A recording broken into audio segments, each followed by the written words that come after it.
The story begins with an emperor sitting on his throne. A middle-aged man, Henry Morris, is brought there in handcuffs along with 2 soldiers. The people gather there, looking worried and frightened. Henry wonders whether the poison he drank yesterday has ruined his magic. He thinks that if he had not done that, there would have been more to protect. He clenches his teeth and considers that it is indeed bad. He realizes that a day like this was bound to come eventually. Yet he still trusted his old friend and comrade, Golden Jackson Edward, and considers that this was his mistake. He reflects that the current emperor, Silver Jackson Edward, takes advantage of his father's achievements to rise to power. The high aristocrats see this as a great opportunity, as it is easier to handle a selfish man than a sharp blade. Meanwhile, they individually eliminate troublesome governors and potential rebels by charging them with treason. Henry worries about how it has come to this and thinks that he was sure the emperor was smarter as a child. An aristocrat points at Henry and orders that the criminal be put on his knees. Henry goes down on his knees. The aristocrat states that the traitor charged with high treason is Henry Morris and asks whether, despite being the wisest in the empire, he admits that he was plotting against the imperial family. He declares that although the criminal who plotted should be captured along with his family, because of the great emperor's generosity, he has decided on the crimes of Henry Morris.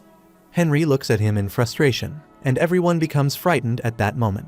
Henry then yells that his ears will rot if he continues listening to them and tells them to stop blabbering and just kill him already. Emperor Silver Jackson Edward becomes frustrated and orders the soldier to kill him at once. The soldier, holding a sword, moves close to Henry but seems scared. He apologizes to Henry and raises his sword. Henry thinks that even when he is dead, he will never forgive him. With that, the soldier severs his neck. Silver Jackson Edward orders the soldier to throw his body out for the animals to eat. As a result, after 20 years of an ununified power, Henry Morris, the first 8-circle wizard of mankind, dies. Afterwards, Henry, a young boy, opens his eyes and flinches, wondering what has happened. He is sure Behold's sword cut through his neck.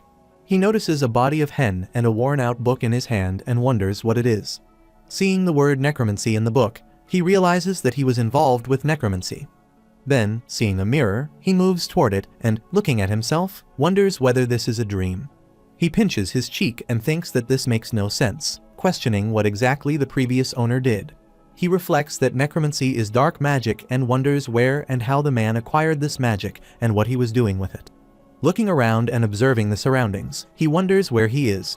He concludes that if it is related to necromancy, this must be a place capable of handling black magic. He thinks there seems to be no one here and questions whether he is the owner of this place. He reads the book and understands that they failed, possibly due to a damaged magic book and a lack of magical experience. He considers that this could be a good opportunity for him and that this life might be a blessing in disguise. He remembers that just a while ago, his stomach was burning from poison and that those men looked at him as if he were a monkey in a zoo. He reflects on the humiliation and realizes that he needs information. Based on the room's interior and his clothes, he concludes that he does not appear to have lived a bad life. Observing his body in the mirror, he thinks he was probably not a knight, so perhaps a wizard.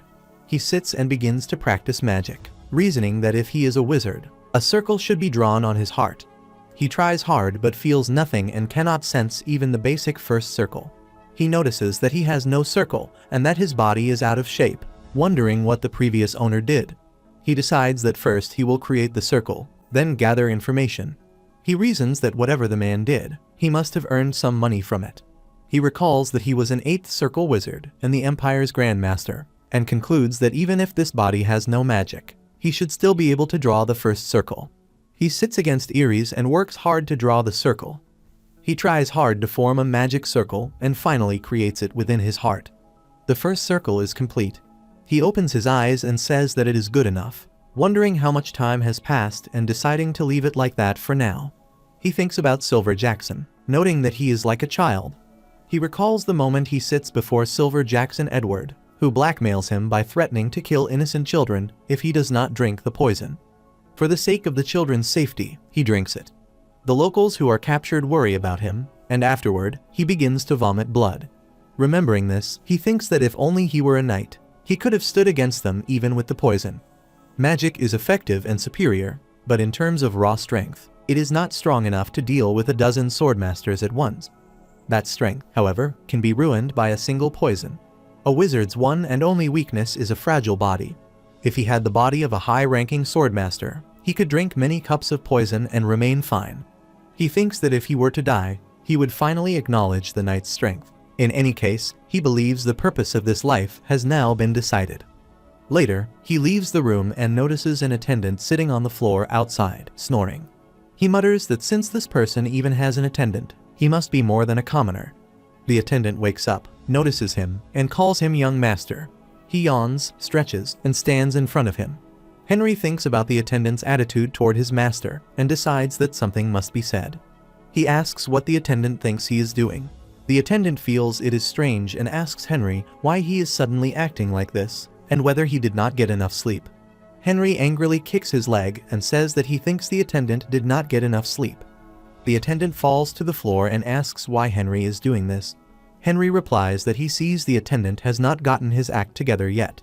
He kicks him in the face again and thinks that he is being ignored by an attendant. The attendant glares at him angrily, and Henry mutters about his attitude. The attendant thinks that this is not the dull young master he knows. He bows and pleads, saying that he has wronged him and asking to be forgiven just once. Henry tells him to raise his head and says that this is the last time he will show mercy, warning that he will not be let off so easily if it happens again. The attendant bows and says that he will keep it in mind. Henry thinks to himself that this should be enough. He then asks the attendant what today's date is. The attendant replies that it is July 6th of the year 20. Henry thinks that only one day has passed and that he is reincarnated a day after his death. He then asks for his own name. The attendant says that he is the young master, Henry Morris. Henry flinches and asks again what he said. The attendant repeats the name and asks if there is a problem. Henry then asks for his father's name. The attendant answers that it is Baron Hans Morris. Hearing this, Henry wonders if fate can really be like this and thinks that having the same name is not bad at all. He recalls that Baron Hans Morris is a veteran of the Unification War and one of the few who survives until the end, becoming a baron after being recognized for his military achievements, a famous baron, placing Henry in a position where he is neither fully noble nor a commoner. Later, in his room, he reads the family history and learns that his blood ties are not much to look at.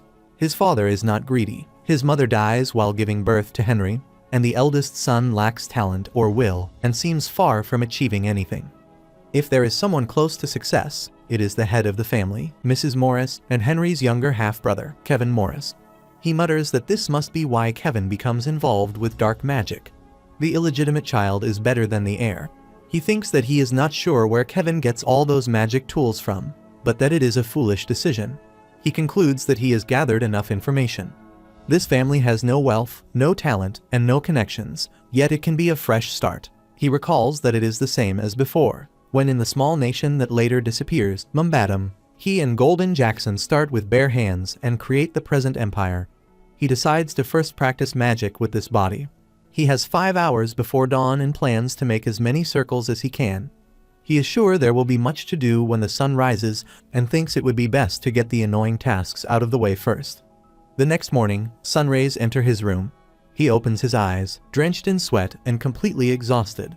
He confirms that the magic circle has been formed and thinks that he is done for now, noting that this time he manages to reach 3 circles.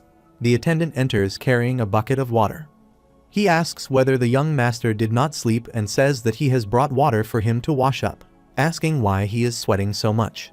He offers to prepare more water for him to clean himself. Henry replies that there is no need and that he will get ready by himself, telling him to wait outside. The attendant agrees, closes the door behind him, and mutters that he knew something was different. Henry cleans himself using magic, looks refreshed, and says that it is much better now. He thinks that for now this will be difficult, and although he wants to devote himself to the 4th circle immediately, the amount of magic required for it varies, so he cannot do anything about it and must pause his training for the moment. He opens the cupboard and notices that the clothes all look almost the same. He picks an outfit, saying that there is nothing he can do. Later, he comes out fully dressed and tells the attendant that he is hungry, ordering him to show him where he can find food right away. The attendant agrees and leads him to the dining table. The Morris family is sitting around it. He recognizes the owner of the house, Baron Hans Morris, and sees on the other side the concubine and her son. He mutters that, including himself, there are 4 members in the family. and that it seems true that Henry's mother has died. He joins them, and Baron Hans asks whether everyone slept well and tells them to start eating.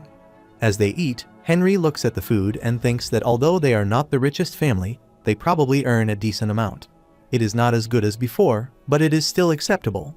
Kevin eats recklessly, and Henry feels annoyed, thinking that it is unbecoming of a future baron and gives him a bad feeling. He tells Kevin that it would be nice if he ate more quietly and that they should behave like gentlemen. Kevin starts laughing, letting food fall from his mouth and scatter around. He tells him to just eat the way they normally do and asks why he suddenly wants to behave like a gentleman, saying that it is not like him. Henry stops eating and thinks that he is losing his appetite, but decides to be patient. Hans then asks whether they have decided who is going to enroll in the Swordsman Academy. Henry wonders about the academy and recalls that there is such a place, thinking that it is not a bad idea. He thinks that if he follows the instructions until graduation, he could become a fully fledged knight and his body would change completely. However, he also thinks that with this method, the time needed to get revenge on the Emperor would be longer. It would be better and more efficient to continue forming circles, as it would not take as many years as mastering swordsmanship. Kevin replies to his father that there is no need for discussion, and that someone like him would be better suited to attend the academy. Hans says that he has a point, but that it is also important to hear what Henry has to say. Kevin mockingly says that there is no use in listening, claiming that with Henry's personality, he would not be able to do anything at the academy, that he would be too flustered and end up doing nothing like a fool, and that Henry has always been like that. Henry asks in frustration whether he would do nothing like a fool. Kevin asks if he says something wrong and adds that Henry does not even have the guts to spar with him, which is why it would be better for him to go, saying that he thinks he is more cut out for something like that. Hans tells Kevin that his words are a little harsh, but that he is not completely wrong. He then asks Henry what he thinks about it. Henry replies that he has changed his mind and says that it would be better for Kevin to attend the academy, rather than for an illegitimate child to keep the dignity of the family. Kevin becomes furious and slams his fists on the table. Henry says that his reason for not sparring with him is not because he lacks guts, but because Kevin's skills cannot even compare to his, and that he feels bad about embarrassing him. They are all shocked at first and then start laughing. Kevin, while laughing, says that Henry is going a little too far with the jokes. Henry thinks that both his attendant and his family have ignored him many times already. Hans tells Henry that, as Kevin says, he is overdoing his jokes and asks why he is suddenly acting like this. Henry replies that it is exactly as he says and suggests that if Kevin is that confident, they should have a match. Hans asks whether Henry will really be okay if he says it like that. Henry confidently replies that he will, and adds that if Hans's morning schedule is not too busy, he would like him to attend. Hans says that if he is sure, then it is fine, and tells both of them to head to the training ground. Henry looks at Kevin, who is still laughing, and thinks that he will teach him a lesson. Later, they all gather at the training ground and stand facing each other. Kevin throws his sword toward Henry and asks him to take it. Henry grabs it and swings it, thinking that the wooden sword weighs almost the same as a real sword and that it is good enough. The attendant notices Henry and thinks that the look in his eyes has changed, and wonders whether he really thinks he can beat young Master Kevin. Hans tells them that by the rules, the loser is the one who surrenders first, but since they are brothers, they do not have to go that far. He then announces that the duel will now begin. Kevin says that he will go easy on Henry. Henry tells him to do that and hits his feet on the ground to gather magic. His muscle strength, agility, and reflexes increase. He notices that his defensive magic may not be as effective as it was in his past life, but it should be enough to punish a child like Kevin. He then leaps toward Kevin and begins to strike him. Kevin flinches at that moment but manages to block his strike with his sword. Everyone is shocked at the sight. Henry then grabs Kevin by the neck, kicks his feet, and throws him to the ground. He begins striking him with his sword, thinking that he has to end this quickly. Kevin takes a hit on his shoulder. Henry says that if he blocks like that, he will break his bones and start beating him. The concubine tells Hans to stop this now. Hans tells Henry to stop and asks if he is going to kill him. Henry stops and asks Hans if he has something else to say. Hans says that it is okay and that Henry was right. Henry says that he thinks it would be good to have a proper talk tomorrow about who will be admitted into the academy, and for now, he will take his leave as he is tired. The attendant wonders at the unbelievable sight. All the attendants gather and ask how it makes sense and how young Master Henry could beat young Master Kevin, noting that the amount of time they have trained is too different. Koher, Henry's attendant, insists that he saw it and confirms what he is saying. He asks Bolton if he saw it too, reminding him that he was there. Bolton confirms that Koher is telling the truth and that Kevin was completely overpowered. They wonder whether the eldest son has been hiding his strength until now. Meanwhile, Henry sits in the bathtub in his room and thinks that he does not think this body is that bad. Its sensitivity to magic is not bad, and it is also quite built. If the previous owner had been lazy, he would not have been able to do anything. However, being already 20 years old, it would be dangerous if he did not have a foundation, so he will have to start taking measures.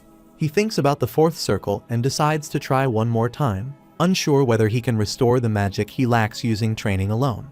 He then starts practicing magic while sitting in the bathtub. Suddenly, he feels a sharp pain in his heart and thinks that, after all, the problem is the amount of magical power he has. He acknowledges that there is an issue. Later, he gives some written items to Koher and asks him to bring them back quickly. Koher asks whether they are herbs and if Henry is hurt somewhere. Henry tells him that he does not need to know the reasons and simply asks him to bring the items. Koher agrees and leaves. Henry thinks that he needs to get the ingredients quickly. He realizes that since he died, his vision for the elixir may have been interrupted. He recalls the mystery elixir, Miracle Blue, which he created during the 7th circle after half a year of research. He thinks that it is one of his greatest achievements because it can increase the aptitude of a wizard. When someone drinks it, it unlocks the maximum magical power existing in that person's body. If lucky, the Miracle Blue can multiply a wizard's magical power many times.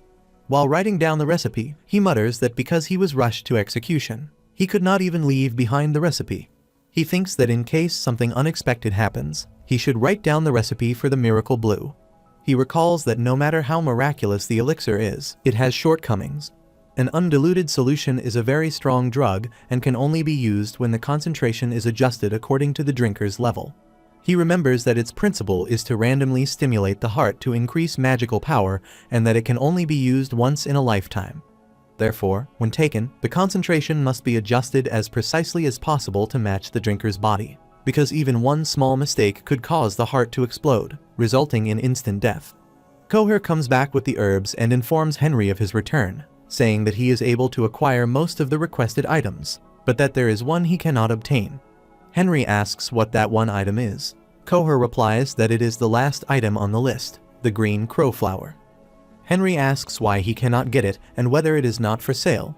Koher answers that the medicinal goods dealer says a large group of bandits has been spotted on the trade route, and that for the past 15 days, merchants have been unable to enter the territory because of that. Henry asks whether his father does not know about this. Koher replies that there have been many attempts to suppress the bandits, but that they are sneaky and suddenly appear and vanish. Henry wonders how incompetent the Baron is if he cannot even take down a few bandits. He then tells Koher to get ready to go out. Koher flinches and asks what he means. Henry replies that he is going to the trade route and tells him to get 2 horses ready and make preparations. Koher worries and says that the young master cannot do that and that going there alone is dangerous, since the bandit group is identified as having more than 30 people. Henry asks what he means by alone and tells him that he is coming with him. He adds that although he does not ask about such things, he needs the green crow flower, and those bandits are preventing him from getting it, so Koher should get ready quickly. Afterward, Koher finishes the preparations and stands holding a weak horse. Henry asks whether there are no other horses. Koher replies that this one is his private horse. Henry says that he will scold the stable boy when he comes back and tells Koher to bring a sword that he can use. Koher asks if there is anything else he needs. Henry replies that if Koher wants to live, he should bring things that will help him survive. Koher agrees, says that he will be back, and leaves. Seeing the condition of the horse, Henry says that it must have gone through a lot, and that if its owner is incompetent, it makes sense. While petting it, he says that its name from now on will be Jade, explaining that it is the name of his horse from his past life. He recalls that after learning teleportation magic, he no longer needed to ride, and that the horse eventually died, and he says that he will fix this one up.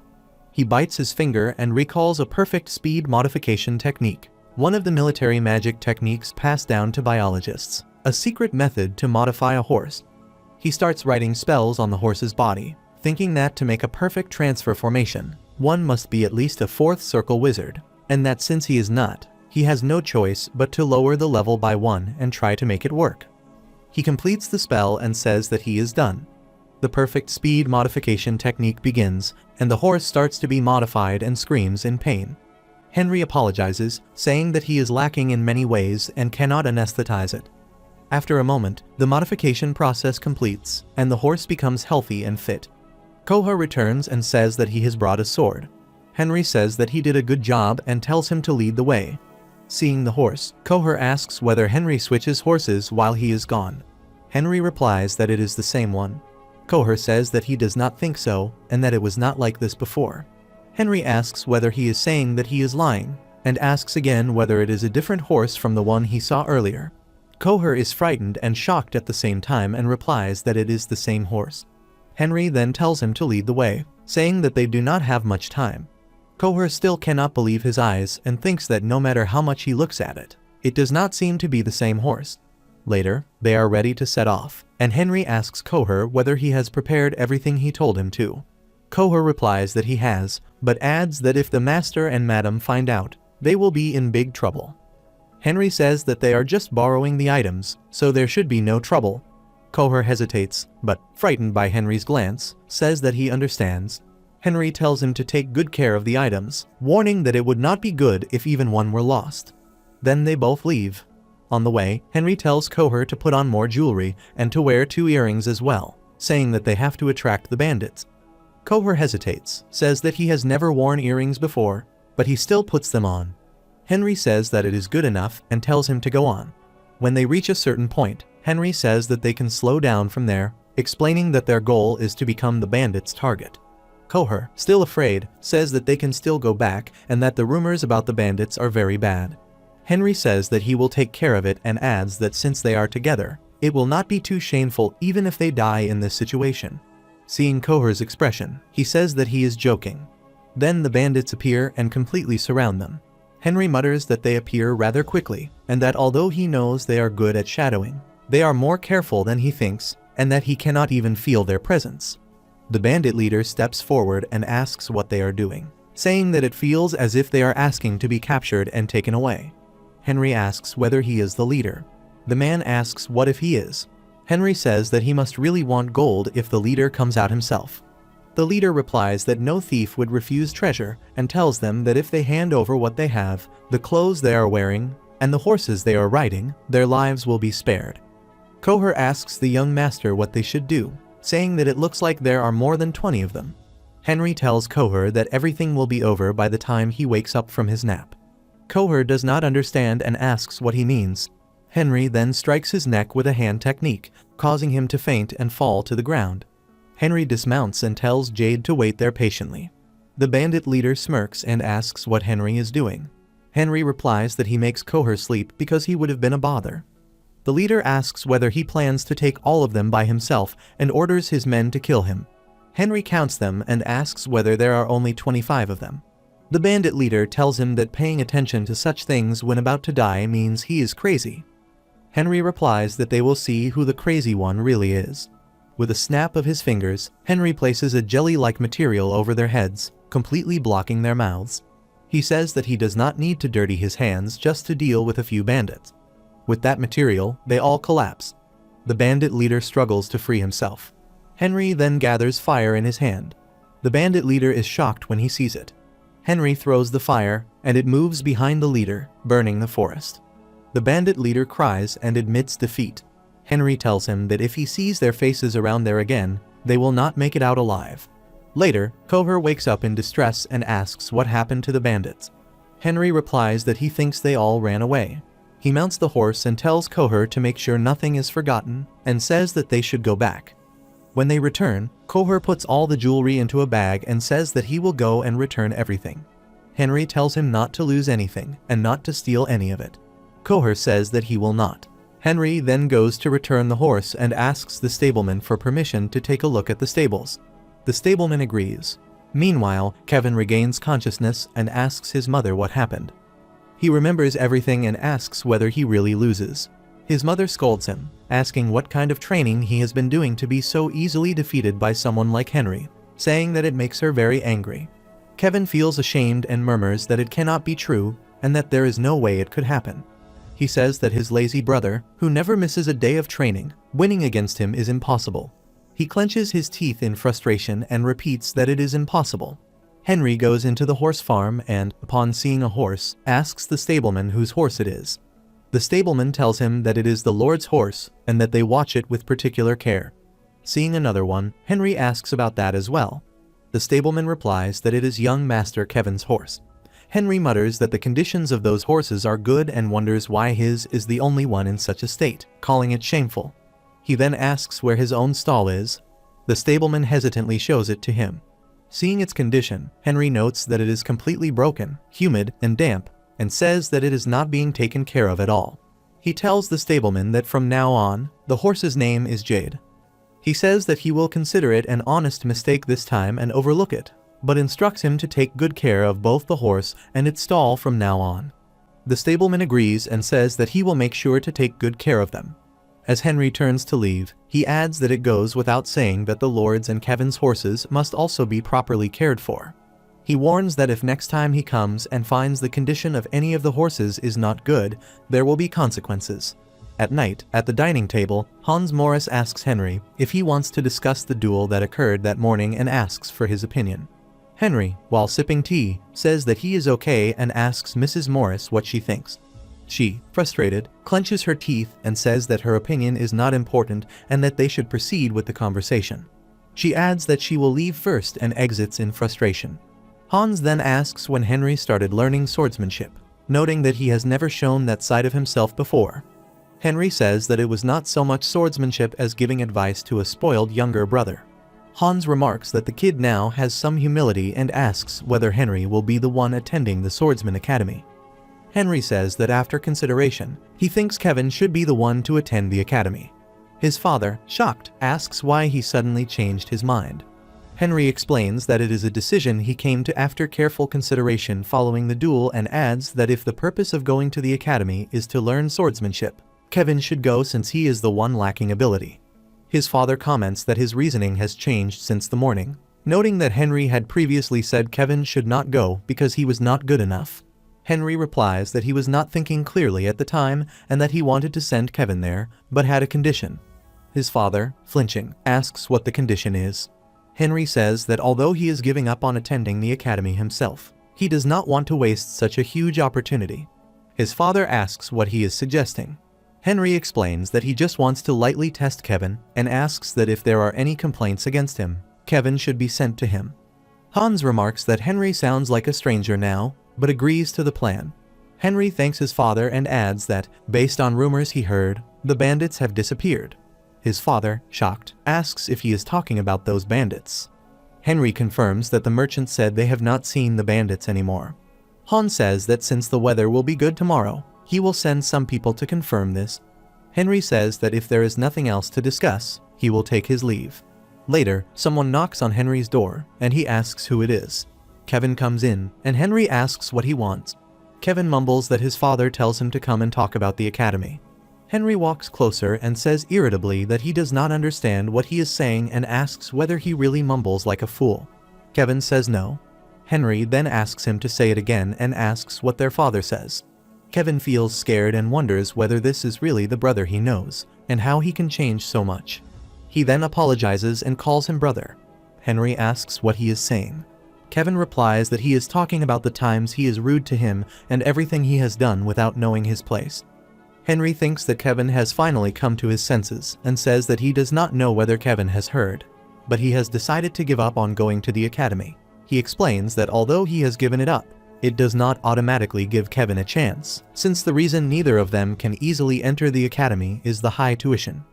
He adds that Kevin seems to really want to go, which is why he is giving him a chance, but he has a condition. Kevin excitedly says to just name it and that he will accept any demand. Henry tells him not to make such a big deal about it and asks whether he has ever heard of Burnham. Kevin asks whether he means Burnham in the north. Henry says that he does and explains that he has some business there, but wants Kevin to go instead. He adds that one of Burnham's regional products is the green crow flower, which traders bring there, but that they have trouble because of the recent bandits, so he wants Kevin to go there himself. Kevin asks whether Henry thinks he can do it, and then abruptly agrees, saying that he can certainly do something like that. Henry tells him to wait because he still has something to say. He adds that although it is a product that can be stored for days, he must act quickly in order to get revenge on the imperial family and the nobles as soon as possible. He gives Kevin 6 days and says that he just has to come back within that time. Kevin wonders whether 6 days is enough, since after deducting sleeping hours, it is only enough time to focus on riding a horse. Henry turns and says that if it is too hard, they can forget it. Kevin says that he will do it and that he can do it. In the evening, at the horse farm, the horses are grazing outside. Kevin's horse notices Jade, who is standing to the side while dozing. It moves closer and starts sniffing it. Jade continues to doze and does not notice it. The horse then bites at Jade's stomach. Jade wakes up and kicks it away. It gets up again and kicks Jade in return.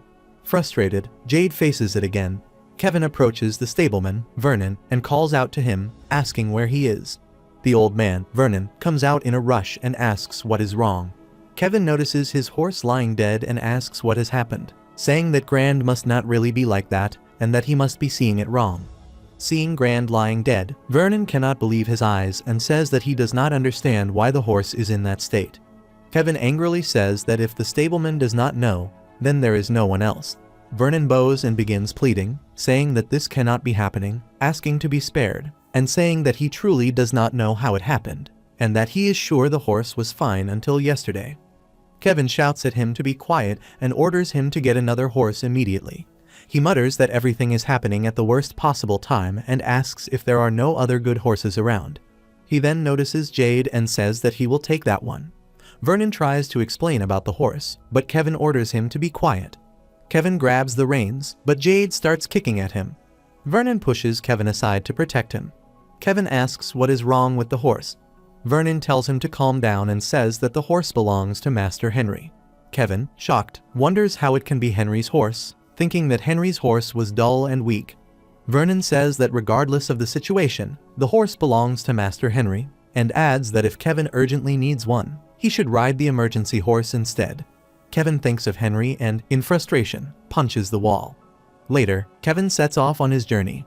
Seeing him leave, Henry, in his room, says that now all that is left is to wait. He thinks that he needs a strong body that can withstand even the deadliest poison, and that the root of that strength is aura, the mana of common people. He reflects that it is different from the magic used by stacking circles on one's heart, and that aura is the use of mana throughout the whole body. He thinks that mastering aura is easy if a person pushes themselves to their limit, and that it comes as a realization that aura has been acquired.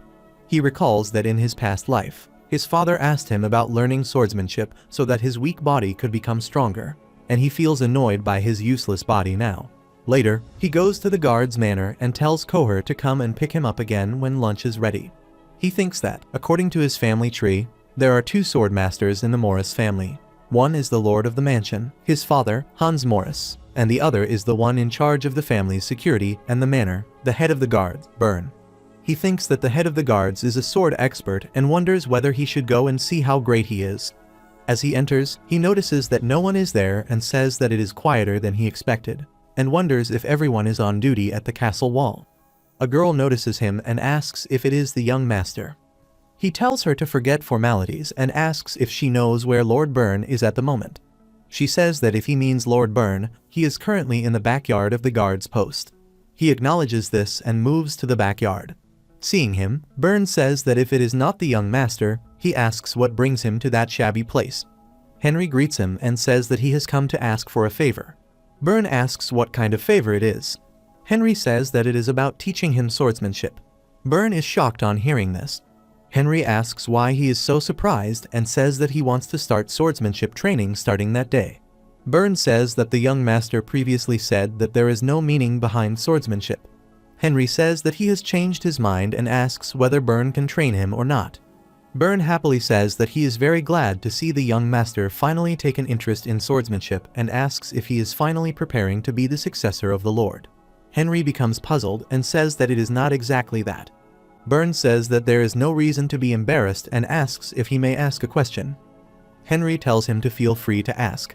Burn says that he has heard that when Henry is sparring with young Master Kevin, he wins by a landslide, and asks if this is true, and if so, whether Henry learns swordsmanship from somewhere else that he is not aware of. Henry says that it is not like that, and that he has decided to learn swordsmanship from now on. Burn says that it will not be difficult to help him, but thinks that he is not convinced and that he can take his time figuring it out slowly. He then suggests starting with a light spar, explaining that he will teach only the very basics at first, but that after hearing Henry beat young Master Kevin, he cannot grasp Henry's current level. Henry agrees. Later, Henry wears magic armor. Burn says that he will let Henry attack first. Henry says gladly and jumps at him.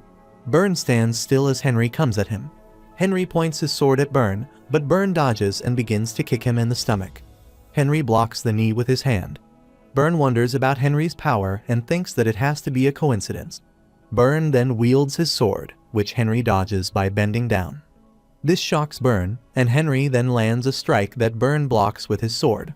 Burn wonders whether the young master's sword is always this heavy and thinks that there may be something he is not aware of, and that he should try pushing him more. He begins to strike seriously, but his strikes are blocked by Henry. Burn wonders whether Henry is really trying to block that. Henry, huffing, thinks that this may be why Burn is called the Commander-in-Chief, and that apart from aura mana, Burn's sheer sword skill is remarkable. He wonders why Burn is in a rural area when he has such skills. While blocking the strikes, he thinks about whether it is even possible with someone who exhausts so easily. He continues blocking while sweating heavily. Burn praises him. Henry asks what he means. Burn asks why Henry has hidden his skills until now. Henry says that he only watches over someone's shoulder and tries to copy them. Burn mutters that Henry learned that much just by watching someone else's shoulder and thinks that when it comes to sportsmanship, it is not only about movement. He reflects that this shows how much Henry already knows about basic battle senses. Henry says that it is beyond his expectations and adds that if his appearance makes Burn uncomfortable, he does not have to worry about it, and that since Burn will be his teacher, speaking informally would not be right. He thinks that Burn also seems good at reading people. Henry asks Burn whether the sword he uses is the Imperial swordsmanship. Burn confirms that it is and says that it is common to learn Imperial swordsmanship. Henry thinks about Golden Jackson and recalls trying to avoid the Imperial swordsmanship, but realizes that no matter where he goes, Imperial swordsmanship is considered basic. He asks Burn whether the class starts from that day. Burn says that the title Henry gave him feels awkward, but regardless, the class is not hard at all. He decides to consider that as the first class and asks Henry what he thinks he needs the most right now. Henry says that he thinks it is stamina, because whatever he does, stamina will be an important foundation. Burn agrees that stamina is correct and says that one needs good stamina to survive until the very end. He then asks whether there was anything in particular that Henry thought was lacking during their spar. Henry says that he lacks everything and feels like a blank piece of paper. Burn agrees and adds that, to give more detail, in swordsmanship, the foundation would be footwork. Henry wonders about footwork and recalls that Golden Jackson also said the same thing, that everything begins with the feet, but questions whether just footwork can have such a big effect. Burn notices his doubt and says that from the look on his face, he is not convinced. He throws his sword and says that he will have to show the difference himself. He explains that he will be on the defense and only dodge, and that Henry should continue to attack freely. Henry remarks that Burn seems to be underestimating him. Burn says that this is another class. Henry gathers his defensive magic and says he understands and begins to strike. Burn dodges by moving back. Henry tries many times to land a strike, but Burn dodges easily. After a while, still struggling to land a strike, Henry finds Burn appearing behind him. Burn says that they will stop there. Henry, huffing and exhausted, thinks that even with magic, he is still too slow compared to Burn. Burn asks Henry to look at his feet and compare his footprints to Burn's, asking if he sees the difference. Henry observes the footprints and notices that the range of their actions is different. Burn confirms this and says that if a circle were drawn on his footprints, they would not go out of range, whereas Henry's footprints are very irregular. Henry asks whether it would not make sense to have irregular footprints if he is the one attacking. Burn replies that attacking should be done after observing, and that one can only decide where and how to attack after figuring out the opponent's course of action. Henry thinks that even though it is different from magic, there are too many differences. Byrne explains that moving in a circular motion is called the circle step in imperial swordsmanship. He adds that what Henry needs now is physical strength and footwork, so he will focus on those for a while. Henry says that he understands physical strength, but asks how Byrne will judge his footwork. Byrne remarks that Henry seems to be in a rush and that there is no end to the training. He says that they will do this if Henry can even lay a hand on him while using proper footwork, then he will start teaching swordsmanship. Henry says that he understands. Henry continues doing exercises, sweating, and collapsing from exhaustion. He uses healing magic, rises again, and resumes training. Seeing him running, Byrne thinks that the most qualified person is truly the most qualified. If Henry is training for physical strength, he focuses on physical strength. If he is training for footwork, he focuses on footwork. Byrne thinks that the Lord would approve. Henry, holding the sword, swings it and thinks that if it were not for that foolish emperor, he could have been doing magic research that he was unable to pursue. As the sun sets, he huffs and remarks that the day has ended. Later, in his room, he starts writing and mutters that he will see how much he wrote yesterday, noting that those aristocrats who slandered him and his allies will all be remembered and added to his kill list. He closes the diary and thinks that it is enough for today's names. He then takes out the map and thinks about the western continent, Eurasia, the empire named by Golden, and remarks on its absurd naming. He decides to go further west today, remembering that in his past life, he hid many treasures and artifacts across the continent, intended to be his legacy like Miracle Blue. Now, having lost everything, he will have to collect them himself. He thinks that he will try to remember as many treasures as possible and mark them on the map. Then the door opens, and Coher comes in. Henry stops him with a hand gesture and asks what it is. Coher says that Master Kevin has returned. Henry wonders why it has only been 5 days, and Kevin has already returned. He rises, turns, and says they should go see him. They go to see him and notice the servants gathered outside his room. Henry asks why everyone is gathered there. One of them tells him that young Master Kevin is in a bad condition. He flinches on hearing this. Another maid says that if he wants to know the details, he has to go inside, adding that Kevin might have run into bandits on his way back. Henry wonders why he has already gotten rid of the bandits on the trade route and thinks that more bandits may have appeared. He then goes inside, and after seeing Kevin's condition, he excuses everyone. Suddenly, the concubine grabs his collar and starts yelling at him, scolding him and saying that because of him, Kevin is in this condition. Henry thinks that it is just as the maid said. He frees himself from her and asks the physician why Kevin is like this. The physician says that he thinks Kevin ran into a group of wild animals. Henry asks why he thinks so. The physician replies that Kevin has no sword wounds and that he found claw and tooth marks, and that the same applies to Kevin's horse. Henry asks how bad it is. The physician replies that Kevin has a lot of accumulated fatigue, that his condition was not good when he departed, and that being on horseback for a long time made it worse. Henry thanks him for the diagnosis and asks if there is anything else that needs healing. The physician says that for now, he has done everything he can. Henry then asks him to move aside and asks Mrs. Morris to do the same. She yells in frustration, saying that it is absurd and asking what else he is trying to do to her son. He then calls Coher, who understands him. Later, alone in the room with Kevin, who slightly opens his eyes, he tries to sit up, but Henry stops him and says that he does not have to get up. Kevin lies back down. Henry mutters that he endured quite a lot. Kevin tells Henry that he brought back the green crow flower he asked for. Henry appreciates him and says that he did well in fulfilling his promise and that he can attend the Swordsmanship Academy. He then uses sleep magic on him and says that he should rest well and that he will be fine when he wakes up. After Kevin falls asleep, Henry uses healing magic on him and says that although he cannot heal his skin like a priest, he can still treat his fatigue and internal injuries. After healing him, he quietly takes the flower bouquet and thinks that now he has all the ingredients he needs.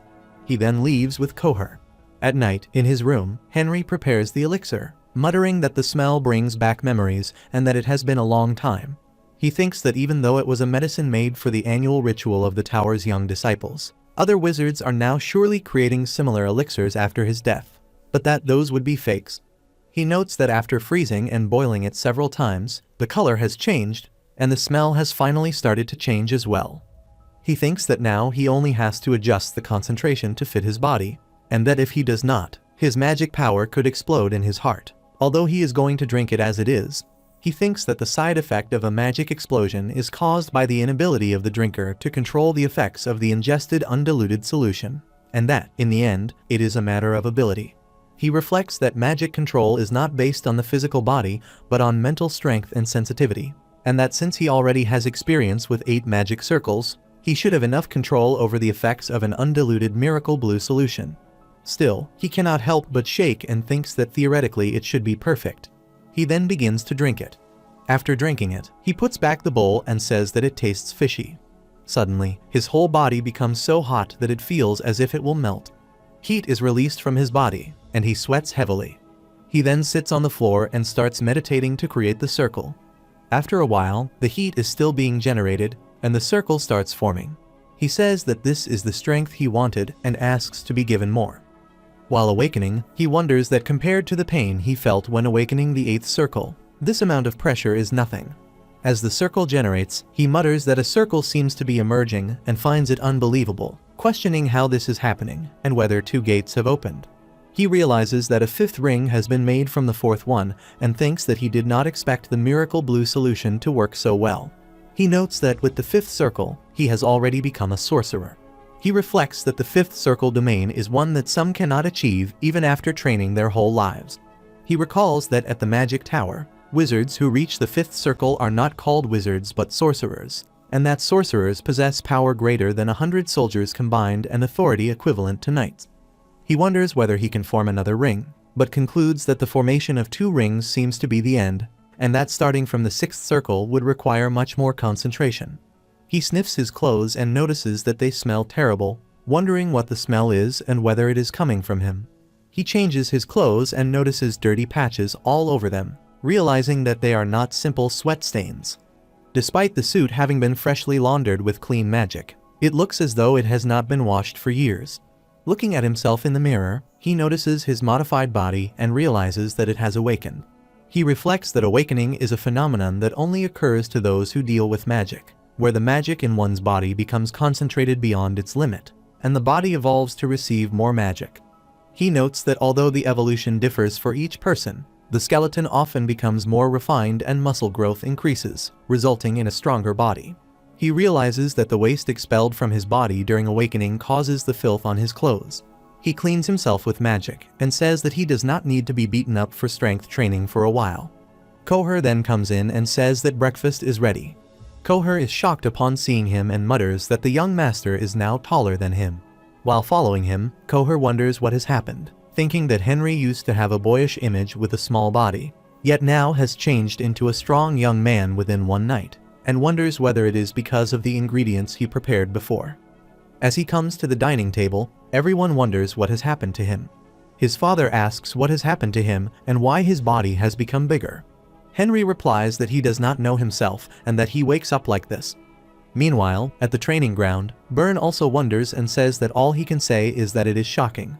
Henry says that he thinks the same way. Byrne asks whether it is because he exercised suddenly, but then says that it is impossible for that to make him grow overnight. Henry says that whatever it is not a bad thing, and that thanks to his strength, training will be much easier now. Byrne says that they will need to increase the intensity of the exercises, but that it will be fine to focus on footwork training for now.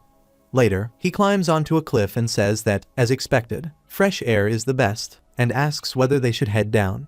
He then jumps from there, glides down like a bird using a magic feather pole, and lands on the ground. He uses shockwave magic and destroys the cliff top, which shatters into pieces and comes crashing down toward him. Meanwhile, as the cliff is destroyed, 2 guards flinch and wonder what the noise is and whether lightning has struck. As the cliff shatters into pieces and falls toward him, Henry uses frozen field magic and forms a protective shell around himself. All the rocks fall and freeze. He remains unharmed and says that this is good enough. He then uses shockwaves on the cliff again, and the rocks form like spears and start falling to the ground. While practicing, he tries to protect himself using the circle step technique. After successfully protecting himself from all the spears, he takes a deep breath and says that he should be able to challenge him now. He then approaches Byrne and says that he has come to challenge him. Byrne is shocked and asks whether it is already time. He wonders whether Henry has already mastered the circle step. Byrne says that it is fine and that, as he promised, if Henry manages to land a hit on him, He will begin teaching him immediately. He sets the timer and says that Henry has 3 minutes, and that if he cannot catch him by the time the last grain of sand falls, it will be his defeat. Henry says that he understands. Byrne adds that if Henry fails this time, there will be a punishment waiting for him. Henry agrees and thinks that he will test the effects of the awakening and will not use magic this time. Byrne sets the timer and says that they should begin now. Henry jumps at Byrne and lands a punch, but Byrne dodges it. Henry tries several times to touch him, but Byrne continuously avoids his attacks. As Henry's hand approaches, Byrne grabs his arm, lifts him with one hand, and throws him away. Byrne says that he never said he would not strike him. Henry agrees and moves toward him again. Byrne stops him with one hand and kicks him in the stomach, throwing him far away. Henry thinks that he cannot see any openings. He moves toward Byrne again and begins to strike, but Byrne blocks his attacks with his arm. Henry then notices the timer and says that the time is already up. To his surprise, Byrne lands a punch in his stomach and throws him far away. Henry falls to the ground in pain. Byrne shows him the timer and says that the time is up and that this is Henry's defeat. Byrne tells Henry that he was still pretty amazing and that he did not expect him to achieve such growth in such a short period of time. He adds that starting today, for 10 days, they will double his strength training, and that next time, he should think carefully before deciding to challenge him. Henry feels embarrassed and agrees. Later, lying on his bed in his room, Henry thinks about whether his progress was due to a lack of experience. He reflects that he did not even sleep for a couple of days to practice the circle step. He recalls practicing on a nearby mountain, avoiding a huge number of icicles, and even training his dodging against wild animals. He realizes that this is not the time to practice footwork and that he needs a quicker and easier method. He wonders why Golden created such a technique and suddenly remembers that this footwork was made by Golden. Then he questions who created a more powerful footwork technique than Golden, recalling that it was Sword King Hector Mayer. He remembers that Hector Mayer's footwork was so odd and unusual that even Golden struggled against it. He reflects that Hector Mayer, the last prosecutor of the now vanished kingdom, had won against Golden in a duel, but due to war, he and his allies had no choice but to kill him. Henry thinks it would have been helpful if Hector Mayer had been with them during their plans, and decides he should seek his help. He then takes a book from the library and, reading it, notes that he never thought he would touch black magic in his life. As expected, the book is full of typos, but he is relieved that none of the pages are ripped. He reasons that if it is only like this, he should be able to use a restoration skill. While reading, he considers the sentences: a guillotine that punishes the evil, a truth trial that reveals lies, and a method of witch hunting that can deceive spies. He uses sentence restoration magic to rewrite the characters. The characters begin appearing before him, and he notices the typos being corrected and the damaged letters being restored. He realizes that this is possible because it is his magic. He closes the book and says that it is done, then opens it again and mutters that the restoration goes well. While reading, he thinks that the book says a perfect revival is extremely difficult, and he wonders whether his rebirth is merely a coincidence. He summarizes that the doors to the netherworld can only be opened on days with a full moon, and that to call a specific soul, an item of great sentimental value to that soul, is required. He concludes that the only remaining problem is Hector Mayer's legacy. He draws a circle on the floor and stands on it. He touches the center of the circle and speaks a word, causing the circle to activate and shockwaves to emerge. Someone appears, and Henry happily says that it has been a while. A frog, Scar, the spirit of trade, asks if they have ever met for him to say that. Scar, who is created through people's deepest desires and greed, and is a spirit based on the law of equivalent exchange, questions him. Henry asks during the ritual whether Scar did not see the name that he wrote down. Scar replies that he comes only because he is curious about what kind of person would dare to use that name, and angrily asks who Henry is and how he dares to use it. Henry says that Scar always acts coy, but becomes bold about this, and adds that even when Scar pretends not to, he knows Scar is fond of him. Scar, frustrated, asks what he is talking about. Henry introduces himself and says that he takes on this form because of his situation, but that he is the Henry Morris Scar knows. Scar asks in shock what he is saying and calls it nonsense. Henry asks about the sacrament of Wendragora and whether Scar remembers trading it for the lightning-struck tree. He adds that there is also a trade involving the canine tooth of Phantom and the Piri of Unyo. Scar becomes excited and asks how Henry knows, adding that the man involved has already died. He tells Henry that if he truly is who he claims to be, he should show his magic, saying that that man's magic is unique. Henry smiles and opens his fist to show the magic. Scar recognizes the dragon magic and asks in shock how this is possible, questioning what has happened to him, mentioning the fifth circle and his appearance. Henry says that the story is long and adds that it is nice to see Scar again. Scar says that this is unbelievable, and that even if Henry has been reborn, he cannot believe he has been reborn like this, and asks how Henry can still surprise him even after death. Henry says that he is not surprised to surprise him, and adds that he did not call Scar just to greet him. Scar says that since Henry is an old friend and customer who has been reborn, he should say what he wants. Henry asks whether Scar remembers Sword King Hector Mayer. Scar says that he remembers and identifies him as the one who made Golden fall to his knees. Henry says that since Scar remembers, it is easy to explain, and states that he now needs Hector Mayer's legacy, asking whether Scar can get it for him. Scar calls it a strange request and asks whether Henry is holding some kind of memorial service. Henry replies that it is similar and asks again if Scar can get it. Scar says that he is created solely for trade and that there is nothing he cannot get. But seeing Henry's situation and that he is at most at the fifth circle, he does not think Henry can provide something of equal value. Henry clenches his teeth and says that it seems Scar is looking down on him. Scar asks Henry whether he has a good idea and warns that he will not go easy on him just because they have not seen each other in a while. Henry replies that this is the best he can do and asks whether it is not enough to interest Scar. Suspecting something, Scar says that it looks like Henry understands and asks whether he shall listen to what Henry has to say, questioning what gives him such confidence. Henry asks whether Scar is not curious about how he revived himself. Scar is shocked when he hears about the revival and admits that he is indeed curious. Henry tells him that it is the king's legacy. Scar responds that it is the same for him and asks whether Henry has ever seen a successful revival before. Henry says no and then says that it is fine, adding that in exchange, he will pay after receiving it. Scar, puzzled, says that he cannot fool Henry and releases some sort of energy from his mouth, which swells. He opens it and produces a ring, holding it and explaining that it is the king's engagement ring, reminding Henry of the engagement to the princess.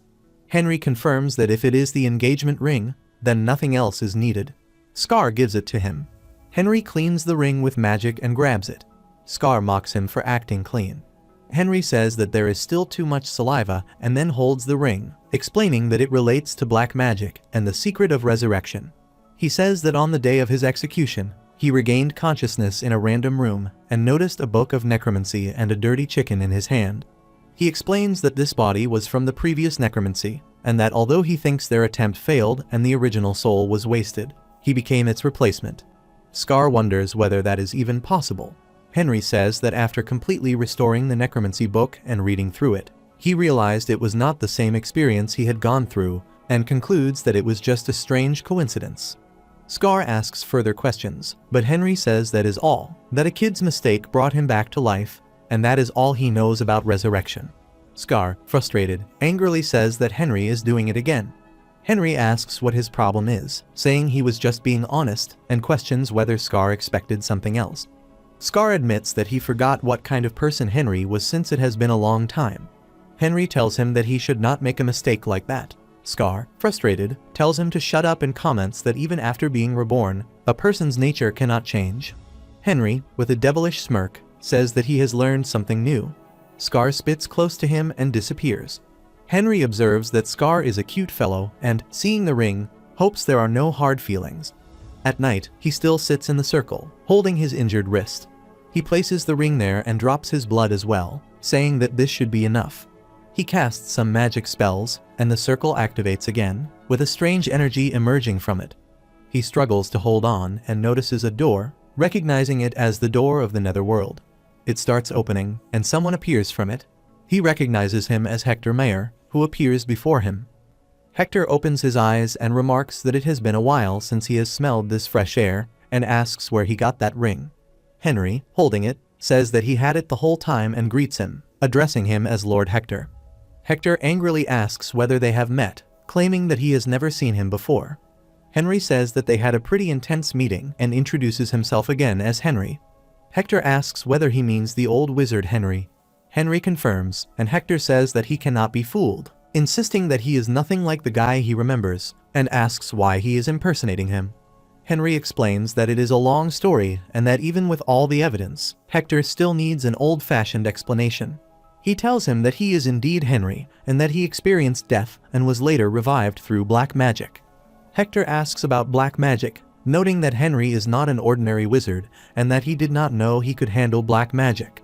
Henry clarifies that he did not perform it himself, but that it was a young magician's doing and that this body belongs to him. He adds that the world has changed a lot and that shortly after Hector's death, they achieved the unification of the continents. Hector asks what happened to Henry, and Henry explains that the last few years were not good. They built an empire, and he became a hero, but in the end, he was executed by the hand of Golden's son. Hector recognizes that Golden's son must be the current emperor. Henry describes him as an incompetent tyrant. Hector laughs, remarking that it seems his death was in vain if heroes were killed by such a tyrant. Henry clenches his teeth, admitting that he could not sleep from anger and frustration. But now the chance for revenge has come. Hector asks why Henry summoned him, whether it is to join him and help kill the emperor. Henry says that it would be great if he joined him, but he does not currently have the ability to revive him. Hector angrily asks why he summoned him then, questioning whether it is to make fun of him for being resurrected while he has not been. Henry denies this and says that he wants Hector to teach him swordsmanship. Hector is shocked and asks what Henry is talking about, adding that Henry is already dead and telling him to stop joking around, questioning whether he is not a wizard. Henry replies that this body he has taken was born with the blood of a knight and that he has enough magic, having already reached the stage of a sorcerer. He adds that in this life, he is interested in working with a sword. Hector asks whether the wizard who killed him is now asking him to teach swordsmanship. Henry answers that if Hector needs an apology for what happened in the past, he is willing to apologize. Hector asks what he should apologize for, and Henry says that he is talking about the war. Hector is shocked, then starts laughing, and says that Henry is more emotional than he seems. He adds that they were at war, as Henry said, that he has always been faithful and loyal to the emperor, and asks why a knight would hate someone for dying on the battlefield. Henry says that he was worried for nothing. Hector then says that wizards have always had a lot of unnecessary worries. He comments on the ring, saying that he did not think Henry was the type to collect trophies. Henry smiles and says that it is not a trophy and that he prepared it in Hector's honor. Hector says that this makes him laugh and asks whether Henry is sure he is not a poet or bard instead of a wizard. Henry replies that Hector is the one who won over Golden and one of the last prosecutors, which gives him enough reason to honor him. Hector says that Henry seems to have an emotional and romantic side. Henry says that he only says this because Hector is worth that much and reminds him that he is the Sword King. Hector is shocked and says that being called by that name after his death is unexpected, but agrees to listen to Henry's request. However, he adds that he will not teach him for free. Henry says that he already knew Hector would not agree so easily and asks what he wants. Hector says that it is good that Henry caught on quickly. Henry agrees and asks again what Hector wants. Hector says that he wants to live like Henry. Seeing Henry's shocked expression, he explains that he means exactly what he said. He wants to live in this world again. He adds that Henry is an extraordinary wizard who has already experienced resurrection, and that it should be easy for Henry to bring him back as well. Henry says that it would be difficult. Hector becomes angry and says that if that is the case, he is calling off the deal, and adds that Henry is the only one who will lose anything. Henry then turns and says that there is nothing he can do, that he will have to find a different way, and that it has been pleasant while it lasted. Hector is shocked by his behavior. Henry asks whether something is wrong. Hector stops him and says that he should not be like that, adding that he is only asking Henry to revive him as he revived himself. He says that if Henry does that, he will teach him swordsmanship and even help him get revenge on the emperor. Henry thanks him for the offer, but says that he was revived by chance, and that the most he can do right now is call upon the souls of the deceased in this way. Hector calls this bullshit, and Henry says that, as Hector said, Henry is the only one losing something, so there is no reason for him to lie. He adds that necromancy and resurrection are two different kinds of magic, and that in his present life, he has no knowledge of black magic, so he cannot gamble with Hector's life in this situation. Hector agrees and becomes sad, asking whether there really is no way and saying that if he returns to the netherworld this time, he does not know how much longer he will have to wait in the dark. Henry says that the netherworld is far more horrible than he thought. Hector yells at him and begs him to help, saying that he prayed to God his whole life, but that nothing like God exists, and that after he died, there has only been endless darkness and despair. Henry then suggests a different approach and says that he does not know if it will work. He explains that his resurrection was not complete and that although he has achieved the level of an 8-circle wizard, he has not solved the mystery of resurrection and immortality.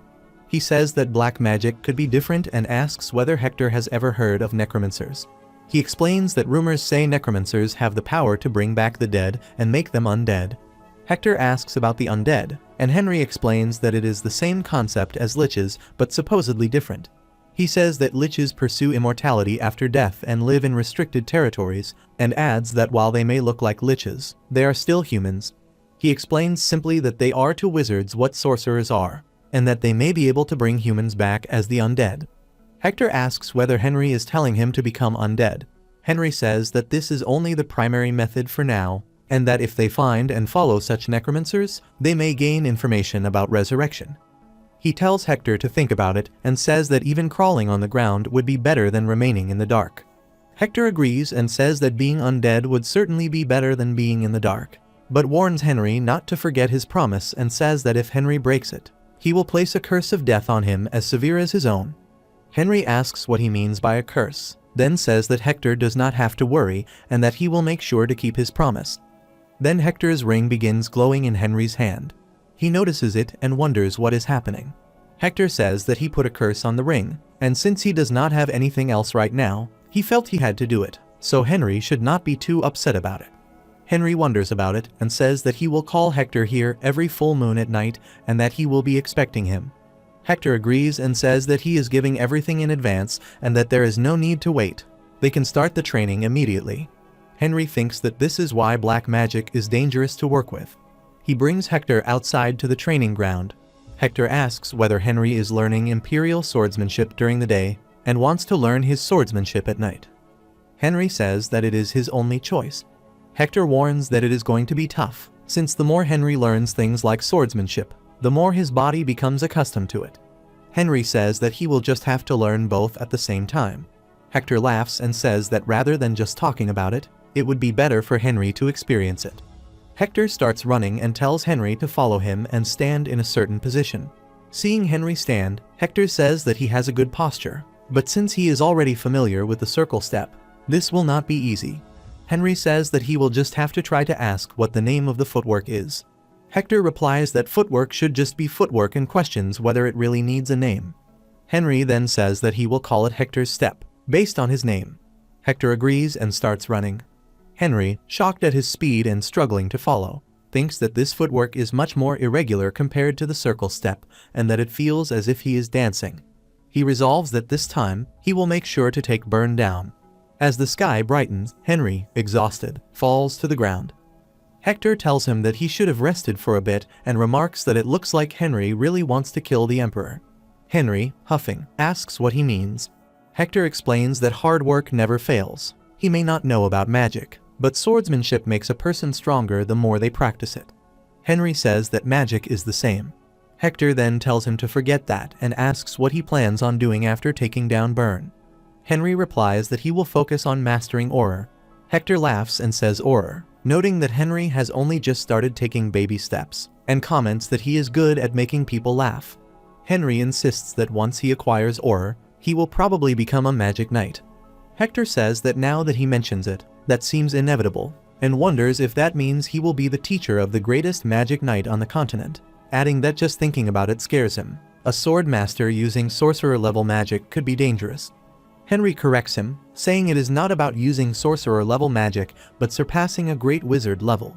Hector tells him to stop chattering, get up, and take control already. During the day, Henry spars with Burn and finally manages to take down his sword. Burn, exhausted and shocked, admits defeat and says that he cannot believe it. Henry wonders if he actually won. Burn confirms that he did, telling Henry that he won by a landslide. They shake hands and appreciate each other. Henry thinks that at dawn, he practiced Imperial sword skills, and at night, he practiced Hector's sword skills. It has been 3 months since he met Hector, and he has succeeded in mastering both skills. He even took down Burn, his objective. He reflects that Byrne was an expert swordsman, a veteran prosecutor, and a war hero, yet he was defeated by Henry's swordsmanship skills, leaving no reason to stay at the manor. He mutters that he will finally be able to live. Byrne laughs and admits that although he complimented Henry a few days ago, he must now admit it fully, calling Henry a genius. Henry says he is flattering him and denies being a genius. Byrne insists that he can say with confidence that Henry is a genius, noting that although he only taught him imperial swordsmanship, Henry transformed it to create a new style. Henry thanks him for the praise. Byrne adds that he is only stating the truth and asks what Henry plans to do next. Henry says that if he could, he would love to stay and make up for his flaws, admitting that he is rather greedy than humble. Byrne laughs, saying it is obvious, but reminds him that horror is not something that can be mastered with simple training. Henry then asks a favor, explaining that he is thinking of leaving the mansion and joining the army, and inquires if Byrne knows anything about noblesse oblige. Byrne asks if he means the aristocratic duties of nobility, and Henry confirms it. Henry explains that noblesse oblige is the duty of a nobleman to share power, set a moral example, and serve society. He adds that if someone has money or power, they are obliged to share it. That is the noblesse oblige system. Byrne asks if their family is not subjected to the system, noting that, from what he knows, one needs to rank as a count or higher to bear such responsibility. Henry acknowledges this, but says it gives him even more reason to participate. He thinks it would be a great honor for a baron who is a war veteran to take control of the military, and that he would be respected wherever he goes. Byrne then asks if he has a division in mind, and Henry confirms, saying he knows a place, the Forest of Evil. Byrne is shocked and protests, saying the Forest of Evil is too dangerous and that the Lord would oppose it. Henry says he already received his father's permission, adding that the condition was to beat Byrne at swordsmanship, which he has just achieved. Byrne, still shocked, says that is nonsense and insists he needs to discuss it with the Lord, stating he is against it. Henry says Byrne cannot stop him because he has already made up his mind. Later, Byrne meets Baron Hans and asks if he really gave Henry permission to head for the Forest of Evil. Hans confirms, saying he did, but only under a certain condition. Henry appears, stating that he has just fulfilled that condition. Both Hans and Byrne are shocked at the sight. Hans asks for confirmation, and Byrne hesitantly admits it is the truth. Hans slams his fist on the table, exclaiming that it is impossible. Henry says he kept his promise to both of them and asks to be allowed to go to the Forest of Evil. Byrne protests, questioning whether Henry truly meant his promise. Hans confirms that he did. Henry interrupts, pleading for a chance to prove himself, saying they need a bigger world. Hans argues that such a world does not require the Forest of Evil, claiming Henry is still too young to understand its dangers. Henry acknowledges that he knows the Forest of Evil is called the End of the Continent and is where the doors to the Netherworld are. He explains that it has a long history and is one of the most dangerous areas in the Empire, where numerous devils have appeared before. Hans insists he cannot send Henry there even though he is the heir, since barons lack power in the army. Henry challenges this, asking if the only reason to give up is that he is the heir, and wonders what he can do as the heir to a powerless family. Hans insists that it is not what he means. Henry says that no matter what is said, he has already made up his mind and declares that he will leave the mansion the next morning, offering his final greetings as he bows. He then leaves, slamming the door behind him, thinking that this is now a farewell to the place as well. Later, Henry comes to the training ground and starts swinging his sword. Some onlookers gossip, wondering if he is really going to the Forest of Evil, saying they hear it clearly and questioning whether the Lord has approved it. As night falls, Henry stops practicing, huffing that it should be enough for the day. His father comes up behind him and says he has never seen that style of swordsmanship before. Henry notices him, and Hans asks what style of swordsmanship he has just seen and whether Henry created it himself. Henry hesitates and says he has only modified imperial swordsmanship to his own taste. Hans says that all this time, he has misunderstood who Henry is. Henry flinches and asks what he means. His father says he realizes it after Henry's duel with Kevin and asks the reason Henry has hidden his strength all this time. Henry says he has never hidden it and has simply never really shown it, then asks why his father is there. Hans says that the weak child has really grown up, and then gets to the point, saying he decides to respect Henry's wish and will allow him to go to the Forest of Evil. Henry bows his head and thanks his father. Hans then puts his hand in his pocket, takes out an envelope, and says he wants to give it to Henry. Holding it, Henry asks what it is. Hans explains that people who traveled to the forest in the past were stationed there as an army, and that he hears a high commanding officer from Fort Killiburn is there. He says the envelope is a letter of recommendation and an enlistment application and tells Henry to give it to him.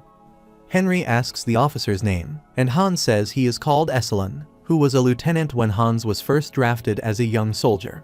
Henry tries to remember Esselin and mutters that since he cannot remember him from his past life, he must not have been that important. The next morning, Henry is ready to leave. His father asks whether one horse is enough. Henry says that it is and adds that if he brings a carriage or anything else, it will only make it more difficult to bring it back. Koher says that he is still going so far away. His father then says that it is going to be a difficult journey and tells him to make sure to take care of himself. Henry thanks his father and sets off on his journey, thinking that it is also a goodbye to that place. Holding the reins of his horse, he leaves, using haste magic on himself. After reaching a certain spot, he stops and dismounts. Using stonehouse magic, he creates a cave in front of him. Using light and clean magic, he cleans the place and forms a soft stone bed. He tells Jade to take care of her own food and to get some rest. After satisfying the hunger she has had for the whole day, Jade begins her relentless hunt. A week later, at Fort Killiburn, a security guard notices that someone is heading their way. The head of security asks who it is, and the guard says that the person has a yellow horse, but he cannot tell who he is. Seeing Henry approaching, the head of security wonders who it could be and whether he has been sent by the capital. Henry stops before the main gate. The forces point their arrows at him. He dismounts, and the head of security orders him to stop there and identify himself. Henry takes out his identity card and throws it up to them. Seeing the card, the head of security is shocked, and he throws it from there. After confirming that he is a baron, he tells Henry to wait a little. After a while, they allow him to enter. The head of security asks if he is a baron and apologizes for being rude, saying he is only doing his job. He gives Henry his card. Henry takes it and says that it is okay, adding that it is his family crest. The head of security introduces himself as Harvan, saying that he is the head of the security guards at the entrance to Fort Killiburn. Henry greets him back and introduces himself. Henry says that he is there to enlist. Harvan asks about enlistment, and Henry says that he is talking about noblesse oblige. Harvan says that he does not think a baron has a role in the system, unless it is voluntary enlistment, and Henry agrees, saying that it is voluntary enlistment. Later, in the office, an official checks the letter that Hans gave Henry and apologizes for making him wait so long, saying that they have confirmed that the name on the letter of recommendation is the same person as his commander. He points at a soldier and tells Henry to leave the paperwork to him and to go and follow that soldier. While following the guard, Henry thinks that he had thought the commander was just a high commander and that he is getting a good feeling. The soldier knocks on the door, and the commander allows him to enter. The guard greets the commander and says that he has brought Sir Henry with him. The commander appreciates the guard and orders him to leave. He then says to Henry that he is Hans's son and tells him to come and sit. They both sit, and the commander says that Henry must have gone through a lot of trouble coming all that way. He adds that he would not have known that Hans had a son and raised him like that, and says that Henry seems like an interesting person. He says that most people are impatient to finish their military service and asks why Henry would volunteer to come to such a dangerous place. Henry says that it is because of the monsters. The commander flinches. Henry says that he applied there because he thinks he will be able to learn more quickly how to face them. The commander laughs and says that it is good that he is honest, but that this is not a place one can come to just because of spirit. Henry says that he has worked hard to prepare for this. The commander clenches his fists and tells him to get into position. He brings a huge sword and stands against him. Henry's eyes widen when he sees the sword. The commander says that imperial swordsmanship is something anyone can learn, but that there is a huge difference in the amount of effort put in. He stomps on the floor and leaps at Henry. Henry struggles with the incoming attack and begins to use defensive magic. He blocks the strike with his sword. The commander wonders how he blocks it. Henry struggles to keep blocking and asks if they are done now. The commander says that he honestly did not think Henry would block it. He then swings his sword again and begins to strike at him. Henry thinks that he is crazy. He again uses defensive magic to block the strike with his sword. The commander says, "One more time," but a girl comes in and says that it would be best to stop and that he is just fooling around. The commander laughs and says that the people who have recently come with requests have had deceptive appearances, but that a real one has arrived today. She thinks that the commander is saying that Henry blocks his attack twice and wonders if this is the birth of another monster. The commander then tells Henry not to hide anything and to be honest, asking why he gives that opportunity to the illegitimate son. Henry says that it is because he cannot see any hope, and that he has heard a rumor that the last remaining hero, Henry Morris, died not long ago. He adds that even though he is the last hero, he is still killed by the Emperor, and that he thinks the Empire's future will be corrupted. The commander holds his sword and says that he is a knight and a soldier who has sworn allegiance to the Empire, and that defending a traitor in front of him is very bold. Henry says that he has also sworn allegiance to the Empire, but that he is loyal to the Empire and not to the people. Hearing this, the commander starts laughing wholeheartedly and says that Henry is right and that he likes how daring and rebellious he is. He says that, as Henry says, the Empire is in chaos. He adds that it was a good idea to give up the Swordsman Academy and says that maybe the academy has a tight hold on the Porum family. Henry thinks about Porum and wonders if it is Kington Porum. He asks if Kington is not second in command and how the academy can leave behind Sir Bahold and take the second in command.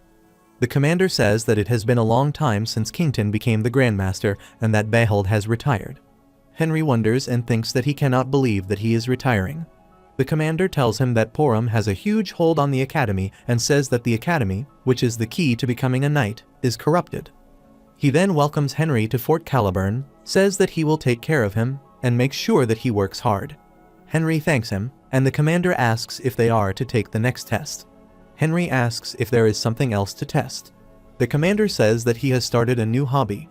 He takes them along and stands before a wall. He glances at Tinny, and she understands and places her hand on a scanner lock. The wall moves aside and leads to the basement. They stare down, and Henry asks if there is something there.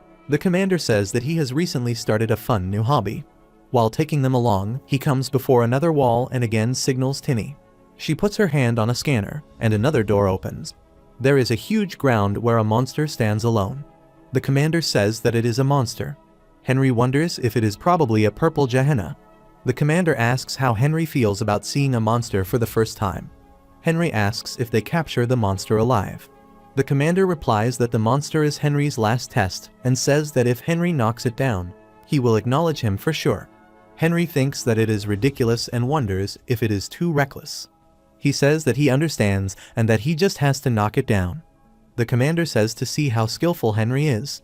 Henry wields his sword and thinks that it is a fox pretending to be a bear. He gathers his magic, protects himself with defensive magic, and steps into the battlefield. The monster notices him and turns toward him. He thinks that he has not been paying much attention to it for quite a while. He then notices that there is a barrier on the floor. Suddenly, the monster approaches him. He quickly uses haste magic and retreats from his place, dodging the monster's attack. The monster stomps toward him again. He swings his sword and leaps toward the monster. He manages to land a slash on its body and says that it is enough to delay and that they should start. As the monster growls and attacks him, he dodges and uses the circle step technique to retreat from his place. He appears behind the monster, wields his sword, and says that it is done for. Henry uses the circle step technique and begins to strike at the monster. The monster does not feel his presence from behind, and Henry takes advantage of this and lands a strike on its back, cutting its horns. The monster collapses to the ground. Henry grabs one of its horns and says that it is done. He then tosses it toward the commander and asks whether he should get rid of it. The commander seems impressed by Henry and wonders how he really did it. He then asks how Henry knew that the monster's weakness was its horns. Henry says that it was just a feeling. He adds that the monster's skin is really hard, so he wondered if its horns were weak and attacked them there. The commander asks if it was really just a feeling. Henry says that there is another test he has to take. The commander says that there is no need, that this is all, and that if Henry took any more tests, they would not be any fun. He says that he will take care of the mess. He adds that starting the next day, Henry has to go to the Education Corps and get basic training for a month. Tinny apologizes for interrupting and says that the training of the jockeys is already taking place at the Education Corps. The commander says that this works perfectly, tells them to let Henry start the training in the middle, and adds that if Henry is lacking in anything, he can get training and learn it by himself. Henry then bows and thanks him for his consideration. The commander says that there is no need, that this is a privilege only for those who have passed the test, and that it is a privilege most people cannot even imagine. He then asks Henry whether he can handle his liquor. Henry agrees that he can handle it. The commander then says that Henry has probably been eating things he should not have been eating for a while, and that he will treat him to some good food. Later, they are drinking and having food, and the commander laughs and says that he cannot believe it, and that Henry does not even let him down with drinking. He then starts telling stories from his younger days, and Henry, feeling annoyed, thinks that, as expected, all nights are the same. Henry uses sleep magic on the commander, but it does not affect him, and he continues his story. Henry wonders whether the worst incident of Fort Caliburn is the time when powerful protective magic is cast to block all kinds of curses and magic in order to protect the commander-in-chief. The next day, Tinny and Henry are riding in a carriage. Tinny worries and says that since Henry is not able to sleep, she asks what he is going to do. Henry says that he is all right. He then adds that he thinks she is going to go through more hardships because of him. She replies that she always does, and then she gives him some papers and asks him to take them. Henry holds them and asks what they are. She says that since he is starting his training in the middle, she has organized some of the basic teachings for him. Henry thanks her and starts reading the notes. After a while, he gives them back to her and says that he is finished and that she can take them back now. She flinches, and he says that he memorized everything just now and adds that his memory is pretty good. She wonders if her eyes are not wrong, and if this guy is a genius for sure. Then a soldier informs Tinny and Henry that they have arrived at the entrance of the education corps. She leaves him there and says good luck, adding that they will see each other next time. The soldier takes him inside and tells him that he may enter. Inside, he says that in this place, Henry will address everyone as an officer, and that since he has the rank of an apprentice, he is not allowed to speak informally to anyone except those of his own rank, and then asks if he understands. Henry agrees and thinks that this is the beginning of his military life. Henry then asks the officer if he has a question and asks whether he needs to know what was taught during the first week that he missed. The officer confirms that it is required at their school and explains that every week, a test is given based on what is taught during that week. Henry asks what happens if someone does not pass the test. The officer says that there has not been a single person who has not passed. Henry then says, with all due respect, that he would also like to take the test. The officer, feeling frustrated, asks how he can take the test without knowing what was taught and whether he thinks this is a joke, and initially refuses. Henry explains that he has received some training from the commander and that he is just curious whether he needs additional training if he passes the test now. The officer thinks that Henry has received training from Commander Esselin, then agrees and says that what Henry said sounds like making light of the education taught there, and warns that if Henry fails the test, a punishment will be given accordingly. Henry agrees and thanks the officer. The officer thinks that this arrogant child will be given a special test. Later, Henry sits and takes the test. The officer sets the timer and says that all he has to do is finish the test within the given time. With that, the time starts. Henry looks at the test paper and thinks that the education course has recently focused on questions about equality, and he starts solving the paper. When half the time has passed, he tells the officer that he has finished. The officer flinches, looks at the timer, and wonders if he is already done.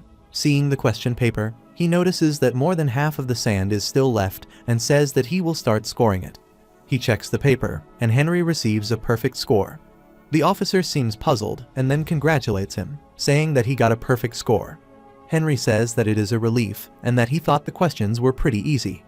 The officer then says that starting in the afternoon, there will be a martial arts class, so Henry can relax in his room until then, and adds that if he needs anything, he can go to the administration office. Henry agrees and leaves. The officer thinks that he can see why Henry is getting guidance from the commander, since Henry achieved a perfect score on a test for intermediate commanders that even officers find difficult. As a result, without Henry even knowing it, he is becoming famous in the education corps. In the afternoon sparring class, Officer tells Henry to introduce himself, and he introduces himself. Officer then says that they will start with close combat sparring and asks Cadet Henry to step forward, explaining that since it is his first day, he should test his skills and realize his limits. Officer adds that the next test will measure his skills and abilities, and announces that starting immediately, Henry will begin one-on-one battles. He explains that the fight will continue until someone is knocked out, and that it will end only when all the cadets present are knocked out. Henry thinks that this is something like unlimited competition. The officer informs him that they will start with Cadet Need and calls Cadet Need to step forward. Cadet Need stands before Henry, and they face each other on the battlefield. Henry takes his stance, and Cadet Need, seeing this, thinks that if Henry's starting position is bad, it will be good for him. As Cadet Need moves toward him, Henry throws a punch at his face. Cadet Need ducks and avoids them, but Henry then strikes with his other hand at his neck. Cadet Need falls backward and collapses. The other cadets wonder what just happened and whether Need has been knocked out. Officer wonders how, among all 20 cadets, Henry has just taken down the one with the third highest grades in close combat sparring with a single strike, and questions who Henry really is. He then calls the next cadet. Henry throws the other cadets and defeats them all. Officer remarks that there are not many people left with top grades and wonders who exactly Henry is. Henry, seeing his fists, thinks that this should be the 9th person, and that, although it is a new feeling, Hector really is an amazing person. He thinks that he had hoped an aggressive type of martial arts could be applied to close combat sparring and did not expect it would actually work. Officer calls Cadet Ronan to step forward. Ronan steps in, and Officer explains that in past close combat sparring classes, Cadet Ronan held the highest grade, and if Henry is able to surpass him, he will share the top position in the class. Henry, seeing Ronan's calm expression, thinks that he looks like a gentleman but is at the top of the class. Officer starts the combat. They face each other, and Henry thinks that Ronan is pretty calm and wonders if the top of the class is really that different. Since Ronan is at the top of the class, Henry decides he will have to humble his pride. Using the circle step, he quickly moves behind him. Ronan glances back, but Henry begins to punch him. Ronan blocks the punch with a kick. Henry, standing before him, thinks that he must have underestimated him, as he really is different. Ronan moves toward him, using the circle step and leaps at Henry. Henry notices the difference in Ronan's circle step. Ronan lands a punch at him, which Henry blocks with both arms, guarding. He counterattacks with a punch, which Ronan blocks with his arms. They exchange blows and stand again facing each other. Ronan grabs Henry's leg, throws him to the floor, and begins to punch him, saying it is the end.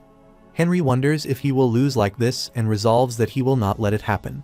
He then uses Lighten Gram, a magic that lightens the target's weight. He holds Ronan up, grabs his leg, drags him, and then throws him against the wall, canceling the Lighten Gram magic. Ronan collapses, leaving the cadets shocked. Officer is also shocked. Henry tells the officer to announce the results. The officer flinches but then declares Henry the winner, noting that he achieved a perfect score in theory class, close combat test, and sword test. At night, Henry approaches Ronan, who is sitting in his room. Ronan turns aside, still upset.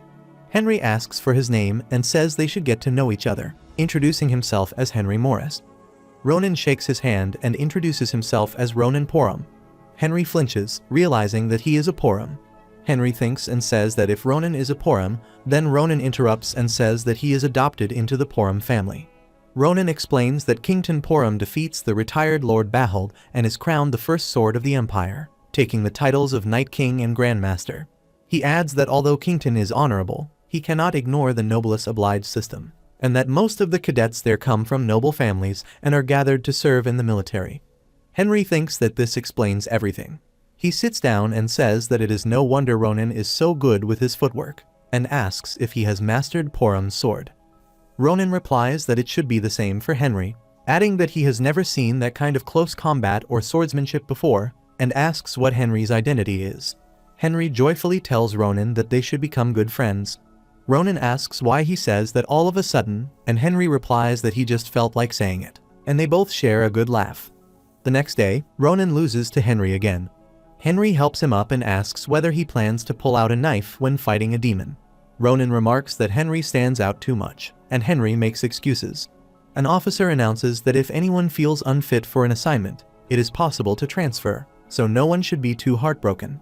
He adds that since training is over, there will be a celebration, and that alcohol and meat are prepared in the cafeteria. All the cadets cheer happily. Their sparring officer then informs Henry that Commander Esselin is looking for him. Henry wonders why. Tinny comes and takes him along. In the carriage, she asks how his time at the Education Corps is. Henry replies that thanks to her consideration, it is pleasant. She says that the commander will be pleased to hear that and explains that Henry is not being called because he is being protected. When Henry asks what it is about, she explains that the commander usually calls the top of the class separately to celebrate, and that he is especially happy Henry finished first. She adds that the commander grants one wish to the top of the class. Henry is shocked upon hearing about the wish. Later, she drops him off and wishes him good luck. Henry thanks her for her help. She gets back into the carriage and says that she will be waiting that night, and that Henry should tell a soldier to call her if he needs her, because she will go to the residence.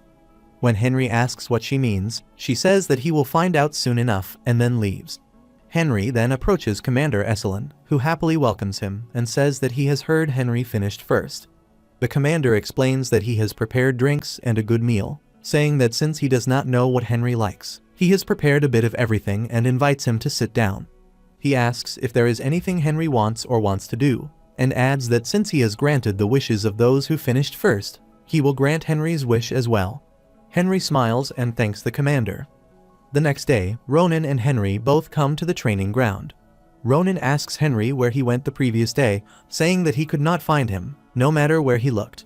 Henry replies that he went to drink alcohol with the commander. Ronan says that he guesses the rumors are true. Henry asks what rumors he means, and Ronan says that he is talking about the rumor that the commander favors him. Henry says that he should not misunderstand, explaining that it is only a tradition for the top of the class. Ronan tells him to stop lying and asks whether he really only drank. Henry shows him a sword and says that he also received this. Ronan wonders why it is a sword. Henry explains that the commander gave it to him as a present and said that it is a holy sword. Ronan is shocked and asks if it is a holy sword. He recalls that on a previous day, the commander gave Henry the sword and told him to take it, asking how it is and explaining that it is a holy sword blessed by the greatest priests and that it is not strong enough to defeat monsters. Henry swings the sword, and Ronan is wondrous at the sight. Henry mockingly asks if Ronan is jealous. Ronan, frustrated, says that of course he is jealous, but adds that there is no use wanting what someone else has and that a better sword will appear sooner or later. Henry agrees and then asks which unit Ronan is assigned to. Ronan tells him that it is an infantry unit. Henry says that it is not bad at all. Ronan says that it is a good place to get promoted and that he is assigned to a first-class unit rather than a second-class one, adding that as long as he does not make mistakes, he should be promoted to intermediate officer in no time. Henry thinks that Ronan has been pretending not to think carefully about such things. Ronan then asks about Henry's assignment. Henry replies that it can also be considered an infantry unit. Ronan asks what he means by that, and Henry explains that it is an independent company and asks whether Ronan has ever heard of Caliburn's Needle. Ronan does not know about Caliburn's Needle. The previous night, the commander became completely drunk and fainted. Henry purifies himself using magic and says that it is enough to get rid of the alcohol. He comes out of the commander's room and asks a guard to contact Tinny and ask whether he can meet her right away. The guard agrees and goes to contact her. Henry looks at the units on the map and says that there are many troops in the fortress.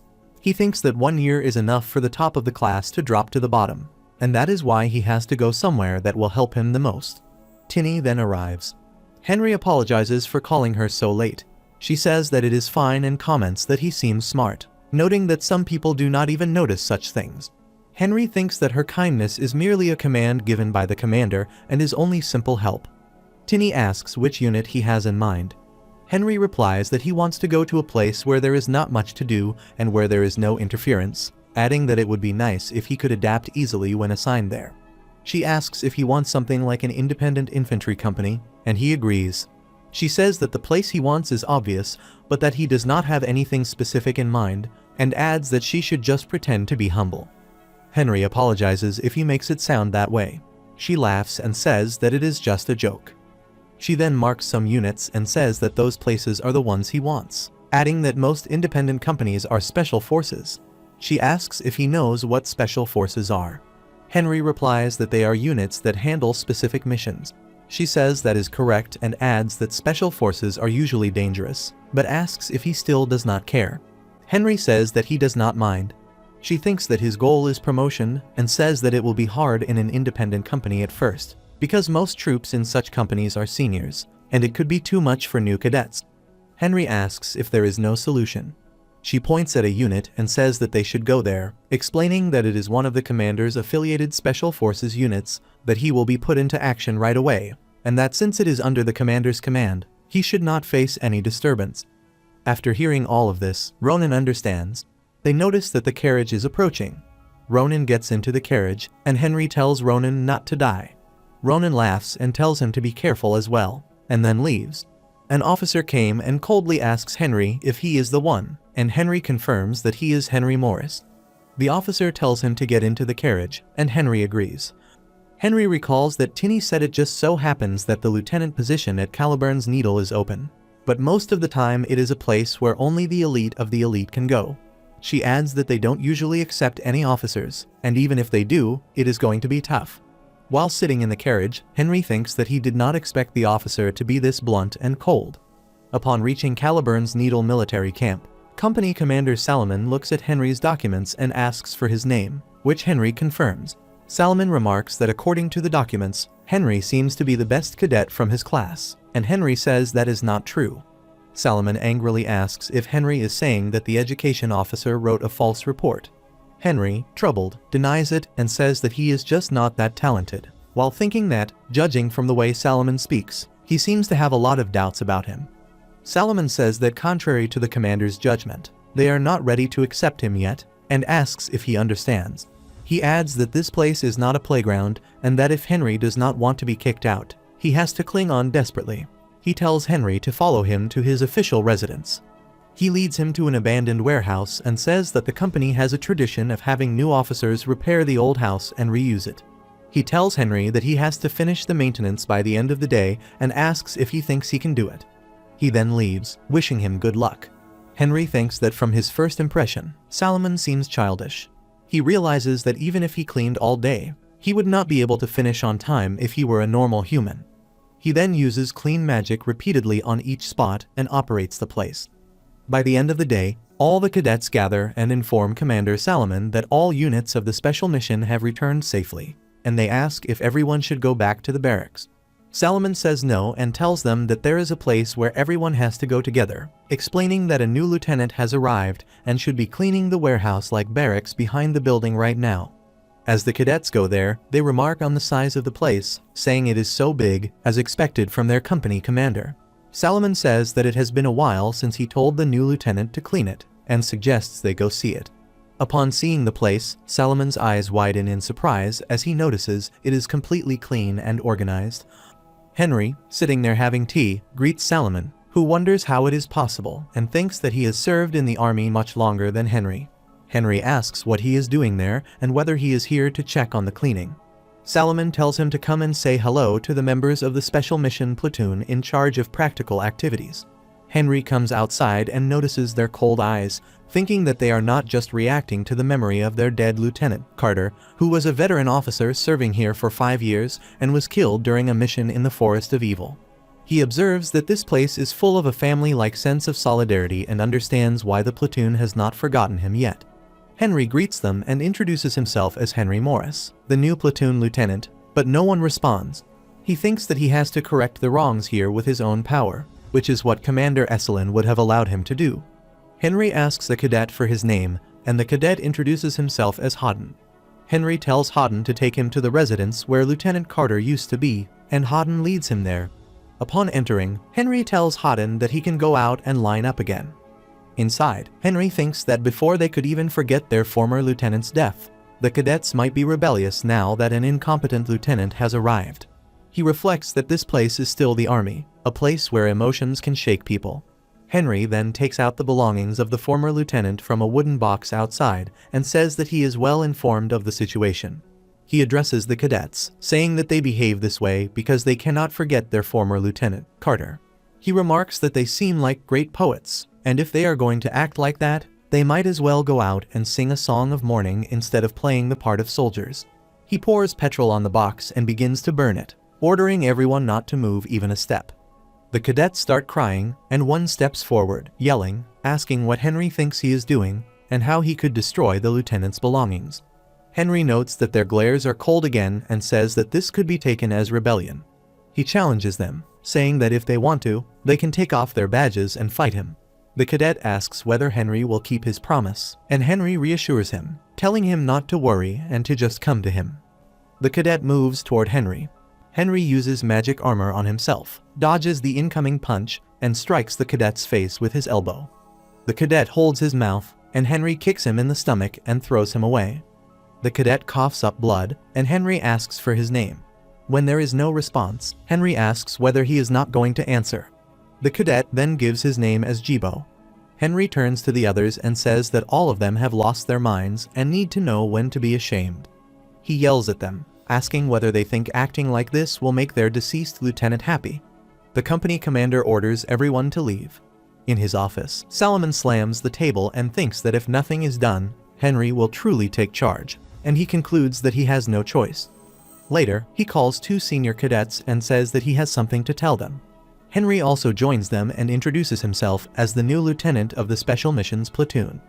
One cadet introduces himself as Hugo, a lieutenant in charge of the commander's personal duties. Another cadet introduces himself as Vogue, stating that he is in the support force and is the head of administration and company supply. Hugo tells Henry that since he is his senior, he can speak comfortably, and asks whether it is true that Henry has not learned aura. Henry confirms that he has not learned it yet. Hugo says that he is dumbfounded and asks whether Henry even has a conscience, and whether he knows what kind of place this is for him to step into as a new officer. Henry replies that he will learn aura when the time comes and that there is no need to hurry. Hugo becomes frustrated and remarks on Henry's arrogance. Henry then asks about a test, saying that in the position of lieutenant of the Special Missions Platoon, the most important position is the company, and questions why a new officer is chosen over anyone else, asking whether Hugo is scared of him. Hugo becomes angry, stands up, and challenges him, saying that they should do it and see how long Henry can continue with his words. He asks the company commander to allow it, saying that he will test Henry himself. In the training ground, all the troops gather. Solomon thinks that he purposely assembled all the troops there, believing it would be the place where everyone sees how big a mess the new cocky officer will make. He also thinks it is an opportunity to withdraw the personnel appointment if necessary. Henry asks Hugo whether it is really okay to test with a wooden sword after saying he wanted to test with a real sword. Hugo, frustrated, tells him to just keep talking. Everyone around gossips about the new lieutenant, thinking that this is going to be fun. Solomon thinks that he does not know what Henry is up to, but Hugo is an advanced expert user, and he is not an opponent for a runner-class user like Henry. He adds that although it is not a real sword, it is a wooden sword, and he wants the two of them to do their best. Henry thinks that this time he will use the maximum amount of power. He gathers his magic armor, and they both run toward each other. They swing their swords, and with just one slash, Henry breaks Hugo's sword. Commander Solomon, shocked, thinks that it is impossible for a runner-class user who does not even know aura to do that. Henry then bows to Hugo, calling him senior, and leaves. In the commander's office, Henry asks Solomon whether he is not going to host the morning meeting. Solomon gives him some papers and tells him that this is what he is assigned to, and that he should get started after reading them. Solomon leaves, thinking that he needs to rest a little, too. Henry sits there, thinking that the dumb people back then and now are all the same, judging others by their looks. He reads the papers and wonders about his assignment. In the Forest of Evil, Class 9, Area Patrol Gehenna.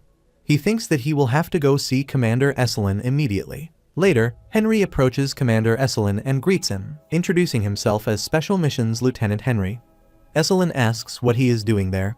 Henry says that the duty he was assigned feels strange. He explains that his assignment is different from the usual special missions, and that today's task is only a simple sweep-out mission normally handled by the infantry division. He adds that he understands Esselin wants him to gain experience from the bottom, but he still finds the assignment odd. Esselin acknowledges this and asks why Henry has come to complain. Henry replies that today he proved his abilities by facing Lieutenant Hugo. Esselin flinches and asks whether he actually won against Hugo. Henry answers that he cut Hugo's wooden sword with a single strike. Tinny is shocked, and Esselin asks in disbelief how he could break a wooden sword held by an Auror in one attack. He warns Henry that lying to escape responsibility is a bad habit. Henry calmly says that if they do not believe him, they can confirm it themselves. Esselin remarks that only good news has been coming in since morning and agrees to look into it. He then asks whether Henry wants a different mission since he dislikes his first assignment. Henry agrees and says he wants to go to the Class 6 district. Esselin asks why he chose the 6th district specifically. Henry thinks that he cannot reveal that he is searching for hidden treasure under the excuse of a mission and that he must confirm the exact location. He answers that he has never been there and has heard that the Class 6 district is the main area of the Special Missions Forces, so he wants to learn more about it through his first mission.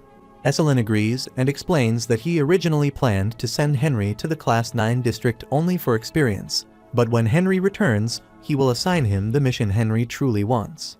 He tells Tinny to bring Carter's paperwork. After Tinny hands over the documents, Esselin asks if Henry knows who the former lieutenant was. Henry answers that it was Lieutenant Carter. Esselin says that Carter died during a mission and asks whether Henry is curious about that mission. Henry thinks that this must be important if it drove a lieutenant to death, and that it sounds troublesome, but he answers that he has wondered about it. Esselin says that long ago, Carter had been hunting a creature called Black. He adds that this is only a guess, but Black may be a demon who enjoys playing games. Henry thinks that he has not heard the word demon in a long time and asks why Carter went after Black. Esselin explains that when Carter first encountered Black, he was a company commander in the infantry division. During a mission in the Class 7 district, he lost his precious men to Black. It was an ordinary infantry encounter, but Carter was extremely loyal and could not forget it. Henry asks whether Carter joined the Special Missions Forces for revenge. Esselin confirms this and says the mission was specifically assigned for Carter's revenge. He also needed someone capable, and Carter had been the best candidate. Henry thinks that Carter was a fool to sacrifice himself for revenge, but he also realizes that because of that, his unit followed him. Esselin says that a predator does not hunt when it is full, yet Black is not even hungry and is still killing people for fun. What began as Carter's revenge mission has now become an official threat to the fort, and Black is a demon that the special missions must eliminate. He tells Henry that the task will now fall to him. Henry understands the situation. Esselin pats him and says that he believes Henry will do well, but warns him not to overdo it, because if he dies there, his body may never be found. Henry mutters to himself that if that is the case, Esselin should never have assigned the mission in the first place. Later, Henry studies Carter's files and thinks that demons normally appear only in areas classified as Class 3 or higher. If even one of these creatures is a true demon, the mission will be difficult. According to the report, the creature known as Black possesses the ability to transform. Black is officially classified as a Class 6 demon, but it has also been sighted in Class 7 and Class 8 areas. It shows extremely high intelligence, can speak human language, and carries condensed dark magic within its body. Magic that is unstable and dangerous. Henry mutters that, based on 5 years of accumulated records, Black is confirmed to be a highly hostile opponent. This will not be easy. Still, he decides to move forward. The next day, the deputy commander comes to Henry's room and asks whether he summoned him. Henry replies that his previous assignment has been cancelled and that he will begin patrol in the Class 6 district that afternoon. He asks if the deputy is familiar with Black. The deputy confirms that he is. Henry explains that he has inherited Lieutenant Carter's mission. He adds that chasing Black immediately would be difficult, and the deputy agrees. Henry says that Carter's 5 years of data are insufficient, so he intends to start investigating Black from the beginning. Since this is the first day, he will only conduct light reconnaissance. Henry hands the deputy a wooden box. He says that these are Lieutenant Carter's belongings and asks him to take care of them. The deputy looks shocked, and Henry asks if he truly believed he would burn them. He says they mean nothing to him, but they still deserve proper handling. He then asks whether Jibo is recovering. The deputy answers yes, grows emotional, and thanks Henry while apologizing. Henry tells him it is fine but warns him not to let the unit become careless again, or he will take real action next time. The deputy salutes, but Henry stops him, saying it is unnecessary. The deputy leaves. Later, an announcement is made that a special operation is being formed under the Special Missions Company. Lieutenant Henry Morris and 9 others are assigned. Henry addresses the group and states that they will begin their mission in the Class 6 district. With everyone in agreement, the unit departs for its operation. On the way, Henry looks at the surroundings and thinks that it has been a long time since he last saw such a sight. He feels nostalgic whenever he looks at it because it reminds him of the past. He thinks that they are stealthily heading toward their destination in the Class 6 district and wonders whether he should begin. He activates the solitude in the crowd magic, a combination spell that prevents large groups from drawing attention or interest. The cadets notice monsters along the route, and one of them says that today must be a special day, wondering how they have not encountered any trouble even once. Another cadet says that he has a good feeling about this mission. They arrive at the Forest of Evil, Class 6 District, Safety Zone. Henry observes his magic at work and thinks that he did not know solitude in the crowd would be effective in this area. He addresses the team and tells them that their goal is to obtain a lead on Black. He explains that although he possesses 5 years of information recorded by Carter, it is not very helpful, so he intends to restart the investigation in his own way. He states that Black is classified as a Class 6 demon, cannot speak, is suspected of being a maniac, and is stronger than other demons of the same class. He says that they are going to search for anything that can provide a lead. Henry shows them a drawing of a mushroom and explains that it is a kin mushroom, a demonic mushroom known to grow in the Class 6 district. The deputy commander asks whether this area is not already Class 6. Henry confirms that it is and explains that the mushroom requires at least Class 5 demonic energy to grow. The deputy commander asks whether this means that if Black is beyond Class 6, the mushroom might be growing near its habitat. Henry confirms this. Henry states that he is dividing the platoon into 2 teams led by himself and the platoon sergeant to improve efficiency. He says that because the platoon is divided, there should be no conflicts with demons and that they will regroup at the safety zone in 6 hours. He hands a scroll to the deputy commander and explains that it is a magic item that will transmit the user's location to him in an emergency and that it should be used only in danger. He adds that the captain personally gave it to him and that it is expensive, so it must be used wisely. He thinks that it is actually a magic scroll he previously created. The deputy commander agrees and says that he understands. Henry announces that the platoon is dividing into 2 groups. The deputy commander says that they will meet again in 6 hours. While traveling, Houghton asks if he can ask something, and Henry allows it. Houghton asks how Henry came up with the method of using the demonic mushroom. Henry explains that he learned it from a book about the Forest of Evil, and that he memorized the entire book. Houghton expresses satisfaction. Henry thinks that it does not make sense for a Class 6 demon to live in a standard Class 6 environment. He thinks that the demonic mushroom they are currently searching for grows in an area he sprayed decades ago to protect a hidden treasure and that it serves as a gatekeeper milestone. He thinks that he feels sorry for using the troops in this way, but that it is not a lie that he is also searching for Black while secretly looking for the treasure. After 6 hours pass, the platoon regroups at the safety zone. Henry finds nothing and thinks that the effort has been wasted because he cannot find even a single spore of the kin mushroom or any clue about Black. Some cadets discuss among themselves that Henry has nothing to do with Lieutenant Carter, yet he still cares this much about the mission. Others say that they must have misunderstood him and that he is actually a good man. Some say that they feel foolish for not finding even a single mushroom. The deputy commander thinks that it does not matter that Henry is a new officer and decides that from now on, he will pledge his allegiance to him. Meanwhile, Henry wonders where his hidden treasure could be, and misunderstandings continue to pile up. At night, Henry forms a magic circle and casts spells to summon Hector. The Nethergate opens, and Hector appears. Hector says that it has been a long time and asks whether Henry has already been assigned to a unit. Henry says that he has been assigned, and that he has also overpowered the people who laughed at him earlier. Hector asks who would dare to laugh at him. Henry explains that some sword experts doubted his skills, so he taught them a lesson, and they are now keeping quiet. Hector says that they must be ashamed and adds that, from an expert's perspective, there is nothing more trivial than a runner. He then asks whether there has been any progress and whether Henry has still not learned Aura. Henry says that he has not made progress because he has been given a troublesome task and has not trained for a while, which is why he cannot even deal with a monster that is right in front of him. Hector asks what kind of task could be important enough for Henry to endure losing his training partner and asks whether it is truly that significant. Henry says that it is a long explanation, and then he honestly explains everything to him. After hearing the story, Hector asks whether Henry is saying that he cannot train properly until he catches someone named Black.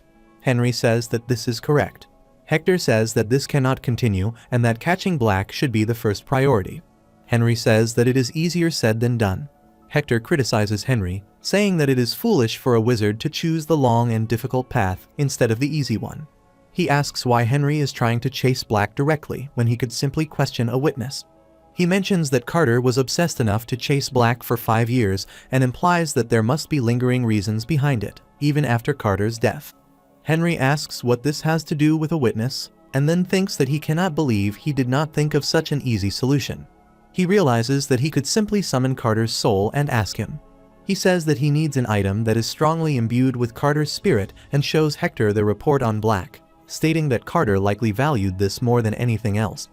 Henry draws a summoning circle to summon Carter. Hector asks what will happen to him if Henry summons someone else. Henry replies that he does not know because he has never done it before, and that he is unsure whether it would be a big problem. He then casts the spell, and strong energy begins to emerge. Henry calls out for Carter to appear. The Nethergate appears but does not open, and Henry continuously calls for Carter.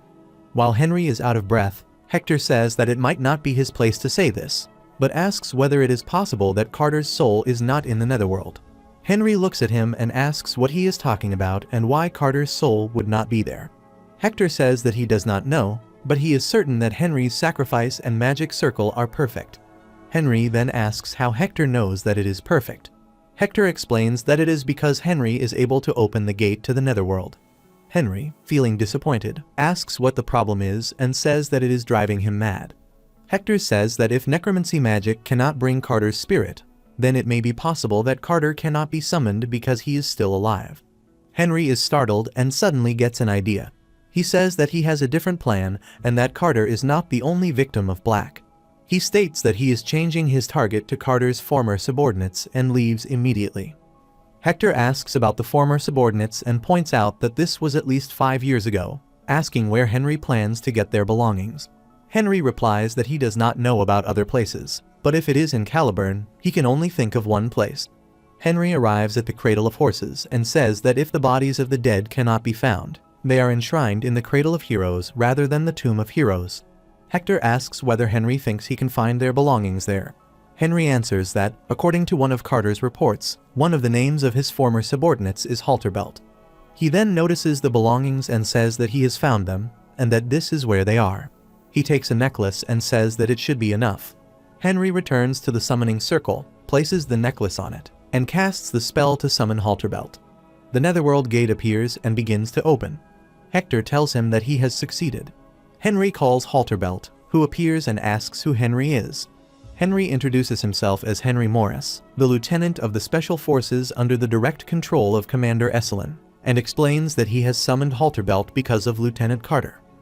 Halterbelt asks whether Henry is referring to their company commander, Carter. Henry explains that Carter was a company commander at that time, but has since been promoted to lieutenant of the Special Forces, and that Carter is currently missing because of Black.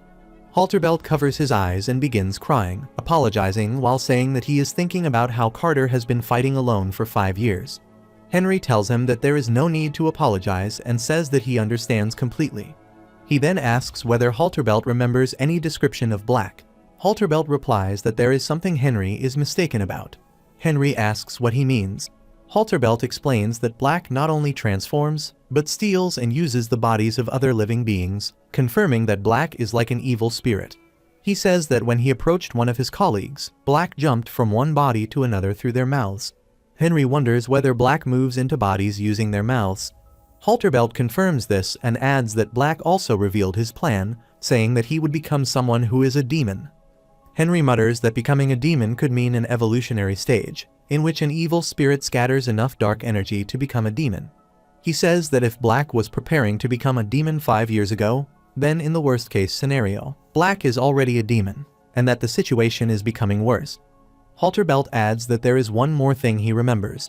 He says that while he was frozen in fear, Black approached him and said that he should consider it an honor to be eaten by someone who is about to become a demon. He explains that when Black entered his head, he felt the pleasure of murder and the desire to conquer bodies, and that this desire was caused by a scent that was full of pleasure.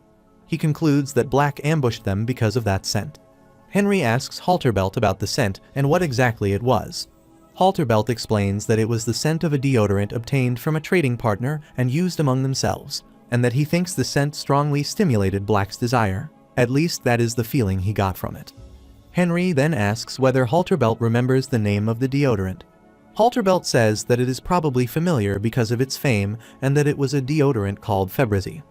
He sobbingly requests that Henry listen to a favor, saying that he does not want revenge, but if Henry meets Lieutenant Carter, he should convey his thanks to him. After saying this, Halterbelt disappears. Hector remarks that it is a relief, as he had been worried that Halterbelt might curse Henry due to lingering feelings. The next day, Henry approaches Esselin, who asks whether he came so early in the morning to look for some deodorant and questions whether that makes sense. Henry explains that even though it is a small chance, he does not want to miss it, and still will not let him leave.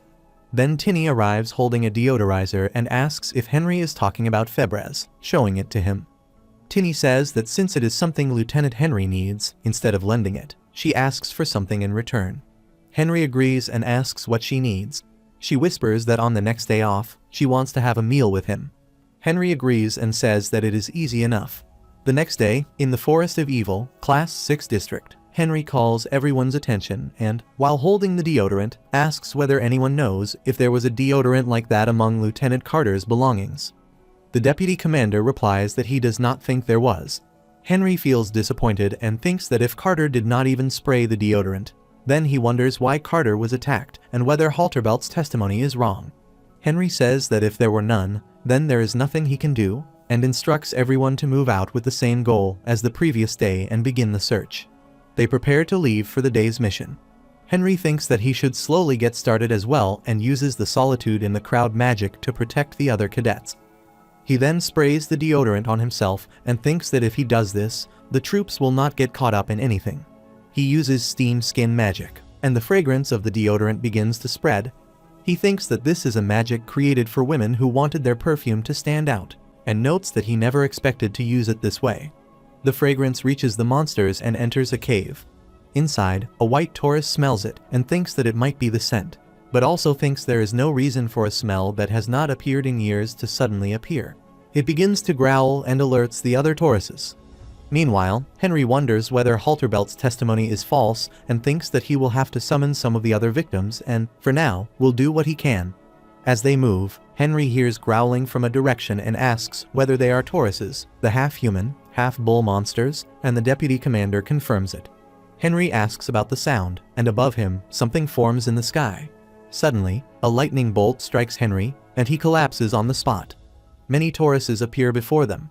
The troops are frightened, and the deputy commander tells everyone to stay calm, saying that they are still shaken by the former lieutenant's death, but must remain calm. He declares that he will take the lead and orders everyone to stay in formation and move toward the safety zone. Some protest and say that they should at least get revenge for the lieutenant. The deputy commander yells at them, asking whether they will keep acting like children, saying that they are Tauruses and that they must run with all their strength, adding that he cannot guarantee their survival and ordering everyone to stay sharp and leave immediately. A huge white Taurus appears, and the troops wonder what it is. It growls and destroys the ground. Jibo shouts that it has blocked their retreat and declares that in this situation, he will die fighting, telling the others not to stop him and saying that they can feel that this creature is the culprit. Houghton suggests that they go together, saying that they cannot face the company after losing their lieutenant twice. The deputy commander agrees and says that he will die there as well. They all begin fighting the Tauruses. Meanwhile, the white Taurus notices Henry's body and moves toward him. Jibo notices this and wonders what it is doing, and whether it is going after Lieutenant Henry. He runs toward it and attacks, demanding to know what it is doing. The white Taurus strikes him in the stomach and throws him away. As it growls and prepares to strike him with lightning, Jibo thinks that this is the end. To his surprise, Henry stands in front of him, protects him, and blocks the lightning with his sword. Henry notices a page with a magic circle drawn on it stuck to his sword. He grabs it and squeezes it in his fist. He then gives his hand to Jibo and tells him to get up, go and report that he is still alive, and make sure not to die. Jibo happily agrees and moves toward the troops. Henry then asks the white Taurus whether it is the one that struck him with lightning, and it growls in response. Henry stands holding his sword against it. The Taurus begins to attack him, but Henry blocks the strike with his sword and says that it is not even that tough. He kicks it in the chest and, with a slash, severs its head. The head falls aside. Seeing this, Henry wonders whether it is dead. However, it speaks and calls the Taurus useless. Demonic energy comes out of it, and the head attaches to the body again. It tells Henry to think of it as an honor to be its new host. Black then tries to enter Henry's body, but it does not work. Henry says that he has found Black, and that it will not work on him. He strikes again and slashes the Taurus in half. Black's spirit appears separately and scolds him. Seeing it, Henry says that it is quite interesting, and that it is not completely an evil spirit, but not exactly a demon either, and asks what it actually is. He begins to use magic on it and asks whether it is a doppelganger or something similar. Black becomes troubled and dodges the magic. Henry notes that it dodges the attack and says that he cannot believe it is trying to run away. He uses the return to the body magic that was created to find the remains of dead soldiers, but Black dodges again.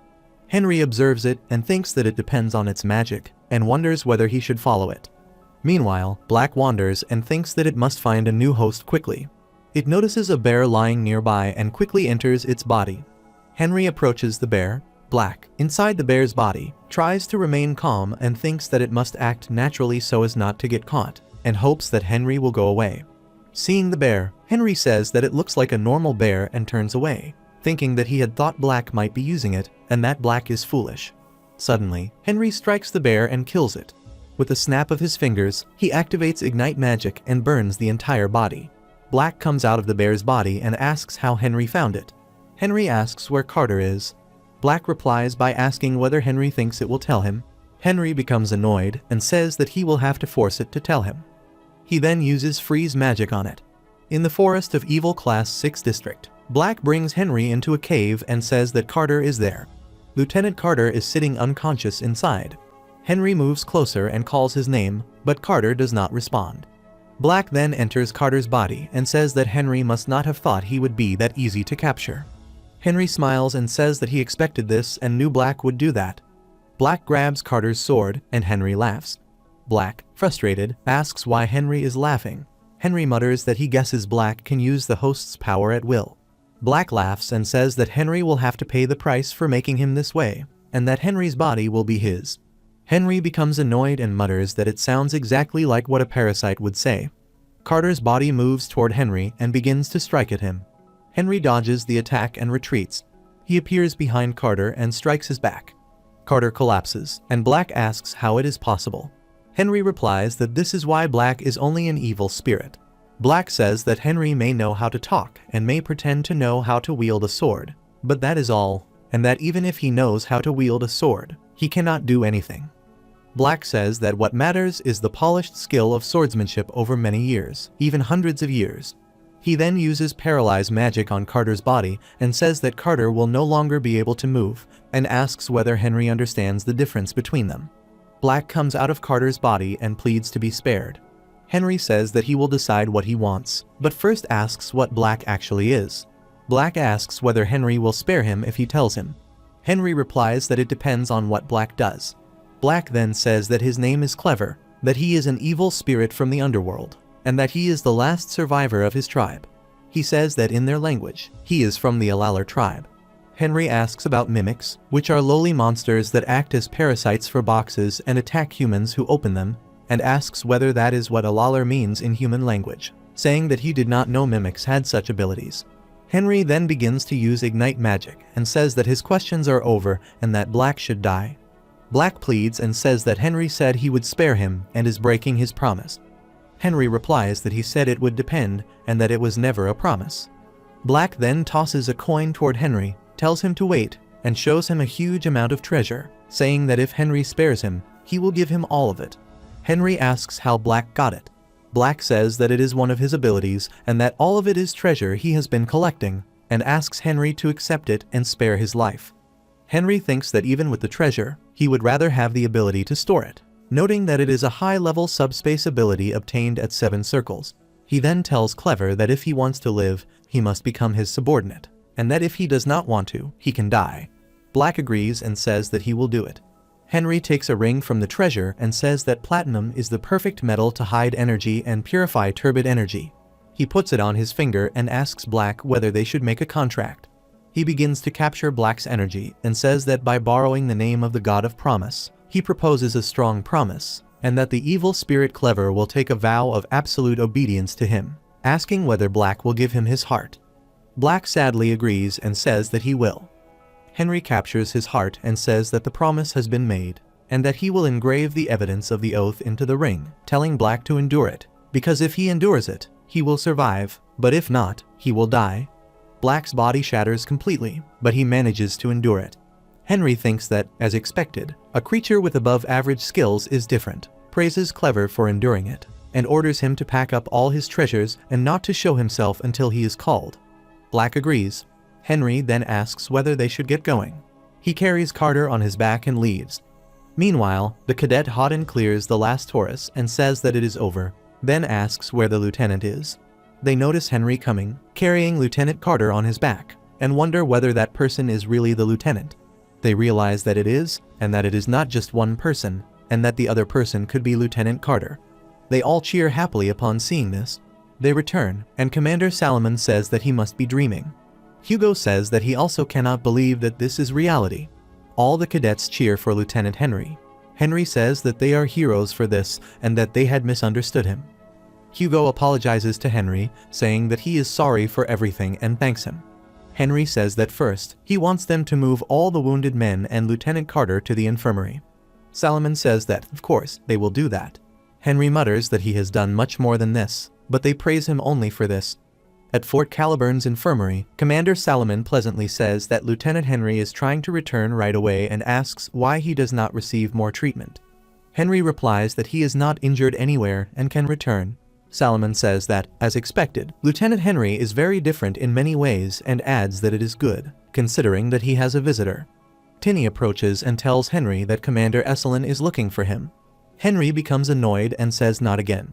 At night, Henry goes to meet the commander. Esselin laughs and says that no one would have known Henry could catch Black so quickly.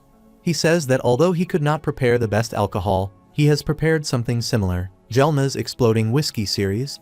Henry seems unpleasant, but holds the drink. Clever speaks to Henry and asks whether he is in a difficult situation. Henry asks why he thinks that. Clever says that he can feel the discomfort they are feeling and wanted to ask, adding that if Henry wants, he can use his ability, chest, and drink the alcohol for him instead. Henry asks whether he is talking about his subspace and says that it is a good suggestion. Clever says that Henry only has to naturally drink the alcohol, and he can open the chest in his esophagus to collect it. Henry asks how he can believe him. Clever says that he will use this opportunity to prove it, and that Henry is a much higher being than he is, so he would never dare to harm his master. Henry thinks that perhaps it is because of the platinum, and that Clever's personality has become more docile. Henry says that he will trust him this one time and toasts with the commander. As he drinks, he notices that the alcohol moves into his chest through his esophagus. Esselin says that they should drink out of bowls today and asks whether Henry thinks he will be able to. Henry agrees, and they clink their bowls. After a while, the commander becomes completely drunk and faints, and Henry says that it is over. Later, while sitting alone, Henry thinks that he might have done too much this time. He thinks that he was expecting something from Carter because he is a top-notch world expert, and that he could not fulfill his original purpose of finding his treasure. He summons Clever, who appears, and Henry asks him to change his appearance to something that feels familiar to him. Clever appears in the form of a cat. Henry praises him for his earlier work and says that he did not call him only for that, but to learn more about him, and tells him to come closer. Clever sits on his lap, and while petting him, Henry says that with chest and hypnosis, not even a parasite, but a mental invasion and a talented mimic, that is good enough. Clever jumps to the floor. Henry says that Clever responds to certain scents and asks what that scent is exactly. Clever says something in a different language, and Henry asks whether he is saying cucumber. Clever says that he cannot fully understand human speech, so even if Henry tells him, he would not know what cucumbers are. Henry leaves the room and brings a cucumber. Clever becomes happy upon seeing it and starts sniffing it. Henry thinks that, judging from his reaction, cucumbers are not a weakness but a stimulant. Henry says that Halterbelt had deodorant on him and asks why Clever attacked Carter when Carter did not even use deodorant. Clever says that he was just curious and knew that Henry had been after him for a long time, and also says that after his evolution was over, he was going to use Carter's body as a vessel. Henry mutters that even though it was a hassle, it is a good thing he got Clever. He shows him a picture of a Ken mushroom and asks whether he has ever seen a mushroom like that in the 6th district. Clever, seeing the picture, says that a mushroom like that is a kin mushroom, and that he has seen it. Henry asks whether he knows where it is, and Clever confirms that he does. At night, Henry prepares to leave, uses the solitude in the crowd magic, and asks Clever whether he is sure about its location. Clever tells him to trust him. Henry flies into the sky and, after a while, lands in a forest using featherfall magic. He asks where it is, and Clever tells him that it is behind the tree. Henry swings his sword, slices half the tree, finds nothing, and asks whether Clever is sure about the place, saying that there is nothing there. Spores begin to spread, and Clever tells Henry to take a closer look. Henry notices spores all around and thinks that they are kin mushroom spores, that there are many of them, that there is no natural enemy, and that it must be growing comfortably. He thinks that he could easily get it by burning it, but that he might be targeted by evil creatures at night. He asks Clever whether he can suck them in. Clever agrees and tells him to leave it to him, and then sucks in all the mushroom spores at once. Henry notices a cave and says that he has found it. He goes inside using lightning magic. They find a guardian shielder, and Henry says that it is still the same. He thinks that if everything were still the same, the item would have been left as an heirloom, but that it is not possible for the sake of revenge. He puts his hand on the shield and casts magic spells on it. Energy emerges, and it starts melting. When it completely melts, Henry finds a box inside it. He opens the box and finds an orb. Clever asks what it is. Holding it, Henry says that it is the heart of a demon species called venom, and that when it is eaten, one becomes resistant to all kinds of poison, and one's blood itself turns into fatal poison. He thinks that he has finally obtained it. Clever asks whether there is no cure, and Henry says that there is. He then engulfs the orb and says that it is disgusting. Demonic energy starts releasing from his body. Clever asks whether he is alright, and Henry says that he is fine. Henry then holds a small bottle and opens its cap. Clever asks what it is, and Henry says that it is a fatal poison, and thinks that it is the poison Silver Jackson gave him when he took everything away from him, and that he should test the effects of Venom's heart. He drinks the poison, and Clever is shocked. Henry remains fine and feels happy that he is completely fine. Clever worries and asks whether he is really okay. Henry says that the heart is definitely effective, and that normally he would have experienced extreme pain as soon as the poison passed his esophagus, that the toxins would block every magic circuit, spread all over his body, and attack his organs. He then leaves the cave, thinking that he has achieved his purpose of coming there, and says that they should return. The next morning, Commander Salomon asks Lieutenant Henry whether he is back and tells him that he should take plenty of rest since the commander has given him permission. He then gives him a letter. While holding it, Henry asks what it is, and Salomon says that it is an official document that has come only for him and tells him to check it once he is back at his quarters. Afterwards, Henry opens the paper and wonders what it is about. As he opens it, he smiles, looks at his cupboard, and thinks that for the first time, he should dress up. It is a letter from Tinny inviting him to dinner at her quarters. Meanwhile, Tinny gets ready and thinks that Henry is a fine choice, that he is young, smart, and capable. There is a knock at the door announcing that it is Lieutenant Henry. She is fully ready and welcomes him. Henry thanks her for inviting him to dinner. She tells him to speak casually and says that since they are not working, there is no need to be so polite. She thinks that before anyone else takes him, she will definitely make him hers. Later, seeing the food spread, Henry asks whether she made it herself. She says yes, explains that the helpers sometimes help her, but that she usually cooks for herself, and that it is more comfortable and tastier that way. Henry says that he did not know she was good at cooking. She says that he will be very surprised when he eats it, and asks whether they should have a drink. Henry says that he would love that. Tinny asks whether she is forcing someone who is always forced to drink with the commander. He laughs and says that as long as it is not the amount of a whole beer barrel, he prefers a light drink. They both have a good time together. Henry thinks that it feels peaceful, and that it has been a while since he has felt this way. Tinny laughs and says that this kind of full day off is nice, and asks whether he wants to move somewhere else and have another bottle. Henry agrees and asks where the other bottle is, offering to bring it. She refuses and says that she will bring it, and that he can wait there. Internally, she thinks that if he drinks just one more bottle, she can use the drink she has been saving just for today, which is called the love potion. Just as she opens the door, a guard knocks and says that he was just about to knock, and that he is there due to an urgent message. Frustrated, she asks what the matter is. He says that Officer Carter has woken up from his coma. Henry and Tinny are both shocked on hearing this. They go to see Carter, and the physician informs them that he has now regained consciousness, but that, because he has been exposed to dense demonic energy for so long, he is still extremely weak. Commander Esselin asks how long it will take for him to heal. The physicians say that it will take at least 1 year for him to return to his original state. They explain that the density of demonic energy in the Class 6 district and above is completely different, and that, according to the results, because the evil spirit freely extended his life and he received no nutrient supply for a month, his organs have been excessively damaged. Commander Esselin then asks whether he will be completely cured within 1 year. The physicians answer that he will, and add that 1 year also includes his rehabilitation period. They also say that when Carter woke up, they immediately told him that Black had been eliminated and that he asked them to convey a message to Lieutenant Henry, saying that the person who fulfilled his lifelong wish to kill Black had his thanks. Henry smiles. Afterwards, Salomon asks Commander Esselin, just in case, whether Henry was appointed to Caliburn's Needle because Carter was thought to have died, and whether, since Carter did not die and was only in a coma, he must return to the special unit according to military law. Esselin starts thinking and comments that it is troublesome. Henry asks whether he may tell him his thoughts. After hearing them, Esselin exclaims in astonishment and says that it is true and that Henry never mentioned it before. 1 year later, Henry is practicing at the training ground. Hector scolds him and asks whether he truly has no talent. Henry angrily asks what nonsense that is. Hector seriously tells him to think about it, saying that even a beggar would be able to manage after being on the battlefield for a year, and wonders how someone as smart as Henry still cannot do it. Henry tells him to shut up.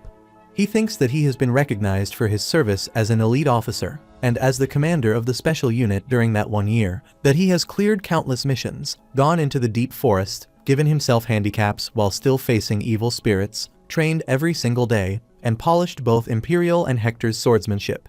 Yet he is still only a sword runner. Hector wonders about him and thinks that Henry is an amazing person. He reflects that Auror Bondi is an extreme life force that the body emits when it has reached its peak, but that Henry has never felt a life-threatening experience, even in the most dangerous forest of evil, because he is simply that strong. He also thinks that the stronger someone is at birth, the harder it is to master Auror, and that the longer it takes, the more powerful the Auror that person learns. He concludes that Henry will be able to master Auror without being told, and that Henry's biggest obstacle at the moment is realizing his own limit. At sunrise, Henry wonders whether he should slowly prepare for military discharge. All the cadets gather, and Salomon sadly asks whether he truly must leave. Henry says that he must because he has served his true purpose, and reminds them of what he said on the day Lieutenant Carter woke up.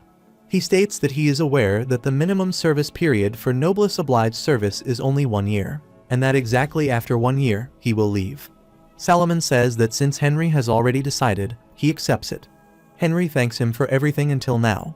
Salomon replies that they are more grateful to Henry, says that they had an easy time thanks to him, and tells him that he did well during his time there. He then orders the cadets to salute Lieutenant Henry Morris, and everyone salutes him. As Henry is ready to leave, all the cadets are crying, and the deputy commander is sobbing, saying that they will never find anyone as good as him. Salomon asks Henry why he does not say something to his squad members. Henry tells them that they did well, and that they will meet again when they can. He meets Commander Esselin, who asks if he really needs to go, noting that Henry had said he wanted to advance when he enlisted, but is leaving so soon. Esselin gives him a silver badge. Henry, holding it, reflects that it was originally just 1 star representing the Order of Military Merit, but now it has 3 stars thanks to his hard work and achievements during his service. He notes that it is a silver medal with 3 stars, and that as long as he has it, he will be saluted everywhere he goes. Esselin says that, just as Henry requested, they have not sent any word to his hometown. He shows him another piece, and Henry asks if it is the token he asked for. Esselin confirms, explaining that he promised to give it when Henry completed the education corps, and that it is his first time making such a thing. He promises with his name on the line that as long as Henry has this token, Esselin will grant his wish whenever and wherever he wants or needs. Henry asks him to also take care of the person he mentioned before. Esselin asks if he means Ronan, saying he will test him as requested, but if he does not meet the standards, Henry knows what that means. Henry agrees. Esselin tells him that he did well and, with solicitude, assures him that he will always be there waiting, and that if Henry ever changes his mind, he should come back and find him. Henry thanks him and leaves Caliburn. He thinks that first is money, as there is no power as basic as wealth, and then he will go to the largest imperial entertainment city, Vivaldi Town. Henry reaches the kingdom's greatest pleasure city, Vivaldi, and remarks that with his status, he doubts he will need to wait in line. A guard halts him, stating that even though he may be a soldier of the Empire, no special exceptions can be allowed, and tells him to go back and stay in line. Henry tosses the silver badges at the guard, who, seeing the identification tag with 3 stars, salutes him and allows him to enter. They give him a black card, explaining that it will provide numerous benefits during his stay. Holding the card, Henry reflects that it is essentially a free pass given to a select few. Observing the busy market, he thinks the place has not changed at all. He stops outside a clothing store, noting that he needs to change out of his uniform. A volunteer lady notices him and assumes he is a young, low-ranking officer, welcoming him and asking if anything catches his eye. Henry thinks she sees him as a poor, low-ranking officer and requests clothes designed by Sylvia, who is legendary for creating the highest quality garments in the Empire, which are very expensive. The lady is shocked, and Henry remarks that even a large store like hers does not carry them. She apologizes and brings out 2 dresses designed by Sylvia. Henry chooses one and says he will get changed. While he changes, the lady comments that despite working there for over 5 years, he is the first customer she has seen who suits Sylvia's clothes so well and asks if he requires anything else. He inquires about shoes, and she promises to bring the best she has. Clever observes and notes how humans are weak against money. Henry leaves the store feeling good in proper clothes and tells Clever to absorb the rest of his belongings in jade, while Clever reflects on Henry's expected extravagance. At the Vivaldi town center, Henry notices a notice board, and Clever asks him what it is. He explains that it is a town post showing the locations of all the best competitions as well as the current champions within Vivaldi. Clever notes that it is essentially a big gambling city, and Henry agrees, thinking it is time to earn some money. He finds a chess champion competition board, and upon seeing the winner's name, he remarks that he never thought they would still be the champion of this place, noting that the person has never lost a single match. At Vivaldi City Hall, a servant approaches Mayor Brent Larson, reporting that something urgent has come up. The mayor allows him to enter, saying it better be important since he is disrupting his wine time. The servant reports that a figure of black rank has requested to see him. Brent asks who it is, and the servant says the name is Henry Morris, though he has not yet stated the purpose of his visit. Brent, troubled upon hearing the name, slams the table, thinking there is no way Henry Morris is dead. It must be a coincidence. Frightened, he initially tells the servant to have him come another time, but the servant insists that if he refuses, Henry will reveal the Bargast incident to everyone. Brent throws his wine glass and orders the guard to bring Henry in immediately.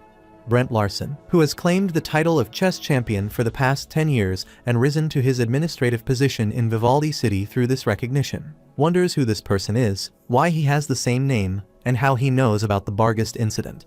When Henry enters the office, Brent asks if he is the one named Henry Morris. Henry confirms it and addresses him, saying that the title Emperor of Chess is fitting, but Emperor of Vivaldi might be even more appropriate. Brent apologizes and asks Henry to show his identity pass. Henry gives him his silver badge. Brent examines it and, seeing the 3 stars, acknowledges that Henry is definitely worthy of a black rank, but notes that since the pass is made of silver, he can be at most the son of a baron. He notices Henry's clothing and wonders how the son of a baron could afford clothes designed by Sylvia. Henry asks if, having confirmed his identity, Brent can return the badge, which he does. Brent apologizes again and asks if Henry knows the place called Burgess. Henry confirms that he does, noting it is an inn. Brent wonders how he could know that, and then asks what Henry wants. Henry sits before the chessboard and states that he wants a chess match as his condition. Brent questions if Henry realizes who he is. Henry smiles and remarks that it was due to Brent's fame as the reigning chess champion for 10 years that he became the town mayor of Vivaldi, and if Brent can beat him at chess, he will reveal how he knows about the Burgess Inn. He suggests it is a fair proposition. Brent, curious about Henry's plan, sits before him and declares that one of his titles is undefeated champion. Henry, arranging the game tools, says he is aware of that and is challenging him because he enjoys defeating strong opponents. Brent asks why he wants this, suspecting Henry does not seek just victory. Henry explains that since he has a higher chance of losing, he does not want a superficial reward. Brent responds that he will listen to whatever Henry desires. Henry agrees and suggests starting the game. claiming white as he is the challenger, and Brent laughs and consents. As the game progresses, Henry thinks to himself that he will take this opportunity to remind Brent that he is the inventor of chess. The game becomes intense, and Brent begins losing. Eventually, Henry achieves checkmate. Brent, troubled, wonders how he could be checkmated so easily by someone he has never seen before, lamenting that his 10 years of honor and fame have been destroyed so quickly. Henry asks if he is okay, noticing Brent looks unwell. Frustrated, Brent destroys the chessboard and exclaims in disbelief. Henry remarks that under normal circumstances, he would have received the King Slayer title and a hefty reward. In a rush, Brent declares the match null and says he will take his leave. Henry tells him to calm down, reminding him that he still has a promise to uphold. Brent, now feeling arrested, asks who Henry really is. Henry reveals that he is actually the second chess disciple of the magician, Henry Morris. Henry tells him that the Burgess Inn is the first place where he learned, and also the last place where Brent played chess with his master. Brent confirms this. Henry then says that he learns how to play chess from Lord Morris himself, and explains that, since his name is the same as his master's, he is taken in as his disciple. He adds that this is how he knows about Brent, and that he is told Brent is his master's first disciple. Brent asks what Henry wants, and whether he perhaps wants the chess champion title. Henry smiles and says not to misunderstand, stating that he has no intention of becoming the chess champion, and that all he wants is 10,000 gold. Brent becomes troubled on hearing this and says that he does not have that much money. Henry thinks that he knows Brent would say that and considers him a coward. He then grabs Brent by the shoulder and says that by law, Brent receives 10,000 gold whenever he defeats a chess champion, that he knows Brent receives that money, and that it is stored at the top of Vivaldi Tower. Brent is shocked and asks if their master also tells Henry about that. Henry squeezes his shoulder and says that he will receive that money as his reward, and that no one will know Brent loses that money as long as he does not lose. Seeing Brent thinking, Henry mutters that Brent will not lose and that his pride is on the line. Brent then agrees.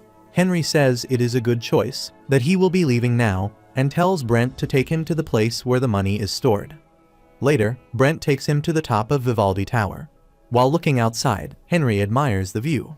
Brent tells him that it is the pride of Vivaldi Tower and enters a room, saying that they are there. There is a library inside, and behind a book, there is a lock. Brent opens the lock, the shelf door opens, and he says that it is right through that door.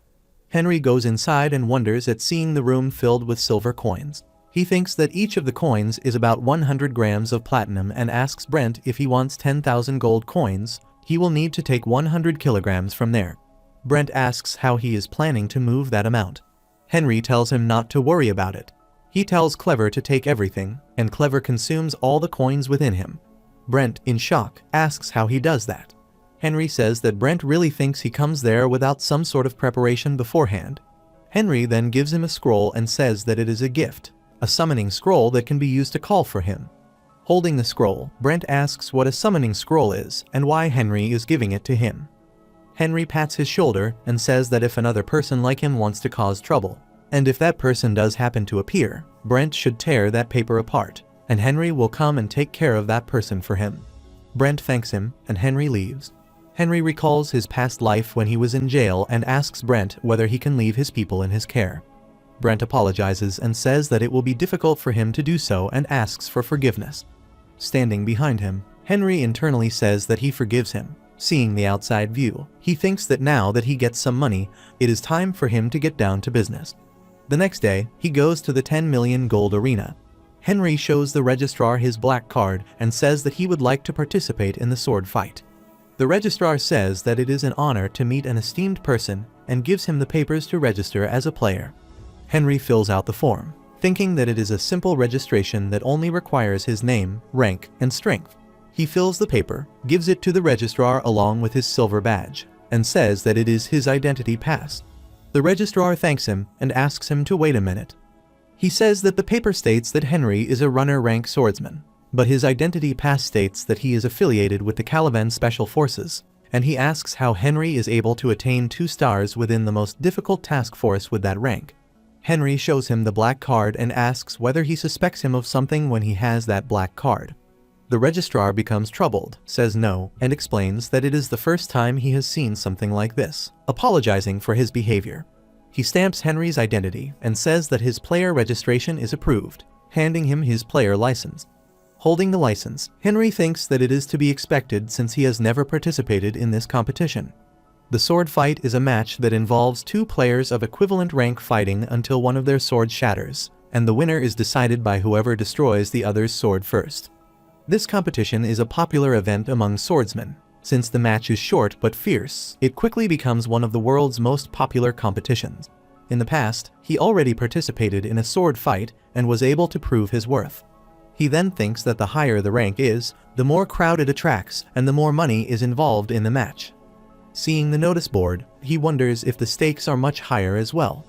The receptionist approaches him and asks whether he is there to participate in the match, and requests to see his player's license. Henry gives him the license, and after seeing it, the receptionist says that he is F rank. He explains that in order to attain D rank, he must defeat 3 other F ranks, but that he is also able to immediately rank up. He adds that if Henry defeats a C rank player, he is only able to rank up to the next tier and will not be able to skip tiers. Henry, feeling annoyed, thinks that it is an irritating setup and that he does not want to waste his time. He then holds a pouch of coins and says that he will bet on himself, placing 100 gold coins on the condition that he defeats any players who are around C rank or above.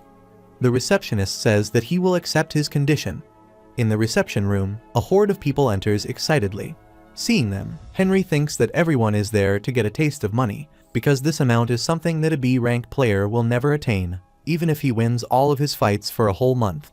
Later, the receptionist shows Henry the forms and tells him that these are all the people who want to challenge him, asking what he plans to do. Henry takes one form and says that he will start with that person. The onlookers mock Henry, saying that he will have to fight the sword expert Damien, and that it is unlucky, adding that it is sad for a B rank to fight an F rank for money.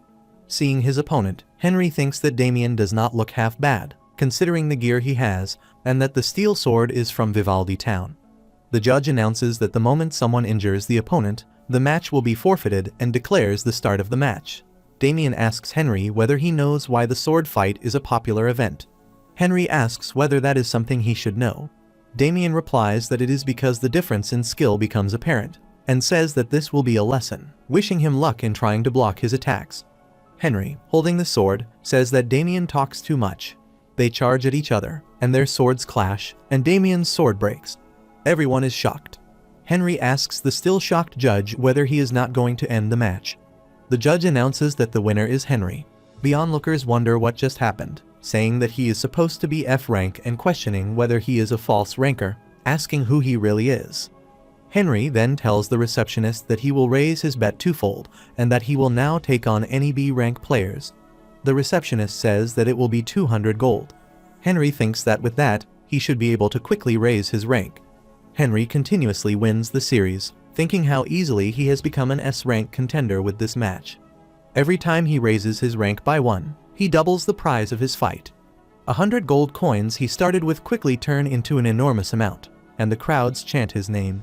Thanks to Henry, the 10 million gold arena's sword fight competition becomes a major attraction, doubling its previous sales. Henry raises his prize to 300 gold and asks if any S-rank contenders can challenge him. Everyone cheers, and an official asks why he does not join his team, offering to sponsor him. Henry refuses, saying he is not there to earn money, only to reach the top. Another challenger approaches, asking if he is having fun becoming a rising star, declaring it is his turn. Henry asks his rank, and the man introduces himself as Sawan, S-rank 18th place. The audience gossips that Sawan is the barrier blade, explaining that when he wields his sword, he becomes as strong as a wall. Henry thinks that Sawan will soon fall to 19th place. The judge announces that, since both are S ranks, they should be aware of the rules. They must not kill each other. The match begins. Sawan swings his blade, declaring he will show why people call him the barrier blade, and challenges Henry to come at him. Henry thinks that Sawan must be at least a high sword expert level, uses his magic armor, and runs toward him. Sawan leaps into the air to strike, but Henry breaks his sword with a single strike. The audience chants in amazement at Henry's skill. Henry remarks that Sawan is wide open, no longer a wall but just a gate, thinking that he is the first S rank he has had to use magic on. The judge announces the next match as the one everyone has been waiting for is ranked second place Black Knight versus challenger Henry Morris. Black Knight congratulates Henry for making it this far, but Henry apologizes and strikes, defeating the knight with a single blow. The winner is Henry Morris again. Henry looks at the participants list and notes that there is only one left, naming themselves King, thinking it is cute. Henry approaches the receptionist and tells him to go and inform King that a real challenger has arrived. The receptionist asks if he is serious about challenging King. Henry places a pouch of gold before him and says he will wager 5,000 gold. Everyone wonders what kind of family he comes from, noting that it is a huge amount of money, and his Sylvia-designed clothes add to the impression of wealth. Someone recognizes him and thinks he is Henry Morris, the man who overturned the fighting arena. 10. The owner of the 10 million gold arena arrives and greets Henry, apologizing for the intrusion. Henry internally thinks it is about time this greedy man shows up. 10 asks if he is the same Henry who took down the Black Knight in one hit, and Henry confirms, asking what of it. 10 explains that, since Henry is the first to challenge the king, he wants to raise the bar for the competition. Henry asks how he plans to do that. 10 says that while sword fights normally involve no fatal injuries, a challenge against the king has different rules that allow fatal injuries. Henry thinks this explains why no one has dared to challenge King and asks what 10 wants. 10 says that King is the only sword master in the competition, while Henry is a sword runner. A battle between a master and a runner is unprecedented, and 10 wants the match held tomorrow in the town center so everyone can witness it. He promises to reward Henry handsomely. Henry asks why he should agree, and 10 says the reward will be generous. Henry then whispers to 10, asking if it is true that there is no limit to how much one can bet against King. 10 confirms that this is what makes the fight against King special. Henry asks what happens if the arena cannot compensate for the price offered, and 10 assures him that money is no concern at the 10 million gold arena. Henry then asks for a proper place to stay, and 10 agrees to give him the best room Vivaldi Town can offer. Henry internally thinks that he will soon become rich thanks to 10. Thanks to the special sponsorship from the owner of the 10 million gold arena, Henry's final match is scheduled as the main event in the heart of the wealthy town. The larger the crowd, the better it is for him, as the betting price will rise exponentially, allowing him to earn even more than before. Henry is in his room, having tea, and observes that everything is coming together, and thinks it is time to put his plan in motion. Henry asks 10 what the current difference in the bets is. 10 says that the difference is about 100 times. Henry says that he assumes everyone is expecting great things from King. 10 says that this is normal because people want to earn a lot of money, and that King is the only sword master in the arena and has never been defeated before. Henry tells 10 that before the match starts, he wants to bet on himself. 10 laughs and says that if he is trying to motivate himself to win, he should go ahead. Henry thinks that it is good that 10 is accepting it so easily. At the arena, Henry tells the receptionist that he wants to participate in the betting. The receptionist says that contestants can only bet on themselves. Henry says that he will bet 10,000 gold on himself and tells Clever to give it to him. He uses magic to present 10,000 gold coins in front of the receptionist. The receptionist is shocked, and his colleagues begin counting the coins. Henry thinks that since the betting difference is 100 times, he will receive 1 million gold if he wins, and that the 10 million gold arena does not have that amount. He thinks that if they cannot pay, he will take what he has planned. The receptionist gives him a receipt and says that the amount has been confirmed as exactly 10,000 gold. Henry holds the receipt and thinks that it is his gold ticket, and that 10 is in for a surprise. In the battlefield, the audience chants excitedly as King enters. Everyone praises and cheers for King. Henry looks at him and thinks that for someone called King, he looks ordinary. The judges announce that in a fight involving the crown champion, harming the opponent is allowed, and that both sides have agreed to the terms. They start the match.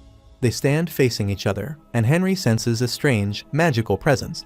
He realizes that it is debuff magic and thinks that this is the reason King has never lost, and that the rule allowing killing is meant to silence opponents. Henry uses returned magic, a defensive spell that reflects magic back to its caster. The reflected magic strikes the mages, who begin coughing blood.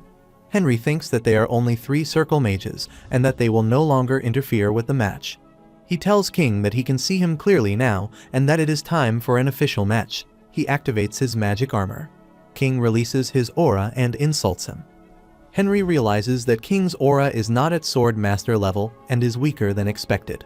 He decides to end the facade, slashes at King, and breaks King's sword with a single strike.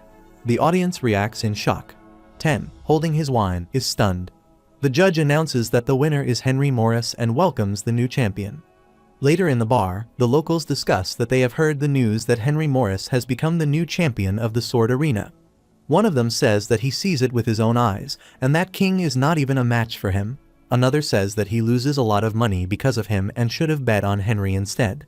Others say that they cannot believe a new champion has appeared in Vivaldi. 10's manager informs him that champion Henry bets 10,000 gold on himself before the match begins. 10 flinches and asks if it is 10,000 gold. The manager says that the biggest difference is 112, and that when it is combined with the fight money, they owe Henry about 110,000 gold. 10 is shocked and says that now they have to kill Henry. He thinks that if people find out that the 10 million gold arena goes bankrupt, his career will be over. Henry suddenly opens the door, throws the magicians inside, and asks who they are going to kill and tells them to say it to his face. 10 shouts at the magicians to get out and says that he will have a word with Henry. Henry tells him that he should not have done that. When they are alone in the room, 10 politely says that he is unsure what Henry is talking about. Henry says that they should get straight to the point and that he is here for his money. He says that if 10 gives it without making a fuss, he will let him go, and that it is best not to try anything funny. He says that if the money is not handed over, he will have the town mayor come instead, and that he has already finished his talk with him, so 10 should just hand over the money. 10 flinches and says that he cannot, and that he only has about 100,000 gold in his possession. He says that since he cannot pay, he will let Henry seize everything from him. Henry says that he does not care about the 10 million gold arena and that he already knows that 10 does not have enough money to pay him back. He puts his hand on 10's shoulder and says that he has an offer to make and that they should have a quiet talk at 10's house. The magicians sit outside, and Henry tells them that they should feel ashamed as magicians, and that if they try to do that again, he will not hesitate to kill them. Later at 10's house, 10 asks Henry, who sits and drinks tea, what the offer is that he speaks of. Henry says that starting now, 10 should answer his questions honestly. Henry asks 10 how many cold irons he has, and 10 flinches upon hearing this. Cold irons are described as extremely sturdy minerals that can only be found in the deepest parts of the oceans, and because these minerals have the property of exponentially increasing magic power, they are forbidden to be used as a means of trade. Henry tells 10 to stop pretending not to understand, and thinks that even though he does not know how 10 manages to obtain these minerals, he will be the one to take them away from him.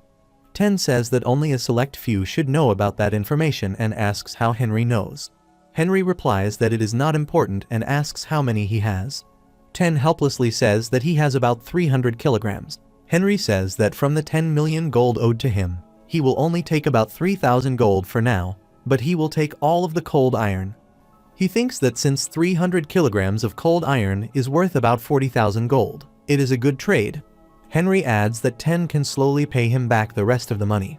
Seeing 10's stunned reaction, Henry asks whether he really thinks he would let him off for almost 10 million worth of gold. 10 hesitates and says that he will certainly pay it back. Henry then gives 10 a summoning scroll and says that it is a gift. He asks whether 10 plans to earn money and says that he does not need to worry about making those champion rules, because he will easily take care of anyone who challenges him. 10 thanks him. Henry then asks which room he should use, says that the room seems quite nice, and adds that he needs a place to stay for a while and will be in 10's care for now. 10 says that it is his personal office. Henry pats him and says that if he does not like it, he should pay up, and that even if he scrapes up all the money he has right now, he will still not be able to pay him back. 10 agrees and tells him to enjoy his stay. With this incident, 10, who is considered the richest person in Vivaldi town, quickly becomes the poorest. Later, when 10 sits helplessly, Henry asks what is wrong with his attitude. 10 denies it. Henry then asks what the true purpose behind the 10 million gold arena is and says that he is fairly certain that 10 is not using this place just to earn some money. He thinks that his second objective is fame and that he needs to build a reputation for the strongest group, which is why he needs the assistance of the 10 million gold arena. 10 sighs and says that they are also information brokers and that, just as Henry suspects, it is hard to make a living relying solely on the income of the arena. which is why they also provide information to people. Henry asks again whether their work requires them to be good at researching others. 10 agrees and says that they gather information pertaining to all major cities and towns, as well as subject states within the 4 kingdoms and the Holy City governed by the Vaticans, and that they also create some infrastructure within a few free states. Henry says that 10 is more established than he thought. 10 replies that they are nothing compared to the Silver Moon, which is described as a large underground guild with the biggest connections within the entire kingdom. He adds that it is one of the few largest groups that has not only manpower and information, but also resources, and that because of this, not many people can come into contact with them. This is something Henry wants to take advantage of. Henry smiles and says that they will need to become the second Silver Moon. 10 is confused and shocked upon hearing this. As Henry leaves, he says that the 10 million gold arena is not in a position to make any form of trades, so it is time to make a group that is just as good as the Silver Moon. 10 thinks that Henry looks far too young and inexperienced, and wonders where he gets all this confidence from. Henry says that the only thing they are lacking is manpower. 10 tells him to wait and says that they cannot rush things like this, adding that the Silver Moon has connections to criminals and access to hired mercenaries and assassins, and that they do not do that kind of business. Henry replies that they should do it as well, and says that starting now, the 10 million gold arena will start to build its own mercenaries. He says that there are many groups they can use for this purpose, and that, in order to make more money, it is natural to look for different options. Henry angrily tells 10 to hurry and start writing. He says that they need skilled people and should gather those with a lot of confidence, that since their rank mercenaries earn about 5 gold per month, they will double the pay to 10 gold per month, and that they will provide education to those who are truly skilled. He adds that if they do not have a place to stay, they will house them as well. 10 says that Henry is being too generous, and that since they are a newly established mercenary group, there will not be much work to do in the beginning. Henry replies that this is exactly the point, because as a newly established group, they have no choice but to create these conditions, and asks who would want to work at a place that has nothing to provide. 10 says that Henry is absolutely correct. Henry then adds that they will have something to work with since he will be the one covering all the fees, and tells 10 to stop worrying and focus on getting their name out there. He also says that he will be the one to conduct the interviews. 10 agrees and asks what they should name the group. Henry says that they will go with Million. The name Million starts to spread throughout the kingdom. Mercenaries discuss among themselves that a new mercenary group has appeared in Vivaldi, and that it apparently offers a monthly wage of 10 gold along with bonuses. They say that the offer is not bad and suggest heading over there. At the 10 million gold arena, 2 participants are fighting. The receptionist stops them and says that if they cause a scene, they will have no choice but to kick them out, and asks them to fill out the forms, adding that they will first inform their manager that they are there. Meanwhile, Henry is having tea in his office when Brent arrives, huffing, and asks what important matter Henry wants to talk about. Seeing his condition, Henry asks whether he ran over, and tells him that he did not have to, then invites him to take a seat. Brent asks what it is this time. Henry says that there is no need for Brent to be so scared and asks whether he is aware that the number of visitors in Vivaldi town has reached an all-time high that day. Brent says that he has heard, and that it is because of the formation of a new mercenary group in the 10 million gold arena. Henry confirms that this is correct and says that the 10 million gold arena has decided to create a new mercenary group named Million, and that he will be the leader of that group. Brent is shocked and asks whether he is serious. Henry replies that it has just happened and adds that it has been about a day since they started promoting themselves, and that this has caused the number of visitors to increase exponentially, which he says is obvious. Henry then asks whether Brent remembers their previous conversation, and Brent says that he does. Henry then says that there is one thing he wants to ask and tells Brent, as the mayor, that they should raise the tax. He says that it will not be an excessive amount, but since soldiers from all over the kingdom are coming to the town, he thinks it would be a good idea to make some profit from this. Brent shouts that he cannot do that and says that he is just the mayor of the town and that tax prices are controlled by the kingdom, so it is something he cannot change. Henry replies that he is sure that is the case for taxes regarding the entire city. But since Brent is the mayor, he is certain that he has the power to control taxes in certain parts of the town. He says that by raising taxes in a few places, not only will the economy of the town be revitalized, but Brent will also be able to make a considerable profit. He then grabs the cup and asks whether he is wrong. Brent wonders how Henry knows this, then says that it is possible and agrees to help him. Henry says that it would not look good for the town hall to be openly aligning itself with a private organization, which is why he has already prepared an official group for Brent to work with. He explains that this group is called the Fighting Arena Group, and that all fighting arenas in Vivaldi Town have agreed to join. Henry says that in order to test how effective the group is, many mercenaries will be coming to Vivaldi Town to receive interviews, and that they will therefore stay in the town for some time. Because of this, they will soon require money and will inevitably make an appearance at one of the fighting arenas. When this happens, Brent simply needs to impose a special tax on them, taxing them through application and participation fees. Brent, puzzled, says that this will cause a lot of commotion among the pre-existing fighters. Henry replies that the new fighters will initially want rewards in return for the tax. But if the pre-existing fighters begin to complain, Brent only needs to grant them tax exemptions. By doing so, the new fighters will start clashing with the pre-existing fighters, which Henry calls a common technique used by the central government to create internal chaos. Henry adds that if this leads to public safety issues, Brent can simply lock them all up, and says that he has offered to give an expensive gem to anyone who makes it through the interview, so it will not become a major problem. He says that it is a good deal for Brent. Brent asks what Henry gains from this. Henry replies that he only wants half of the tax money and asks for half of everything earned through the special taxes. Brent mutters that he suspected the offer was too good to be true. Henry then says that Brent should not worry and that he will personally give him a private share of the money later. This makes Brent consider the proposal, and he extends his hand, saying that he must thank Henry for the offer. Henry shakes his hand and says that as fellow countrymen, they should always help each other. 2 days later, a large number of people flock to Vivaldi Town, and during this time, Henry decides to carry out his test. A registrar announces that an interview test will be conducted in 3 parts. One participant asks whether they still have to pay even if they fail. The registrar confirms this and says that anyone who passes the first phase will be given 1 silver coin. He points toward a room and says that the first part of the test is very simple, and that they only need to pass through that small room in order to move on to the second part. Seeing this, Ten wonders how much money Henry plans to give out and decides to take a look. A participant enters the room and says that he will show what true talent is. As he goes inside, he thinks that the test is pathetic. His body begins to feel heavy, and he realizes that the purpose of the test is to gauge the participant's stamina. He tries to run, thinking that he only needs to run and can easily pass the test. After some time, he opens his eyes and finds himself lying on the ground. He gets up and asks whether he has passed. Feeling something squishy beneath him, he looks back and notices that many participants have collapsed there, which confuses him. A registrar approaches and tells him that he is finally awake, explaining that they moved him there because he fainted during the first part of the test. The participant then wonders whether all the people there fainted and never passed the first part. Watching this, Henry thinks that he does not need people who cannot pass the filters he has created. The filter in the first part of the test increases gravity the closer one gets to the exit.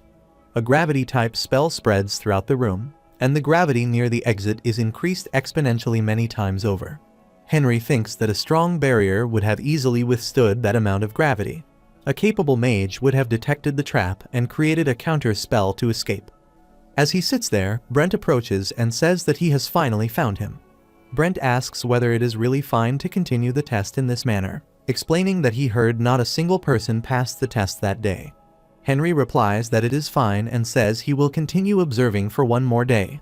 He adds that the next test will require the participants to find a pearl buried in mud, and that he never intended to accept everyone in the first place. That evening, the participants began discussing among themselves.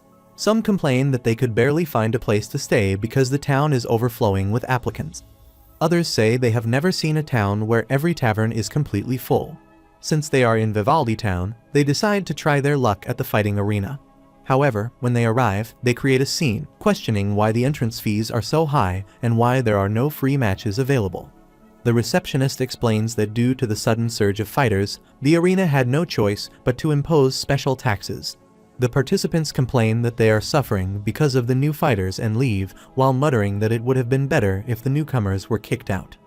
The receptionist quietly remarks that at least nothing serious happened aside from their complaints. Just as Henry predicted, although the entrance fees increased dramatically, there were no major incidents on the first day. The next day, a participant declares that he will definitely pass the first test. Another asks if he even has a plan. He replies that he thought of a few ideas the night before, and will share them if he succeeds. Moments later, he fails and shouts that he can no longer endure it. Henry's test was never meant to be easy. Once again, many participants fail. Some give up entirely and head to the fighting arena to earn back the money they lost the previous day. Observing this, Henry categorizes the fighters into 4 groups. First are the new participants. Second are those who continue to retry the test. Third are those who have given up on the test and decided to fight in the arenas instead. Lastly, there are those who abandon everything and return home. Since the cost of living in Vivaldi is high, more and more people are beginning to leave for their hometowns. Seeing this, Henry decides that it is finally time to begin his plan. That night, he tells Brent that once the sun rises, he should start the plan he mentioned earlier. Brent asks whether he is referring to granting tax exemptions to the pre-existing fighters and wonders if that is truly a good idea. Henry replies that he is certain the newer fighters will be extremely displeased and that it will be impossible for them to create any temporary countermeasures against his scheme. He then tells Brent to stop worrying, assuring him that everything has already been perfectly prepared. If you want, next we can move into the chaos phase, where Henry's plan starts breaking the town from the inside. The participants notice another room and wonder what it is. They ask the registration officer about the privilege gate, and he informs them that a new rule has been implemented starting that day. Fighters who are at least B rank in the fighting arena are given access to an exclusive gate for the test. Ten is also present and, upon learning this, wonders whether Henry is planning to make these people participate in the fighting arena. He concludes that this will definitely increase the arena's revenue and realizes that Henry truly knows what he is doing. 10 days have passed since the test began. As expected, no one passes the first phase of the test, while the tax prices and the income of the 10 million gold arena continue to rise. Ten visits Henry and asks whether he is truly certain that people can pass the first phase. Henry replies that, of course, they can and asks why Ten is questioning it. Ten explains that rumors are spreading, claiming that the mercenary test is merely bait and that Henry's real purpose is to maximize profit from the fighting arenas. While sipping tea, Henry replies that he is not trying to maximize profit but only wants to earn enough. He adds that if such rumors are starting to surface, then it is time for him to step forward. Ten flinches and asks what he means. Henry leaves while saying that he needs to put on an act, and that if he can dispel people's doubts, it will become easy to gain their trust from that point onward. He declares that it is time for Henry Morris to make an appearance. Meanwhile, the participants question the registrar in frustration, saying they have been hearing strange rumors and asking whether the test can truly be passed. They ask why nobody has been able to pass if it is not bait. The registrar attempts to calm them down and explains that to provide proof that the first phase can be passed, Henry Morris has been brought in to take the test. The registrar introduces Henry Morris as the current champion of the fighting arena and asks for applause. The participants react in disbelief, saying that Henry is a sword runner who has not unlocked his aura and questioning how someone like that can be the champion. The registrar confirms that Henry has not unlocked his aura and suggests that he attempt the first phase of the test. The participants insist that it is impossible for someone without an aura to pass and state that even intermediate experts cannot clear the test. Henry stops them and calls them pathetic, claiming that although he is only a sword runner without an unlocked aura, he is confident he can pass and questions why they cannot. They become frustrated and challenge him, telling him to prove it. The test begins and Henry enters the room. He equips his magic armor and activates a counter spell that nullifies the gravity magic. He passes through the room easily while the other participants collapse along the way. Henry exits the room, stretches his arms, and states that the test is too easy and that they are talentless. Through this act, the suspicious rumors surrounding the test vanish, and the participants' motivation to pass the test is reignited. Everyone begins trying again. Later, Henry approaches Brent and asks whether he should add more benefits to the conditions, stating that he cannot believe that nobody has passed yet. Brent replies that the strongest sword experts have already been scouted by multiple established groups. Henry states that he still believes money is the main concern. Brent responds that even if money is important, people still want guaranteed profit. Henry realizes that there is a high chance skilled fighters are already affiliated with larger and famous groups and wonders whether everything has been a waste. He then tells Brent that about 10 days remain for the test and instructs him to return everything to normal after earning as much money as possible during that time. He says that he will return in 10 days and that he will personally scout mercenaries. He adds that if anything happens, Brent should contact him through 10. At the 10 million gold arena, Henry tells 10 that he is going out for a while and that 10 will have some work to do. 10 asks what that work will be. Henry replies that he needs 10 to collect information regarding professional fighters from different regions. 10 asks whether Henry is planning to fight those professional fighters. Henry swings his sword and states that they must filter out only the best. He adds that he needs to head to Ankleman for a while. 10 asks whether Ankleman is not a southern port city and questions why Henry is going there. Henry replies that there is someone he needs to bring back and instructs 10 to gather as much information as possible while he is gone. He says that he will return within 10 days. Henry mutters to himself that Van is a sword master and hopes that the stubborn man will listen to him and is still in Ankleman. He then leaves the room, saying that he is heading out. The registration officer rushes outside the room, and Henry asks what the matter is. The officer explains that he comes as fast as he can to report that the first participant has finally passed the test. Henry reacts happily and approaches the participant standing nearby, thinking that he must be the one who passes the first part of the test. Henry congratulates him and introduces himself as Henry Morris, the captain of the newly formed mercenary group Million. The participant introduces himself as Hagler and asks whether it is true that members receive a house and education for their children if they join the mercenary group. Henry confirms that the one who passes the test deserves at least that much. The participant continues holding his hand and appears puzzled. Henry thinks that anyone who can pass the first part of the test should be a well-renowned fighter and wonders where such a bumpkin comes from and whether there is a mistake. Hagler asks what the second test is. Henry replies that the second part of the test is a sword fight. He draws his sword and announces that the second part of the test will begin and asks Hagler to do his best. Hagler stands before him, holding his sword. Henry feels impressed and thinks that Hagler's aura is around the same level as that of a sword master. He states that he will give Hagler the first move. Hagler begins to strike at Henry, who blocks his sword. Hagler uses all his power, but Henry, while blocking, thinks that Hagler is a lot better than Hugo and that there is some weight behind this man's sword.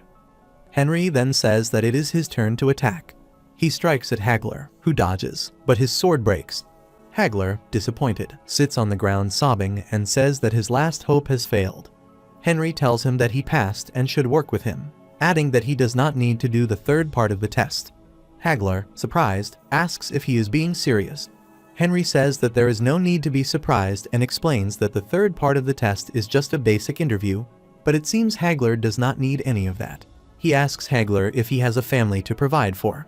Hagler confirms that he has a wife and daughter. Henry assures him that he can entrust his family to them and welcomes him to the team, telling him he can now take it easy. Henry expresses curiosity about why someone of Hagler's skill level is living a runaway life. Hagler asks how he knew that, and Henry says that it is obvious when someone is this talented but has to take care of a family in a place like this.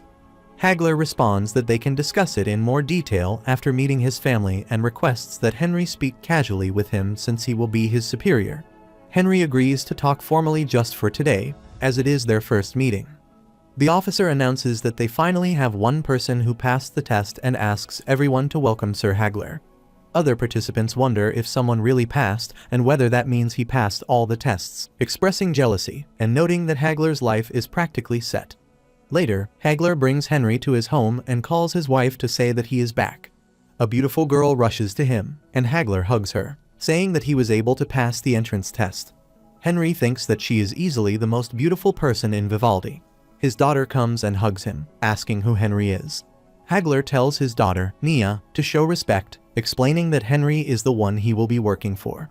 Henry greets them and introduces himself as the current leader of the Million Mercenaries group. He explains that they will begin their relocation since Hagler passed the test, and that, as promised, they have a special house for him to stay at. Henry brings them to Ten's palace. Hagler, concerned, comments that the house seems more suited for nobles. Henry says that this is the house that Million provides and that he himself is providing it. Ten introduces himself as the owner of the 10 million gold arena, stating that he has already been notified by Henry and asking them to enjoy their stay.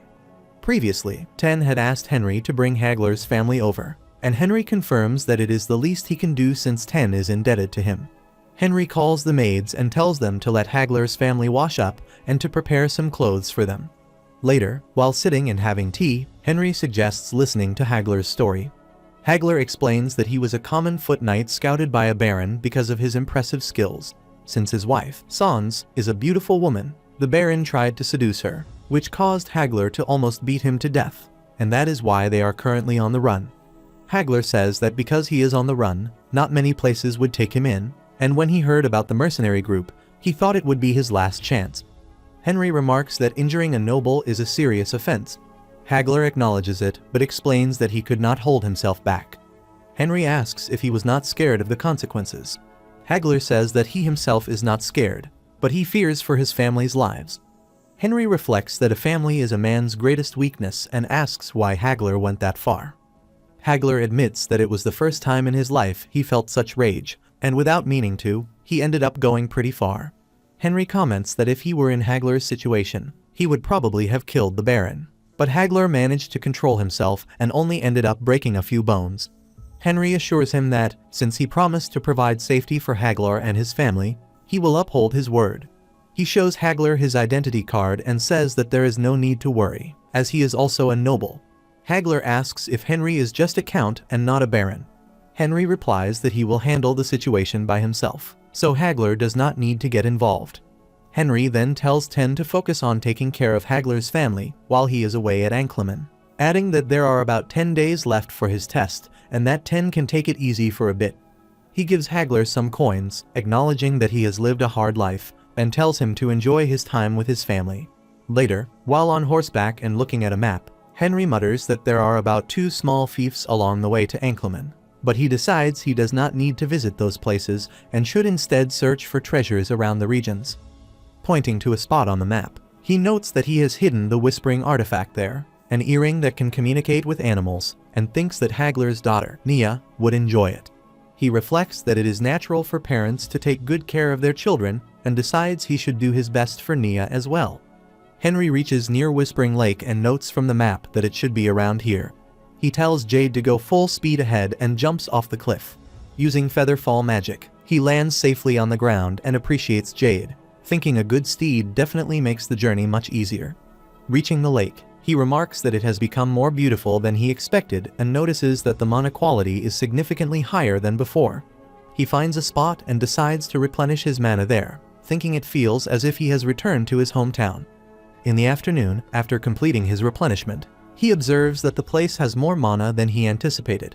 Standing before the lake, he uses reverse gravity magic, causing the water to rise into the air.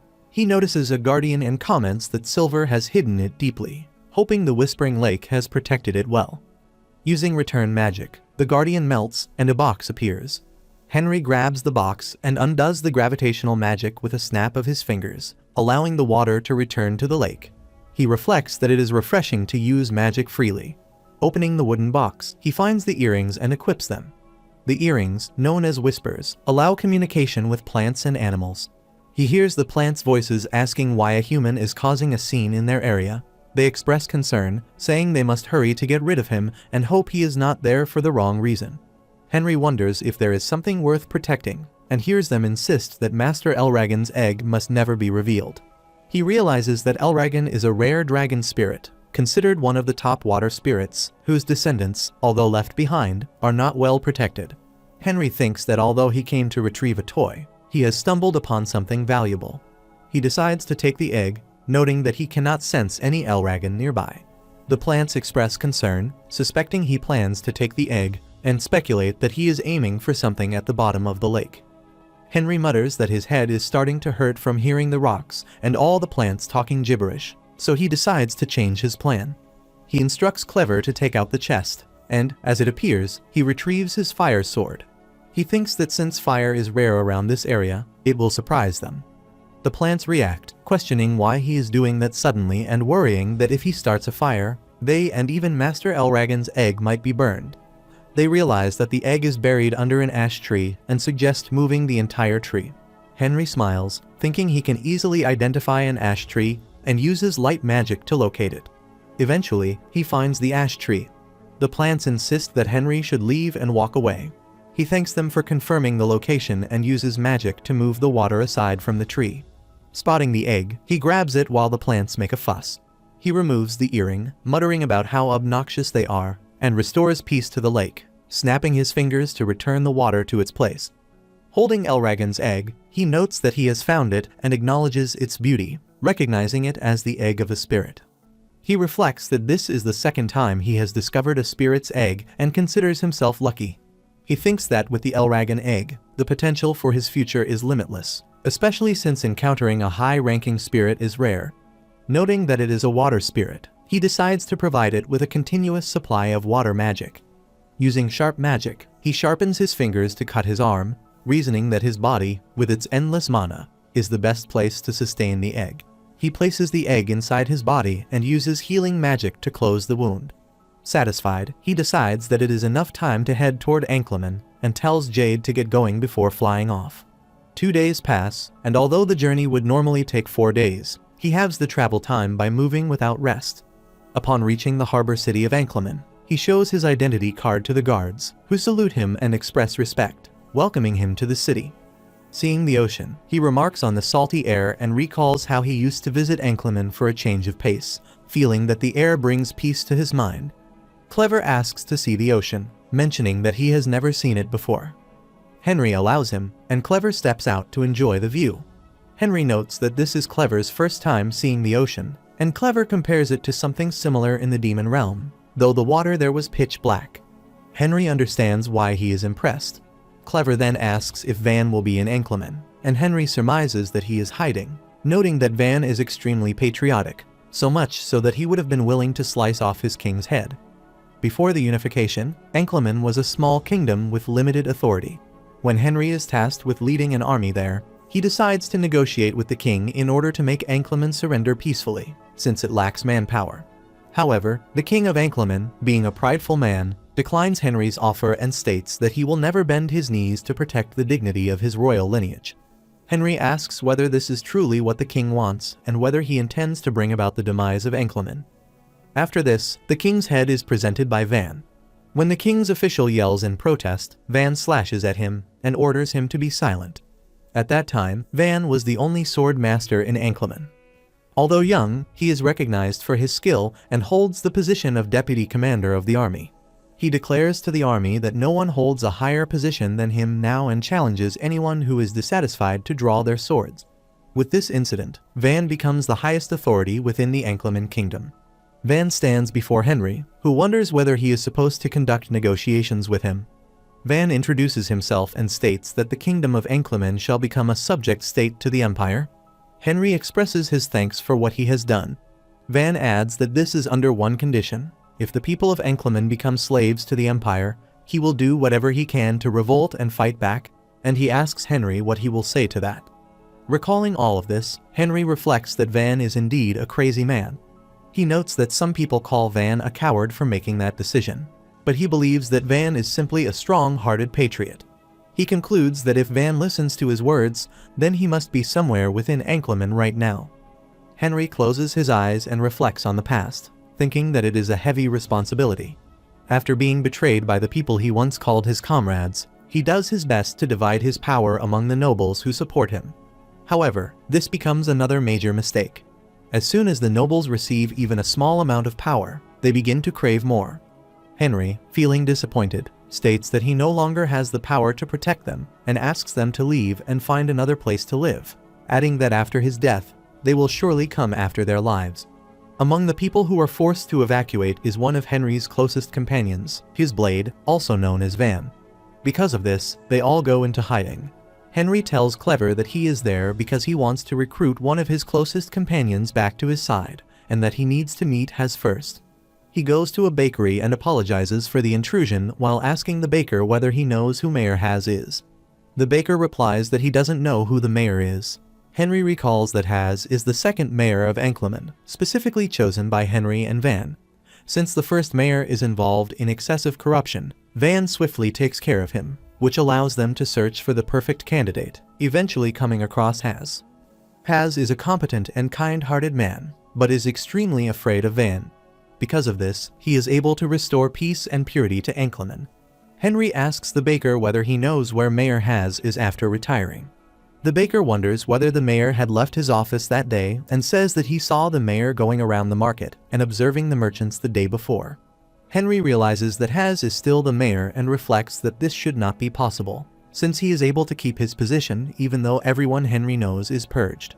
The baker raises his hand and says that Mayor Has is a splendid man who successfully governs the city without falling into corruption. Henry, lost in thought, finds it strange that Has remains unsullied even after Van disappears. He reasons that the fact that has not become a corrupt politician means that someone is threatening him, and wonders whether it is Van. He concludes that it is possible if Has believes that Van is still keeping watch on him. Henry turns to leave, and the baker asks whether he is leaving. Henry leaves without replying, and the baker comments that Henry is a strange man and wonders why he speaks in honorifics despite clearly being of higher social standing.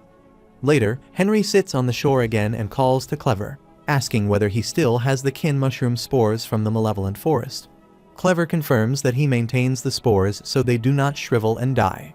Henry thinks that he needs to prepare for his meeting with Has and resolves to come up with a suitable plan. At Chanta's farm, fisherman Chanta stares at his land in disbelief, finding it completely destroyed. He is not the only victim, as all fishing farms throughout Enkleman fall prey to the kin mushroom spores. Because of how persistently the spores spread, the fishermen are unable to do anything about it. At the Enkleman town hall, fishermen gather outside the mayor's office to protest. Mayor Has asks what the commotion outside is about and what is happening. His servant informs him that the fishermen are there and that something bad has happened to their fishing farms. Has asks whether they are being robbed or attacked, and the servant replies that some sticky moss has apparently infested their farms. Has questions what kind of moss it is, complaining about how troublesome it is, and asks whether it is contagious and how many people have been affected. His servant replies that it is difficult to determine the exact number, but most of the farmers seem to be affected. Has expresses disbelief, stating that the farming industry is one of the largest sources of commerce in Enkleman. He orders his servant to summon the priests and doctors. Later, his servant informs him that the doctors and priests do not know what the infestation is. According to the doctors, they have never researched a moss like this before and state that it does not appear to be moss, but rather a type of mushroom spore. Has, growing frustrated, slams his hand on the table and questions why mushrooms would appear in fishing farms and how such a thing is possible. He then asks what the priests say. The servant replies that the priests can only offer prayers and that, since the incident occurs within fishing farms, there is little they can do except pray. Has complains that despite the large sums of money given to them, all they can offer is a simple prayer. He questions whether they can at least provide blessings or sprinkle holy water over the affected areas. The servant replies that this issue is not something the priests can solve in the first place. Has thinks that the religious figures are useless, but then states that the people may feel slightly better after receiving prayers. He adds that they still need to find the source of the problem as quickly as possible. A guard then enters and informs Has that a new nobleman is requesting an audience and that he carries a silver status tag imprinted with 3 stars. Has dismisses the request, stating that it is not the time and that he is busy. He says that he has no time to casually chat with a noble. The guard hesitates and Has asks what else he has to say. The guard then relays that the nobleman claims he can resolve the issue currently affecting the fishing farms. Has comes to meet Henry and greets him, saying that it is an honor to meet such a prestigious figure. Henry returns the greeting respectfully, stating that he is also honored to be greeted by the mayor. Has sits in front of him and asks his name. Henry introduces himself as Henry Morris, causing Has to become visibly shocked upon hearing the name. Henry remarks that Has seems surprised and explains that many people react the same way because his name is identical to that of a great sage who was executed. He shows his silver badge and states that it is merely a coincidence. Has apologizes for his reaction, and Henry replies that it is fine, adding that he can only blame his father for choosing that name. Has responds that he believes it is a wonderful name. Has then brings up the disaster affecting the fishing farms and says that he has heard Henry can provide a solution. Henry confirms this, explaining that he notices a substance he is familiar with while passing by. He clarifies that the substance consists of spores from a demonic mushroom known as kin mushrooms. Before giving a detailed explanation, Henry introduces himself as a lieutenant of Calavan Fortress who is responsible for eliminating demons within the malevolent forest. Has acknowledges that this explains Henry's 3-star decoration. Henry confirms and explains that the spores found on the fishing farms are the same as those found in the malevolent forest. He states that these spores are parasitic organisms that greedily absorb nutrients and reproduce at a rapid pace, specializing in mass reproduction. Has becomes concerned and asks what should be done. Henry replies that since he has encountered them before, he knows several extermination methods, but suggests continuing the discussion in a more private place. Once inside a private room, Has states that they are alone. Henry says that he will get straight to the point. Has grows uneasy and asks what Henry wants. Henry thinks that Has is sharp-witted and explains that the kin mushrooms are extremely persistent. He admits that he does not know how the spores reach Ankleman, but once they root themselves in an area, they are almost impossible to completely eliminate. He adds that during his missions, he always tries to kill as many as possible. Has thinks that the situation is worse than expected and worries that Henry may be seeking continuous payment. Henry calmly sips his tea and states that he is still an expert regarding these mushrooms and proposes that Has hire him. He promises to monitor the spores in order to minimize damage to the fishing farms. Has feels conflicted and admits to himself that he cannot afford continuous payment. He then asks whether he may return with a response after consulting the affected farmers, and Henry agrees. As Has prepares to leave, he asks if Henry can at least remove the spores currently affecting them. Henry replies that this is not difficult, but reminds Has that they have not discussed his wage. Has turns back and apologizes, saying that he has neglected the most important business matter, and asks how much Henry wants. Henry replies that he wants 500 gold for the service he will provide that day. Has becomes shocked upon hearing the price of 500 gold and asks whether that amount is too much. Henry protests, stating that these are demonic mushrooms found in the malevolent forest, and that the extermination method is something he developed by risking his life. He questions whether 500 gold coins can truly be considered excessive. Has appears frightened, and Henry observes that Has is likely worried that paying 500 gold this time will cause Henry to expect the same amount in the future. Henry reflects that a mayor who constantly frets over money is no different from merchants who chase after numbers, since merchants seek profit while civil servants must prove their competence by demonstrating proper financial management. He then asks Has what he plans to do while he sits worrying about money, as his farmers continue to suffer. Has suspects that there is something suspicious about Henry and notes that Henry has not yet provided proof of his claims. Has then agrees to pay only after Henry proves his skills, and Henry responds that has made the right decision. At the fishing farms of Ankleman, the fishermen notice the mayor approaching. Has brings Henry along and informs the fishermen that Henry has been tasked with eliminating the spores. The fishermen praise Has and beg Henry to inspect their farms, with some stating that several areas of their farms have already been consumed, and others insisting that they were the first to request help. Henry stops them and states that he will begin with the closest location. While holding a bag and surveying the farms, Henry thinks that exterminating the spores is an easy task, since he only needs to collect the spores that Clever has placed in the area. He also thinks that he must make the process appear difficult, so that Has will believe the price is justified. He notes to himself that the bag only contains salt and sand, but assumes that it will appear mysterious to the fishermen. Henry then sprinkles the salt and sand mixture onto the water. Has asks what he is scattering. Henry replies that it is an extermination powder that will cause the spores to die rapidly. He adds that the powder must be sprinkled regularly since no one knows when the spores will return, which is why continuous service is required. Has asks whether the powder is difficult to make. Henry replies that the process is quite complicated and that he must always double-check the recipe whenever he prepares it. Henry then tells Clever to begin. Clever enters the water, opens the chest, and collects all the spores.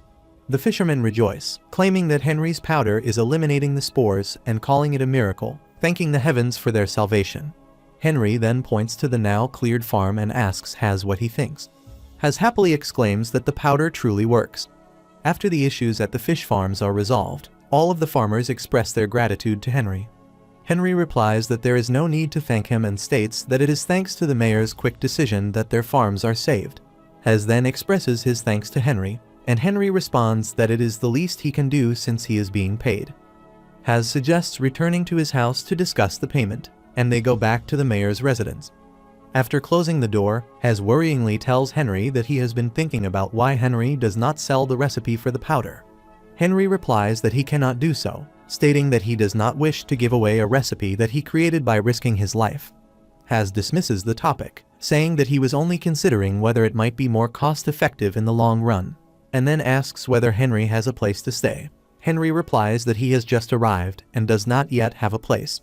Has then offers to reserve an inn for him, and Henry agrees.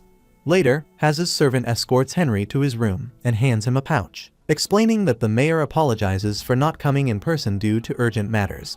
Henry replies that it is no problem.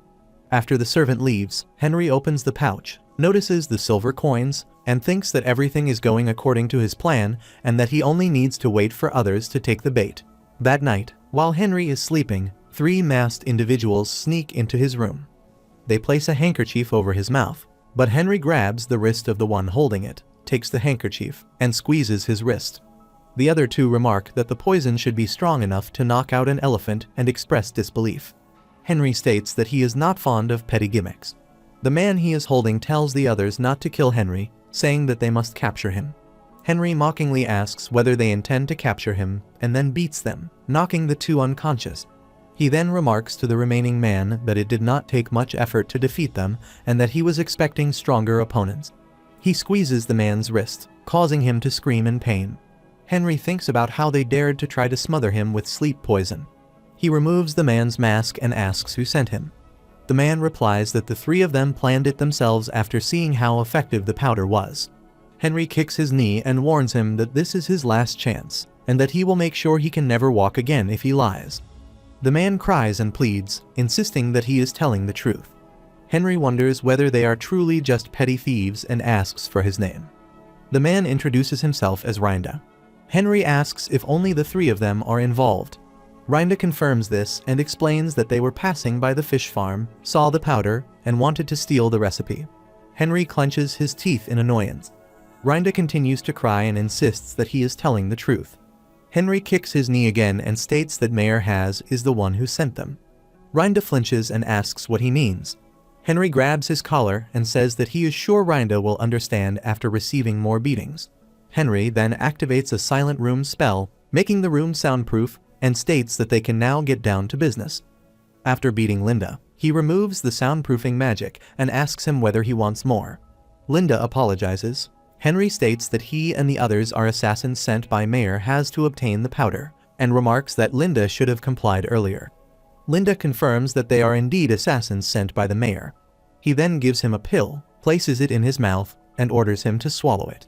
After Linda swallows, Henry states that the pill is a poison that will turn his blood black and eventually kill him if he does not take the antidote within 4 days.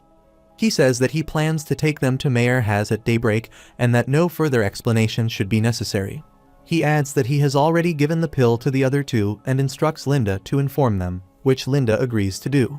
Henry then thinks that he now has a witness.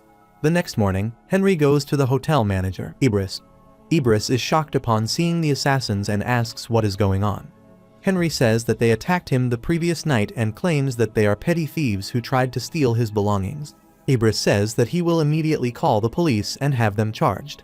Henry questions whether that is all and asks whether Ibris is dim-witted. He states that he has heard that this hotel is supposed to be the best in Ankleman. Ibris confirms that Halligan is the most well-known luxury hotel in Ankleman and that many nobles use it. Henry yells that a hotel with no basic security procedures cannot be considered luxurious and threatens to sue them for their poor security practices. Ibris, troubled, says that there must have been a misunderstanding, explains that Halligan has the best security system among the hotels in Ankleman, and says that he does not understand how such an incident could occur. Henry angrily asks whether Ibris is accusing him of lying. Ibris hesitates and replies that he is not, but that he simply cannot understand how the intruders entered. Henry then asks the assassins how they entered, and Linda replies that they came through a hole in the wall behind the hotel. Henry asks Ibris whether he heard that and adds that, as a hotel manager, he should be apologizing first. Ibris kneels and apologizes, saying that they will offer as much compensation as Henry desires and begging him not to sue them. Henry clenches his teeth in frustration, thinking that for a commoner merchant, money must be more important than ego. He then repeats his last wording and takes out a pill. Later, Haz's servant approaches him and says that there are guests in the parlor and that there is a serious problem. Has, shocked, asks what the problem is. The servant says that Henry has brought 3 men along with the manager of the Halligan Hotel. Has goes to see them and flinches at the sight. He asks Henry what business he has there so early in the morning. Henry angrily asks what business and questions whether Has cannot even recognize the assassins he has sent.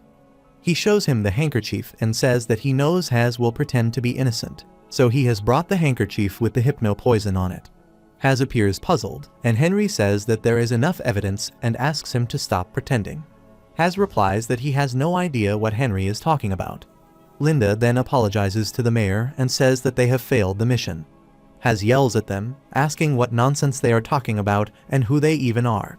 He then yells at Henry, accusing him of trying to set him up and asking whether he really thinks Has will fall for such tricks.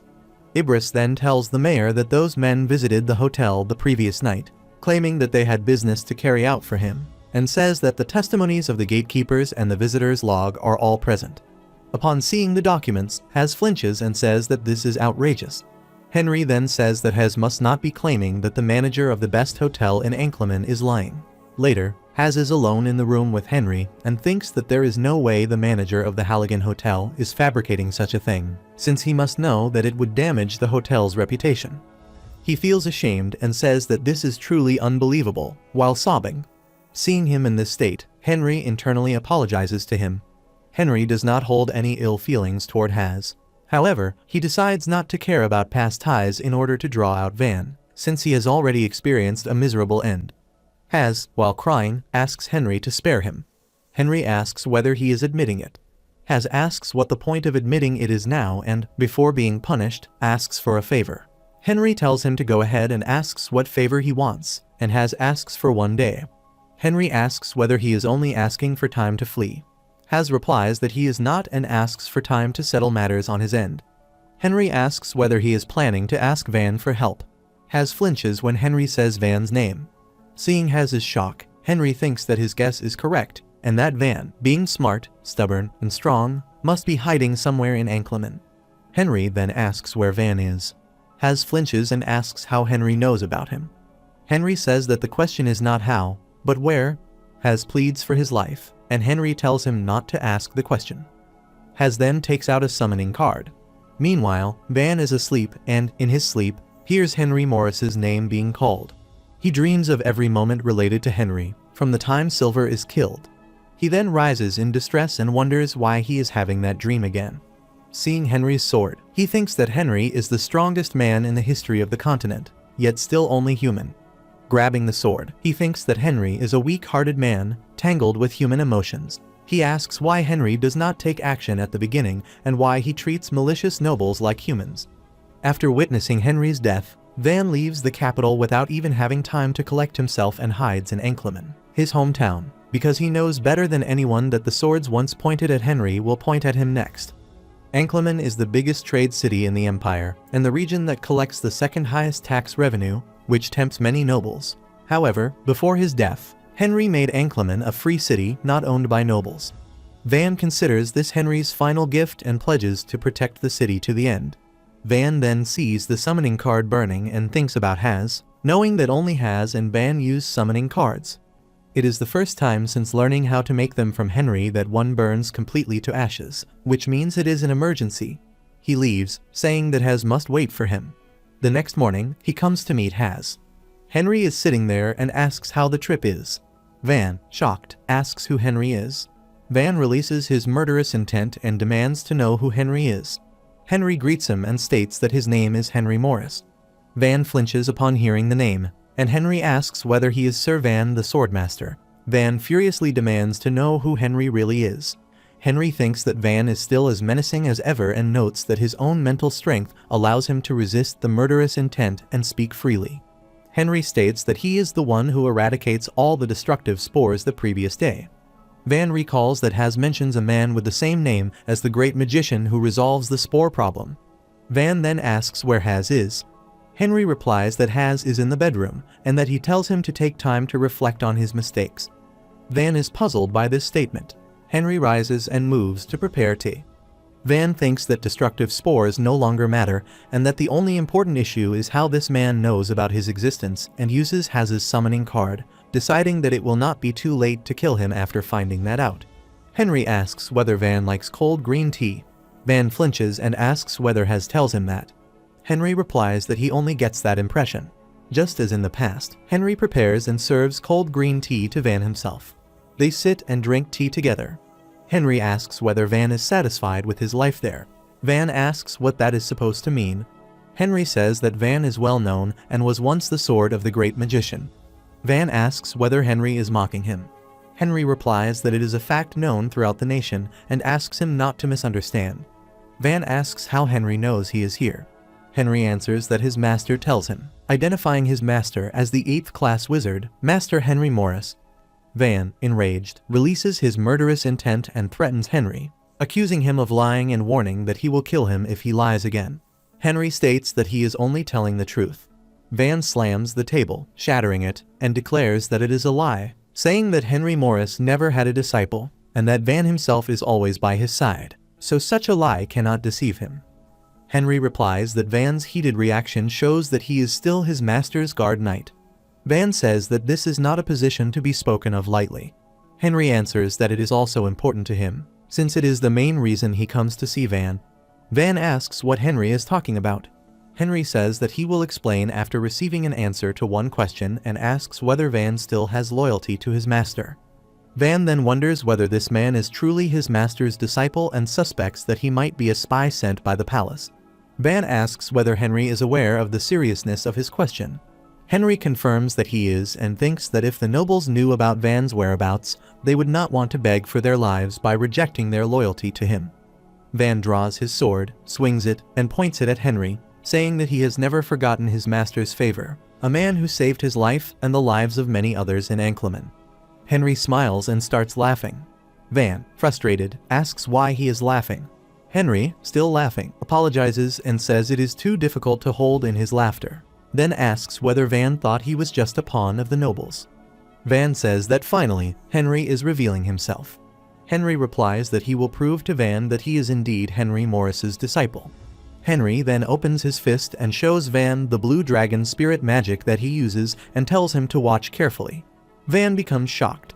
Henry explains that his master's magic sigil was a dragon, and that his own sigil is also entirely composed of dragons.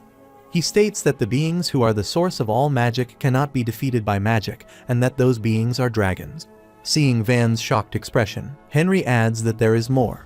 He shows Van the map and states that he possesses the treasure map that indicates where all of his master's treasures are buried. He further states that he has also learned all the specialized magic that only his master could cast. He then bows his head and states that he bows to Van on behalf of Henry Morris himself and sincerely thanks him for remaining loyal to him. At night, Henry tells Van that he is planning revenge for their master's wrongful death and for all the things their master could not accomplish, and that he has come there solely for that purpose. Van has also thought about revenge before and believes that for revenge to succeed, one must not act emotionally, since the opportunity may never come again, especially when the targets are the powerful nobles of the palace and the unwise king. Van thinks that revenge is easier said than done. Seeing Van remain silent, Henry mutters that Van must be afraid and that he must know logically that it is impossible to achieve revenge alone, no matter how long he tries. He also considers that Van would have difficulty leaving the city he cherishes deeply. Henry states that Van is contemplating between taking revenge for Master Henry Morris and protecting Ankleman, and asks if this is correct. Van remains silent.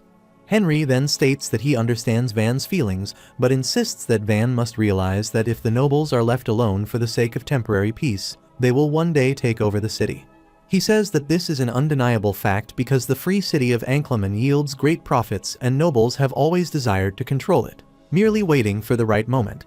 Henry uses the Spore incident as an example and states that Van was manipulated because he could not devise a plan, and that Ankleman is currently in a state where it fails to respond to unforeseen events.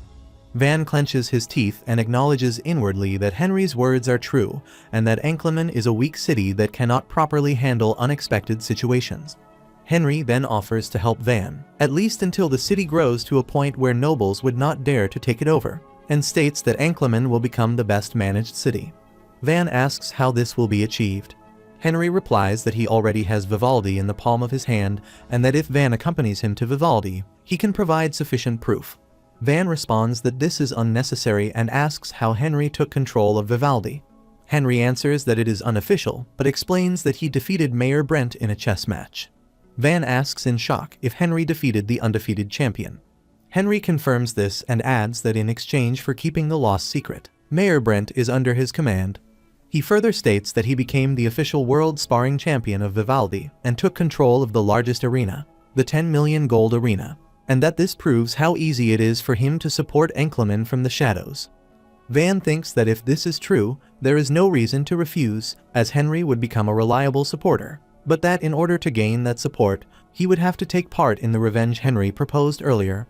Henry mutters that Van must have endured many hardships, and then states that he has mastered magic and trained his swordsmanship as his master's disciple. He adds that if Van still has doubts about his competence, he formally challenges him to a duel at that very moment. Van mutters that Henry seems to have something planned. Henry says that his magic is only at the third circle, and that his swordsmanship is only at runner level. Van thinks that Henry's magic is outstanding for his age, but that his swordsmanship is pathetic. He asks why, although Henry served in the Caliburn fortress, he is still only a runner. Henry replies that Van can judge that for himself after they fight. Van agrees and says that Henry had better not disappoint him after all that confidence. Henry agrees and thinks that although Van is a swordmaster, he fundamentally uses the Empire's swordsmanship, and since Henry learned Hector's swordsmanship, he has a fair chance of winning. Van then says that they should take the duel somewhere else. They go to the underground practice hall of the City Hall, a huge backstage hall secretly built by Van for his personal training.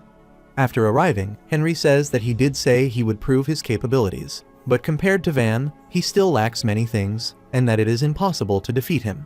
Van asks if Henry is backing off. Henry refuses and says that he wants Van to set a minimum standard that would meet his expectations, and thinks that although he has mastered high-rank swordsmanship, Van is a swordmaster, and he needs a handicap. Van agrees and states that if Henry manages to land 3 valid strikes, he will give his approval. Henry thanks him and takes his stance. Henry thinks that Van is also using the Empire's swordsmanship and recalls that most swordsmen of the Empire used the style developed by the previous emperor, Golden Jackson, because it is more efficient than the current style.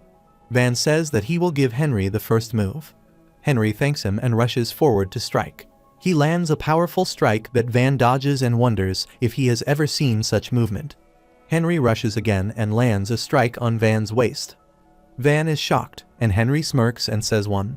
Van realizes that Henry's attack is not weighted, meaning that Henry knew the sword would hit his waist and released his strength. Van says that he underestimated Henry and that he will not allow it to happen again, and he releases his killing intent. Henry senses that the atmosphere changes and thinks that it is getting real, and that he did not expect Van to be this strong, and that his feet feel frozen. He thinks that Van has grown stronger, then smiles and thinks that he wants to see whether his magic armor and Hector's swordsmanship will work against Van. Van asks if Henry is smiling and how he dares, then leaps forward to strike. His sword is blocked by Henry's sword. Van struggles and asks in surprise if Henry blocked that, and says that Henry does have skills to boast. He strikes again and tells Henry to try blocking that as well. Henry blocks again and pushes Van back. Henry thinks that it is impossible to keep up with Van's attack speed and uses targeting magic to capture Van's attack before it hits. He captures the attack and blocks again. Henry thinks that blocking is the best he can do, even with targeting, and acknowledges that Van is remarkable. Van releases his killing intent again and begins to strike at Henry. Henry retreats in confusion. His sword hits the wall and breaks. Van yells in frustration and asks what Henry is doing, reminding him that he said he would prove his abilities and questioning whether running away is Henry's definition of proof. Henry stands firm and says that it is not anymore. Henry says that it is going to be different now. Van begins to land a strike, and Henry uses haste magic on his body. He dodges the strike and begins to counterattack. Van wonders that Henry is fast, and Henry strikes at his shoulder. Van attacks again, but Henry sees the sword coming and uses blink magic to disappear. Van wonders if Henry disappeared and questions whether he just used magic and swordsmanship at the same time. Henry then appears behind him, lands a hit on his shoulder, and says that it is over now. Van asks if Henry just used magic. Henry replies that he did not mean to deceive him and apologizes. Van says that it is not necessary and that magic is a part of Henry's power, so it is fair enough. Van thinks that Henry is a magic swordsman, and that he is indeed like Grand Duke Henry, and wonders where such a monster was found. He then asks, as promised, whether Henry will participate in the revenge. Van says that he will, adding that he is a man of his word and that he has seen Henry's potential.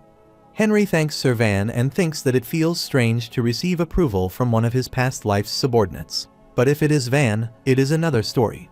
Van says that they are going to meet often now and tells Henry to call him brother instead of sir. Henry agrees and says that they should go to Has, who should be feeling regret right now. Van goes to meet Has, who starts sobbing upon seeing him.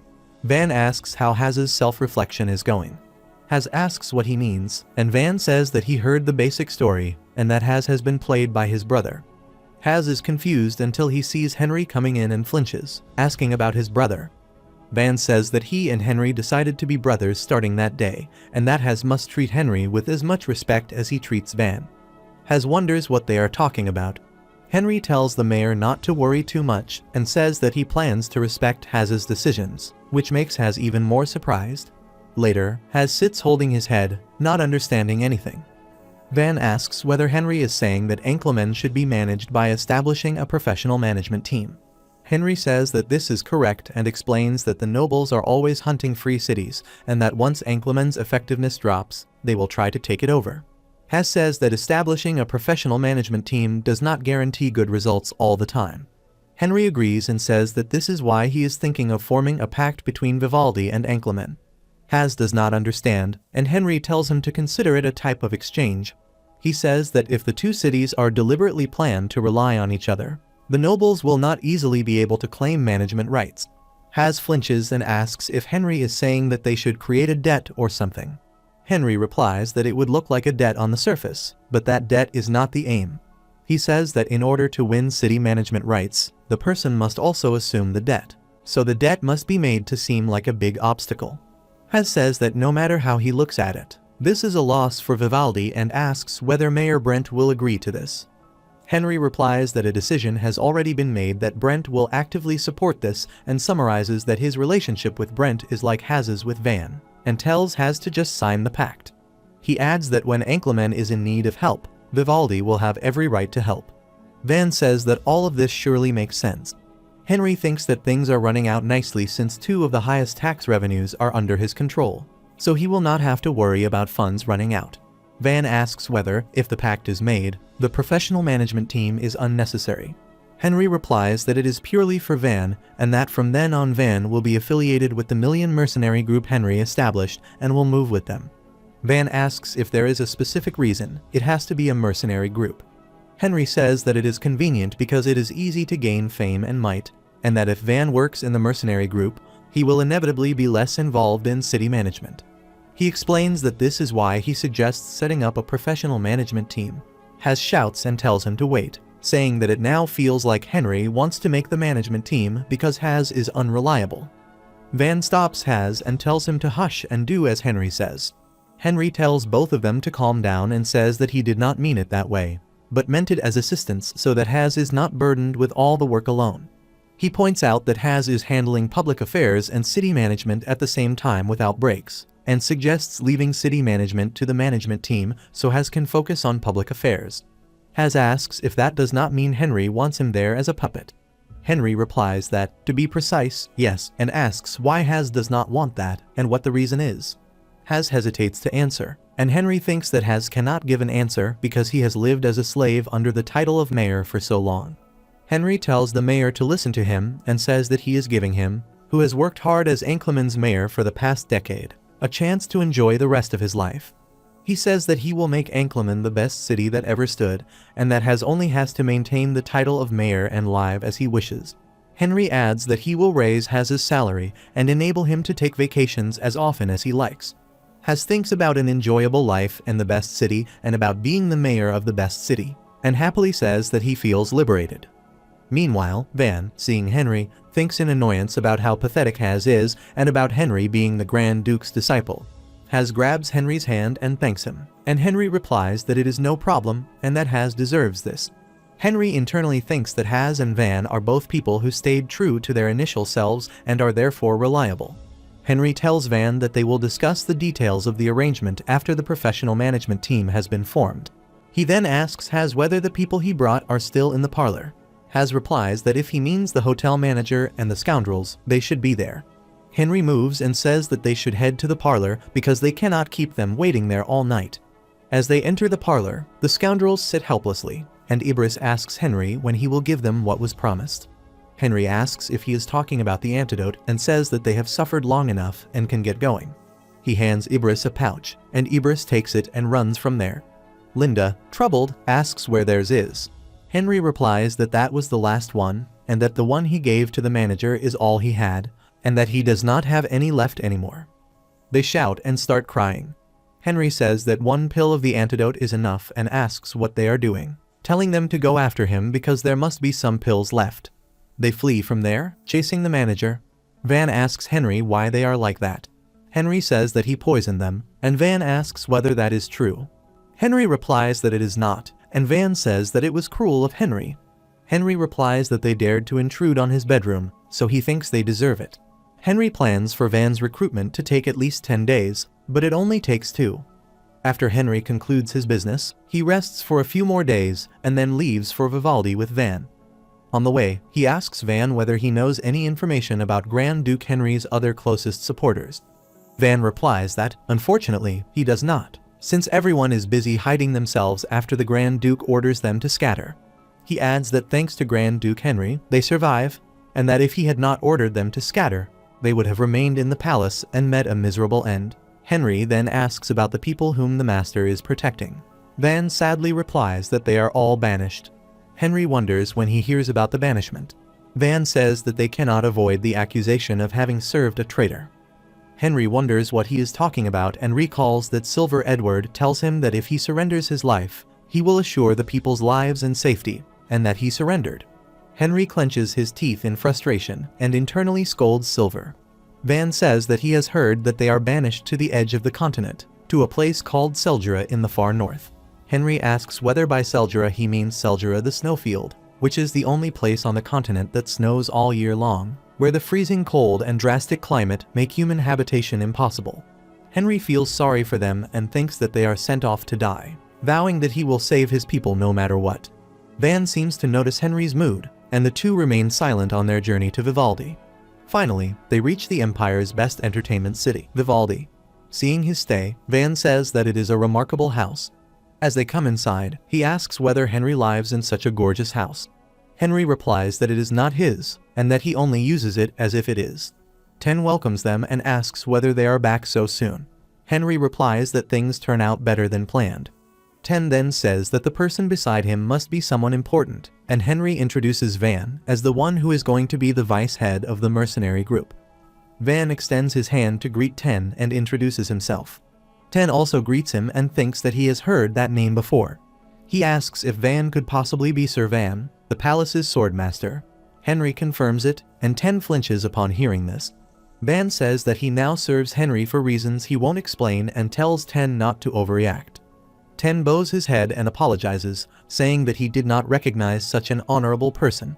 Van replies that he is not an honorable person, and that Ten is speaking too highly of him, asking to be called simply Van.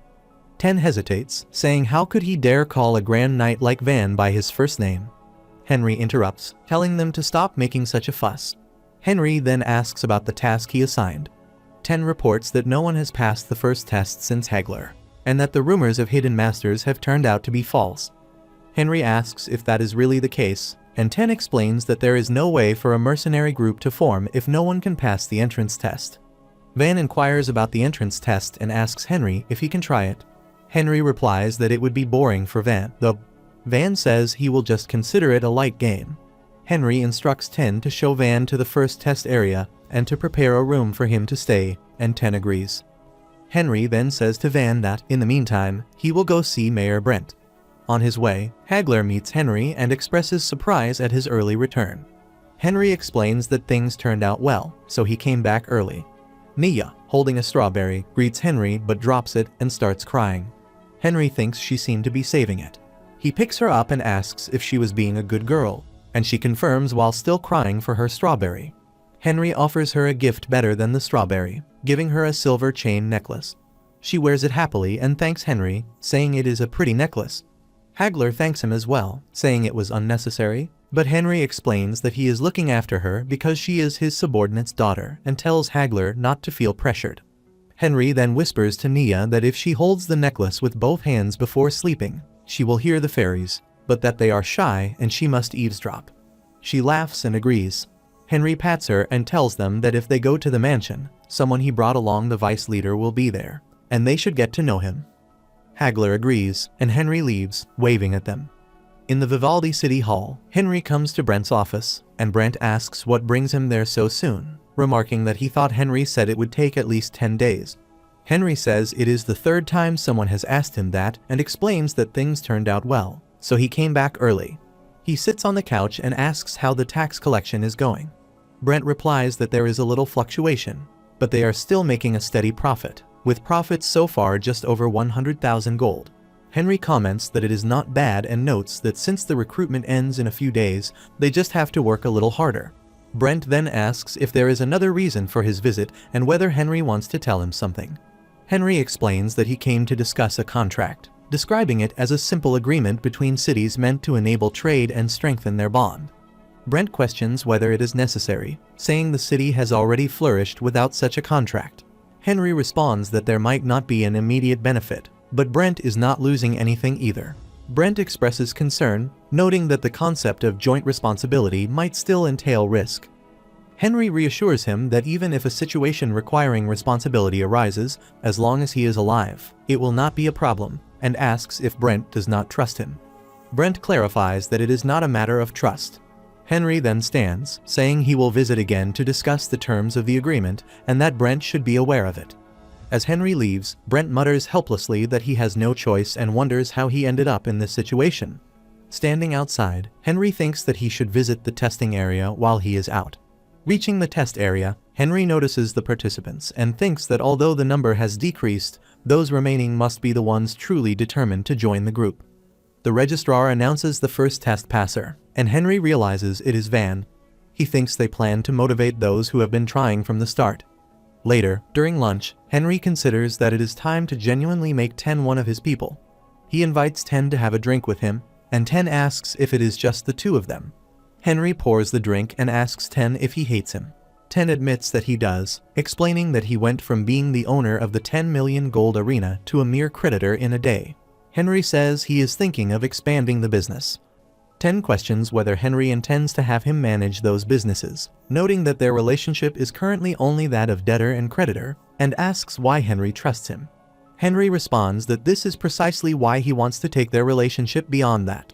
Ten asks what Henry wants so badly that he is creating such a serious atmosphere. Henry explains that his dream is to dominate the continent and that the 10 million gold arena and the million mercenary group are just the first steps. He proposes that they stop being debtor and creditor and officially become partners, promising to make Ten the Gold King. Ten flinches at the mention of the Gold King, but after they cheer and drink, he agrees, saying he has nothing to lose anyway. Henry and Ten officially become partners and visit the management guild Golden Feet to scout for a professional management team for Ankleman, but no one meets their standards. Henry suggests that they should give up on the management guild, and Ten asks where else they could find an accountant and a professional manager.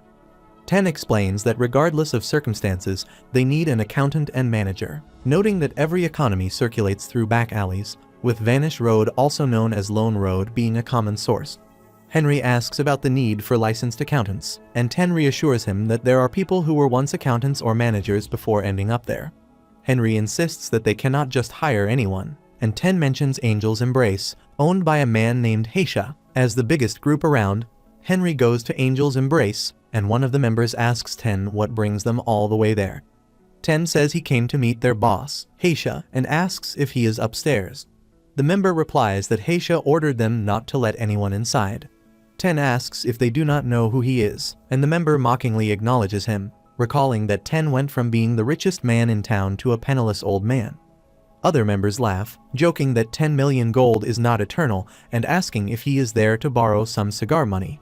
Ten clenches his teeth in frustration, but Henry grabs the man's arm, twists it behind him, and rebukes him. He orders the other members to take the man out. They all leap at Henry but are soon lying fainted on the floor after a thorough beating. Heisha then comes downstairs and asks what all the noise is about. Seeing his men defeated, he wonders what is happening and notices Henry, recognizing him as the sword sparring champion. Ten asks Heisha to have a word with him, and Heisha, quick-witted, leads Henry and Ten to the underground prison where many debtors are held. Henry observes the prisoners and realizes they are all debtors. Ten explains that those who cannot pay back their debts are either stuck there forever or sold as mine slaves far away. Heisha releases some debtors from prison. Henry points to one and asks why such a young person is there. Heisha explains that he was once a genius accountant sought by all the management guilds, but he became overconfident, attempted a business, failed, and ended up in prison. Henry then asks a boy his name and if he wants to work for him. He kneels and pleads, saying his name is Harris and begging him to let him work. Henry asks about the debt amounts, and Heisha tells him to just take them, considering it a favor. Henry then points out the stains on his shirt, asking if Heisha cannot see that he got blood on it because of Heisha's men. Heisha laughs and assures him that they will compensate for it, offering to fulfill anything Henry would like. Henry says that if Heisha is serious, then instead of money, he wants all the debtors in the underground prison to be released to him. Heisha hesitates and says that it is impossible because releasing all of them would be his loss.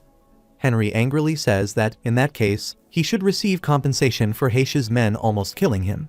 Heisha then releases all the debtors. Henry asserts his reasoning and secures the lives of all the people in the underground prison. He decides to give them a second chance, just as he did with the accountants. Harris thanks him, and Henry says that before they begin working, they need to go somewhere first. He takes them to the Sylvia clothing shop.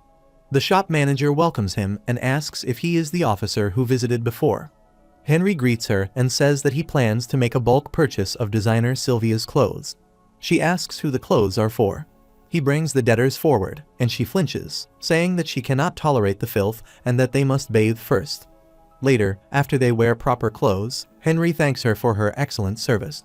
She says that a customer like him is always welcome. The debtors also thank Henry.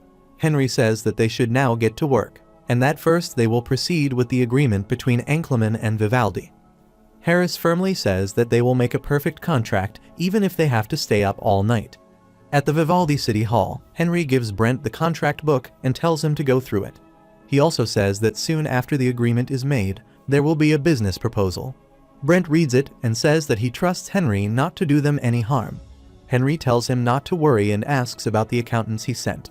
Brent happily says that thanks to them, they finished calculating the taxes collected during the recruitment of the Million Mercenary Group and earned over 100,000 gold from special taxes. Henry calls it trivial. Brent stamps the contract and says that it is the most they have ever earned in such a short time. Henry introduces Harris as his personal accountant and tells him to report to the mayor. Harris tells Brent that, based on the special tax records from last month, 90,000 gold out of 120,000 comes from the 10 million gold group's profits.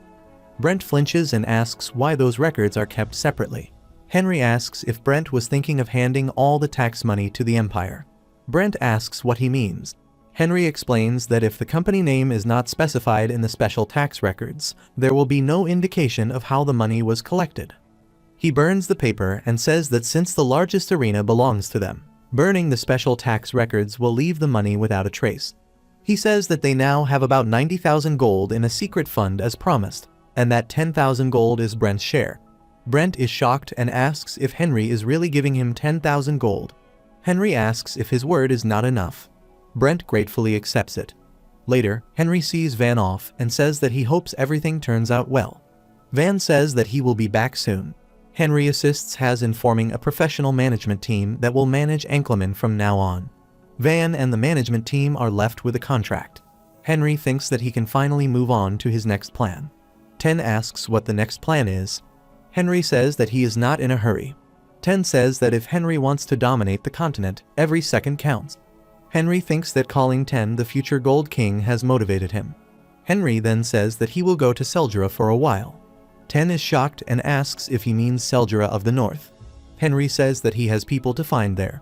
Ten says that Seldra is a place of exile. Henry says that he is aware and also knows that he must pass through Surin Gorge. Ten says that the gorge is guarded and civilians are not allowed to enter. Henry asks if bribery will work. Ten says that a legal way would be more efficient. Henry agrees. Ten suggests visiting a mercenary guild so that entry to Seldra can be allowed under the pretext of a mission. Henry says that it is a good idea and that he was planning to register their mercenary group anyway. Henry thinks that he now has to rescue his people from Seldra.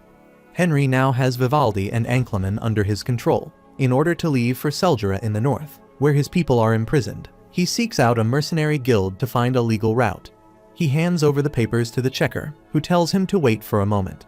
Ten then comes over and informs Henry that he has met the branch manager. Henry remarks that Ten has good connections. Ten replies that he would not be himself without them and adds that, as expected, there is a mission that allows entry into Seldra. He explains that it is a simple escort mission, although the relationships involved are quite complicated. Henry asks him to continue, and Ten explains that the escort is requested by a private contractor who is commissioned by the Empire. Henry questions why the Empire uses private contractors when it can handle the task itself. Ten replies that, according to what he has heard, since the destination is close to Seldra, the Empire hopes to reduce transport fees. He adds that it is a regular resupply mission, and that the guards have already been selected. Henry thinks that the use of private contractors is simply to cut costs and wonders what the Empire is planning. He asks what they should do next. Ten responds that the branch manager has agreed to help and informs him that the team will be leaving tomorrow, which makes the timing perfect. Henry pats him and says that this is good news. Ten then adds that he has arranged for Henry to be registered as a B-rank mercenary. Henry replies that it is good to have connections and praises him for his work. The checker then addresses Henry Morris and hands him his papers, informing him that this is his B-rank mercenary card and confirmation. He explains that the mercenary plaque will take time to complete, so the card will be used temporarily. Henry reads the documents and notices the name of the paint industry, asking whether they are in charge of the supply transport mission. Ten confirms this, and Henry states that he needs to prepare first. Later, Henry uses magic to create equipment and thinks that the equipment should be sufficient. He decides to apply the perfect steed modification technique to the horse that Hagler will be riding. Hagler then arrives, and Henry tells him that the timing is perfect and that the equipment is a gift. Hagler hesitantly asks whether it is acceptable for him to receive so much, including the sword, armor, other weapons, and cold weather gear. Henry replies that he does not need to feel pressured and states that equipment is just as important as skill for a mercenary. He reminds him that when he was recruited, it was mentioned that they offer the best treatment in the industry. Hagler tears up and expresses his gratitude. The next morning, Henry and Hagler arrive at the mercenary gathering point, and Henry says that they seem to be on time. Merchant Monk asks whether they are the Million Mercenary Group and questions whether there are only 2 members. Henry confirms that there are only 2 of them and says that they are confident in their skills. Merchant Monk replies that it is not only an escort mission and that they will also have to lift and carry items. Henry agrees and says that they can do it. Monk then states that since no additional members are being accepted, their salary will be low. A man then approaches and asks whether they are the Million Mercenary Group from the rumors, expressing disbelief that there are only 2 members. He introduces himself as Billy, the leader of the Hound Mercenary Group, and says that he expected a large group because of the large recruitment notice, but instead sees only 2 people. He mocks them, saying that it is nothing more than a great boast with a small roast, and questions whether it can even be called a mercenary group. Henry asks Billy whether he has tried their recruitment test and remarks that he looks familiar. He thinks that Billy is one of the people who failed the test and caused a disturbance, and then adds that he may be mistaken. Billy becomes frustrated, clenches his teeth, and scolds Henry. Monk tells them to stop and warns that they will be charged a penalty if anything is damaged in a fight. Henry smirks and says that there will be no such thing and tells everyone to get going. He thinks that Billy is a loser, and they then set off. They stop at a place to eat, and one of Billy's members tells the others that the leader of the Million Mercenary Group is the sword sparring champion. Another member says that he has also seen him fight well.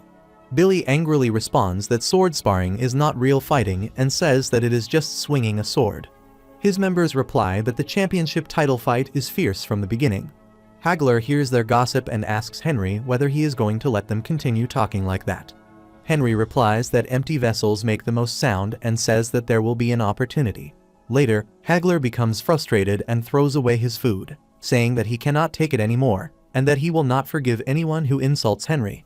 He starts beating one of Billy's members who is gossiping. Henry thinks that they have spilled the food. Billy approaches Henry and asks what is happening, saying that his subordinate is causing a disturbance. Henry asks whether Billy can restrain him with his numbers. Billy scolds Henry and begins to draw his sword. Henry releases his murderous intent and tells him to stop. Billy starts trembling and wonders what kind of bloodthirst this is, panting and thinking that he cannot breathe. Henry then tells Hagler that it is enough, and Hagler stops. Henry restrains his murderous intent, and Billy can breathe again, nearly collapsing. Henry tells Hagler to continue eating. Hagler apologizes and says that the food was destroyed because of him. Henry takes out a bag and asks whether he has heard of a subspace pocket. Hagler asks whether it is a magic pocket that can carry anything. Henry spreads out delicious food and says that this is correct, and tells him to help himself. He thinks that even though the work is tough, they do not need to eat poor food. Several days later, they finally arrive at Surin Gorge. Henry says that Surin Gorge is Seldura's first gate, and Hagler replies that it is no wonder it is called the continent's north end. The merchant alerts everyone to be cautious, saying that bandits sometimes appear from that point onward.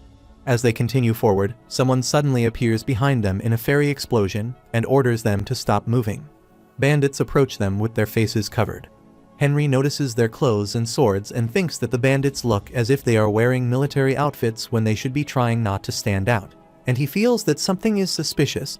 One of the men, who appears to be the bandit leader, orders them to throw away their weapons and surrender, saying that their lives will be spared. One of Billy's members says that they must be fools and questions how stupid they must be to think about robbing people in such a deserted place. Henry thinks that he is right, especially since the road is used solely for transporting the Empire's goods, and feels that it almost looks as if they are waiting for. Billy tells his members to warm up since it has been a while. He mocks Henry and says that since Henry and Hagler will get in their way, they should just guard the carriage. Henry replies that he will leave it to them. They stand facing each other, wielding their weapons. Henry notices the presence of aura energy and wonders whether bandits like them are aura users, realizing that it is dangerous and that he needs to alert the leader. He then notices Billy laughing and wonders how he can laugh in a situation like this, feeling that something is not right. Billy moves toward the bandits and says that he will show them the skills of the Hound mercenary group. Their swords clash, but the bandits overpower them. With a wave of strikes, the bandits clear them all out. Billy shouts for his members to regroup and organize their positions. Seeing his members defeated, he clenches his teeth and realizes that they are surrounded. Later, Billy surrenders himself to the bandits and says that they should just kill him. One of the bandits begins to strike at him, but the strike is stopped when Henry attacks the man with a sword and kills him. Billy flinches when he sees someone throw a sword from far away and hit the bandit. He wonders whether Henry really throws a sword and hits him from that distance. Henry then tells Hagler that it is their turn. The bandit leader orders his members to get rid of them first. All of them move toward Henry and Hagler. Henry uses grease magic, which makes a targeted area slippery. They all fall with their horses, and Henry tells Hagler to go and take them all down. Hagler rushes at them and says that he knows their leader is an incredible man. He goes after the bandits and slashes at them, killing them. Seeing this, Billy wonders how just the two of them can do such a thing. Henry appears beside Billy and tells Hagler that since they need someone to work, he should take Billy to the carriage, and Hagler agrees. Then the bandit leader remains, sitting on his horse and wielding his sword. Henry thinks that this one must be the boss. He moves Hagler aside, takes out his sword, and says that he will take care of him. The bandit leader swings his sword, and when Henry sees this, he realizes that the man is a sword master, and thinks that it is a good thing he is dealing with this alone. Henry thinks that since his opponent is a sword master, he needs to cast a thicker magic armor. When he sees the aura surrounding his opponent's sword, he casts the haste spell and wields his sword. He runs toward the bandit leader to strike. The bandit leader appears frightened by his charge, and when Henry slashes at him, the leader blocks the attack. Henry struggles against him and thinks that even though he casts multiple haste spells, he is still blocked by the sword master's aura. He then moves back and strikes again, severing the head of the leader's horse. The horse collapses, and the leader stands on the ground, saying that it is his favorite horse. Henry smirks and says that they are now even, adding that his neck is getting tired. The bandit leader, frustrated, releases his killing intent and calls Henry an ignorant man. Henry notices that the leader must have truly loved that horse because his aura grows larger. He moves toward him, thinking that widening the distance would be dangerous, and that he cannot get through the aura with a normal slash. He decides to concentrate all his power on the tip of his sword. He uses sharp magic and strikes the bandit leader, piercing through his aura. The bandit leader is shocked, and his aura is released in an explosion. Henry pushes himself back to protect himself from the blast. After the dust settles, Henry thinks that the man leaves behind an arm and escapes like a lizard leaving its tail, yet still calls himself a sword master. He realizes that he cuts the man's shoulder instead of his neck. He then notices a tattoo on the man's neck, a double snake symbol, which is the unique mark of the Viper Knights led by Salmora of the 10 Swords. They are the 10th sword among the Imperial Palace Knights' 10 swords. Henry thinks that the man is indeed not ordinary and realizes that the Imperial army is behind this. He then thinks that Aubert will be behind everything in the end. Excluding the Imperial family, the Empire's power structure consists of 6 great houses, 1 Duke family, 2 Marquis families, and 3 Count families. Great wizards and grandmasters also participate in state affairs with the title of Grand Duke. Aubert is the head of the Crimson family, one of the Marquis houses. Among the 6 great houses, the Duke and Marquis families wield power rivaling the Imperial family. Henry internally scolds Aubert, thinking that he still plays dirty and vowing that he will crush everything. He returns to the carriage and, when he sees the merchant monk standing there, thinks that he is also involved. Monk laughs and says that thanks to Henry, they are able to pass safely. Henry grabs Monk by the shoulder and asks who he is. Monk pretends not to understand and thinks that he has been caught, and wonders how Henry knows. Henry slams Monk's head against the carriage and thinks that because of Marquis Aubert's pawn, innocent mercenaries die, and that it could have ended without any mercenary deaths. He feels furious. He then breaks the lock of the carriage and sees the supplies, thinking that, as expected, there are no proper supplies and that they plan to kill everyone there from the beginning. He thinks that the Emperor must have ordered the minimum supply of daily necessities, but Marquis Aubert's group obstructs even those supplies to destroy the exiles. When Hagler asks what is happening, Henry says that the mission is a scheme planned by the bandits and the merchant. He hits his fist against the carriage and says that although he wants to return to Vivaldi immediately, there is still 1 carriage of supplies left, so they will head to Seldra. He clenches his teeth and says that there are exiles who need these supplies. Later, Henry stands close to Jade when he hears Billy scolding Monk, saying that everything is Monk's fault and that because of him, his mercenary group collapses. Hagler asks Henry whether they should stop him, but Henry tells him to leave Billy alone. Billy beats Monk, and Hagler then asks what they should do with him. Henry says to lock Monk in the carriage and tells everyone to head to Seldra. They reach the checkpoint near Seldra, where a guard stops them, thanks them for their hard work, and asks where Merchant Monk is. Henry replies that Monk is in the back and then asks where the chief is. The guard says that the chief is passed out from heavy drinking and then asks whether they met any bandits on the way. Henry says that they have just finished taking care of them and throws the bandit leader's arm in front of the guard, causing him to flinch. Henry tells him to go and get the chief. Later, the guard brings the chief. The chief asks about the paint industry and says that if it is the paint industry, then Monk should be present. When Henry sees the chief, he thinks that, although the man is fatter and has a longer beard, he is Gatekeeper Bunt. Bunt is known as the Gatekeeper Shield, a nickname given by other soldiers for his outstanding talent in defending castles.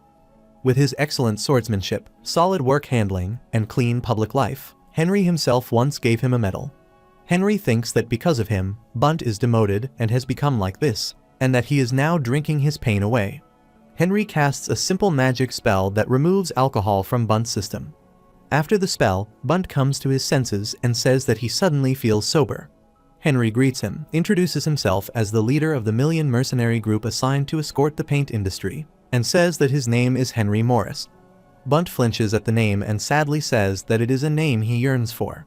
He greets Henry and introduces himself as Chief Bunt. He then asks why Henry greets them instead of Monk. Henry says that they are ambushed by bandits on the way, but that those men are not actually bandits and are instead disguised Viper Knights. Bunt asks whether the knights led by Salmora would really do such petty things as stealing. Henry asks whether the paint industry does not suffer frequent looting. Bunt says that the entire supply is looted at least once every 3 trips. Henry says that today is one of those times and assumes that the merchant and the Viper Knights planned it and stole the supplies. As evidence, he points out that there are only a few supplies in the carriage. Henry thinks that he wants to report this himself, but since the checkpoint chief is Bunt, he should change his plan. He says that he will hand all of these people over to Bunt, explaining that he is only a hired soldier, and that even if he reports to the palace, they would not believe him. But Bunt is different. Bunt says that it is useless because if it is the Viper Knights, there is nothing he can do. Henry says that Salmora, the leader of the Viper Knights, has connections with Marquis Aubert, and that if someone is behind this, it is most likely him. Bunt asks how Henry knows this and says that it seems Henry knows the situation. He adds that if the reports eventually end up in the hands of the three great houses, there is nothing they can do. He grabs Henry's hand and helplessly says that it will only harm Henry if he troubles Marquis Aubert and advises him to feign ignorance since he is still young. Henry then asks whether they can instead use Count Eisen, after Henry and the others who had contributed to the kingdom are executed for that reason. The empty spots of the Duke and Marquis are naturally claimed by the great houses of the central nobles. Among them, 3 houses fight for the 2 empty Marquis spots. The one who loses and instead gains the title of Count is Count Eisen. Henry wonders whether Count Eisen would not be able to solve this instead of them. He grabs his head and asks what Count Eisen can do when the opponent is Marquis Aubert, and he has already lost the fight once.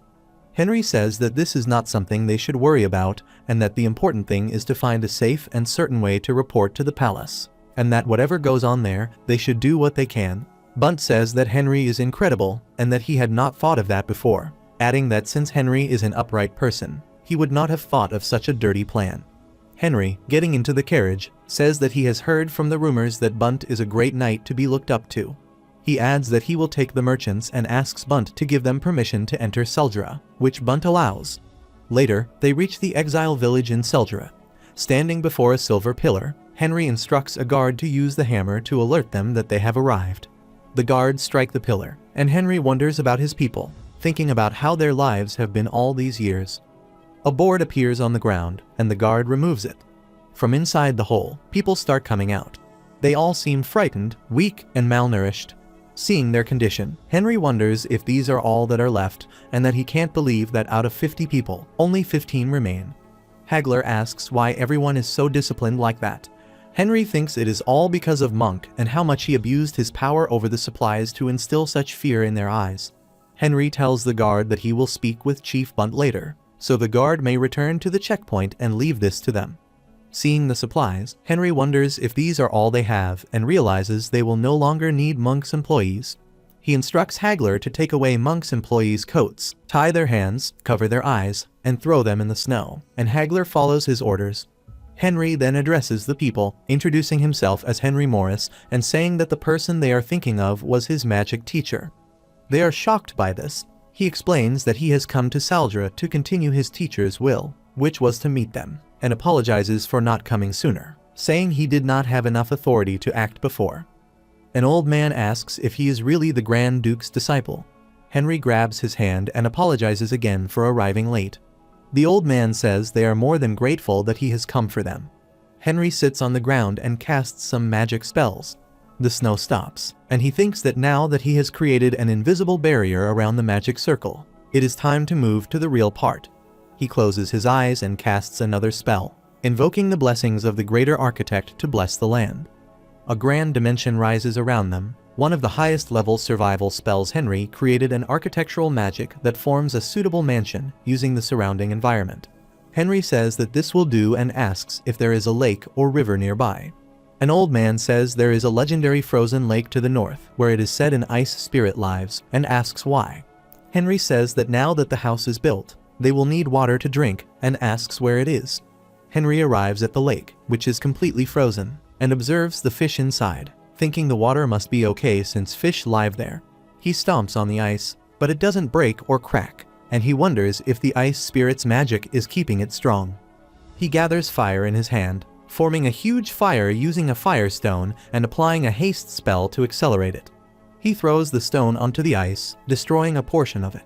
Landing back on the ice, he checks the water by putting his hand in it, but suddenly feels something and wonders what is happening to his arm. He realizes that he had stored the Alaragan's egg on his left forearm, and the water spirit egg is reacting to this lake spirit, suggesting a connection. At night, the bandit leader who had fled is still running toward Salmora, carrying his severed arm, Thinking he must alert Sir Salmora about this and seeing the base of the Imperial army a little more clearly, he resolves to repay him for the humiliation he suffered. Henry says that he is going to dive right in and that he has already used waterproofing and breathing magic. He then dives into the water. As he goes down, he wonders if the lake is deeper than he thought. Using lightning magic, he lands on the ground. The Ulragan egg inside his arm starts glowing as it absorbs the water. He worries that, at this rate, the mana accumulated in his body will also be absorbed and thinks that he needs to get the egg out of his forearm. Suddenly, a huge light bursts out as the egg comes out of his arm. He wonders what it is and realizes that it truly is the spirit of water. It keeps getting bigger as it sucks in the water. The egg continues absorbing water and starts cracking. A dragon comes out of it. He notices that it is acting strangely, almost like a dog, and wonders what it is trying to find. He then notices something in its mouth and realizes that it is the essence of Mother Nature, created only in pure nature. He assumes that it is the essence of ice, which is why the lake has always been frozen. The dragon eats the essence of ice and evolves because of it. He grabs it and tells it that its name from now on is Ulragan, and that he should check its attributes. After checking, he wonders if it seems to have been influenced by the venom heart he drank. He notes that its poison power is stronger than that of a spirit of poison, and that he can feel the power of 4 attributes within Ulragan: water, ice, poison, and incredible healing power as well. He says that they should do their best together. Later, they both come out of the water, and Henry realizes that the water is warm. He thinks that the whole lake is actually a hot spring, and that, since he was planning to use this lake as drinking water, he should find a new one. Meanwhile, in the mansion, Henry's people happily discuss that it is very spacious, not humid at all, and so warm that it feels like being under the sunlight. Hagler sits and says that he is finally done arranging the loads, and that if it were not for Henry, he would have been the same as them. He says that he will pledge loyalty to him. Henry appears behind him and says that he will keep that in mind. Hagler asks when he returned, saying that he did not even hear the door open. Henry replies that there is no reason to use the door when he is a wizard. Hagler looks troubled on seeing Ulragan and asks what it is. Henry replies that it is Ulragan, a top-class water spirit, but since it is still a hatchling, it is weak. Meanwhile, the bandit leader reaches Salmora, who says that he has failed. Harem apologizes and says that he will take full responsibility for the failure of the mission. Salmora angrily tells him to stop that and explain. Harem explains everything. Salmora asks how, even though Harem could not feel any aura, Henry was able to fight him without much difficulty, and wonders how a man without aura could do that. He says that there is little information about Henry and that things have gone wrong for Monk, so they will have to take him down. Henry calls everyone outside. They all gather and look shocked, asking what this is. He explains that while investigating the lake, he finds that most of Seljara's terrain is actually volcanic, and that thanks to this creature, he is able to find a water vein and make the lake like this. He says that the water is clear and clean, so they can use it as drinking water. They touch the water, and an old man says that it is really warm, and that they will no longer have to worry about drinking water or heating. Henry says that from now on, he will set up his own company to take care of everyone. They thank him, saying that they can now properly live as people, and thanking him sincerely. Henry thinks that all that remains is to hand those men over to Count Eisen. Henry then goes to the checkpoint, and Bunt says that since Henry is there, he should hand them over to Count Eisen himself. Henry asks if that is instead of Bunt. Bunt replies that he thinks the process will be easier that way. Henry thinks that it will not be bad to see Count Eisen in advance, since he will be taking his head someday, and agrees to help. Bunt says that he is glad Henry accepted and adds that he will also pay the Million Mercenary Group. Henry refuses and says that there is no need, but asks Bunt to do him 2 favors instead. Bunt says that he will do anything Henry asks and tells him to name them.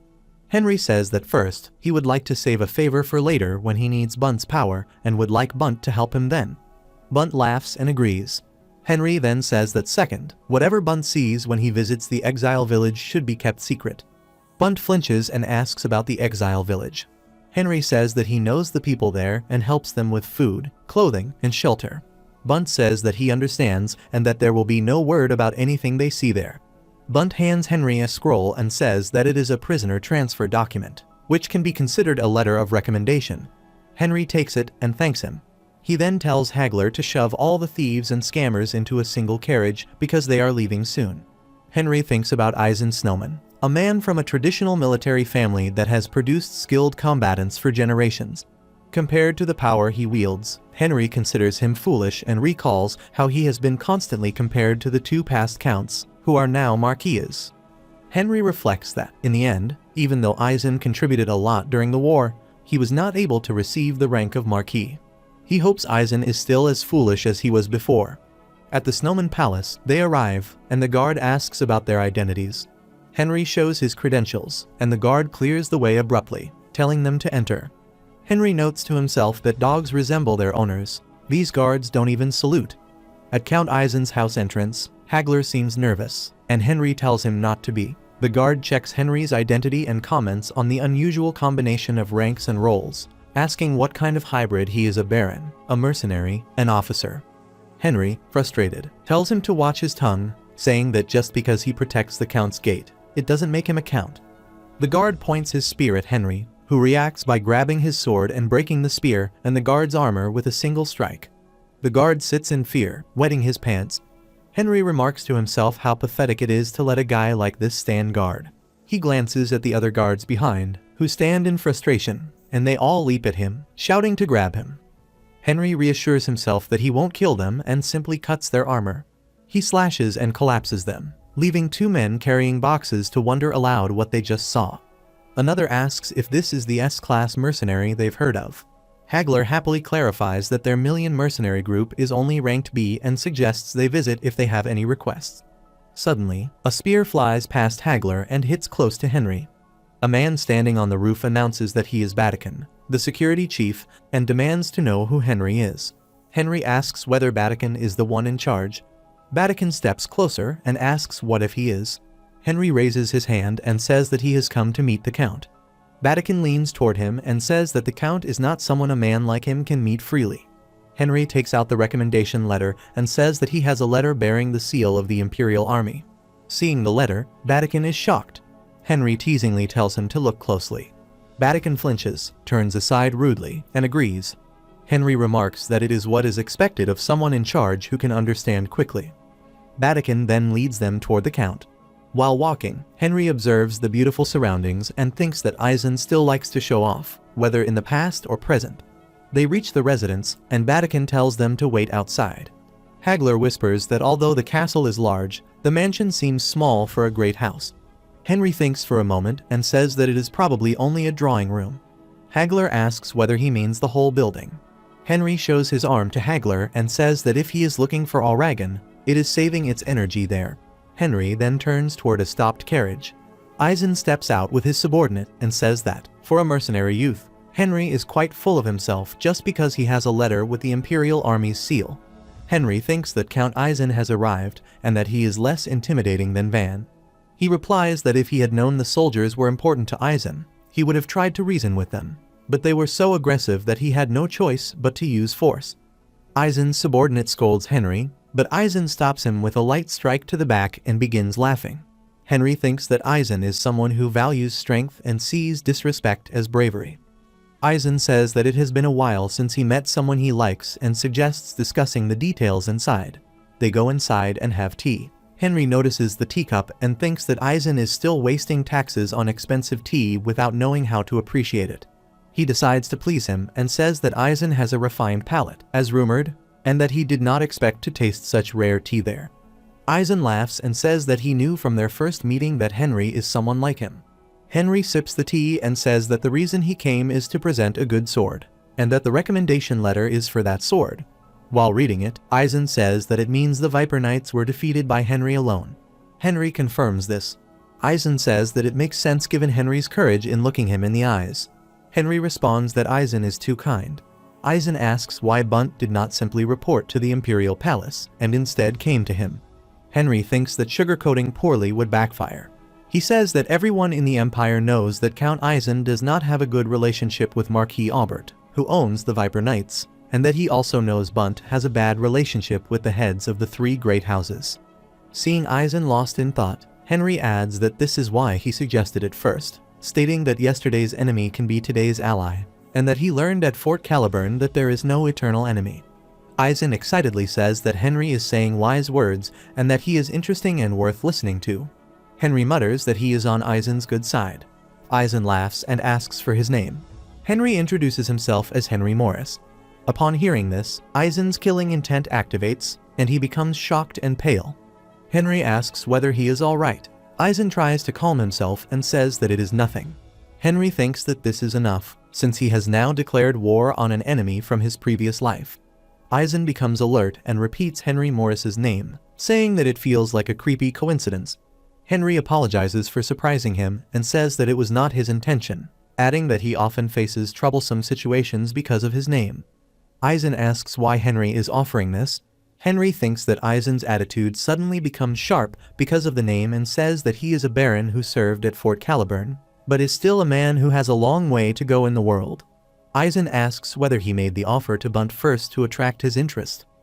Henry confirms this and thinks that Eisen is suspicious, as everything seems to fit too perfectly and gives him goosebumps. Eisen then says that he appreciates Henry's presence and that he will surely confront Aubert before His Majesty. He also thinks that everything about Henry's name and behavior feels suspicious and that he will need to reward him well so that he will not speak behind his back, and then send him away. He tells his subordinate to give Henry a generous reward and see him off. While sipping his tea, Henry thinks that he did not expect Eisen to make decisions based on instinct rather than logic, which shows how uncomfortable Eisen feels about the name Henry Morris.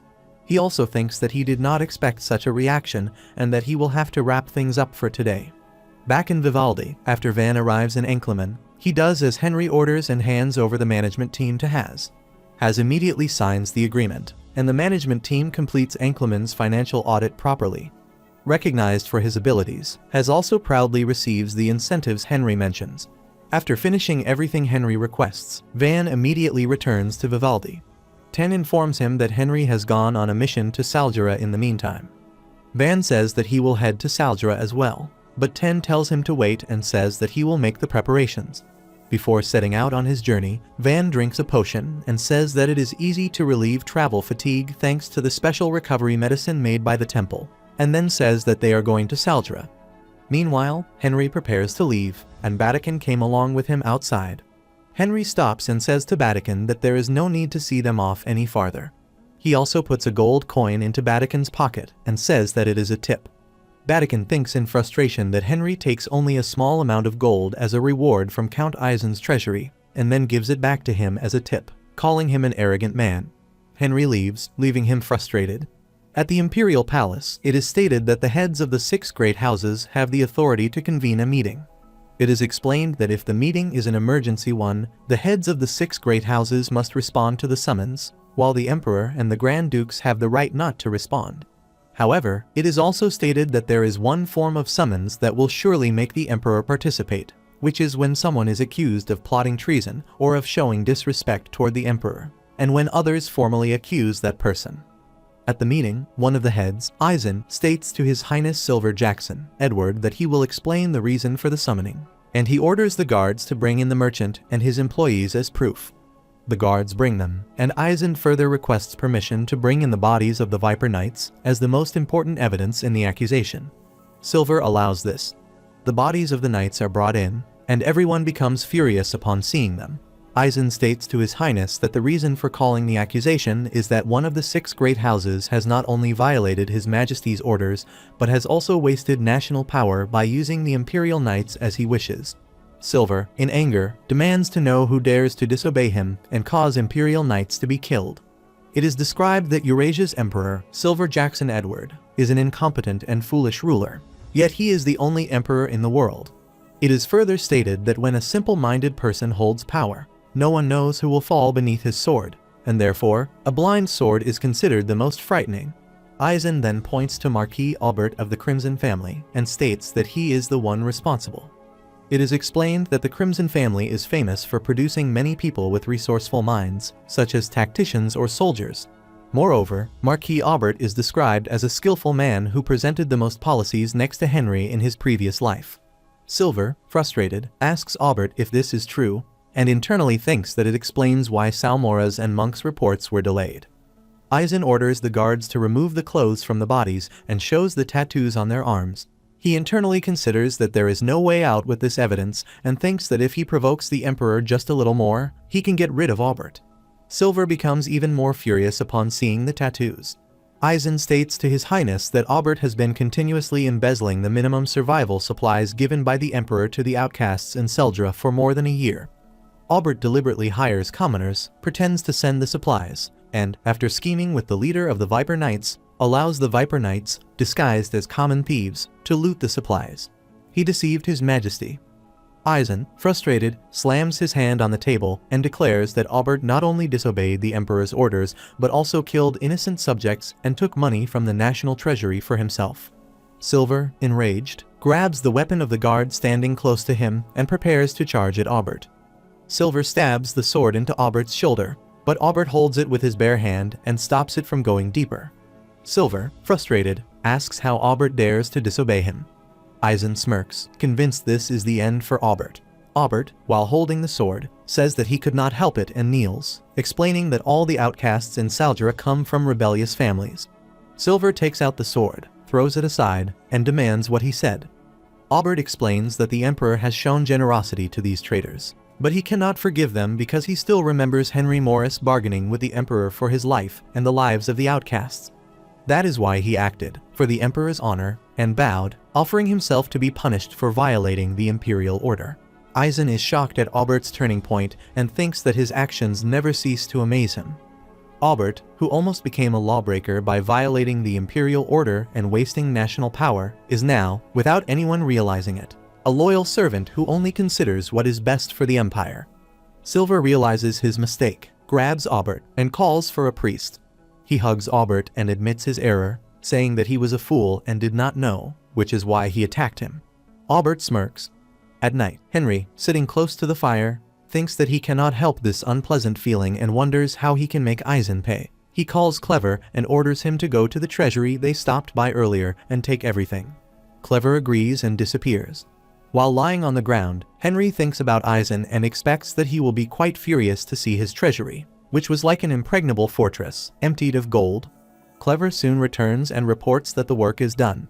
Henry gives him a cucumber, which Clever enjoys. Henry, looking at the moon, thinks that the haul must be at least tens of thousands of gold, and now they can return to Vivaldi without regrets. The next day, at the gorge checkpoint, Van arrives, and the guard halts him, saying that no commoner is allowed to enter this place. Van shows his identity card, and the guard, troubled upon seeing the golden card, realizes that Van must be at least a marquis or from the imperial palace. The guard bows and apologizes for not recognizing someone of high standing, and says he will bring the chief. Then Bunt comes and becomes happy upon seeing Van, saying that it is Lord Van. Van happily greets him and says that it has been a long time since he last saw him and that it looks like Bunt has been working hard. Van adds that he has come because he has business with a mercenary from the paint industry. Bunt asks whether he is talking about Henry. Van confirms this and says that he is currently the second in command of the mercenary group run by Henry. Bunt then realizes that Henry is the leader of the mercenary group and comments that this explains why he was not an ordinary man. He invites Van inside, saying that he has a lot to say about Henry, and asks him to come in. The continent is unified, and the war is over. But the army is still needed, so the Empire begins to educate the workforce in a more efficient way. As a result, various academies, including the Swordsman Academy, become imperial institutions. Many people start to strengthen their abilities not to survive, but to fulfill their dreams. Because of this, the Empire enters a golden age of endless power, and with talented people pouring out every year, the standard of power keeps rising. True power is not determined by how well one can use weaponry, but by how well one can use aura, the potential power within human beings. Kainier, the third unit leader of the Viper Knights, is an elite among elites, even though he is in his 20s and serves as the leader of the third unit of the Imperial Knights. Salmora tells Kainier that he will need to take a trip to Seldra. Kainier asks whether he is referring to Seldra in the north. Salmora confirms it and adds that the mission is top secret, instructing him not to alert anyone and to go quietly. He assigns Kainier the entire third unit and orders him to erase everything that is breathing in Seldra, burning and killing everything, starting with the Imperial checkpoint installed at the entrance. Kainier agrees and says that he will not let him down. At night, they reach the Seldra checkpoint. Kainier swings his sword and orders the unit to kill everyone, and the unit leaps forward to attack the checkpoint. That night, Bunt and Van are drinking together. While they are enjoying their drinks, Van hears something. He stands up and says that it seems they have visitors. Grabbing his sword, he tells Bunt to wait there for a moment and says that he will be right back. He goes outside and feels a strong energy. He senses bloodthirst coming from over the hills and estimates that there are roughly 20 people. He steps forward and says that breathing in the cold air clears his mind. When he sees them, he thinks that, from what he heard from Bunt earlier, they must be the Viper Knights. He takes out his sword and thinks about Salmora, believing that he can finally have his revenge on his past enemy. He wields his sword and, with a single slash, kills the front line, then says that he wants to see their skills. Kainir sees this and wonders what that was.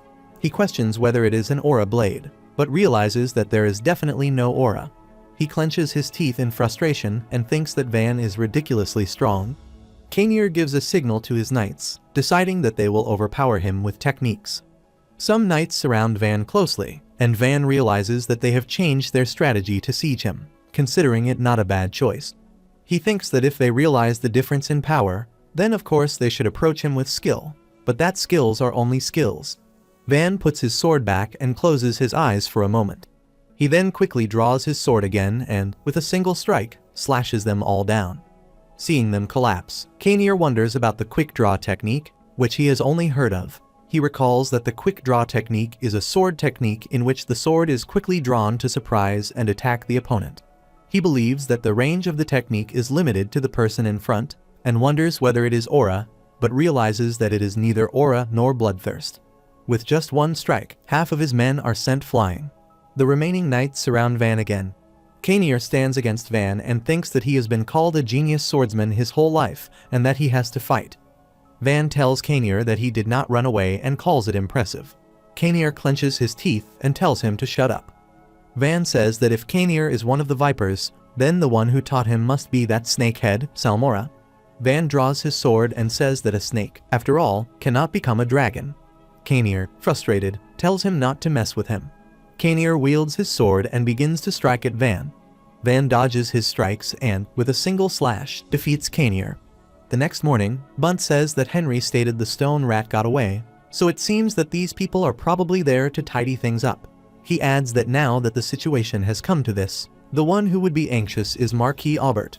Van asks why Aubert would be anxious, and Bunt explains that the ideal outcome would be Marquis Aubert not receiving reports from these men. He adds that since Aubert would not be able to act recklessly in a situation where he has not yet received any reports, it would be better to send these people to Count Eisen as well. Bunt suggests that this would be perfect evidence to accuse Marquis Aubert once more if he can testify that he has been threatened by people who have snake tattoos on their bodies. Van says that it sounds like a good idea and that they will proceed that way. Bunt says that he could report them himself, but it might take a while because he can only move after requesting backup from the capital.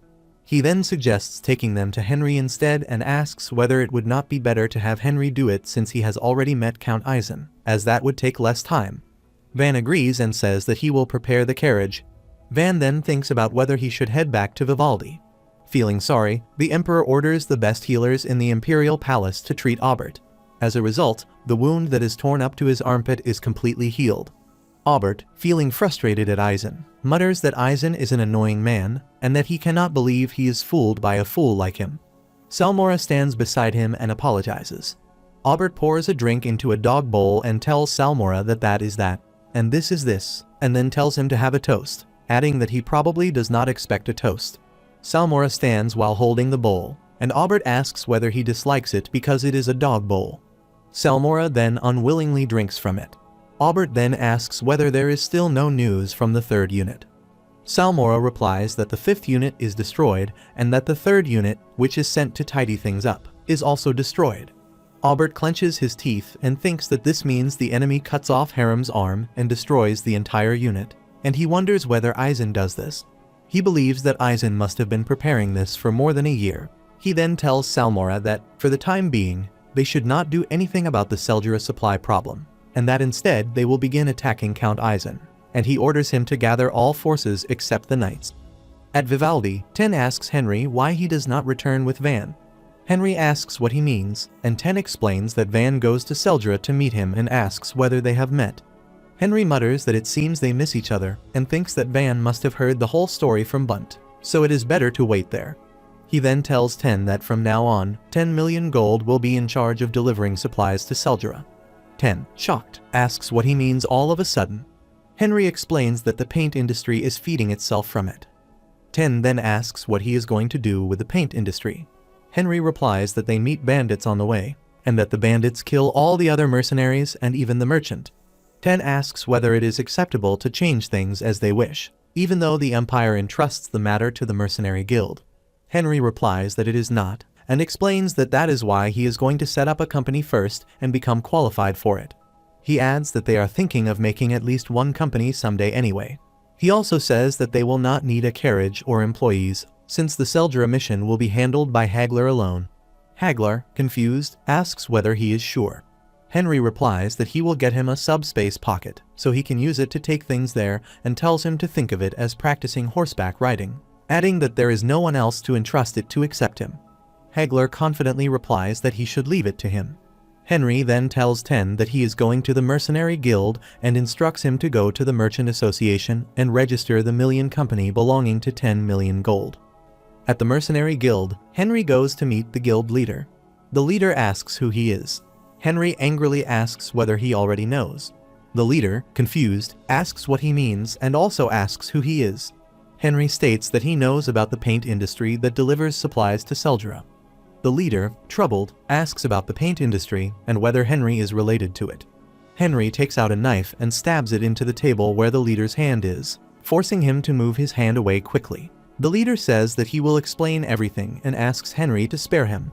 Henry states that whenever the paint industry leaves on a resupply mission, the mercenary guards are destroyed 2 out of 3 times, yet the merchant survives and continues the same mission for more than a year. Henry grabs his sword and says that he will ask one last time whether the leader knows all of this. The leader starts pleading, kneels, apologizes, and says that he thinks everything is fine because no one talks about it. Henry thinks that if the man is forced by higher-ups, he might have excused him, but from his reaction, he realizes that the leader is simply too lazy to report or investigate anything. Henry states that the paint industry is destroyed and that from now on, the Million Company, affiliated with 10 million gold, will take charge. The leader replies that the decision belongs to the Merchant Association requested by the Empire, not to the guild. Henry takes out his sword and asks whether that means he cannot do it. The leader pleads and says that he has connections with the president of the Merchant Association and will take care of it. Henry thinks that power is more useful than laws, and that all that remains is to find a subspace pocket. Meanwhile, at night, the Viper Knight harem goes to the magic tower as Sir Salmora orders. He thinks that he feels nervous because he hears that all the wizards there are strange people. He also thinks that he has no choice if he wants to heal his severed arm, even though he feels that no one lives there. He notices a message instructing visitors to write the name of the person they are looking for. He thinks that it is a simple requirement and writes the name Draken Lodic. Strange magical energy appears before him. It is a call list, an artifact that protects privacy, and a magic portal forms in front of him. From the portal, a figure appears. Draken Lodic stands before Harem and asks who he is. Harem greets him and explains that he is the leader of the Viper Knight 5th unit and has come because their commander said Draken might be able to treat his arm. Draken asks to see his armor and tells him to follow. While following him, Harem asks where they are going. Draken says they only need to go a little further. They reach a magical portal, and Harem wonders why it is black, unlike the first one. Draken says they are going to the place where his arm can be treated. Harem, seeming scared, asks where that place is, saying he needs to know before joining. Draken replies that it is the Retrogression Tower. Harem says he has never even heard of such a place at the palace. Draken reminds him that the arm needs fixing. Harem says he wants to fix it. Draken enters without listening further. Harem wonders if he has no choice but to follow and enters the portal reluctantly. Inside, the place is shabby, with skulls scattered around and dead bodies hanging, which scares him. Draken then welcomes him to the Retrogression Tower. A lot of hands approach Harem. Meanwhile, at Ten's mansion, Van returns to Vivaldi and is welcomed by Henry. Van says that although they may have missed each other, he has already heard the details from Sir Bunt. Henry acknowledges this and says he won't need to explain. He notes that he never expected a cleanup squad to be sent and suggests they handle the bodies first. Inside the carriage, seeing the bodies, Henry covers his nose and says they need to stop them from looting. He uses some magic on the bodies. Once outside, Henry thanks Van for handling the squad in his stead. Van says it was difficult because of the smell, but assures him everything is fine now. Van asks about Henry's visit to Eisen. Henry says that Eisen probably called an accusation meeting and stirred things up. Van wonders if Aubert, as the opponent, could be easily fooled by someone like Eisen. Henry agrees but adds that it may worsen the relationship between Aubert and Eisen, and thanks to Van, he has another reason to target Aubert. Van asks if Henry will leave things to Eisen again. Henry confirms and explains that since 2 units of the Viper Knights have been destroyed, Aubert will surely try to figure out who is behind it. Van asks what Henry will do, and Henry says it is simple, they will give the bodies to Eisen again, so he takes all the blame. If others learn that the resupply mission succeeded, they will recognize the mercenary group. Van notes that their group was the only one to survive and says it makes sense if Eisen wants to meet them. He clenches his teeth and suggests leaving for Shonen quickly, asking Henry to let him go this time. Henry agrees but warns that it will be dangerous if Van goes like this since Eisen knows him. Van asks what he should do. Henry suggests redoing his appearance entirely. Van, confused, asks what he means. Henry asks if he has heard of magic called plastic surgery. Van wonders if that refers to the beauty magic that only rich ladies can get and asks if his nose can also be changed. Later at night, Henry casts magic on Van and says that it is finally done. He shows Van the mirror and says they are finished.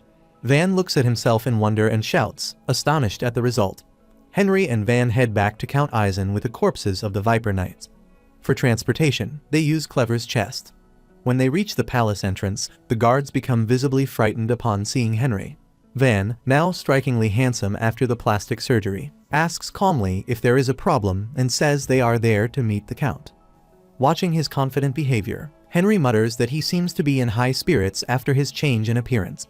Batacan approaches them, and Henry greets him, saying it has been a while. Batacan rudely asks what they want this time. Henry replies that it is the same as before. Batacan turns away and says that Count Eisen is currently away on business. At that moment, Count Eisen's carriage arrives. He steps out looking irritated and exhausted. Seeing him, Henry thinks that things do not seem to have gone smoothly. Henry and Van greet him. Eisen asks why they are here at this time. Henry says he has brought new evidence of the Viper Knight's misconduct. Eisen clenches his teeth and asks who Henry really is. Henry calmly says it was merely a coincidence. He explains that he sent his mercenary group's second-in-command to Seldra for business, and that he encountered the Viper Knights again. Eisen questions whether Henry expects him to believe that. Henry replies that he has also brought a recommendation letter from Chief Bunt and hands it to Eisen. Henry thinks that if it were Marquis Aubert, he would have been greatly rewarded for such evidence. He then says he understands why Eisen is doubting him and reminds him of the arm that was included with the previous evidence. Eisen says he remembers it. Henry explains that he let the owner of that arm escape, and that the man must have informed Aubert. Because of that, Aubert sent a cleanup squad to Seldra to destroy the evidence and avoid being exposed. Eisen asks if the men Henry brought are that cleanup squad. Henry confirms this and says he has brought them so Eisen can use them as a sword once again. Eisen realizes that the failure of the accusation meeting was not due to Henry, but because Aubert was skilled at deception, and that he had wrongly vented his anger on Henry. Henry adds that this time, Aubert will not be able to brush it aside, because these are not thieves but official knights, which makes the evidence solid. Eisen's mood suddenly improves. He says he will reward Henry once again. Henry replies that he does not need gold or silver this time. Van silently thinks that refusing a reward will only make the prideful Eisen more interested. Eisen looks at Henry and asks if he is rejecting his favor. Henry answers that he has an earnest request that is more meaningful than wealth. Eisen laughs and asks him to speak. Henry says that his request is his own life, explaining that he is afraid of Marquis Aubert. Eisen asks what he means. Henry says that, unlike before, this time he knew those men were royal knights, and yet he still killed them. He worries about what will happen if Aubert learns of this. Eisen says that such a situation is indeed possible. He then hands Henry a badge and says he will take responsibility for protecting his life. He explains that it is the Shonen family badge, and that wearing it will protect Henry from official harm. Holding the badge, Henry thinks that he has received an unexpected gift and thanks him. Henry then adds that although the badge will protect him publicly, Aubert will surely send a skilled assassin, and asks how he should deal with that. Eisen begins to think. Henry suggests that it would be better to show off Eisen's power to Marquis Aubert first. Eisen asks how he should do that. Holding the badge, Henry replies that Eisen should call another accusation meeting using the evidence he has brought, this time deliberately leaking the information to Marquis Aubert. Eisen asks what Henry plans to do after that. Henry replies that once Marquis Aubert obtains the information, he will do everything in his power to prevent the meeting from taking place. At that point, Eisen should deliberately provoke him, tempting him to try to seize the bodies by force if he dares. Eisen narrows his eyes and asks if Henry is suggesting that he start a war with Aubert. Henry answers calmly that Marquis Aubert is widely known as a brilliant tactician, but not for his personal military power. He adds that this is the perfect opportunity for Eisen to clearly display his own strength. Eisen slowly smiles and says that it is indeed a great idea. With this, he can finally vent all the anger Aubert has caused him at once. He laughs and calls Henry by name, saying that he almost failed to recognize such a hidden jewel. Henry replies that the praise is too much. He says that Eisen is a shonen, and that such words should not be given lightly. Henry then adds that if Eisen permits, he would like to say one more thing. Henry says that Eisen should let him handle this matter. Eisen laughs and says that Henry seems well skilled since he has already defeated the snake's underlings twice, but asks whether he is truly confident. Henry replies that if he is allowed to act, he will surely uphold Eisen's dignity. Eisen agrees and says that he entrusts everything to Henry and tells him to go and show them what he has. Later, Aubert calls Salmora to his office. Salmora enters nervously and wonders why he has been summoned, since everyone is busy preparing to counter Eisen, and introduces himself. Aubert throws a plate at him, injuring his forehead, and angrily asks what he is doing. He throws a letter at him and tells him to read it. While reading the letter, Salmora learns that the entire cleanup squad's bodies are with Eisen. Aubert shouts at him, saying that the letter is from Eisen, mocking him and telling him to prepare for a second accusation meeting. He says that if Salmora has been using that sword all his life, then at the very least, he should not be made a fool of, and adds that he should have given his title to someone else. Salmora apologizes.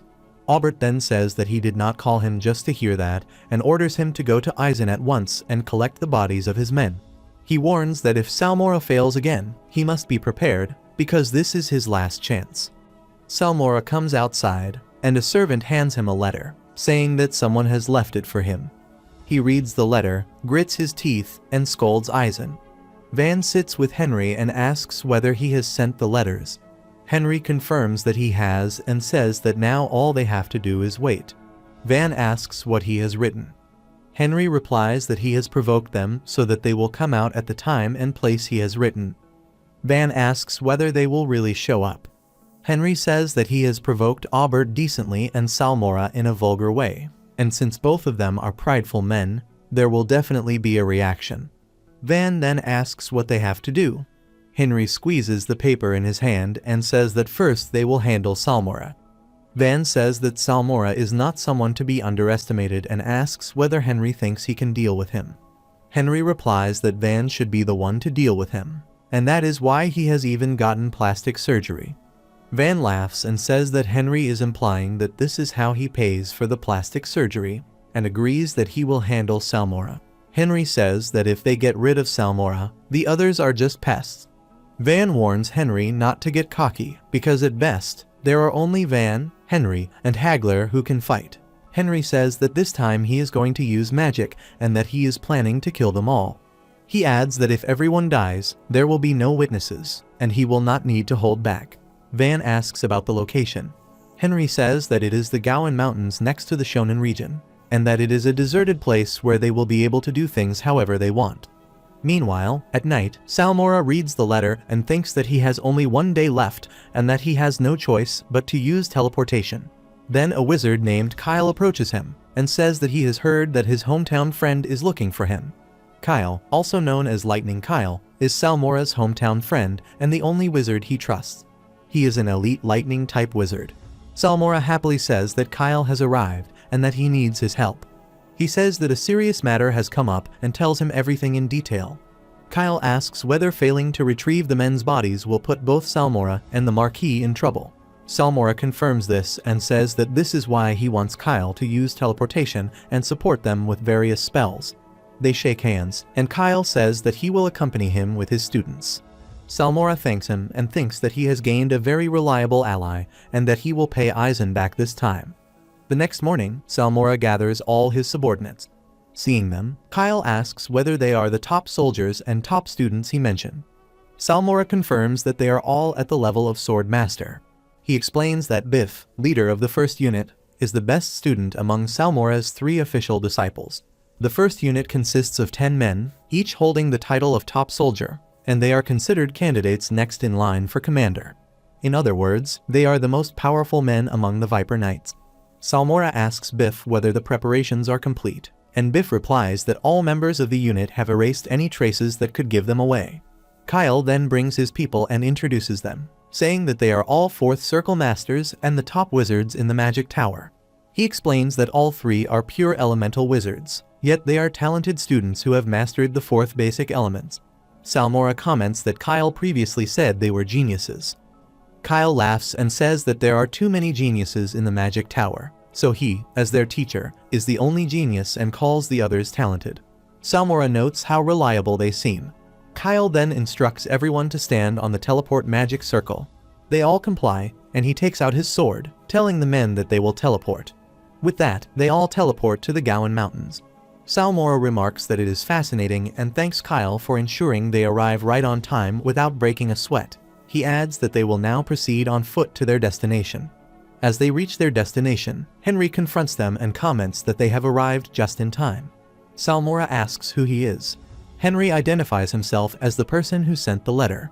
Salmora lunges at him in frustration, and Henry says that Aizen instructed him to deal with all of them, adding that they will only need 2 knights and 1 wizard. Kyle thinks that a wizard seems to be the only one present and warns Salmora that the wizard might be hiding somewhere, so they should be careful. Salmora, reflecting on how Aizen, who has always hated wizards, has become even nastier, asks Henry where his men are. Henry points at them and tells Salmora that if he is looking for his men, they are right there. Salmora is shocked to see the frozen, dead bodies. Henry explains that he froze them to prevent them from rotting. Salmora draws his sword, but Henry stops him, noting that, unfortunately, he is not his opponent. Henry then claps, casts a magic spell, and tells Salmora to have a taste of hell. A magic circle surrounds Salmora, and he vanishes from that spot. Kyle wonders whether it is forced teleportation magic and how Henry is able to cast such a different spell, noticing the numerous runes, and questions who he is. He warns his subordinates to be careful, acknowledging that Henry is not an ordinary person, and thinks he has never seen him in the Magic Tower before. Henry recalls Lightning Kyle, remembering him as stronger than his class, but with a headache due to his destructive nature. He also notes that the people behind Kyle must have mastered similar magic, being his disciples, and thinks this will be fun. Henry surveys the others and recognizes Biff, Salmora's first disciple, recalling that although a lot of time has passed, he remembers him clearly. He identifies Biff and Kyle as the ones he needs to be cautious of. Henry asks them what they are waiting for and whether they are going to fight. Biff, determined, asserts that Salmora will definitely return in one piece and orders his unit to attack. The knights leap at Henry, and he notes that they are completely different from ordinary mercenaries. Meanwhile, Salmora teleports to a different location and wonders whether he was forcefully teleported. Suddenly, an attack approaches from behind. He glances back and sees a sword strike aimed at his armor. Dodging it, he wonders who could be there, and then Van appears, greeting him and saying it has been a long time. Salmora demands to know who the person is and orders him to reveal himself. Van smirks and remarks that it is quite entertaining this way. He says that if Salmora comes to retrieve his men's bodies, he should have simply swung his sword, adding that Salmora has always talked too much. Salmora wonders whether this man knows him, since he has never seen him before. Van states that Salmora seems confused, then draws his sword and declares that if Salmora defeats him, he will reveal his identity. Salmora, furious, accepts his words and vows to make him regret them. It is known that the current 10 swords of the Empire are all pro-central nobles. Whenever someone who has contributed to the kingdom awaits execution, they are in charge of it and take the initiative to capture them. Among them, Salmora is the most active, striving to maintain Marquis Albert's good image. Van releases his killing intent, and Salmora senses the overwhelming bloodlust, wondering who he is, since there is no way he could forget someone with bloodlust this strong. Salmora also releases his aura and stomps the ground, cracking it. As the Empire's 10th sword, the title given to the 10th strongest soldier in the Empire, he draws his sword and thinks that it has been a long time since he has used his full power. Van mocks him, calling him a slippery snake and asking why he is acting so serious, then urges him to come at him, calling him the Blue Serpent. Salmora, enraged, shouts that he will destroy him. Blue energy then surrounds Van, and he disappears from Salmora's sight. As Salmora stands in shock, Van appears behind him in midair, taunting him and asking where he is looking. Salmora glances at him, blocks his strike with his sword, and struggles against him. Van pushes him away, thinking that Salmora's skills have grown dull and that he will show him what happens when one slacks off in training. Van becomes surrounded by a powerful energy, rises into the air, and swings his sword. A burst of fire erupts and attacks Salmora. Salmora blocks it with his sword, but it cracks and shatters into pieces. Seeing the sky, Salmora realizes that it is the galaxy downpour technique, as a blue Milky Way seems to fall over the Gowan Mountains. On the other hand, Biff orders his unit to attack Henry. Henry stands before them, holding his sword. Meanwhile, the wizards begin casting their spells. Observing this, Henry thinks that the knights are buying time while the wizards provide support from behind. It is their standard tactic. He notes that these guys are not fools and that they know exactly what they are doing. He tells Clever to get ready, then uses blink magic and vanishes from their sight.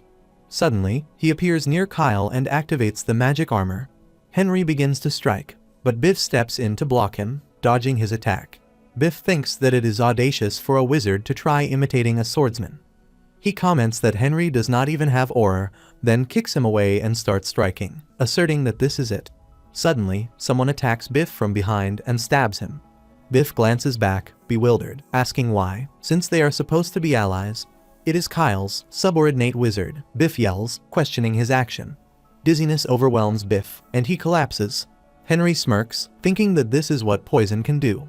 The wizard who attacked him also collapses. Kyle shouts at his unit, demanding why they are standing around, noting that it is clearly poison and urging them to detoxify it. They use poison curing magic on Biff, but he is already dead. Kyle is incredulous that someone of Biff's skill as a swordmaster could die so easily. He notes that Salmora is missing. Biff, the second in command, is dead, and his own disciple who killed Biff is unconscious. He wonders what is going on and fears that it might be because of that one guy. Henry rises and remarks that he had thought he was going to die. Henry praises Clever for his work, noting that it is useful in times like this that his blood is poisonous, since the dagger has his blood on it. He tells Kyle that his student did not betray him, and that it is all the cat's doing. He reflects that everything succeeded thanks to the pride of the knights, who focus only on coating aura on their weapons. Kyle, frustrated, yells at him, questioning his audacity. He casts a magic circle and begins using spells. Henry wonders if it is memorize, a spell prepared by the magic tower. Using blink magic, he moves close to Kyle, grabs his mouth, and casts freeze magic on it. As he holds Kyle, his wizards rush toward him, dizzy but determined to help. Henry, noting their slowness, strikes their necks from behind, mocking them as weaklings, and they collapse on the spot. He notices the approaching knights and strikes the ground, forming iron walls with magic, trapping himself and Kyle inside. Ice crystals grow within the walls. Henry blames Kyle's foolishness for siding with Salmora, grabs his cape, and uses fly magic to carry him. Mid-air, he continues casting freezing magic, enlarging the ice crystals, then releases Kyle above sharp ice crystals, causing him to fall onto them. Kyle realizes he is doomed, but Henry freezes him mid-fall, thinking that a wise teacher always gives a chance to a foolish student. Observing the swordmasters, Henry thinks they look insignificant. He casts a lightning bolt spell, scolding the knights and demonstrating the terror of a wizard. The knights, terrified, attempt to flee, but Henry strikes them down with lightning, killing them. On the Gowan Mountains, a beam of red light rises from the ground.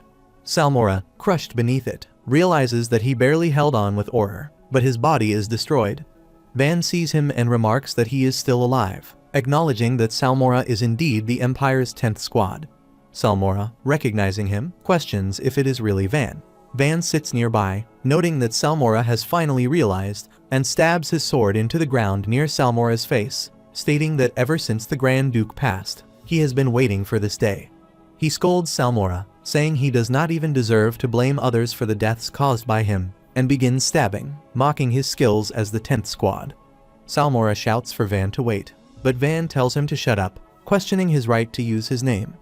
After finishing with Salmora, Van notes that there are still many more to deal with, grabs Salmora's leg, and drags him along, wondering how Henry is doing. Van approaches Henry. Seeing Salmora's body, Henry says that Van has caught Salmora. Van looks at the devastation around them and asks where all the knights have gone, noting that only one person remains. Henry stretches his arms and says that he goes all out since it has been a while. Van looks at him suspiciously and says that Henry does not look like a third-class wizard. Henry tells Van to look at the man floating in mid-air. Van asks who he is and why he is up there. Henry explains that he is Lightning Kyle, a 5th circle sorcerer, and says that he has captured 4 wizards alive. Van reminds him that there should be no witnesses.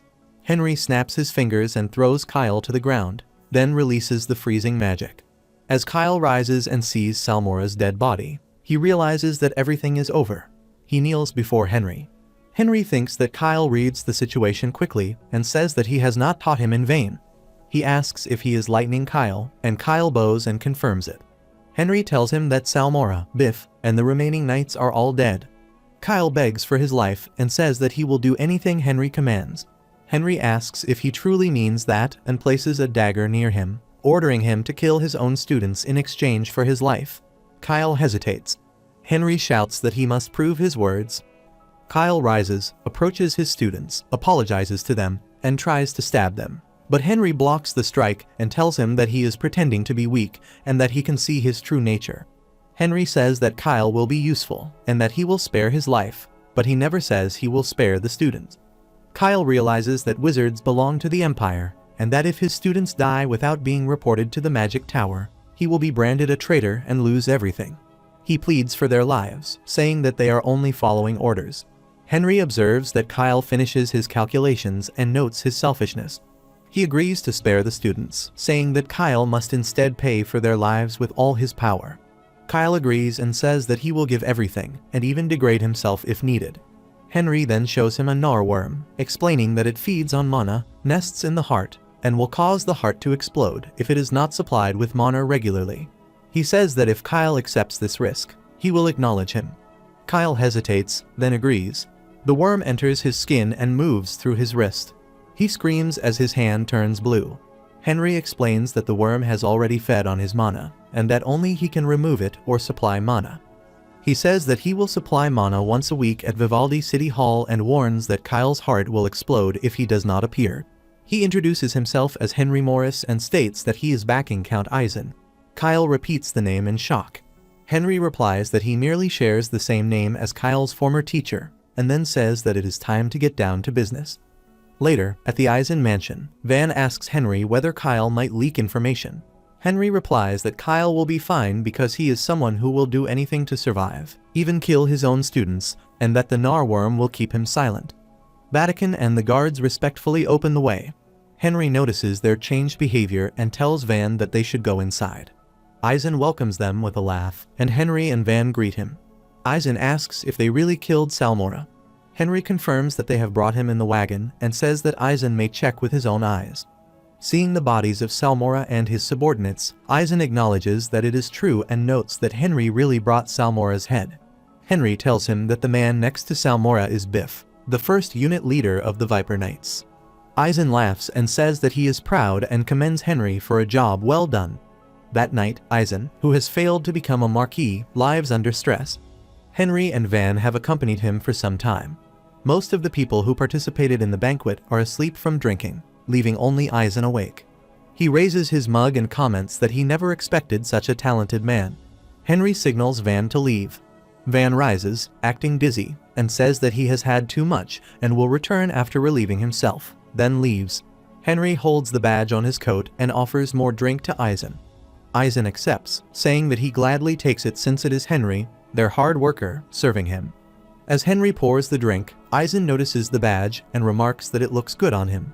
Henry thanks Eisen, explaining that the badge allowed him to defeat the opponents without fear.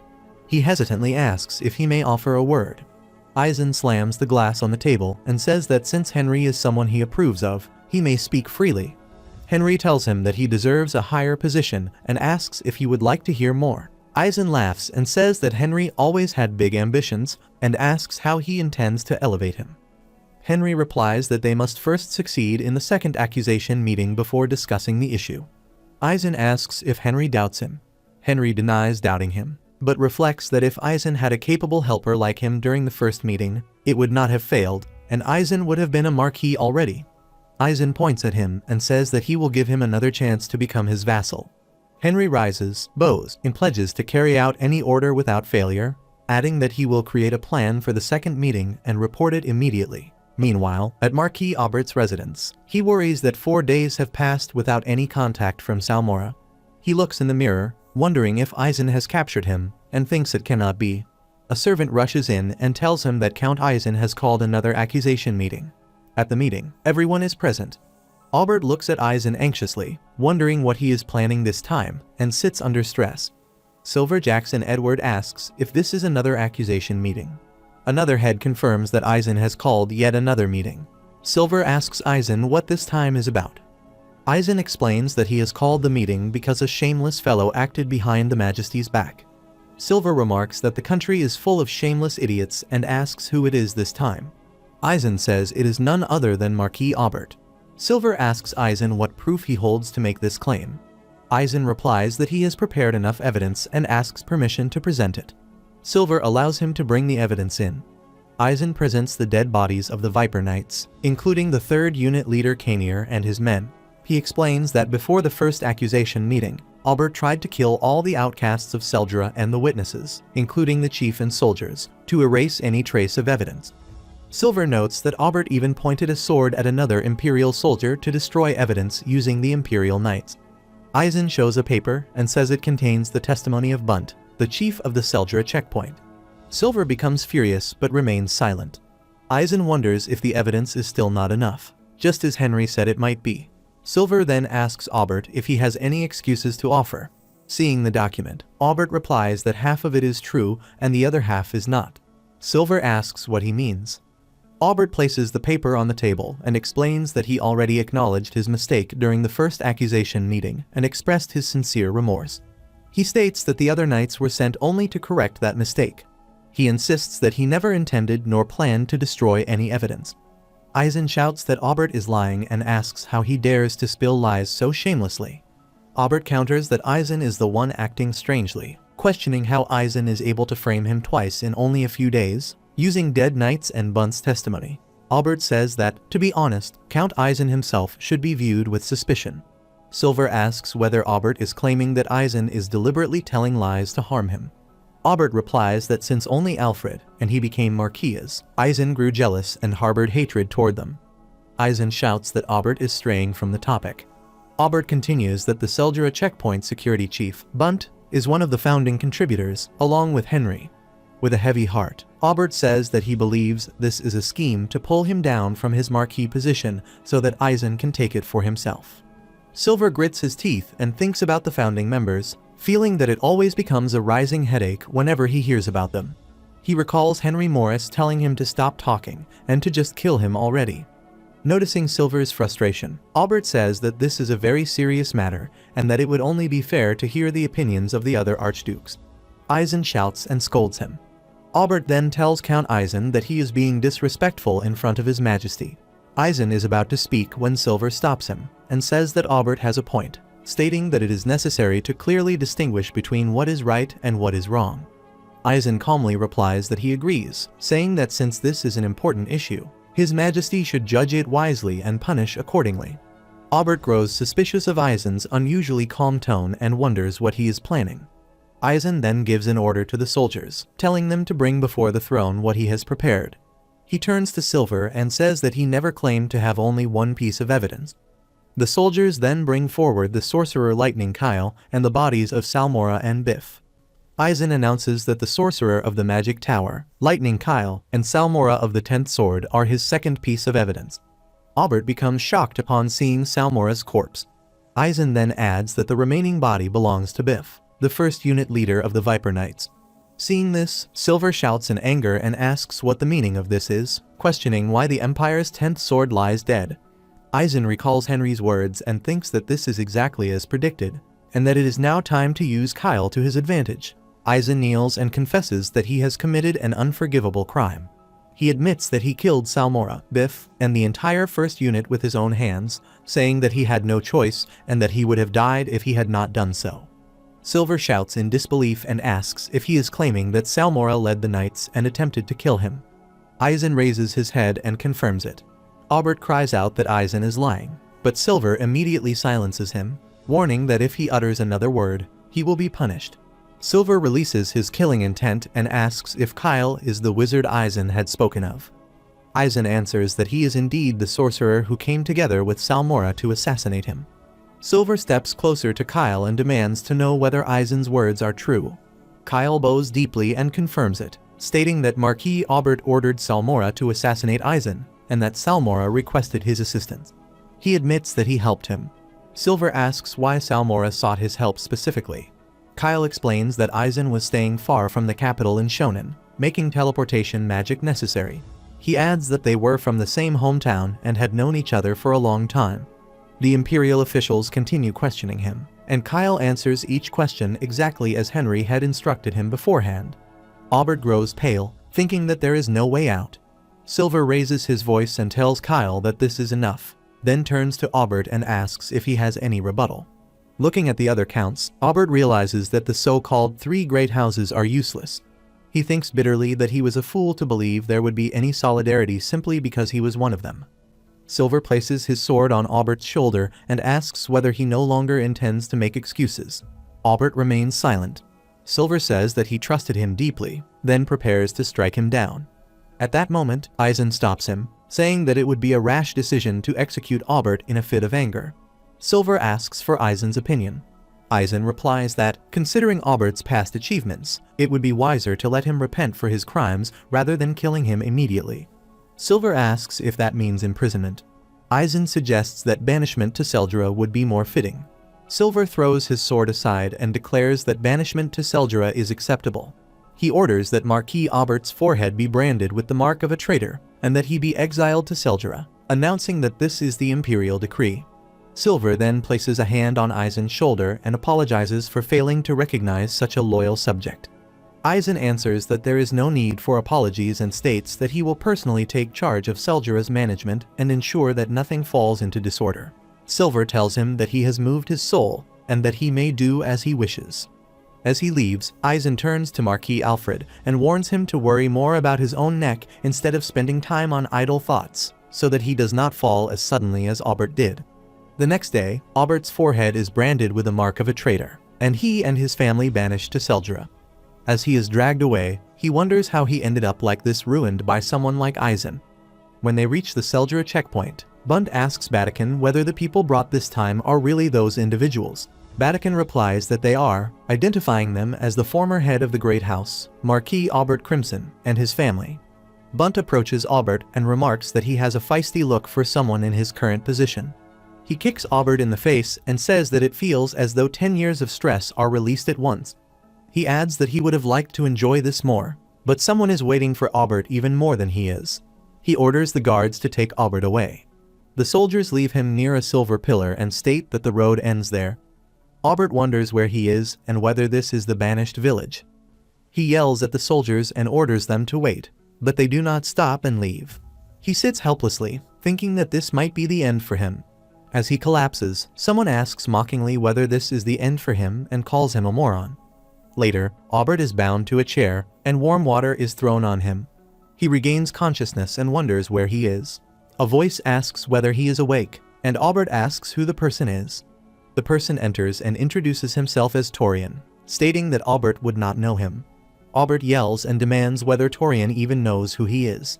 Torian laughs and says it is pitiful that Aubert still thinks he is the same man as before.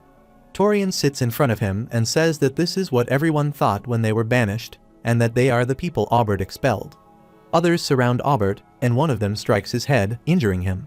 As Aubert pants, Torian says that this is only the beginning and tells him to wait for what is to come.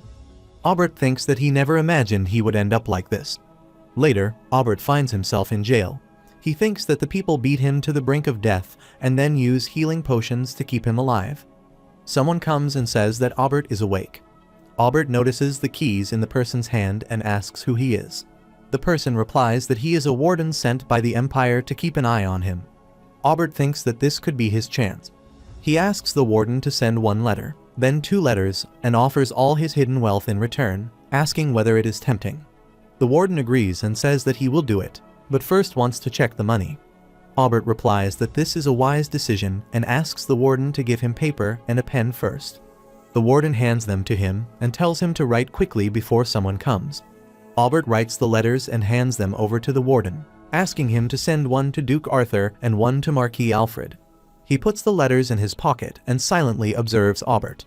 Aubert tells the warden that there is a small town named Malmont, and that he entrusted his wealth there in secret to Old Hansen. He explains that Old Hansen is not a person but an alchemical object made in the magic tower, and that it will never betray him. The warden says that he will need a command to retrieve it. Aubert thinks that the warden is smart to know that and says that if he merely asks for some salt water, it will give him the treasure willingly. The warden says that once he obtains the treasure, he will deliver the letters and then leave. Aubert smirks, thinking that he will get out of there once the letters are sent. Later, Van asks the warden whether Aubert tried to bribe him. The warden reveals his true form and confirms that, just as Van expected, Aubert immediately tried to bribe him. Van asks what exactly he asked him to do, and the warden explains that he wanted him to send letters to Arthur and Alfred. Van remarks that Aubert is trying to outsmart them as always and has not changed. Henry clenches his fist, thinking that he knew this would happen, so he has already taken measures. He has cut off all ties the Aubert family had with aura users, making any plan Aubert has useless. Henry suggests they examine the contents of the letters. He opens one and notes that in the letter to Alfred, Aubert offers to give him something he has wanted for a long time if he helps him get out of Seldura. Henry thinks that Aubert is a truly terrifying man. Van comments that it is a short but powerful message and asks what exactly the thing is. Henry says that it is probably not materialistic, reasoning that if it could be obtained with money, Aubert would already have it. Reading the letter to Duke Arthur, Henry notes that Aubert promises that if he is helped out of Seldura, he will join the Duke's proposed plan and become a loyal subordinate again. Van remarks that they have no clue what Aubert is talking about. Henry reflects that it is well known that the Marquis is the hands and feet of the Duke. However, the fact that Aubert has rejected or delayed Arthur's proposal despite that relationship indicates that Aubert is necessary to carry out the plan. Meanwhile, Henry and Van have breakfast. Henry states that his goal is to destroy the 3 great houses and bring about the death of the current emperor. He suggests that before that, they should look for Aubert's hidden wealth. Van replies that thanks to Henry, they are going to drain Aubert completely. Henry explains that among Aubert's territories, there is a small town called Malmont, and since Aubert said he hid his wealth there, he will make a quick trip there by himself. Van agrees and says that he will punish Aubert in the meantime. Henry says that he will leave it to him and wonders whether he should make a report to Eisen before heading to Malmont. Meanwhile, at Eisen's mansion, Henry comes to meet him and congratulates him. Eisen asks whether he handled Aubert and his people properly. Henry answers that he did and adds that he will keep things painful for them as long as possible, saying that, considering the sin of looking down on Eisen, letting them rot in Seldura for decades is not even enough. Eisen laughs and praises him, saying that he does not know where else he would find a man as talented as Henry. Henry now holds an absolute position within the Shonen family, and Eisen earns a new nickname, the Hidden Dragon, instead of Fancy Idiot. Because of this, an unprecedented peace settles within his land. Henry asks how the atmosphere at the palace is these days. Eisen replies that it is the same as always and that there is nothing in particular. Henry thinks that even though the Great Marquis is banished to Seldura, Eisen still says it is the same as always, and he feels pathetic for being deceived by him. Henry then says that now that Aubert is expelled, there is an empty seat among the Great Marquis. Eisen begins to think about it and says that Alfred did warn him that the seat of the Great Marquis would never be his, and frustrated he wonders why Alfred thinks he has the right to warn him. Henry smiles and says that as he mentioned before, it is his dream to place Eisen in a much higher position, and suggests that they should strike first. Henry suggests that, instead of having the 3 great houses and the emperor select a great marquis as before, Eisen should propose that the great marquis be selected fairly by offering a completely new approach to draw the emperor's interest. Eisen becomes lost in thought. Henry clarifies that, in other words, Eisen would be setting up an honorable duel among the nobles.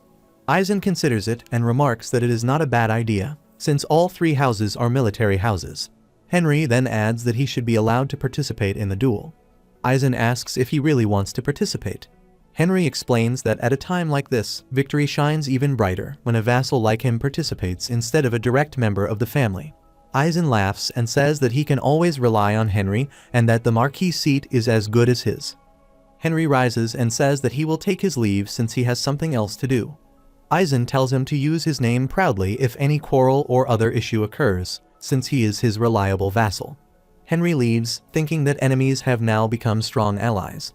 Later, in the town of Maumont, Henry arrives there through teleportation and wonders if this is indeed the town of Maumont, and that he needs to find old Hansen. Wandering around, he finds an old man living alone a little far from town, whose house appears obviously suspicious. Henry approaches and asks the old man, Hansen, for some salt water. The old man rises and tells him to come inside.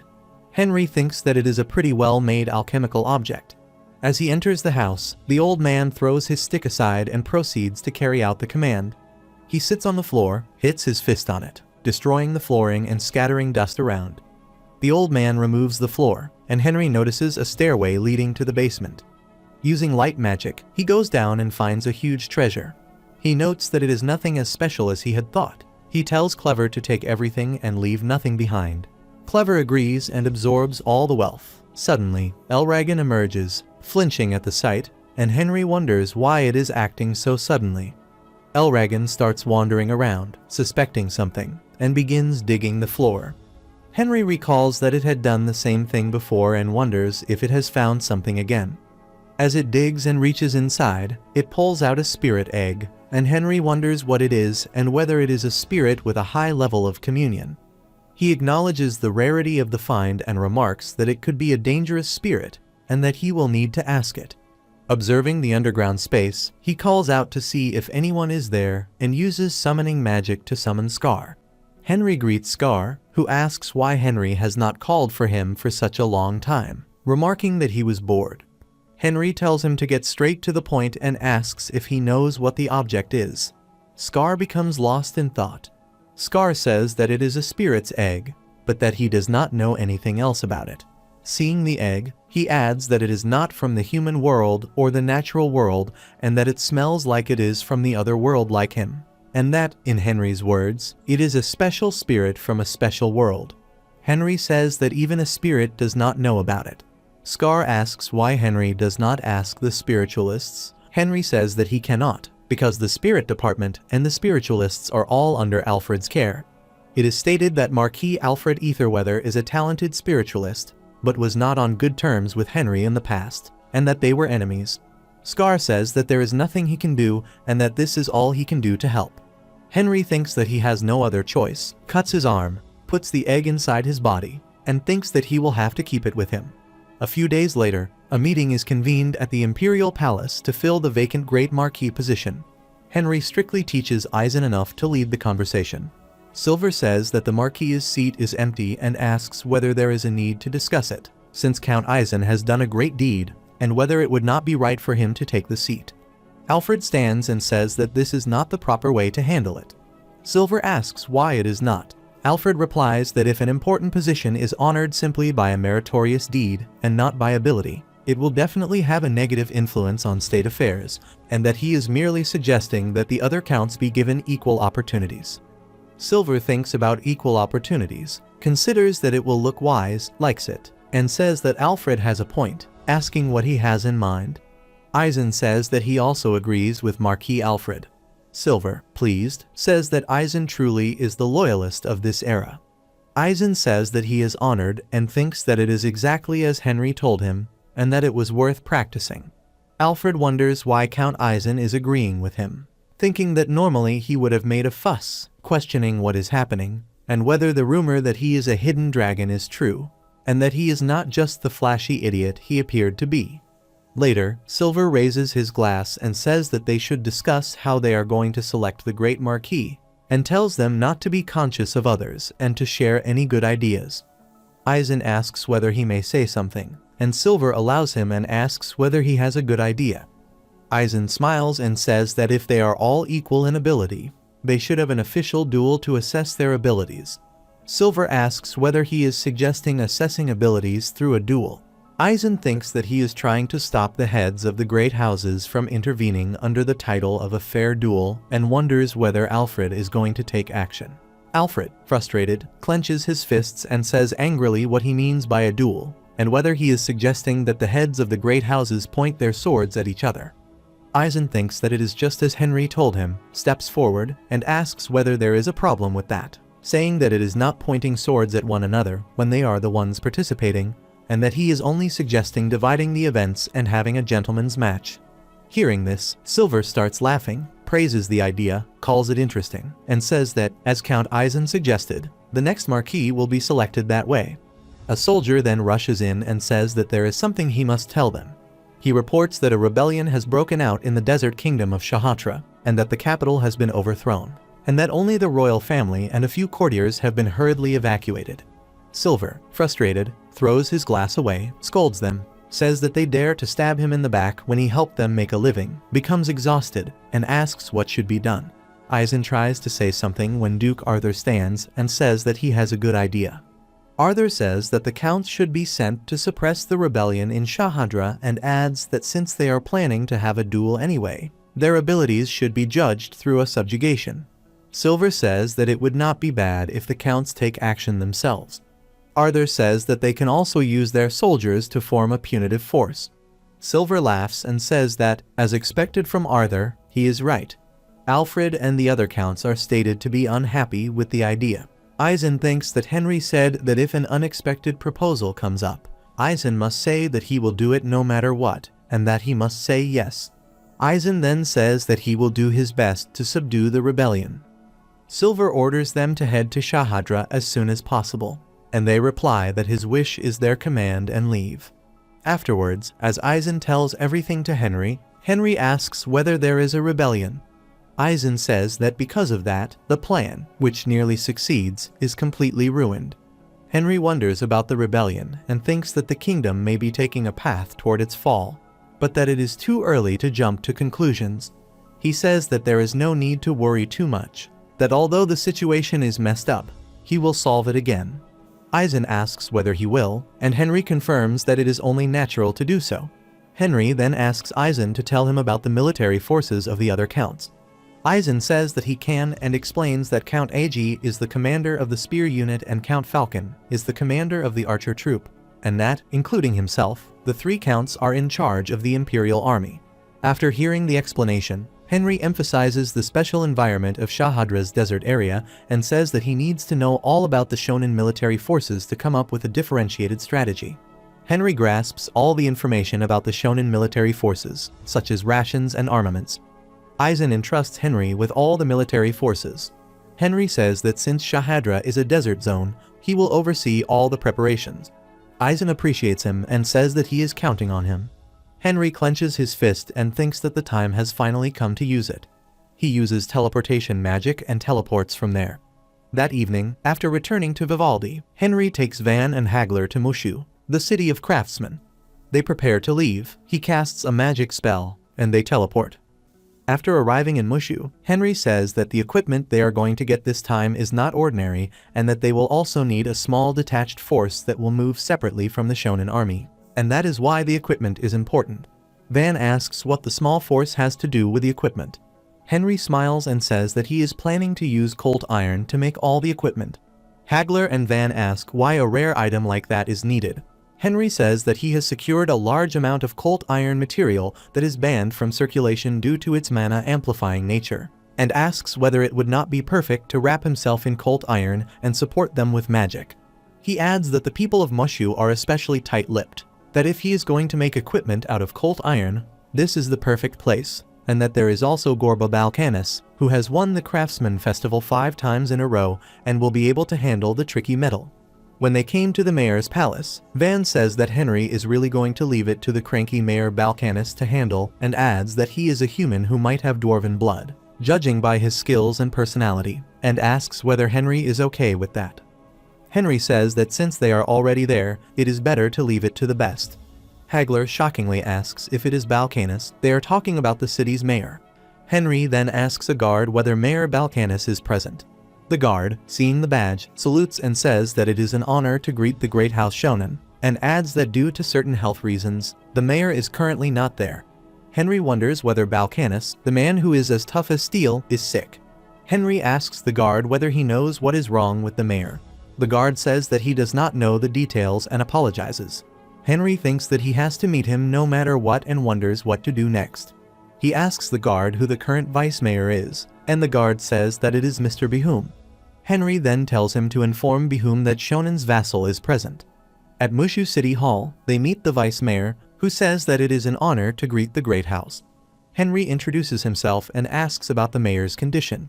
Vice Mayor Behum says that everything happens while the mayor is preparing for the masterpiece, and that he does not know why this has to happen at the end of his term. Henry asks how bad it is. Behum appears to say that the mayor is poisoned with a deadly poison. Henry asks whether there is an antidote. Behum says that the mayor tries to make an alloy by mixing various poisons, but eventually creates a new poison that has no antidote. Henry wonders about a deadly poison without an antidote, and recalls the moment he himself was poisoned. He then thinks of something and tells the vice mayor that he will cure the poison. Behum wonders how that is possible. Later, he brought Henry to the hospital and introduced him to the doctors as Sir Henry Shonen's only vassal, and he wants to help with the mayor's treatment, so he brings him there. The physicians thank him and say that they are in desperate need of any help they can get. Henry asks the physicians to show him the poison that the mayor is poisoned with. They show it to him and say that if he needs more, they can provide it. Holding the bottle, Henry says that it will do. He sits and asks what kind of alloy the mayor is trying to make that makes him use such a synthetic poison. The physician says that it is an alloy that has poison melted into the metal itself, naturally making the metal surface poisonous. Henry considers this and says that there is a high probability that the mayor inhales the poison into his respiratory system. The physicians say that they also think that is the most likely way. Henry thinks for a moment and asks them to give him some privacy for a minute, promising the mayor's safety in the name of Shonen. Behum says that he will give him 1 hour. When they are alone with the mayor, Van asks Henry whether he thinks he can do it, since even the doctors of Mushu cannot grasp this poison. Henry says that there is a saying that like cures like. Van asks whether he is saying that poison will be used against poison. Henry says that it is half right and half wrong and explains that his blood is the deadliest poison in the world since he eats Venom's heart, and that the antidote to that poison is his boiled blood. He cuts his arm and pours his blood into 2 cups. He first lifts the blood into the air in its liquid state and then begins to boil it. He ignites the fire and says that he will now kill poison with poison. He begins to make the mayor drink the normal blood from another cup, saying that it will be painful. As the blood is poured into the mayor's mouth, the mayor screams in pain. Henry raises the boiled blood into the air and says that the next is the antidote. He thinks that even mid to high-grade swordmasters die instantly from this poison. The mayor is still in bad condition and continues screaming. Henry then puts the antidote into the mayor's mouth. As the mayor swallows it, he shouts in pain. After screaming for a while, he gradually calms down and eventually faints. Van asks whether the poison is neutralized. Hagler says that the mayor is much quieter now. Henry says that since it is boiled blood, it should not damage the mayor's throat and mouth. He takes out a healing potion and says that he cannot leave him hurt like this. He pours the potion into the mayor's mouth. Van then asks whether he is done. Henry says that there is still one more thing left. He shows another potion and says that it is a special energy recovery potion that he makes. He adds that they will soon be leaving for Shahatra. He makes the mayor drink that potion and says that if they wait for Balkanus to fully recover naturally, they will never meet the requirements before the end of the suppression. Van asks whether he is forcing the mayor to recover his energy by giving him the recovery potion. Henry confirms it and tells Hagler to bring Mr. Behum. Afterward, Behum and the physicians rush in. Behum asks what he means when he says the treatment is done and notices the mess on the table. Henry thinks that he should have used cleaning magic, but is too focused on healing the mayor. Henry says that there is no other choice because the mayor suddenly has a seizure. Behum angrily asks how he can do this without their consent and what would have happened if things went wrong. To their surprise, the mayor regains consciousness and sits up. Everyone is shocked to see that he is awake. The mayor asks whether he is in Haim. Henry wonders about Haim and then thinks that it is interesting that the people of Mushu believe in it. Balkanis stretches his arms and neck and says that he feels refreshed, as if he woke up from hibernation. Henry leans closer and says that he has finally woken up. The mayor says that he does not know who Henry is, but thanks him for saving his life. Henry says that losing a talented man like him would be a great loss to the empire. The mayor grabs Henry's hand and thanks him with deep gratitude. Henry introduces himself and says that he is currently working as a vassal of the great house of Shonen. The mayor flinches when he hears the name and warmly grasps Henry's hand. Henry feels embarrassed and asks him to rise because people are watching. The mayor says that he is in great debt to the great house of Shonen. Later, at the mayor's office, Balkanis prepares a lot of food to serve them. Henry thanks him for agreeing to meet privately. The mayor laughs and says that he cannot treat his lifesaver disrespectfully. While sipping tea, Henry says that he wants him to keep what he is about to say confidential. The mayor replies that he can do that without difficulty. Henry thinks that, as expected of a person from Mushu, he does not even ask why. Henry then says that he has pure cold iron weighing almost 300 kilograms. Balkanis looks shocked and asks where Henry gets such a large amount of cold iron. He asks whether it belongs to the Shonen family. Henry says that it does not, and that it is his alone, and that no one else knows about it. Balkanis then asks what Henry plans to request in exchange for that cold iron. Henry says that he wants equipment made for 3 variants. Balkanis asks whether he means full equipment sets for 3 variants. Henry confirms it and says that they will be used by a special unit during the suppression of the rebellion. Balkanis says that it seems the situation has become chaotic while he is bedridden. Henry replies that he is telling him this because he knows that he does not spread rumors. Balkanis speaks in a serious tone and says that he appreciates Henry's trust, and that if it is for 3 people, he will make them as soon as possible. Henry says that this is exactly what he expects from the 5-time winner of the Masterpiece Festival and that he knows he can rely on him. Balkanis then asks whether that is all. Henry says that there is also a personal request regarding the poison alloy that Balkanis fails to create. He asks whether Balkanis does not want to perfect it. Balkanis replies that, of course, he wants to perfect it. Henry then says that he can help him succeed in creating the poison alloy. Balkanis is shocked and asks how. Henry explains that Balkanis fails because he cannot control the synthetic poison, and that he is able to treat him earlier because he fights poison with poison. He adds that Balkanis should already understand what he is implying. Balkanis realizes that Henry uses a stronger poison than the synthetic one and then neutralizes it with its antidote. He laughs and says that he understands and asks what Henry requires in return. Henry says that it is good that they are on the same page and that he wants 2 things. Balkanis says that he will do anything to perfect the poison alloy and asks him to name them. Henry then says that first, he wants him to sign a technical cooperation agreement with the mercenary group he owns. Balkanis replies that he usually does not sign exclusive agreements. Henry says that he is aware of this and that Balkanis believes that inventions should belong to everyone. That is why, he adds, he is going to include certain conditions. Henry says that the inventions covered by the agreement will only be monopolized for 1 year, and that after that period, he will release them. He adds another condition, stating that he will only monopolize inventions that have been discussed and approved by both of them. Balkanis asks what his next request is. Henry then brings up the idea of a cooperation agreement, an agreement in which the free cities unite to strengthen their operations and overall power.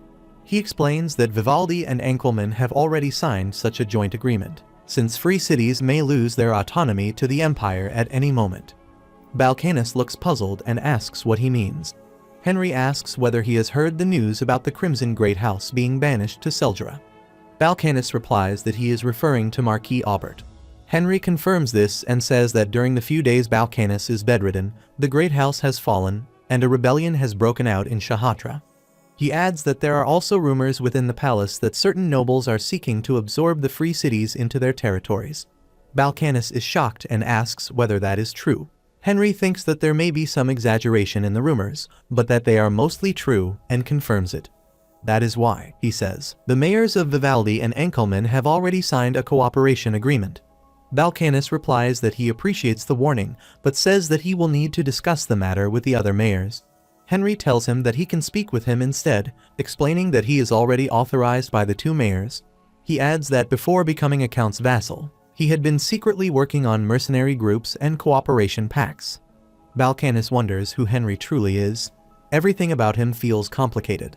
He holds the key to the next masterpiece, the poison alloy, claims to be a count's vassal, and yet is secretly building plans against the tyranny of the nobles. He then says that it seems Henry becomes a count's vassal on purpose. Henry replies that he will not answer that. Balcanus then says that all people named Henry Morris seem to be extraordinary. Henry says that it is merely a coincidence. Balcanus adds that this may sound disrespectful, but that in the past, he met a great wizard who had the same name as Henry several times. Balcanus says that he feels as though he is seeing in Henry's eyes the same thing he once saw in the eyes of the great wizard. Henry replies that he takes that as a compliment, even though that man is known to the world as a traitor. Balcanus says that he does not believe the great wizard commits treason, and that many people share that belief, because he is that kind of person. Henry thinks that even after such a long time since his death, Balcanus still believes in him and realizes that he truly is a grateful person. Balcanus then says that he accepts all the terms and conditions Henry mentions. He admits that he does not know what kind of result this choice will bring in the future, but says that he wants to trust Henry and move forward. Henry thanks him and adds that there are still some things that need to be made immediately, aside from what has already been discussed. Balcanus replies that although he does not yet know what they are, he will do his best. Henry thanks him again. Later, at the outskirts of Shahatra, at Count Eisen's assembly site, Henry teleports in and thinks that it would have been easier if he had told Eisen from the beginning that he is a wizard, since traveling like this is much simpler. He enters the camp and apologizes for arriving late. Eisen replies that he is not late at all and tells him not to worry about it. Henry observes that everyone has increased their supplies just as he advised. Eisen confirms this and says that he also has them wear the clothing of Shahatra, as Henry requested. Henry acknowledges his effort. Eisen then asks whether it is truly fine to simplify the force to only 100 people for the subjugation. Henry looks over the map and says that there is no need to worry because they do not even plan to subjugate the rebellion, let alone approach the capital of Shahatra. He explains that the other counts are doing the same, since escorting the imperial family, who are hiding in the safe zone, and identifying the enemy's forces are the priorities. He adds that the rescue of the imperial family can be left to the other 2 counts. Eisen becomes serious and asks whether that would not create a large gap when weighing contributions. Henry replies that what truly matters is subjugating the rebellion and reclaiming the overthrown citadel, and that by then, rescuing the imperial family will be worth no more than a speck of dust. He then presents 2 buckets filled with horseshoes. Eisen looks at them in confusion. Henry explains that they are special magic horseshoes made in Mushu, and says that if the war horses wear them, they will effectively become camels, since camels move more easily than horses in desert terrain. Eisen asks whether it would not be cheaper and easier to simply buy camels instead of using such magic horseshoes. Henry replies that it is not cheaper, explaining that when considering the cost of purchasing camels, their maintenance fees, and the expense of hiring handlers, these horseshoes are far more economical. Eisen, impressed, says that he has not thought that far ahead and admits that Henry is completely right. He then calls out to the chiefs and asks what they are doing, telling them to applaud Henry. They applaud him. Henry further states that no war horses are as mobile as those of the Shonen family, and that they are already ahead of the other 2 counts in many ways. He reflects that he has commissioned Balcanus to make these magic horseshoes because he must gain the upper hand in the suppression and turn Eisen into a marquis. Before long, the work of attaching the horseshoes is completed. They then approach the other 2 counts, and Eisen greets them, apologizing for being slightly late. Count Oscar of the Aji family replies that there is no need to apologize. He introduces himself as Count Oscar of the Aji family and introduces Count Terrian of the Falcon family. Henry greets them and says that it is an honor to meet them, introducing himself as a vassal of the Shonen family. Oscar remarks that he is surprised because he has never heard that Eisen has a vassal. Eisen replies that Henry is like his own 2 hands and says that they will be meeting him often in the future. Henry thinks that these men have taken over after the people close to him, the Grand Duke and the Marquis, are executed. He observes that although they pretend to be courteous, they cannot hide their ambitious eyes, and he concludes that there will be no opportunities for them. Eisen then says that they should begin the meeting on how they are going to rescue the imperial family. Around Shahatra, at the other assembly point, the situation is simple. The Shahatra Khan imperial family and officials are currently staying in a secret safe area near an oasis in the southwest. Eisen asks an imperial family member whether they are waiting for help from the empire's forces there. The man replies that the place is called the Khan's Eyes, a location known only to the Khan royal family. He explains that High Priest Burham is holding out as much as he can using an illusion barrier, but the barrier will not last forever, so they are asking for the rescue to be carried out quickly. Eisen asks for the exact location of the Khan's Eyes. The man points to the map and explains that there is a place called Triangle Cliff nearby, and says that if Eisen goes there with him, the High Priest will notice him and cancel the barrier. Eisen asks how many forces are stationed nearby. The man replies that they do not know the exact number, although the rebels' search squads are said to be making frequent rounds in the area. Eisen says that the rebels must be eager to find the king, since everything will be over if they succeed. Henry then asks who the leader of the rebellion is. The man replies that it is a former minister of the armed forces named Benedict Caliph.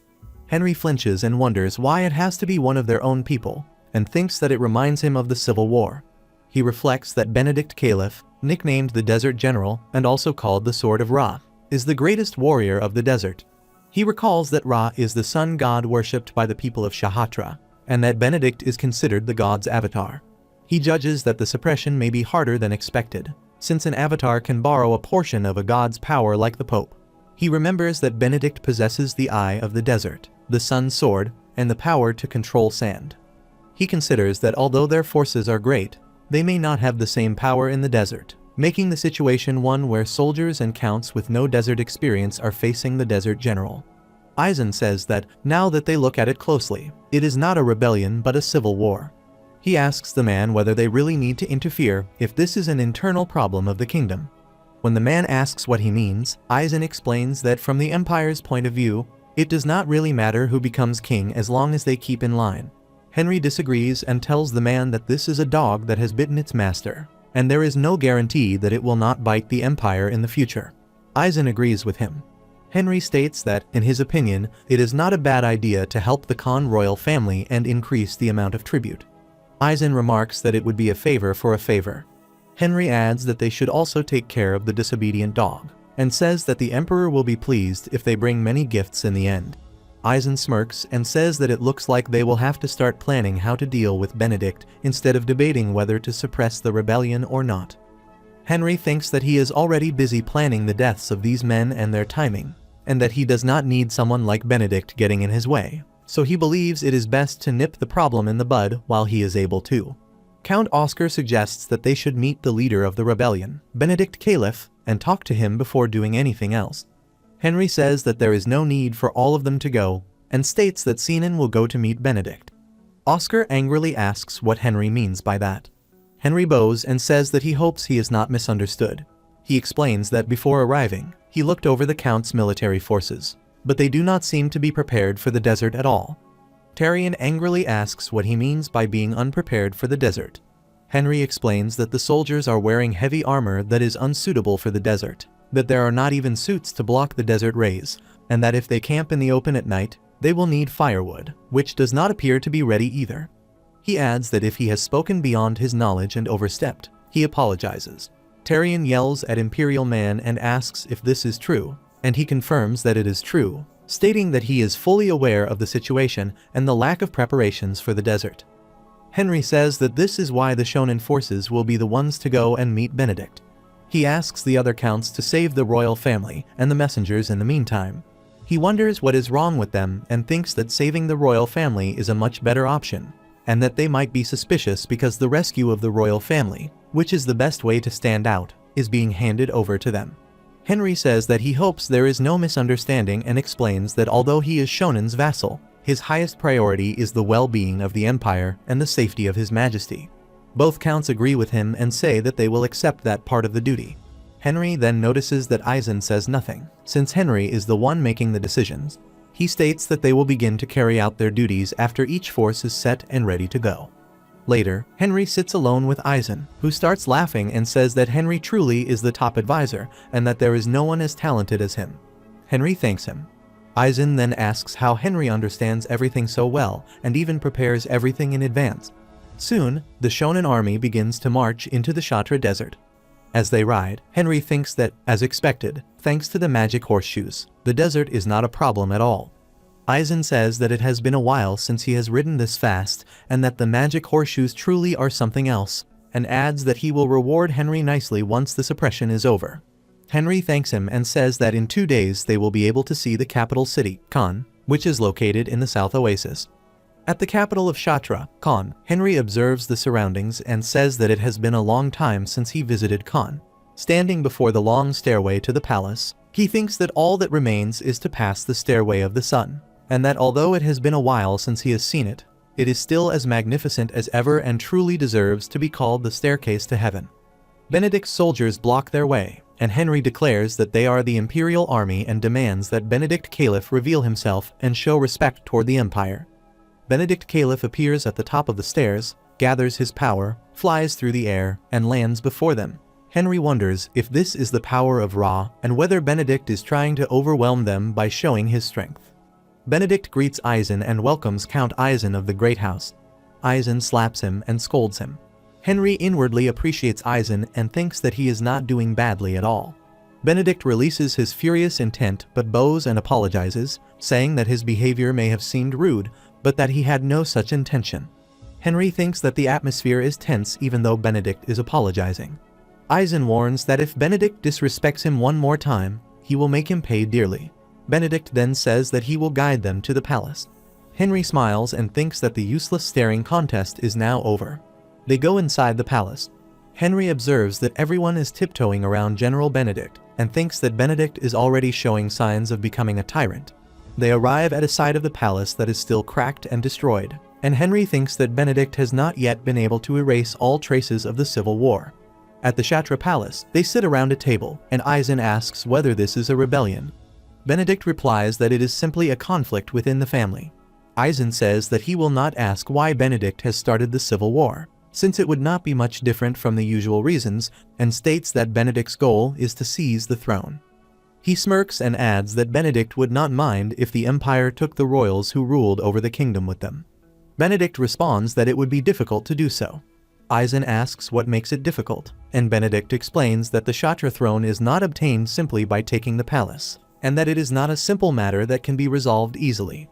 Eisen becomes angry and repeats that it is not a simple matter, and demands that Benedict explain all of the required formalities. Benedict explains that many formalities are required to inherit the throne, and that the current royal family is necessary in order to observe them. Henry thinks that Benedict is arrogant to the very end, that although he speaks formally and respectfully, he has no intention of compromising and is willing to confront Eisen directly. Benedict then explains that all of the sigils that prove one to be the king of Shatra are with Khan. Eisen asks what the sigil is, and Benedict explains that it is the mark of Ra, the only god who reigns under the sun of Shatra. He adds that if the desert general is the sword of Ra, then the ruler of the desert is the son of Ra, and that becoming the new son of Ra requires a complicated process, one step of which is regaining the mark of Ra. He requests that the empire return the Khan royals and promises to double the yearly tribute once he becomes the ruler.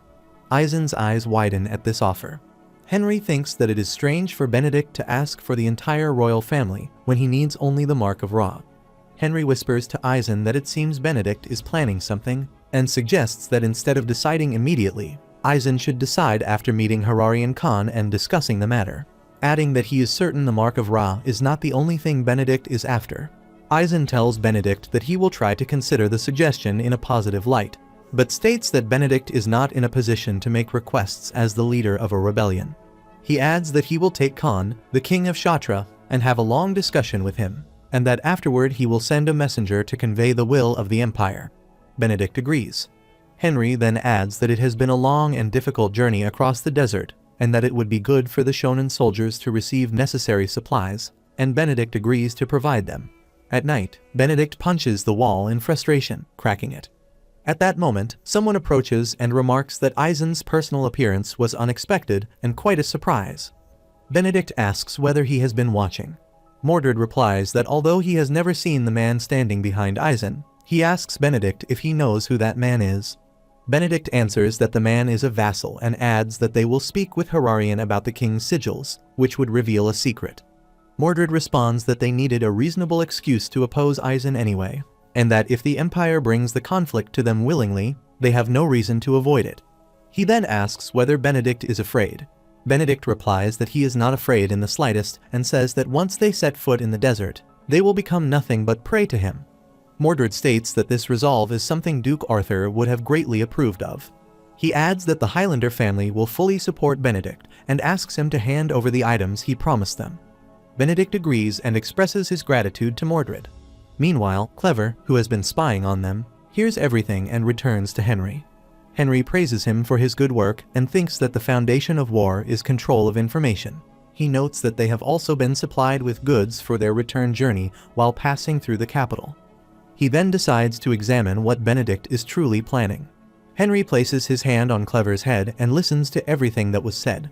He thinks that it is a shame, and that if he had known this would happen, he would have left Clever there a little longer. He realizes that Duke Arthur Highlander, the head of the Highlander house, is the one behind everything, and thinks that he has truly hit the jackpot. The next day, they arrive at the Shatra Gorge Entrance Command headquarters. Seeing the exhausted soldiers gathered outside the camps, Henry thinks that the other counts have not changed one bit. The soldiers rush about in confusion, shouting for water and asking others to check horses that are on the verge of collapsing. Henry realizes that their hasty preparations could not withstand the harsh Shatra desert. Moreover, judging by the sharply reduced number of horses, many must have already died from sunstroke. Henry turns to Eisen and respectfully asks whether he may inspect the soldiers before the evening meeting. When Eisen asks if he means their own troops, Henry explains that he wishes to look around because the overall fighting spirit seems low. Eisen grants permission, telling him to do as he likes. Henry dismounts and approaches the troops, ordering them to stand at attention. The soldiers appear exhausted and worn down. He calls for the captains of each force to gather before him. As they assemble and salute, some of them mutter among themselves, questioning who he is to command them, saying that he is merely Count Eisen's tactician at best. However, others remark that they have heard he is highly skilled and decide to follow his orders for the time being. Henry produces a bag and announces that Count Eisen has placed a large amount of food inside the subspace pocket. He praises the soldiers for their efforts and presents the food as a special gift from Count Eisen, instructing them to eat it with gratitude. As he distributes the supplies, Henry thinks that the higher Eisen's prestige rises, the greater his own authority becomes. The soldiers are well aware of Eisen's foolishness and already know that this was not truly Eisen's idea. But in the end, all the credit still returns to Henry. After receiving the food, they happily thank him. Henry insists that the gift is from the Count, and they agree while thanking him once again. Henry notes with satisfaction that his plan is proceeding exactly as expected. Later, inside a camp, they hold a meeting with the Shatra officials. One of them introduces himself as Hararian Khan. Eisen introduces himself in return and, after reviewing the details, remarks that there seem to be no royal bodyguards among those who escaped. He states that the royal guards would have had to buy time during the escape and, therefore, would not be of much help now. He then announces that he will skip the formalities and proceed directly to the main matter. Henry recalls Harabola Khan, the former general who once ruled the desert. Though Hararian is nothing compared to such a father, Henry understands why Benedict started a civil war. Eisen explains that he has already met Benedict the Caliph, the leader of the rebellion, while Count Tarian and Count Oscar were sent to retrieve Hararian. Hararian replies that he has already heard of this. Eisen continues, stating that Benedict promised him more than twice the usual tribute. When Hararian remains calm, Eisen comments that he seems to be taking the situation lightly and asks whether he should assume that Hararian is not desperate. Hararian answers that he is calm because he knows Benedict is trying to mislead Eisen with a lie, which is why he is not overreacting. When Eisen questions this, Hararian explains that with Shatra's current finances, it would be difficult to even send 1.5 times the usual tribute. Offering double the tribute is completely impossible and therefore amounts to mockery. Eisen insists that Benedict definitely said it. Hararian then adds that, more importantly, Eisen should consider why Benedict wanted Hararian to be handed over to him in the first place. Henry is surprised by Hararian's composure. Though he had initially thought little of him because of his frail appearance, he now recognizes that Hararian can indeed stand his ground as a king. He decides to listen carefully to what Hararian has to say. Aizen expresses his curiosity and asks Hararian Khan to explain. Hararian then asks whether anyone present knows anything about Ra. Aizen replies that Ra is the god worshipped exclusively by the people of Kshatriya. Hararian confirms this, but explains that Ra is not the only god believed in. He states that Kshatriya has two gods, Ra, who reigns over everything in the desert through the sun, and Janus, the god who oversees the afterlife, including death itself. Henry wonders about Janus, realizing that he has never heard of this god before. Hararian explains that the people of Kshatriya are chosen by Ra, which allows them to borrow Ra's power. He adds that they are also able to borrow power from Janus, the god of death. Aizen, growing frustrated, asks what Hararian is trying to imply. Hararian refers to what Benedict said about the king's sigil. Aizen recalls that Benedict mentioned the mark of Ra rather than a king's sigil. Hararian states that the two are the same. Henry excitedly concludes that this means the ruler of Kshatriya possesses not only the mark of Ra but also the mark of Janus as a sigil that proves one's kingship and enables the use of Janus's power. Hararian acknowledges that Henry has seen through it quickly. Henry asks what Janus's power actually is. Hararian smiles and states that it is better to demonstrate it in person rather than explain it repeatedly. Henry eagerly asks him to do so. Hararian requests an animal from the officials present. A guard brings a hen. Hararian casts a spell, and demonic energy surrounds him. Henry wonders whether it is black magic. As Hararian grips the hen, its body becomes completely covered in black demonic energy. He throws it to the ground, and it breathes irregularly in agony. Aizen, impressed, asks whether this is black magic. Hararian explains that the hen will live forever in this state, eternally breathing in agony and never being able to die. Henry realizes that even though the hen remains alive, it will never truly live. He considers the power terrifying and concludes that what Benedict truly seeks is not the mark of Ra, but the power of Janus. He understands that this is why Benedict wants the entire royal family handed over, in order to conceal his own limitations. He recognizes that such power would make it possible to challenge the imperial army. Aizen smirks and states that the mark of Ra was merely an excuse. Hararian explains that Benedict has consistently called for Kshatriya's war of independence.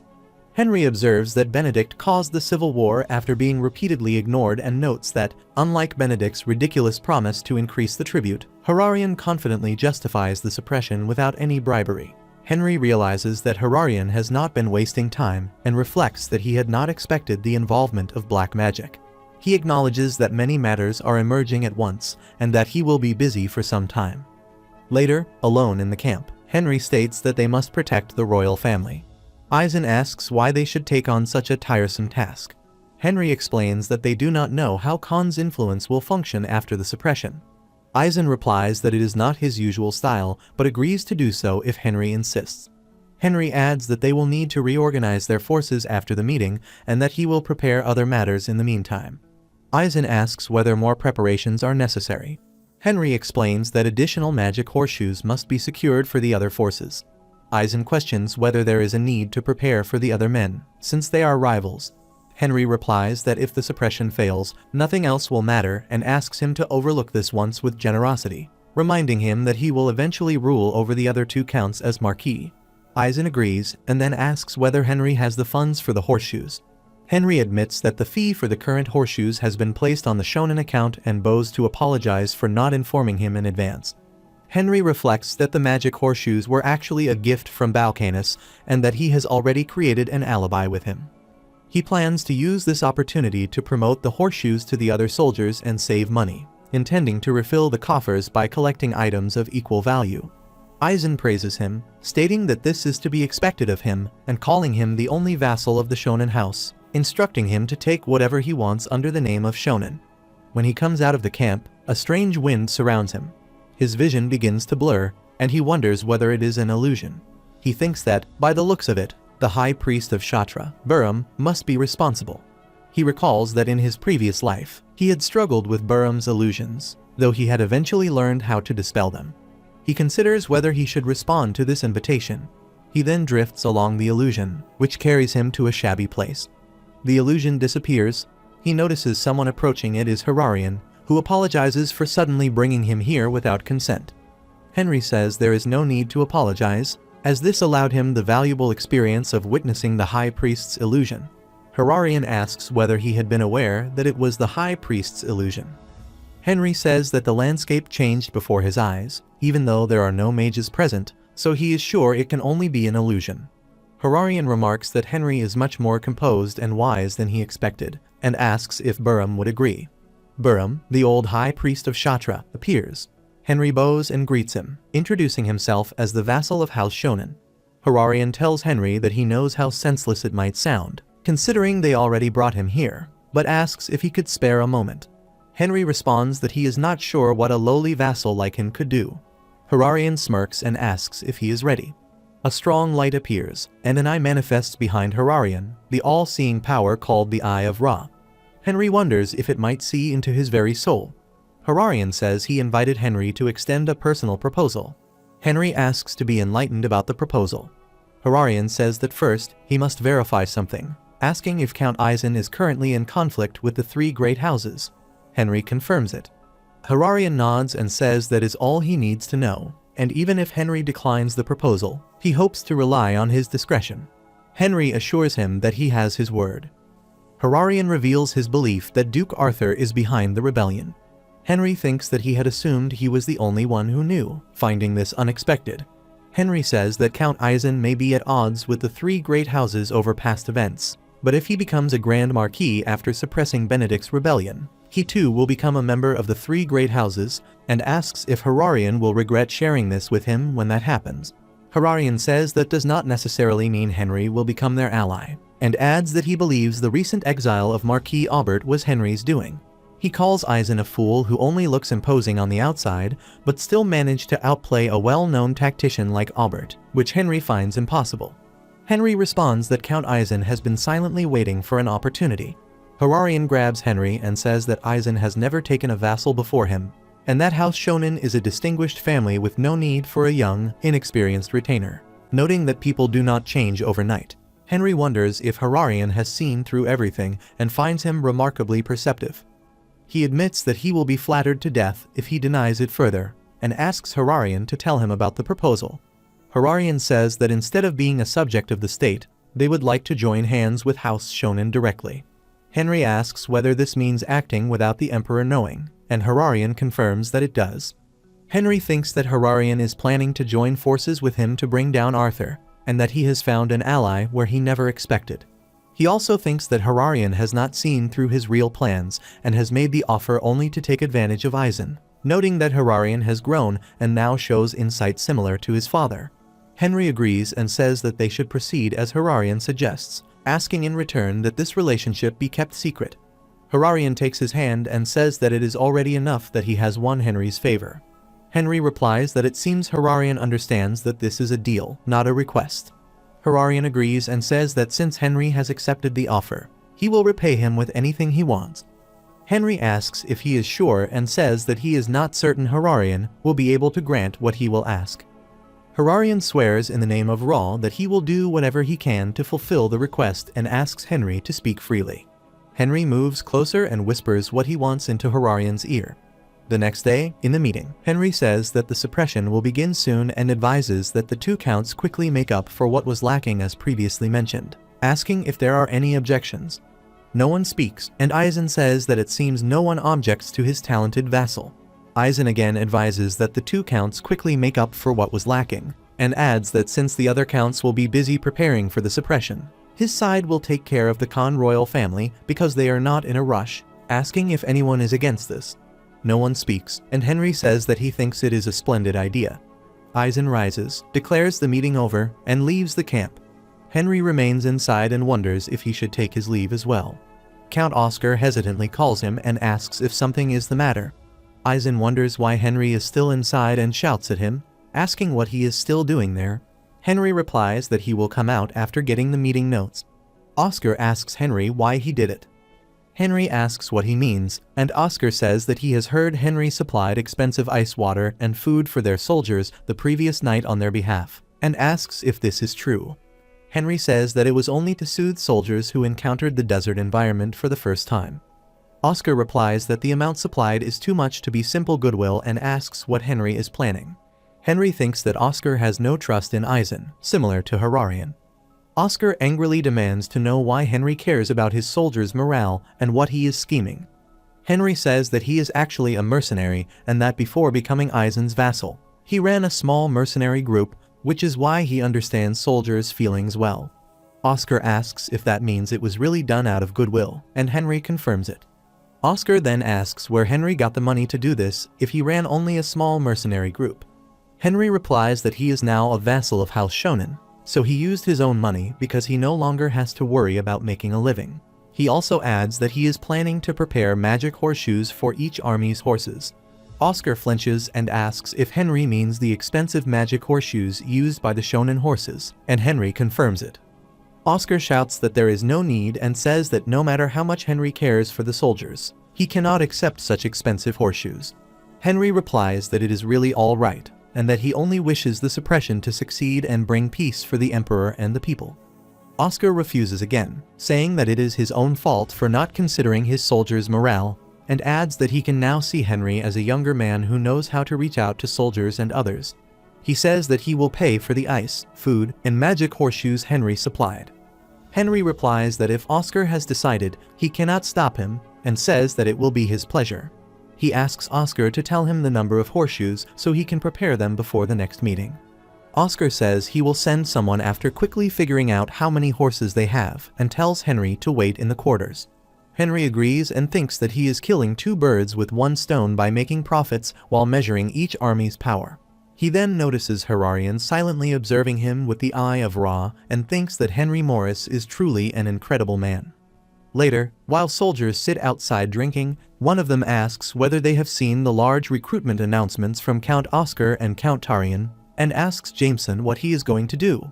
Jameson replies that he would be able to make a safe living if he got a position in the Imperial Army, and says that when he saw the details for Count Oscar's private army recruitment, the rewards were incredible. Another soldier says that it would not be a lot of money if Oscar becomes a marquis, and adds that it is not just any title because he would become a member of the three great houses.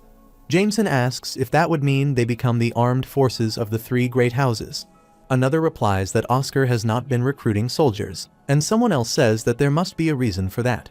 One of them adds that he has heard the deadline is in 3 days and asks if he should try applying. That night, Oscar thinks about Count Eisen, and thinks that he cannot believe he has to follow Eisen's orders, feeling worse than ever, and reflects that he has returned to his land to conduct interviews and recruit more soldiers because he has been instructed to make better preparations for the suppression. The head butler of Count Oscar's mansion, Hoden, comes and says that there is a guest waiting. Oscar says in frustration that there is a guest at this hour and asks how Hoden dared to let a guest enter without permission. Hoden apologizes and says that it was hard to turn down the visit with the authority he had. Oscar asks who exactly has visited, and Hoden says that it is Duke Arthur. Oscar flinches and says that he is not in the mood for jokes. Hoden says that it is the truth and that Arthur arrived a few moments ago and has been having tea in the living room. Oscar says that they should hurry and go to meet Arthur. Oscar hesitantly enters, and Arthur asks whether he has just arrived. Oscar seems frightened, apologizes, and says that if he had known Arthur would come, he would have waited in the mansion. Arthur replies that it is his fault because he barged in without notice and apologizes for visiting so late without advance notice. Oscar thinks that every time he sees Arthur's face at meetings, he cannot help but be amazed and wonders if the rumor that Arthur has elf ancestry might be true. Arthur asks whether the suppression is going well. Oscar says with difficulty that it is, and that, as written in the report, they intend to overthrow the rebellion as planned and return the throne to Khan. Arthur smiles and says that thanks to Oscar, the people of the Empire can sleep without worries, and adds that it would be great if someone like Sir Oscar could work for him. Oscar wonders about this, and Arthur says that he means working next to him as the head of the three great houses, not merely as the head of a great house. Arthur adds that it would be strange if a man who stabbed the head of the three great houses became a member of them as well. Oscar wonders if he is referring to Eisen and thinks Arthur is being very blatant. Oscar hesitates, but Arthur then says that he seems to have said too much nonsense and that he only visited to give his greetings because they will be seeing each other often. Arthur then takes his leave and says that they should have tea time occasionally, adding that it is his first time drinking that tea and that it is quite good. Meanwhile in Mushu, Balkanis tells Henry not to worry, saying that it is only horseshoes and that he should go about his business comfortably. Henry says that he will need more than the number the two counts asked for because not everything will go as planned. He then gives Balcanus money and says that it is not much. Balcanus refuses and says that he cannot take money from his savior. Henry asks him to take it, explaining that it is not just 1 or 2 horseshoes but tens of thousands of them, and adds that he did not wish to settle the payment for saving his life with the technical agreement last time. Balcanus says that he does not feel comfortable taking it and asks him to take it back. Henry says that if he does not take the money, it will become a burden to him and make it difficult to entrust him with another request later. Balcanus then says that it cannot be helped and that he will take only the payment for the ingredients, but not the labor cost. Henry stands up, hands him a small pouch, and says that he should use the earlier money for the ingredients and take this as his gratitude. He suggests that Balcanus have a get-together with the engineers and says that he trusts him to do a great job and will entrust him with everything he is pursuing in his other work. He then leaves and thinks that he should go see Ten. Meanwhile, at Ten's mansion, Henry teleports there and thinks that something feels strange about the mansion. Ten then comes out, asks whether he has arrived, and greets him. Ten calls him Lord Henry and says that, since he is a vassal of the Shonen family, it would be wise to pay more attention to how he is addressed. Henry says that this explains why the mood seems different, and adds that Ten must have heard about him from Van. Ten confirms this and says that he has also heard about the story behind Wen's changed face, adding that he was quite jealous and that the plastic surgery went so well that he might ask for one himself if he ever gets the chance. Henry laughs and asks where Van and Hagler are. Ten says that they are currently training in the underground exercise hall. Meanwhile, in the training ground, Hagler and Van spar with each other. Van says that Hagler is slow, increases his speed, and begins pressing the attack. Hagler blocks Wen's sword and struggles against it, but Van slashes and pushes him backward, then strikes again and makes him lose his grip on his sword. Hagler says that he has lost. Van asks when he will become a master if he trains like that, and Hagler says that he will try harder. Henry arrives and says that many things have changed while he has been away. Hagler flinches at his presence, and Henry says that the date of the suppression has finally been decided. Van says that it happened faster than he expected and asks when it will be. Henry says that it is 3 days from then that he has met the leader of the rebellion, and that he has taken a quick look at the situation in the capital. Van asks who the leader is. Henry says that he is the former minister of the armed forces and that his name is Benedict Caliph. Van wonders why it has to be Benedict of all people. Hagler asks whether this Benedict Caliph is that incredible. Van says that living up to the alias of Desert General makes him quite difficult to handle, although he is still one step behind him. Henry says that the bottom line, which is confidential, is that the Khan royal family is being protected by the Shonen family and that they are assuming that the one behind the rebellion is none other than Duke Arthur. Van asks whether that is true and whether it is really all right to share such secret information with them. Henry says that since they are going to work together in the future, he should at least share this much with them. He adds that he does not think the suppression will turn out like the previous ones, that Arthur's involvement is a variable, and that he has been thinking of coming up with another plan as well. Van asks what he means by another plan. Henry smiles and says that he is thinking of crossing the Shatra Mountains. Van laughs and says that they cannot cross them. Henry asks why not, and Van says that the mountain terrain is rough, full of monsters, and, most crucially, that the priests of Shatra have set up a complicated illusion barrier that is impossible to pass through. Henry laughs and says that this is precisely why they are going there. Hagler does not understand what he means, and Henry turns to leave, saying that he has already come up with a solution and that they should hurry and get ready to leave. The next day at Count Aizen's mansion, Hararian is sipping tea when Henry arrives. Hararian asks what brings him there. Henry says that he has a favor to ask, and that he has therefore come to visit him secretly without the Count knowing.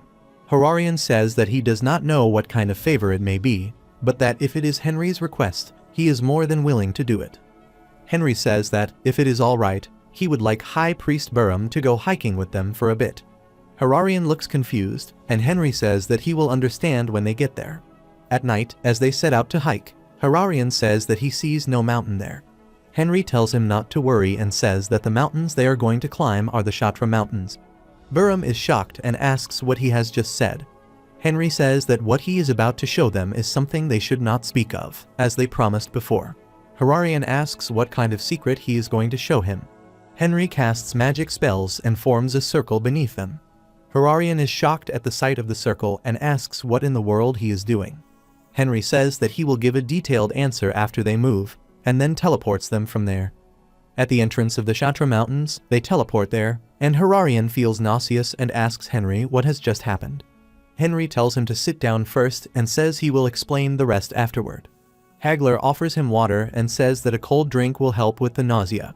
Henry apologizes for not telling him in advance and says that although he wields a sword, he is also the only unofficial wizard in the Empire.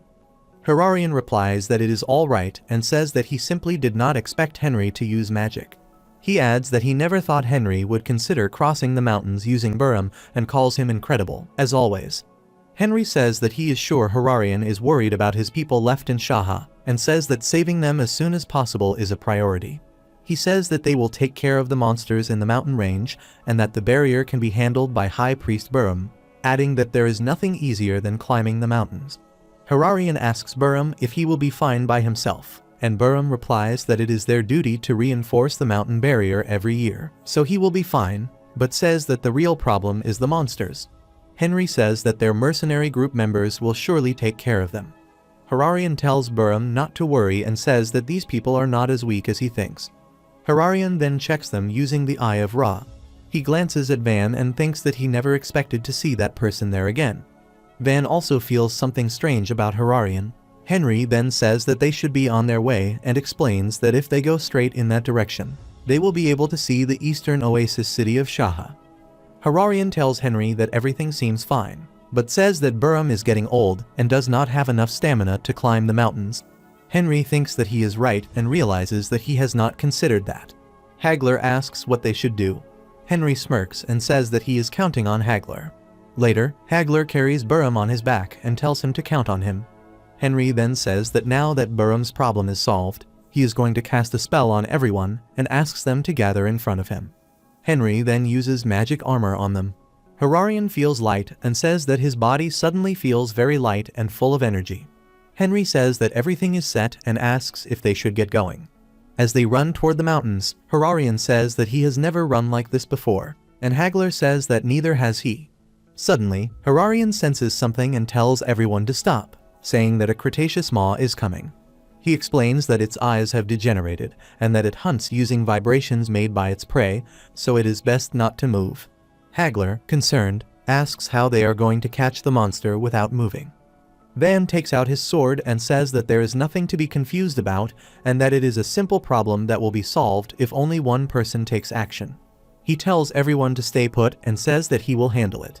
As the worm appears, Henry says that it has a big name for a worm hiding under the ground and asks it to come out and perform for him.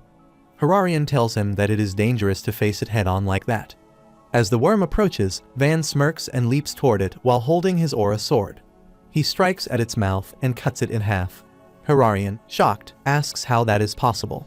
Hagler says that Van is his teacher and that he has already reached the highest level as a swordmaster, which is why he is able to handle the incredible length of the aura sword. Henry thinks that he has to hurry up and learn aura and train his own special skills. Hararian thinks that he knows Van is amazing, but never thought it would be to that extent. Van says that now that they have gotten rid of the bug, they should keep moving.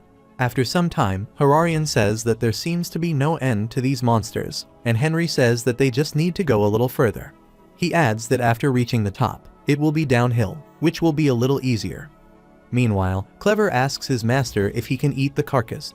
Henry asks if he is that kind of monster, and tells him to go ahead, but to eat it secretly because it will only bring trouble if he gets caught by the others. Van asks Henry what the holdup is and tells him to hurry up. Henry tells Clever that he has to come back after he has had his fill. Later, as they are running, Henry notices that fog is starting to appear. He comments on fog appearing in this climate and asks Burham whether he is not warning others not to enter too bluntly. Burham says that the fog is not only a warning to humans, but also a symbolic warning to the monsters in the mountains. He tells Hagler that he can put him down. He then casts a spell to deal with the barrier and asks everyone to take a step back. Burham casts magic spells, and Henry wonders whether it sounds like black magic and asks if illusions are a kind of black magic. Burham then strikes his magic staff on the ground, and the illusion breaks. The forest fog disappears. Burham forms a demonic ball of fog in his hand and says that it is done. Henry asks whether that is the illusion barrier. Burham says that he is temporarily keeping it there, and that when they get to the path, he will release the fog once more. Henry thinks that he cannot believe it is so simple, and that now, since there is no barrier, there is nothing that will get in their way. He tells everyone that, to save time, they will move by magic.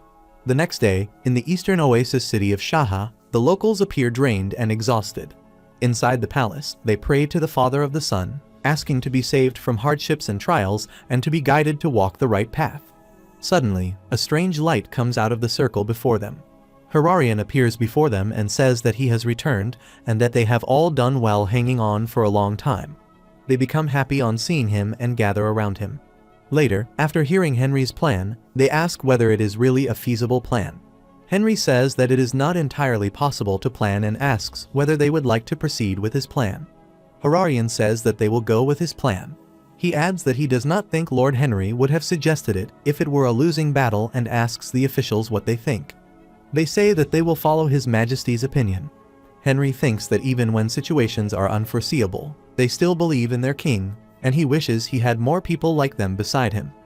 He then says that he is thankful for their trust, and that he will make this suppression a success no matter what, and that they will bring back Shatra at any cost. Meanwhile, at night, outside Shaha's siege camp, a guard stands on duty. Another guard approaches him and tells Shayla to end his shift. Shayla asks whether it is time already. The other guard replies that since he stares at Shaha all day, it is easy to lose track of time. He adds that those priests should just give in and cooperate, and wonders what kind of faith they have to keep resisting. Shayla says that when the rebellion is over, the caliphs of the north will lose the capital Khan and lose their positions, so they are desperate. The other guard tries to say something, but suddenly feels something in his neck and wonders what is wrong and why his voice is not coming out. Shayla also feels the same and wonders what is going on. As their legs begin sinking into the sand, they wonder what is wrong with their legs and say that they cannot pull their feet out of the ground, and ask for help, wondering what is happening. They then look up and see Henry in the air. Meanwhile, in the capital of Shatra Khan, Mordred tells Benedict to make sure that he is aware of the situation and to make preparations, adding that he will be on his way. Benedict agrees, and Mordred teleports from there. Benedict, feeling frustrated, clenches his teeth and scolds Mordred. He says that it is only until he gets his hands on the king's sigil, and that the moment the sigil falls into his hands, Arthur will be finished. He adds that even though he knows it is coming, he cannot help the rage when he hears it in person, and that he cannot believe that Arthur wants Janus' power. He then calls Shula. A girl appears behind him, and he tells her to assemble the soldiers for the upcoming war, saying that he will lead this war himself. At the Shatra Gorge, the soldiers gather, and Scar orders them to march forward. They raise their spirits and move ahead. Seeing this, Henry smiles and recalls that his first plan is a feint operation. In the meeting, he tells them that they are going to attack Sultan, the western oasis city, and Caliph, the northern oasis city, at the same time, but that only a small force will be sent to Sultan as a diversion, while the rest of the forces will attack Caliph. Tarion says that they will need a force to buy some time at Sultan. Henry notices that they are avoiding the role of bait because they want to make contributions other than this. Eisen then smirks and declares that he will go to the Sultan. Oscar and Tarion become pleased and say that they would appreciate it if he does so, adding that they will respect his wishes. Oscar says that they will surely take care of Caliph and thinks that this achievement will be easy. Henry recalls all this and thinks that they are fools. Eisen then approaches Henry and asks whether everything is going according to plan. Henry replies that thanks to Eisen's generosity in becoming the bait, they are able to end the meeting without much conflict. Eisen says that it is fine and that he only does what he needs to do according to Henry's signal.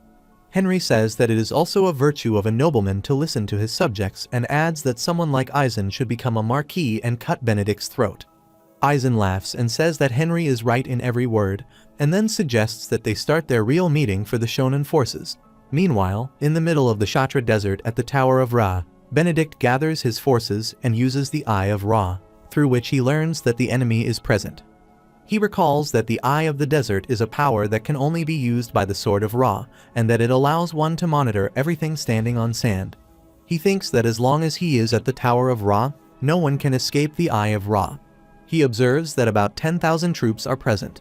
Feeling frustrated, he clenches his teeth and thinks that they dare to fight him by force from the start, and that they are fools who do not know who they are dealing with. He decides to wait a little longer to see how they act, and then take care of them all at once. He also thinks about Count Aizen, recalling that Aizen is the one who once slapped him, and notes that Aizen is heading toward Sultan. He wonders whether they are trying to create a diversion by splitting their forces into two, but notes that their numbers are only about 1,000. He decides that he must first deal with the forces at Caliph before those at Sultan. He thinks that it is a shame that he cannot get to Aizen now, but that he will definitely cut him down next time. He then rises and tells his forces to ready their weapons, saying that they are heading to the Caliph. Meanwhile, Oscar sees his forces and smirks, thinking that capturing Benedict will be like a walk in the park. The army shoots arrows at the palace. The wall crumbles. He orders them to charge inside. As the forces begin to advance, a slash stops them. They notice that Benedict has arrived. Oscar flinches at this. Benedict has come to face them with a huge force. Oscar wonders why he is already there, thinking that it does not make any sense. A soldier tells Oscar that the Caliph's fortress wall has already fallen, and that they need orders to guard the rear immediately. Oscar then orders the army to abandon the siege and start guarding the rear. The soldiers agree and direct their arrows toward Benedict. Benedict dismounts from his camel and remarks that they are like a swarm of ants. Oscar leaps into the air and lands before him with a destructive explosion. His army is shocked to see that Count Oscar is at the front line. Benedict unleashes his killing intent and asks who they are. Oscar unleashes his aura and points his bare spear, one of the best spears in the Empire, whose length can be adjusted at will, at Benedict. Benedict smirks and remarks that it is an interesting toy. Oscar responds that it is not something someone like him can dare to comment on. Benedict replies that he will show something interesting as well. He releases his aura, and the ground begins to crack. Oscar flinches, realizing that it is the power of Ra. He warns everyone to watch the ground, saying that it is collapsing, and that the walls are falling apart. He wonders what is happening as the fortress collapses and he is buried under the rubble. Benedict remarks that everything is now wide open.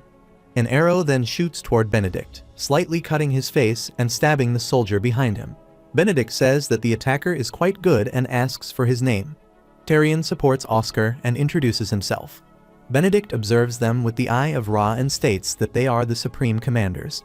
He gathers power in his leg and stomps the ground, destroying it, which troubles both of them. He laughs and asks if they are ready to start the game. Oscar leaps into the air and attacks with his spear. Benedict retreats and reappears behind him. As Oscar turns, Benedict kicks his face and throws him away. Tyrion shoots an arrow, which Benedict dodges, mocking him and calling the attack pathetic. He continues kicking Oscar and questions whether people like him deserve the title of Count. He mocks the spear, saying that it would be better suited for shepherds. He seizes the spear and taunts Tyrion, asking if he plans to pull the string all day. He then throws the spear at Tyrion, who jumps and narrowly dodges it. Benedict then attacks Tyrion from above, kicks him, and stomps on him after he falls, remarking that he cannot believe they are supreme commanders. Benedict takes Tyrion's bow and says that it is too much of a toy for someone like him. He wonders how such a bowstring is made, noting that it is the point bow Lilcia, whose string is formed with aura. He places the spear onto the bow and aims at Oscar, then fires, but the spear breaks in midair. As the dust settles, Van appears before Benedict. Henry had previously told Aizen that this method allows the Shonen army to take all the credit for the suppression. Aizen asks whether the preparations are already complete. Henry replies that such an important battle cannot be treated lightly. Aizen praises him but asks who will face Benedict, calling him the strongest warrior of the desert.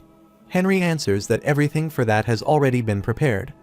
Van now holds his weapon and states that he does not need to know the details, but since their player has been badly hurt, it is time for a change of players, asking whether Benedict minds. Benedict thinks that Van's energy feels familiar, smirks, and says that it is amusing, and that he wants to see what kind of trick Van can perform. Van wields his sword and replies that it is fine by him. A few days later, at the Shaha siege camp, a soldier enters the camp and reports to the commander that Lisha, the messenger, has returned from the mission, and has already informed His Majesty Benedict that the siege of Shaha is progressing smoothly. The commander expresses his appreciation and presents a sword as a reward. He then strikes Lisha down, causing him to collapse on the spot. The commander is revealed to be Van in his true form. Burham tells Van that now that the messenger is dead, all the siege forces have been wiped out. Van replies that it is all thanks to Burham's illusions. Burham states that as long as the illusion barrier remains active, no one will find out that the siege forces have been completely destroyed. Van says that he will leave the illusion barrier to Burham and that they will move to take over Caliph. Burham agrees and asks him to save Shatra. Van recalls this and releases his power. He strikes his sword against the ground, and the destruction approaches Benedict, who stands at a distance. Benedict's soldiers show concern for him. Benedict guards himself with his arms, clenches his teeth, and thinks that it is a close call. He remarks that Van is more interesting than expected. Van replies that Benedict will embarrass himself again if he keeps talking like that.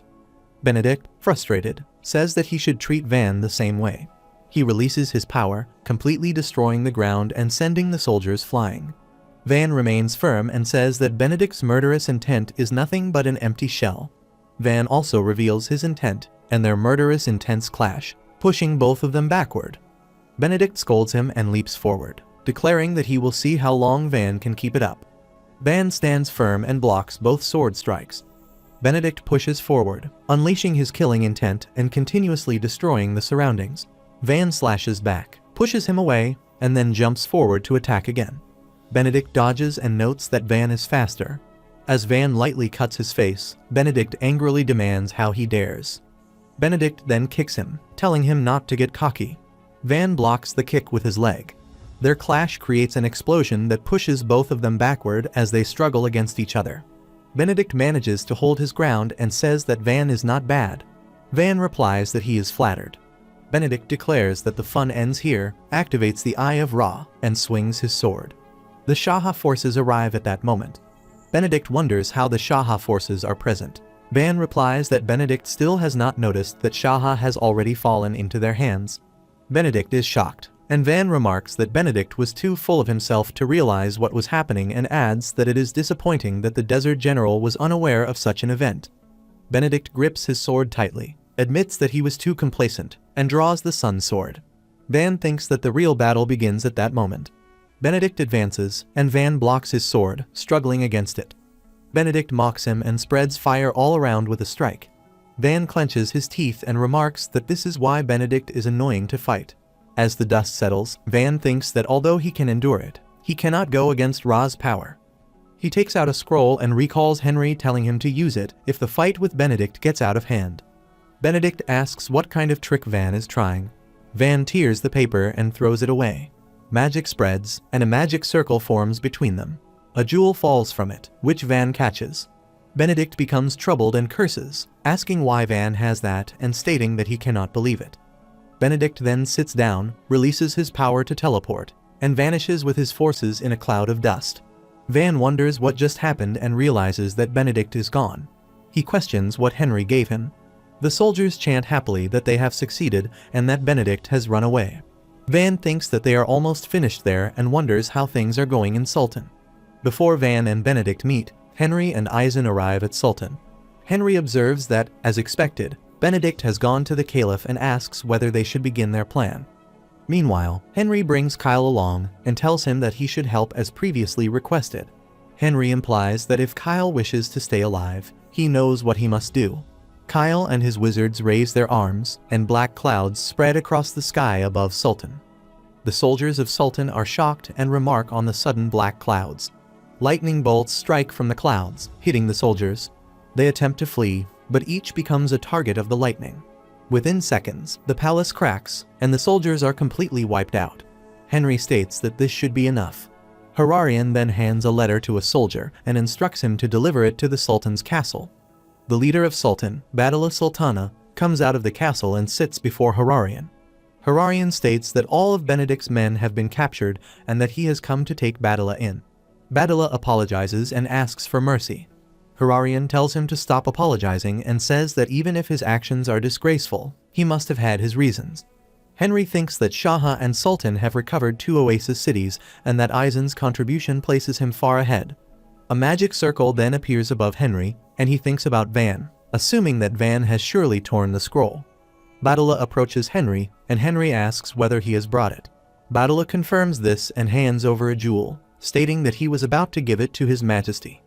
He explains that it is the Sultan's tear, a treasure of the Sultan tribe and a symbol of the supreme commander of the Sultan army. Henry takes it and says that he only needs it for a moment and will return it immediately. He throws the jewel into the magic circle. Badola anxiously asks what he is doing. Henry replies that the treasure is about to be used in a very serious situation and that they must ensure Benedict's men know what is happening through this treasure. In the present situation, Van wonders what Henry has given him.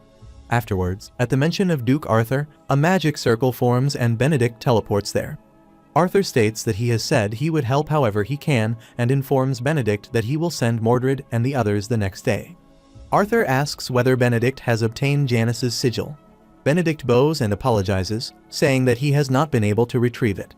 Arthur replies that there is no need to be serious and that he can help with that as well, stating that he already took care of it and will send something of equal value to Janice's sigil, which will be useful. Benedict expresses his gratitude and teleports away. Arthur then tells his subordinates to send a message to Mordred that it is time to prepare. His subordinates agree. Later, at Khan's rampart, Eisen states that they are almost one step away from defeating Benedict, and that it is all thanks to Henry. Henry replies that Eisen is the true hero of the war.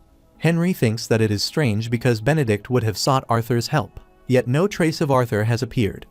Eisen then orders the army to begin, and they march toward the Khan palace.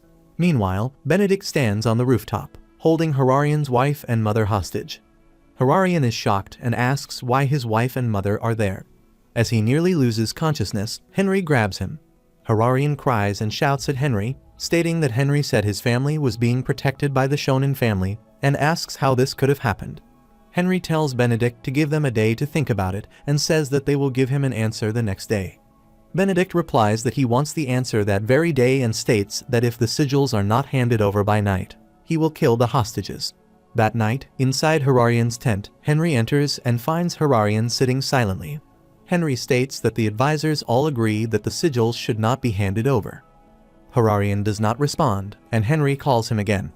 Hararian says that he is listening. Henry tells him that he must make a decision and asks whether he is aware of it. Hararian replies that he is aware and, with tears in his eyes, says that he cannot do it and cannot give up his family. Henry sits before him on the ground and says that he understands, tells him not to be heartbroken, and states that no matter how important the subjugation is, he cannot enforce the Empire's will on a mere family. Hararian cries and thanks him for his understanding. Henry tells him not to and says that he merely chose the only available option. Henry then says that he has a request and asks whether Hararian can grant it. Hararian replies that he is listening. Later, Henry flies toward Khan's palace and lands near it. Benedict approaches and asks whether it is flying magic, remarking that it seems there are guests who decide to show up at night. Henry states that he has come up with the answer to his question. Benedict mockingly calls him daring and asks whether he has come to make a deal just because he can use a little magic. Henry shows him a magic circle and says that he has hidden the sigils with that magic and that if Benedict tries any tricks, he will not be able to even glimpse the sigils. Benedict ordered the guard to bring the hostages. When the hostages are brought, he throws them toward Henry. Henry catches them and asks whether they are unharmed. His wife, Selen, asks who he is. Henry tells her to stay asleep for a while and uses sleep magic on them. After they fall asleep, Benedict asks for what he wanted. Henry tosses the sigils to him. Benedict takes them, opens his fist, and sees two rings in his hand, one being Ra's sigil and the other Janice's sigil, and realizes that they are real. Henry then signals to Clever, and at that moment Clever engulfs Benedict from behind. Benedict then finds himself in a shabby place, standing in water, and wonders where he is. He unleashes the Sword of the Sun and, in frustration, asks where Henry is and where he has gone, saying that Henry cannot do anything to him with such small tricks. Henry appears and says that even if Benedict is a general, he cannot do anything inside a mimic's stomach and states that it is time for Benedict Caliph to pay. Henry forms magic stacks, and magic circles appear above Benedict and begin striking him. After some time, Henry asks Clever whether Benedict is dead. Clever replies that he is still alive. Henry says that Benedict is hard to kill and that he will finish him himself. He tells Clever to open the way, and Clever opens it. Henry jumps into the stomach and lands there. He tells Benedict that surviving the downpour of magic fire proves that a general is different from others. Benedict swings his sword and says that he will never let Henry get away with this, and tells him to take out his sword. Henry laughs and asks why he should, claps his hands, forms magic circles, and says that his main profession is that of a wizard, and that if Benedict survives this as well, he will then take out his sword. After a while, Benedict collapses, and Henry moves close to him, saying that he has won. Then Henry collapses as well, his stomach bleeding badly. Meanwhile, at night in Hararian's tent, he moves around tensely, wondering why Lord Henry is running late. Suddenly, Clever appears behind him. Hararian flinches, turns back, and finds Henry lying on the floor, fainted. His mother and wife are also lying there. He rushes to Henry, whose stomach is badly injured, and tells him to wake up. Seeing the injury, he thinks it looks fatal. He uses the Eye of Ra to heal Henry, thinking that he cannot let him die like this. After a while, Henry wakes up and thanks him for saving his life. Hararian tells him that compared to what Henry has done for him, this is nothing at all. He then asks whether Henry really defeated Benedict. Henry confirms it and adds that, as proof, he brought back Hararian's family and the king's sigils. He also mentions that now that Benedict is gone, the subjugation will be over soon and asks when Hararian will accept his previous offer. Henry says that he will always accept Hararian's personal request, but other than that, he needs time to think about it. Henry tells Hararian that he knows the offer makes him uncomfortable, but asks if he can see how dangerous the national seclusion policy is, given the rebellion. Hararian asks what they would gain from ending the seclusion policy and making an exchange with the Shonen family. Henry explains that he intends to teach the people of Shathra magic. Meanwhile, Mordred approaches Arthur and tells him that Benedict ran away. Arthur is shocked and asks how this is possible. Mordred says that he is not sure, but Benedict disappeared without a trace like a ghost, and that he was only able to gather their men and return. Arthur is troubled, noting that if Benedict did run away, it would also be a problem. He orders Mordred to go and find Benedict as soon as possible. Mordred agrees and teleports away. Arthur is frustrated and wonders what the meaning of this is. The next morning, in Shatra Palace, the subjugation army advances to the palace, but Benedict is nowhere to be found. The rebellion army, leaderless, dissolves instantly. The people cheer happily, saying that His Majesty has returned, and they celebrate the great Ra's son, Hararian Khan. Meanwhile, in the Empire's capital at the Imperial Palace, the three counts bow before Silver Edward. Silver Edward expresses pride in the great houses and says that thanks to their bravery, he can sleep comfortably at night. Eisen responds that even though he may have grown old, his loyalty to the Empire burns brighter than anyone else's. Silver laughs and agrees, saying that he thinks Eisen should become a great marquis. A guard gives him a letter, and Silver notes that even the King of Shatra has sent a recommendation letter for Count Eisen.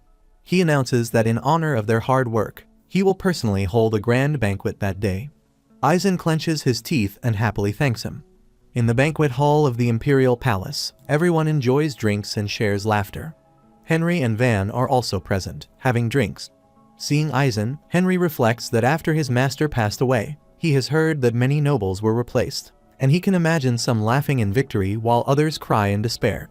Van remarks that this is the nature of power, so it cannot be helped, and if no change occurs here, these scenes will continue indefinitely. Henry adds that unexpected events can happen at any time, and that it is their job to make that rising star a permanent star in the sky. Van notes that Henry seems confident, and Henry admits that if he were not confident, he would not have started all of this in the first place. He then asks Van if he plans to just enjoy the Imperial Palace party and drink all day. Van responds that he has indeed been busy lately and had completely forgotten about it, and then leaves, saying he will see Henry later.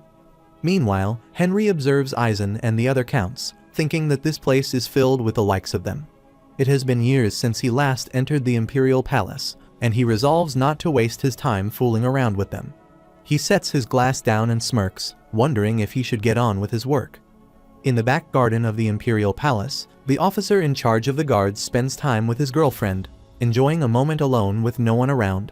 Suddenly, Henry approaches and remarks that it seems they were not aware someone was nearby. The officer, feeling embarrassed, apologizes, and Henry reassures him that it is fine and that these things happen. Henry then asks if there was not a small hero statue somewhere around. The guard points it out, and Henry sees the neglected statue. Frustrated, he scolds Silver Edward for neglecting the statue of the Empire's heroes. After adjusting it, he thinks it is better this way. Observing the statue, he notices Luminal's anklet absorbing the Earth's mana. When he touches it, it starts blinking, and Henry realizes that he has obtained one of his treasures. Looking at the Imperial Palace building, he wonders if he should slowly search for the rest of the treasures left within the palace. Meanwhile, in his office, Arthur is visited by Draken, who asks if something is troubling him. Arthur recalls that a few days ago, he heard from Mordred that no traces of Benedict had been found. Draken clenches his teeth and asks how long he must keep waiting, reminding Arthur that they need a Janus sigil to continue their experiment. Arthur, releasing his killing intent in anger, tells Draken that he is getting too worked up. Draken, frightened, apologizes. Arthur acknowledges Draken's worries, but reassures him that there is no need to be overly concerned, as he has prepared some insurance just in case. At the Imperial Palace banquet hall, Henry stands on the terrace. He takes an earring from a planter and thinks that he has found all the treasures hidden in the palace. He wonders if he should now continue with his next plan. The next morning, in Ten's mansion living room, Hagler, Van, and Ten gather together. The door opens and Henry enters, thanking them all for coming. He gets straight to the point, explaining that Count Eisen has been promoted to Marquis and that he himself has secured a month's vacation from this opportunity. He outlines his future plans. As a reward for the subjugation, their million company will now be able to operate with the backing of the Shonen House. Ten becomes happy hearing this. Van asks if Henry has thought about whom he plans to do business with. Henry explains that, first, he was promised an exchange with Shatra and is thinking of buying the luxury goods that Shatra offered only to the palace and selling them to the nobles. Van asks who the next client will be, and Henry replies that it is Fort Caliburn. Van questions whether it would be possible for civilian merchants to enter a military base. Henry reassures him that he need not worry, as he was once in the military there. He recalls that back then, he could not afford anything, but now, with the Shonen name behind him, he can procure all the ingredients from the Forest of Evil. Henry then tells Ten that, last but not least, he plans to expand the mercenary group. Ten responds that, as requested, he has made a list of trustworthy and talented people and hands it over to Van. Henry asks if Van could help recruit them, noting that the best way to attract talent is through a demonstration of skill. Holding the list, Van agrees to work on it. Henry instructs Hagler to continue taking care of Seldra and gives him a personal task to achieve the level of master within the remaining month. Hagler struggles with this, and Van remarks that although Hagler still has much to learn, if pushed beyond his limits, it is not entirely impossible. Henry then leans toward Van and whispers a personal favor in his ear. Van becomes excited, saying that he is more than happy to do favors like this and thinks it will be perfect fun. Henry concludes the meeting, and Ten reflects that it seems he is no longer much of a helper to Henry. Henry reassures Ten not to feel down, explaining that he will always need a competent manager on his side. Ten agrees. Henry thinks that now that this work is complete, he should move on to the next one. At the Shatra Palace, Henry arrives and greets Hararian, expressing his gratitude that, thanks to his recommendation letter, Count Eisen has become Marquis. Hararian responds that this is great news and asks about Henry's future plans. Henry explains that, first of all, he plans to buy Shatra luxury goods under the name of the Shonen House. Hararian raises a concern, noting that most of the goods are sent to the Imperial Palace as tribute, so the quantity available for trading is low. Henry reassures him that they will pay 3 times the actual price for the goods they can trade, asking if this would help expand production facilities. Hararian questions whether that would give Henry's side too much profit, and Henry insists that he cannot refuse to repay Hararian's kindness. Hararian then brings up the other matter, mentioning that they are still searching for talented people to be trained as wizards. Henry thinks that if he teaches them, they will soon reach the level of the Empire's magic tower. Hararian then says that they should start with what he promised before and leads Henry to the Temple of Janus. Henry wonders why the temple is located beneath the palace. Hararian confirms that all preparations are complete and asks if Henry brought the item he requested. Henry presents the Egg of Spirit and reflects that this seems like the moment to fulfill his promise to Hector. If Henry wants to learn swordsmanship from Hector, he must first help him live in this world again, just as he did. Hararian stands in a fountain and begins the ritual, casting spells that cause demonic energy to gather. Henry is shocked, thinking that few could control the power of darkness and death to this extent. The egg grows in size and starts to crack. From it, a figure emerges, pouring more energy until Hector appears, happily exclaiming how he longed to breathe in air and acknowledging that Henry kept his promise. Henry confirms that he did. Hararian then asks Henry if he prepared the equipment he requested, and Henry directs Clever to bring out the armor and other gear, saying that he has taken a step further to prepare them. Hararian casts spells on the equipment and puts it on Hector, declaring that the armor now belongs to him and encouraging him to take a look. Hector remarks that it is good. Henry then asks Hector to try it out, and when Hector asks what he should check, Henry tells him to check his power. Somewhere in the Shahadra desert, Hector and Henry stand facing each other. Hector asks whether Henry means that he wants to spar when he says that he wants to check his power. Henry replies that he also wants to check his own strength while helping Hector warm up, adding that although he lends him a very large sword for sparring, Hector will be able to swing it without any difficulty. He then states that the chatter should end and that he will go first. Henry leaps toward Hector and strikes at him, but Hector blocks the attack easily with one hand holding the sword. Hector appears completely relaxed, while Henry struggles against his power and realizes that Hector does not move an inch. Hector then counters with a strike that pushes Henry back. Henry attacks again, saying that it will be difficult for Hector to dodge at that angle. Hector grips his sword and thinks that he has seen enough, then begins to strike.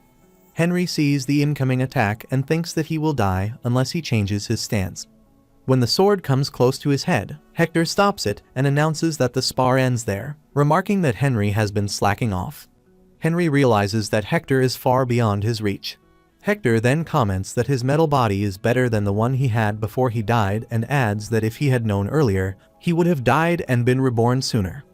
Henry tells him that he can talk about his new body later and asks how his performance was, adding that Hector did not defend at all and questioning whether his aura is terrible.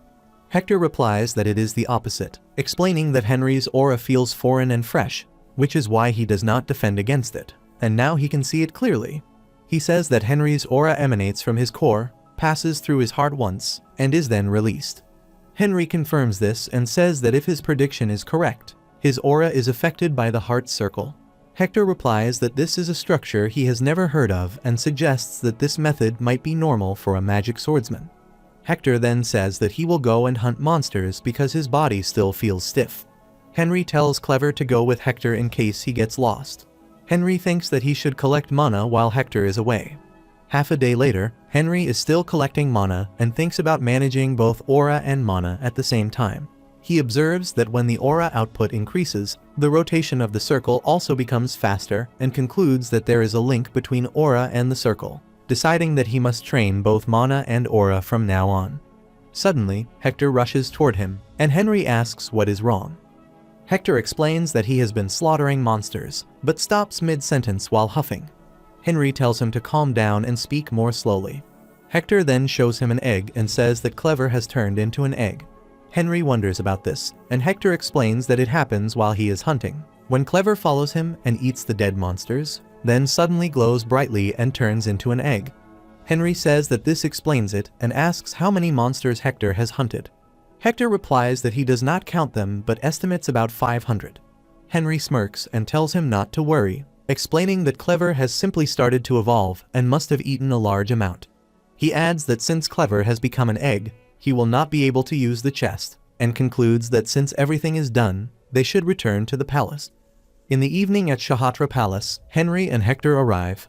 Several animal corpses are present, and Hararian says that he has already prepared the bodies Henry asked for, and is also preparing some additional ones that can be used as extras.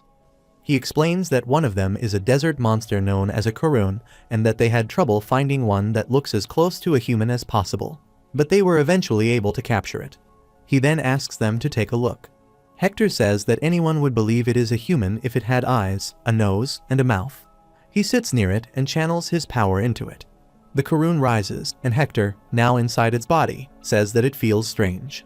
Hararian asks how it is, saying that he is quite worried because it is his first time doing this.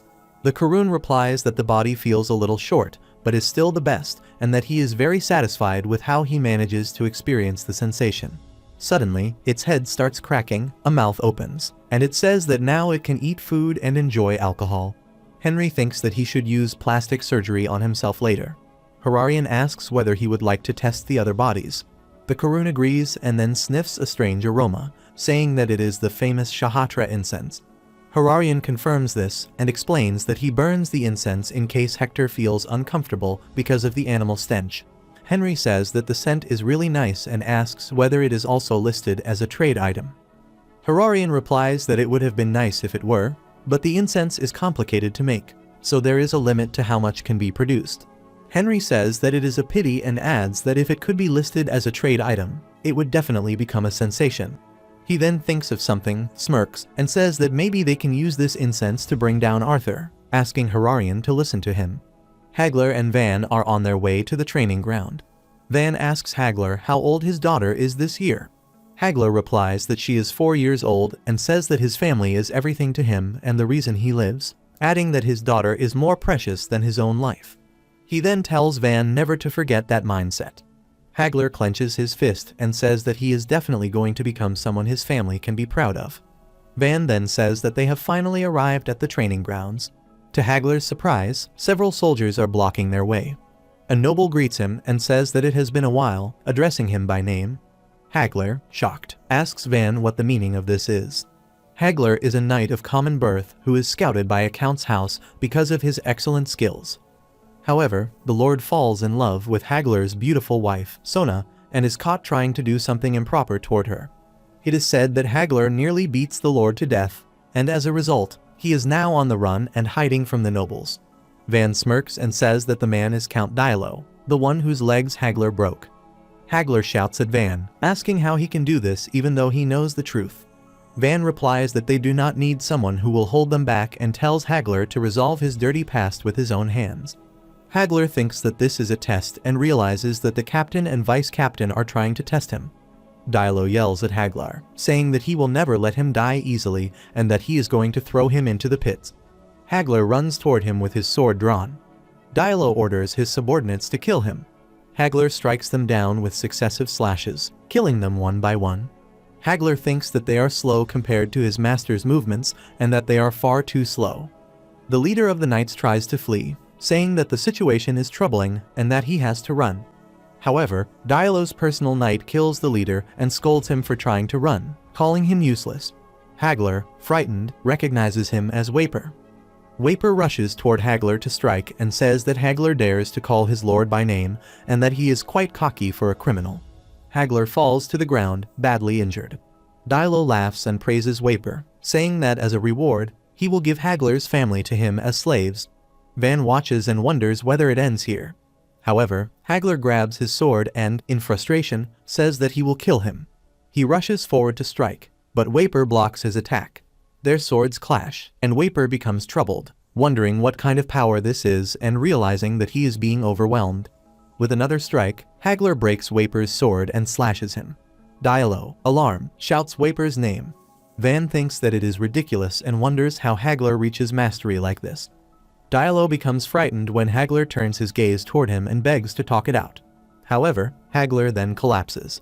Dialo starts laughing and says that just as he thought, there is no way someone like Hagler can do anything to him. Van then shows Dialo a paper and says that it is a pardon given by the great Marquis Eisen himself, explaining that all of Hagler's crimes have been discharged and that any further retaliation will be considered a challenge to the Shonen House. Van strikes Dialo at a sensitive part, causing him to scream in pain. Van says that this is what Dialo gets for trying to steal someone else's wife and tells him to bear with it, wishing him a long and painful life as pitiful as a cockroach's. Meanwhile, at the Caliburn Fortress, a guard notices Henry and asks about his identity. Henry throws his card to him, and the guard becomes flustered upon seeing it. Henry then says that it has been a while since he has visited the Caliburn Fortress. The guards greet them and gossip among themselves, saying that Henry is the man from the rumors and the legendary lieutenant of the special units, adding that they have heard there are 3 stars on his identity card. As Henry goes inside, Commander Esselin suddenly leaps at him to strike. Henry notices him, takes out his sword, and blocks the attack. Esselin smirks and says that it looks like Henry has not been slacking around. Henry replies that Esselin is still as fierce as ever and greets him.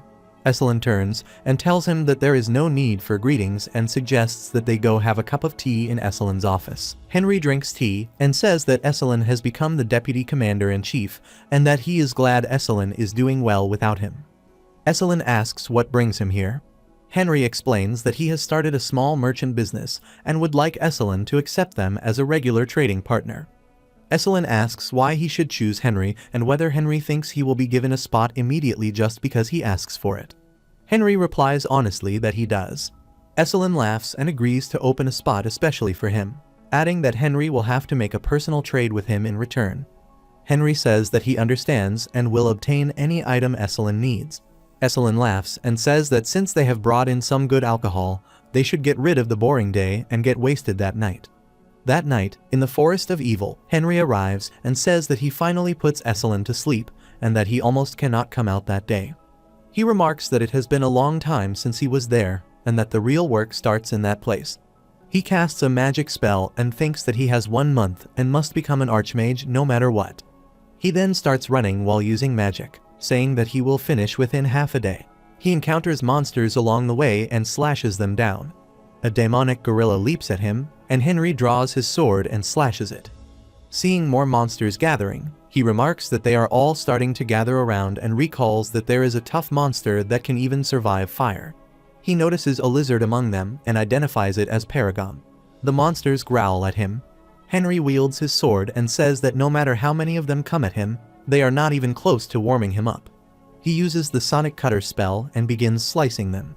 After killing the other monsters, only Paragon remains. Henry remarks that it is a lame thing and congratulates Paragon on being recruited into the team.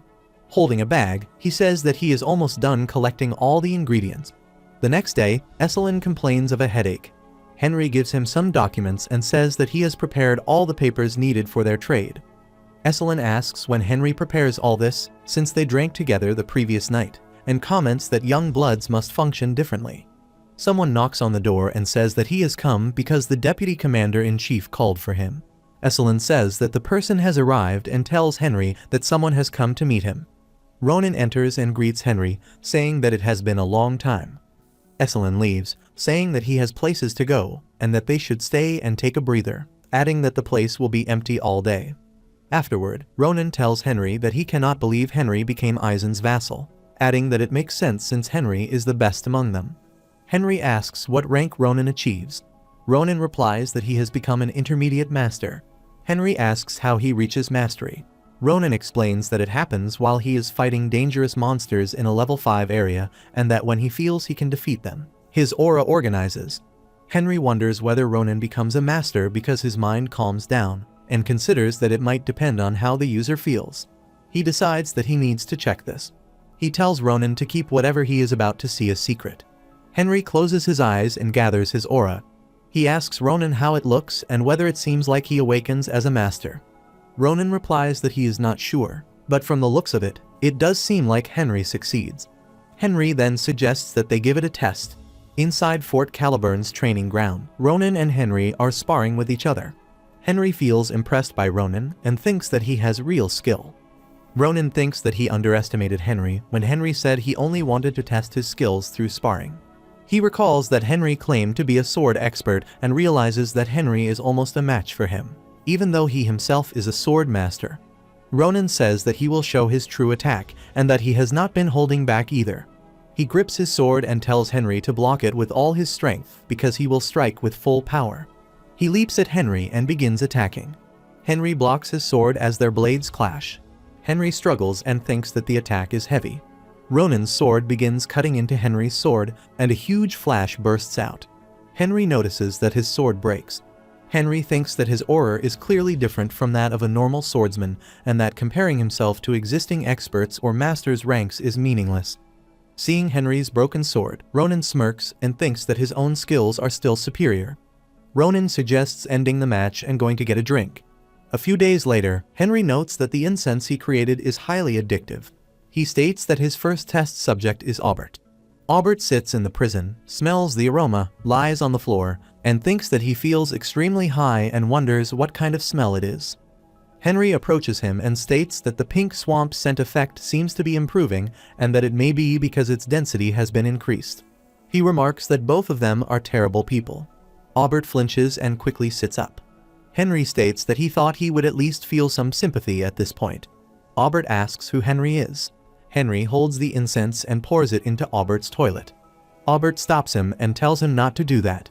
Henry states that from now on, if Aubert raises his voice or does not answer his questions, his share of the incense will be dumped into the toilet. Henry shows him a letter and asks what Alfred wants from him. Aubert remains silent, and Henry pours more incense into the toilet and tells him not to make him repeat himself. Aubert stops him and quickly says that it is an egg, that he came across it by chance, and that a spiritualist said it is an egg of evolution, adding that he does not know how it works. Henry asks if he is sure and continues pouring. Aubert says that he really does not know and tells him to stop. Henry thinks that Aubert truly does not know, and that he is not a spiritualist like Alfred. Henry thinks that the egg of evolution will be good bait. Henry then asks Aubert if he knows what the letter is. Aubert, losing consciousness, says that it is a letter from him stating that he would help with the rebellion that Duke Arthur is leading. Henry flinches and thinks that Arthur is planning a rebellion, and wonders if Kshatra's revolt is merely an outpost. He recalls Mordred telling Benedict that the Highlander house will fully support him if he hands over the promised item. Henry thinks that Mordred did ask Benedict for a certain item, and realizes that the remaining problem is finding out what that item is. He thinks that Aubert likely does not know about the item. Henry becomes frustrated, pours all the incense into the toilet, and leaves, thinking that Aubert is no longer useful. Aubert looks into the toilet and collapses into it. In the laboratory, Henry prepares more incense and thinks that the pink swamp is Kshatra's specialty and that the incense has been modified through alchemy and magic. Through continuous experimentation with Aubert, he perfects the effect. He thinks that all he needs to do now is include it with the trading goods and allow it to be sold. He states that he still needs to finish the others. He sees Paragon and states that it lasts longer than expected, even after cutting off its tail 100 times. He thinks that this allows him to make 500 doses of black tear. Using magic, he gathers the black tear and thinks that his personal growth elixir, black tear, has not been revealed to the magic tower. He thinks that its effects are stronger than Miracle Blue, but that the side effects are far worse. He drinks it and binds himself with iron chains, asking for help to endure it. The iron chains bind him completely, and blood flows from his mouth. He feels exhausted and thinks that the pain is worse than the deadly poison he experienced in his previous life. He thinks that his body is becoming heavier and that he can no longer move. He thinks that he is really going to die and wonders if he is going to die again. After a while, he regains consciousness and feels warmth. Seeing Allragan, he realizes that Allragan is protecting his body while it is being consumed by the black tear as he lies unconscious. He thinks that this is his chance to control the black tear while Allragan lessens the pain. He begins controlling the black tear, and a circle starts forming in his heart. He feels sharp pain and clenches his teeth. The chains break, and a magic circle also forms. He sits while breathing heavily and states that he has finally formed the 6th circle and reached the rank of an archmage. Seeing Allragan happily chanting for him, Henry says that he is proud of Allragan and that he never thought Allragan had such a high healing ability. With a snap of his fingers, he moves close to the window and asks if they should do something that only an archmage can do. He moves to Seldra and thinks that the place will suffice. He lands there, sits on the ground, and casts a spell. A huge magic circle forms, and he calls for the blessings of greater architecture to be upon the land. With that magic, a grand mansion rises there and is named the Magic Tower. Henry states that his new magic tower will now be called the Snow Tower. The next day at Kshatra Palace, in the rear exercise ground, Horarian swings his sword and attempts to catch a bird. He strikes several times, but the bird dodges each attempt. The bird then attacks him, and Horarian blocks with his sword. As he struggles, the bird cracks and breaks his sword. At that moment, Henry approaches, claps for him, and says that he has improved a lot. Hector's armor starts to appear there, and he asks how it was. He asks whether this overwhelming strength that does not change even when the body changes inspires admiration. Henry replies that it does not inspire admiration at all. He then states that he has completed the product development he mentioned before and suggests going inside to discuss the details. Horarian agrees. In the palace sitting room, Henry shows the incense and states that it is pink swamp incense, that he has added a special effect with his magic, and that he has applied his special recipe to the Kshatra incense. He explains that when it is smelled, it reacts with the mana flowing through the body, continues to take effect, and causes craving. He states that he plans to sell it to the Empire's nobles. He then asks whether talented people have been found to be trained as wizards. Hararian replies that he has gathered people who meet the conditions, but that there is a small problem. Later in the palace, 4 people are gathered. One of them, Howl, states that he is not interested in becoming a wizard, and that his dream is to become an illusionist who serves the sun god Ra. Henry observes that Howl's aura is overflowing, and thinks that Howl is a child with great talent and a strong spirit. Henry asks why he wants to learn illusion magic in particular. Howl replies that snow is a cold white flower that falls from the sky, that he has never left Shatra and does not plan to do so, and that he wants to see snow. He says that the high priest told him that if he learns illusion magic, he would be able to see and feel snow without leaving Shatra. Henry smirks and snaps his fingers, using teleportation magic. They teleport to Seldra. Hararian asks where they are. Henry welcomes them and states that they are at the snow tower. They are all astonished upon seeing the snow. Howl wonders whether it is truly snow. Henry asks if Howl still wants to become an illusionist. Howl sits before Henry and says that he no longer wishes to become one, admits that he failed to recognize Henry's greatness, and states that he made a mistake. Henry then uses teleportation magic and returns to the palace sitting room. He asks Hararian whether he may use the place as a training ground for the students. Hararian asks if he is sure that the place will be sufficient. Henry confirms it. Henry then takes out a scroll and says that they will need to invite an instructor who will stay in his place. He tears the scroll, and a magic circle forms. He tells everyone to greet the newcomer. He states that a mage of the magic tower who studies pure magic will be teaching them, and that the mage is known as Lightning Kyle. Meanwhile, Van points his sword at Yanis and asks if he is Yanis the Storm. He says that Yanis became famous because of his traps, and that he cannot believe he came all this way to waste his time on someone like him. He states that the Bursting Spear Grionarch, Sarban the Flash, and the Enchanted Alberto are all merely empty shells without real skill, even though Henry wanted him to recruit them. He then asks Yanis why he is making traps in the mountains. Yanis replies that Baron Yellow executed his family because their cultivation tax was overdue, and that he did not want to be executed as well. Van says that this is why Yanis ran into the mountains and used traps to avoid soldiers. He tells Yanis to leave because he is not after him, instructs him to run farther away and continue living, and Yanis runs away. At that moment, someone leaps into the air and strikes Yanis, causing an explosion. Van turns back in shock. Mordred smashes Yanis's head into the ground and wonders whether the man is Benedict. Van asks Mordred why he is there. Mordred turns and asks who he is. Van smirks and says that the timing is good and that he has always wanted to beat Mordred. They stand facing each other, and Mordred asks for the Van's name. Instead of answering, Van scolds him. Mordred becomes frustrated and releases Killing Intent toward him, and Van also releases Killing Intent. Mordred charges at him, saying that he will kill him. Van draws his sword, blocks the strike, pushes Mordred back, and says that Mordred is still as slow as ever. Mordred acknowledges that Van is not so bad. He then wields his sword again and uses the Sapphire Rose technique, his finishing move, named because the aura that gathers around his sword in thin layers resembles a single blue rose. Van smirks, thinking that Mordred can go ahead and show his finishing move as much as he wants, because he will demonstrate how sheltered Mordred has been. Van then leaps at him, uses the Galaxy Downfall Slash, and strikes him. Mordred, seeing the skill, is shocked. He begins to wield his sword to strike again, but to his surprise, his sword cracks and breaks. Later, Mordred lies on the ground. Van puts his foot on his stomach and asks how long he has been messing around, pointing out that Mordred could not even stop an attack just now. Mordred asks if he is Van, and Van confirms, saying that, of course, he is, asking rhetorically if anyone else in the Empire wields aura as he does. Mordred starts laughing and unleashes tremendous energy, which makes Van wonder what it is. Meanwhile, at Count Tarian's mansion, Tarian tells Oscar that after the Shatra subjugation, his finances are running dangerously low. Oscar agrees that his finances are low as well and wishes he had earned the marquis position. Tarian thinks that he would have handled the situation better if he had Eisen's compatibility, but reflects that everything is because of Henry.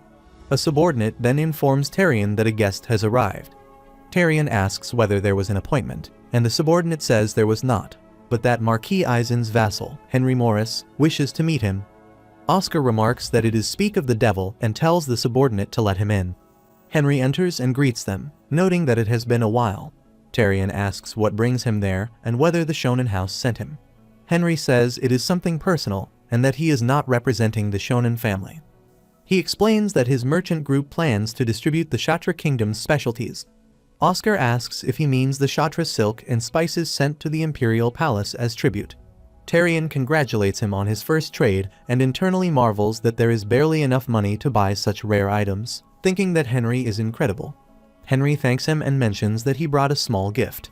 Oscar asks if it is the special tea he had mentioned. Henry gives them the incense, saying it is called the Pink Swamp, an experimental item made in Kshatriya. Both of them are lost in the fragrance and comment on how sweet it is, feeling as though they are in heaven. Henry says it is an item they put their all into and asks how it is. Tyrion excitedly declares it the best, insisting that merely calling it the best would be an insult. Henry says he is flattered and adds that he had thought of adding it to the trade list, but worries that the quality is not good. Tyrion says that if he can secure the product, he will open a market for him, and Oscar says the same.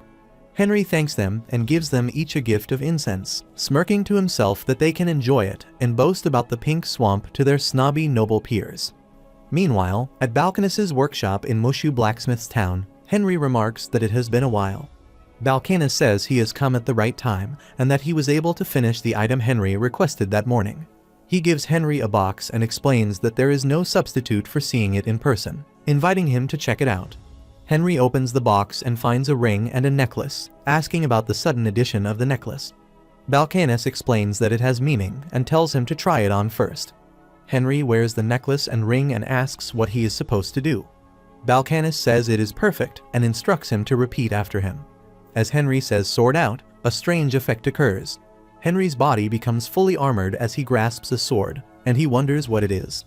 Balkanus explains that it is the Colt armor and Colt sword, made by infusing the Colt iron Henry brought with magic, and that Henry can also summon a single item from among those stored in the armory if he wishes. Henry says that it is as expected from Balkanus and remarks that he always had to carry a sword around before, but now he will no longer need to. Balkanus then gives him another sword and says that it is a personal present he made for him, and asks if he will accept it. Henry takes it and unsheathes it. Balkanus explains that it is his sixth masterpiece, a sword made from poison alloy mixed with Henry's blood poison. Henry thinks that a sword made from poison alloy is indeed a great sword. Later, Henry joins hands with Balkanus and thanks him. Balkanus says that the fate of those children now lies in Henry's hands. Afterward, in the Forest of Evil, Henry comes there and thinks that there is no better place than this to test an archmage's abilities and his new weapon, and that, unlike before, he will go deeper. He senses many hidden eyes spying on him and feels their presence, thinking that they are there. Suddenly, many monsters jump at him. Henry summons his sword, becomes fully armored, and equips it. With a single slash, he kills all the monsters. Henry says to Balkanus that he has created a world masterpiece. He then feels a murderous intent. When he turns around, he finds no one and wonders if someone is nearby, thinking that he believed no one was around. He closes his eyes and thinks that they seem to be a bit far away. Henry uses magic sight to scan the surroundings and wonders where the monstrous intent is coming from. He detects Esselan, who is grabbing someone, and Esselan also notices his magic sight. Esselan leaps toward that direction and says that he has finally found the Lick Knight. Henry is shocked to see him coming and thinks that Esselan must have mistaken him for a Lick Knight because he used magic in the dark, and that it will be troublesome to explain the situation. Henry arms his face and blocks Esselan's sword, struggling to hold on and thinking that this is Esselan's true power. Esselan says that if he is the Lick Knight, then he should try to block the attack. Henry thinks that he needs to block it and uses a magic shield, but Esselan's sword cracks the shield. Henry dodges and thinks that a hastily made magic shield is not enough. Esselan asks if that is all he has and tells the Lick Knight to entertain him some more. Henry thinks that he cannot reveal his true identity and that since Esselan is giving his all, he will do the same. He places his hand on the ground, forms magic circles beneath Esselan, and raises a wall of rocks between them. Esselan breaks through the wall and jumps at him, telling him to fight for his life and entertain him. While Esselan is still in the air, Henry notices that it is his chance. He forms various magic circles, unleashes blizzard and cyclone spells, and freezes Esselan midair. Henry internally apologizes and thinks that Esselan will need to stay frozen for a while, and wonders why Esselan is there, deciding to take him safely back to the base first. Later, at Caliburn Fortress, Esalon is in his room and opens his eyes, shouting for the Lick Knight. He wonders why he is there and whether everything was a dream. He grabs his head in frustration and says that he should not be sleeping there and needs to catch the Lick Knight and interrogate him. He shouts in frustration in his room.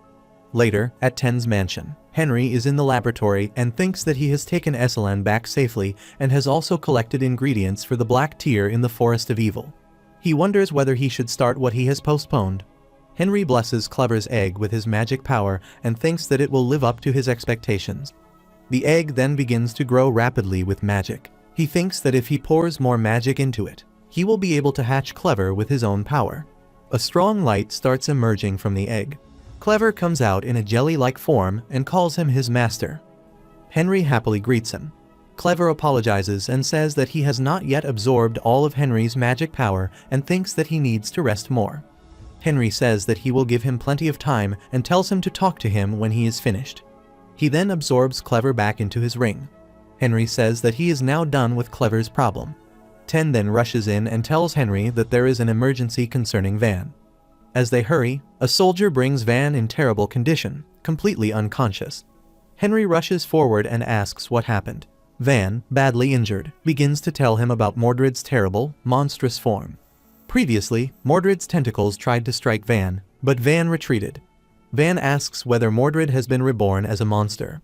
As Mordred begins to chase him, Van thinks that Mordred's hostility toward him has not changed and that he will kill him once more. Grabbing his sword, Van tries to slash him using the Galaxy Downpour and cuts a tentacle. When Mordred stops chasing him, Van mockingly says that he thought Mordred would be stronger than before, but that he seems to have become weaker. Suddenly, Mordred spits demonic poison at him, but Van retreats, and the poison hits a boulder and destroys it. Van thinks that it is a deadly poison that can even melt boulders. He again begins to slash him, saying that this is more like it, and that now they can start a real fight. One of Mordred's tentacles then tries to strike Van, but Van dodges and slashes it, cutting it. In the evening, Van is completely exhausted and wonders whether he has finished it.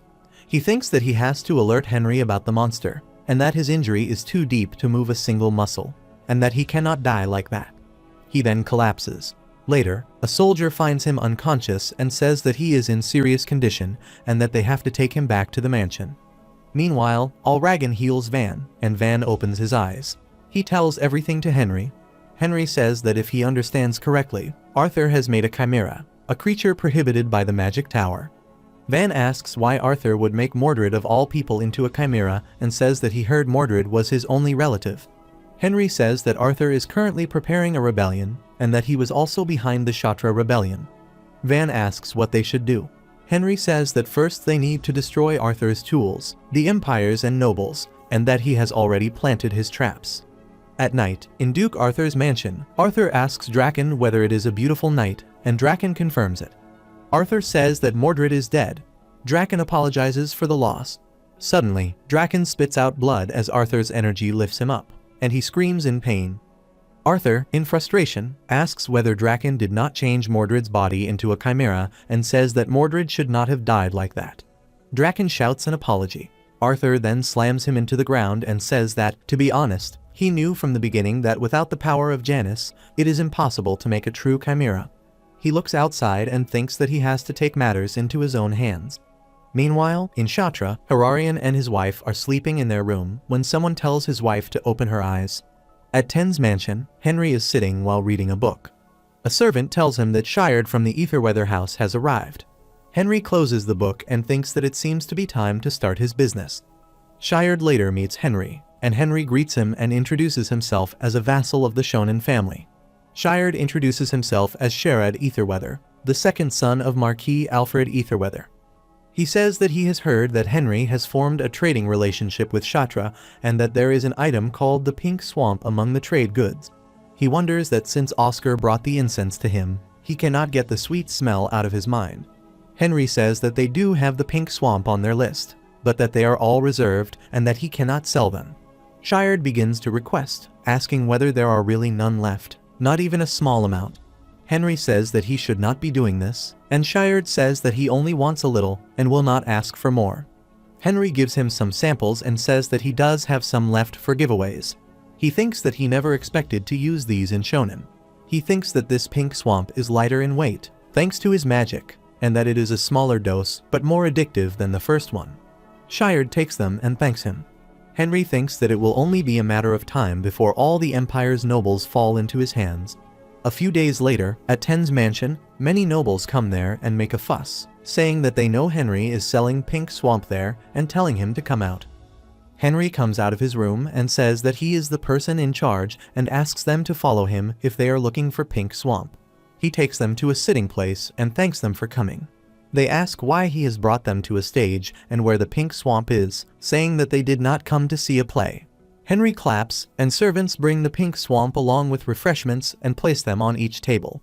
Henry says that it is a gift for everyone and asks them to take a seat and enjoy. They all take their seats and thank him since he is asking so kindly. Henry then says that they will start the auction of all Shatra products. They are shocked and ask what he means by suddenly holding an auction, saying that they only came to buy the pink swamp. Henry says that if all the auction items are not sold out, he will not sell any pink swamp, and that the pink swamp will only be open to those who buy the other auction items as well. They become frustrated and think that they should have seen this coming when he was the only one selling the pink swamp, and that they have no other choice. The bidding then starts, and after a while, Henry sells everything. He then thanks them for participating in the Shatra auction. They take the incense and leave. Van approaches Henry and asks how much he sold. Henry says that it is almost enough to control the country's economy and that all the money they are spending comes from the citizens' hardships. Van says that he is not wrong. Henry then says that he is not sure whether the Emperor will fall for this, but that he has thrown out enough bait and that there is no need to continue the business. Meanwhile, in the evening, Henry is reading a book when he hears someone outside calling him to come out. Henry goes out and asks who it is. The man says that he is Walred, the first son of Marquis Alfred Etherweather. Henry thinks that it seems Walred is addicted, and that he has caught the wrong fish. Henry says that it seems Walred has come to find the pink swamp, but that they have already sold everything. Walred says that if that is so, then he tosses a box of pink swamp toward Henry and says that Henry always says that he has none left. Yet he has heard that Henry sold a large amount at an auction for nobles and made excessive profits. Henry thinks that this may turn out to be more interesting and wonders whether he should provoke him further. He apologizes as the person in charge and says that he had no choice but to make the most of it because of how little he was given. Walred clenches his teeth and says that it is for such a petty reason. He yells that Henry lied to everyone and that it is the same as deceiving his family. He threatens that if Henry does not give him all the pink swamp he has hidden, he will regret it. He stomps on the ground and releases his killing intent from his spiritual circuit, calling Cillian to get rid of Henry. Henry sits on his knees and says that he has made a grave mistake and begs for forgiveness, acting as if he is crying while thinking that he can make use of Walred by looking terrified.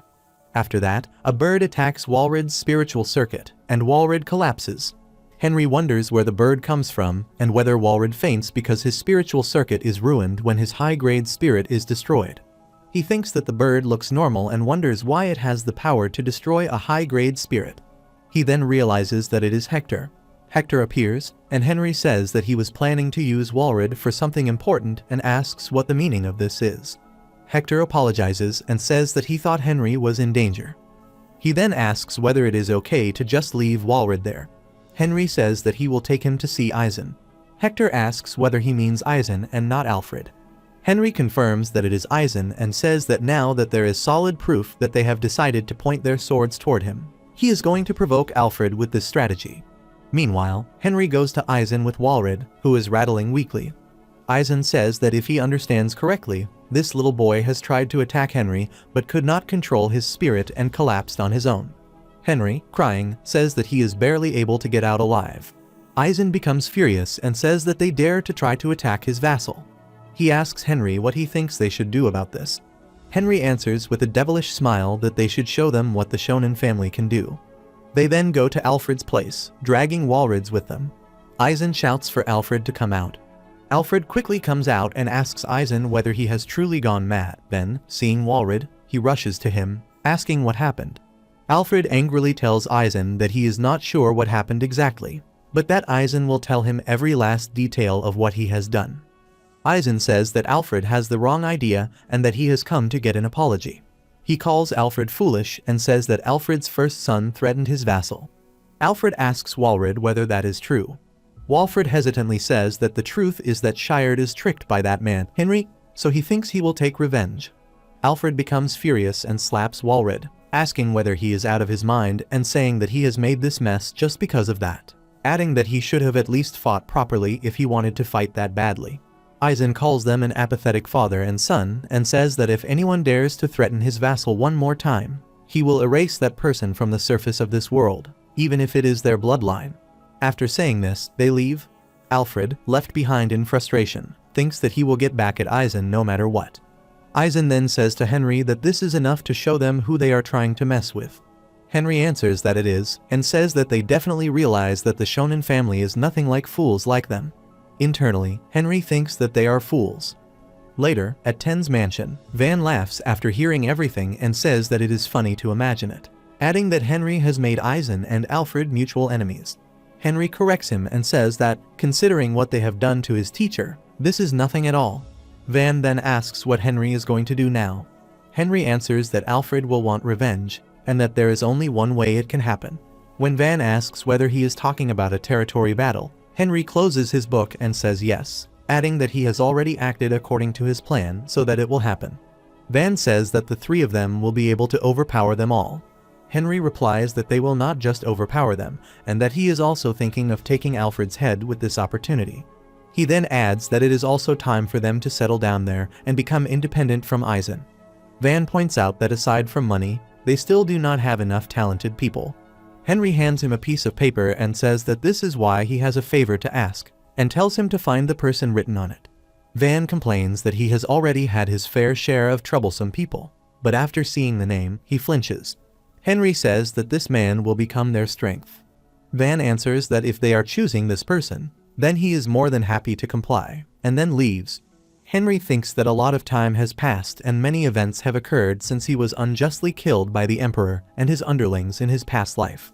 He thinks that there will be more blood on his hands in the future, but that there is no other way if it is for the people of the Empire. He concludes that there is no turning back and that it is now time to act on his revenge. Meanwhile, at night in Shatra, Hararian is on his way to the entrance of the Temple of Janus, carrying a pig. Salin comes to him and says that he is going to pray to Janus and asks him to take her with him. Hararian answers that he cannot and reminds her that he enters the temple alone because it is too dangerous. She insists, saying that he is not in full health and that, given how he has been training in swordsmanship recently, she wants to help him. He hugs her and says that he is very happy to be married to someone like her, then agrees to let her help him just this once. Meanwhile, Arthur, hiding inside her, thinks that it is a success, saying that when he kidnapped this woman, he secretly stored his power inside her so that he can control her even from far away. He thinks that he will finally be able to get his hands on Janus's power. At the Temple of Janus, they both arrive. Salin looks around in amazement, and Hararian says that it is her first time entering the temple, so it is no surprise that she is amazed by it. He then says that he will start the ritual. He places the animal in the fountain and casts a black magic spell. As he gathers demonic energy, Janus appears. She is shocked and thinks that this must be Janus. When Janus glances at her, Arthur wonders whether Janus has noticed his presence. Janus throws demonic energy toward her and asks who she is. Arthur feels frightened and wonders what this pressure is and whether he is afraid. Janus then says that she is a human who wants his power and asks whether it is interesting. He adds that she has a pretty good vessel, and that he will give her the same opportunity he gave Hararian. At Draken's laboratory, Draken captures two men and imprisons them. They plead for their lives, but he tells them that there is only one way for them to leave the experiment alive. He uses lightning magic on one of them and tells the other that if he wants to save his friend, he must sacrifice himself instead. The man breaks down in tears and apologizes to his friend before dying. After killing him, Draken turns to the remaining man and tells him that they will move on to the next experiment immediately. The terrified boy says that Draken promised to set him free after this. Draken replies that that was the previous experiment, and that this is a new one. He then casts another spell and freezes him into ice. Watching them die, Draken remarks that they die too easily, like all the others, and wonders why humans are so weak both physically and mentally. At that moment, Arthur appears behind him and says that there is already a dead body. which makes it perfect timing because he wants to test a new power. Draken is troubled by his sudden presence and asks how he came there. Arthur casts a spell on the corpse, and it suddenly opens its eyes and rises as an undead. Meanwhile, Alfred goes to meet Silver Edward. Frustrated, he thinks that Eisen must believe he would do nothing even after both of his sons are ruined. He thanks Silver for allowing him to enter. Silver tells him to skip the formalities and asks why he has come. Alfred asks whether Silver has heard of Pink Swamp, a new incense made in Shatra that is being traded by a personal merchant of Marquis Eisen. Silver replies that he would like to have some someday and asks what about it. Alfred explains that people are becoming abnormally obsessed with this incense and that his second son is no exception. He assumes that something harmful is mixed into it. Silver asks whether Alfred means that his son might have been enchanted by it. Alfred confirms this and internally vows that even if it is for his son's and family's honor, he will make Eisen pay no matter what. Silver then says that Alfred should bring the incense to him because he has knowledge about incense and can examine it himself. He also orders his servants to summon Eisen to the palace and tell him to bring Pink Swamp as well. Later, Eisen arrives at the palace and greets Silver, explaining that he used a transportation scroll to come quickly. He presents the incense. Silver asks whether this is Pink Swamp and questions why Eisen hid it from him. When Eisen tries to speak, Silver dismisses it, saying there must have been a reason, and lights the incense. After inhaling its scent, Silver says that it smells good and asks Alfred what he means by it enchanting people, saying that it only smells pleasant. Alfred becomes even more frustrated, while Eisen internally mocks him and thinks that Henry had already prepared everything. Meanwhile, at Marquis Alfred's mansion, Alfred rages in his office, saying that Eisen not only ruined his sons, but also dared to manipulate them. He vows to make him pay for it. His subordinates then report that a guest has arrived, introducing himself as a vassal of Marquis Eisen. Henry enters and greets Alfred, saying that he finally has the chance to meet him in person. Alfred angrily asks whether he has chosen death by stepping into his house. Henry hands him a box and tells him to look inside. When Alfred accuses him of mocking him, Henry denies it and explains that he brought Pink Swamp because Alfred's second son, Shired, needs it. Henry adds that Pink Swamp is special and carries a magical touch, and that a person's body will begin to break down if they stop smelling it, especially their spiritual circuits. He says that the choice is Alfred's. As he turns to leave, he adds that he will gladly continue supplying Pink Swamp for him. After Henry leaves, Alfred clenches his teeth and shouts in rage. Meanwhile, Henry thinks that this is nothing compared to what Alfred has done to him and his people, and that his true revenge is only just beginning. In Ten's mansion dining room, a young boy is eating when Henry approaches him and calls him Hector, asking how long he plans to keep eating. Henry thinks that he was unsure whether plastic surgery would work on Karun, but he is relieved that there are no side effects. He tells Hector that they are heading to Shatra right away. Hector asks why they have to go immediately. Henry reminds him that he promised to make Hararian the Desert Sword and asks whether he is trying to go back on his word now that his surgery is complete. Hector complains and asks whether they can lower the standard, saying that he thought he only had to teach Hararian a few skills, and asks if they can go after dinner. Henry refuses.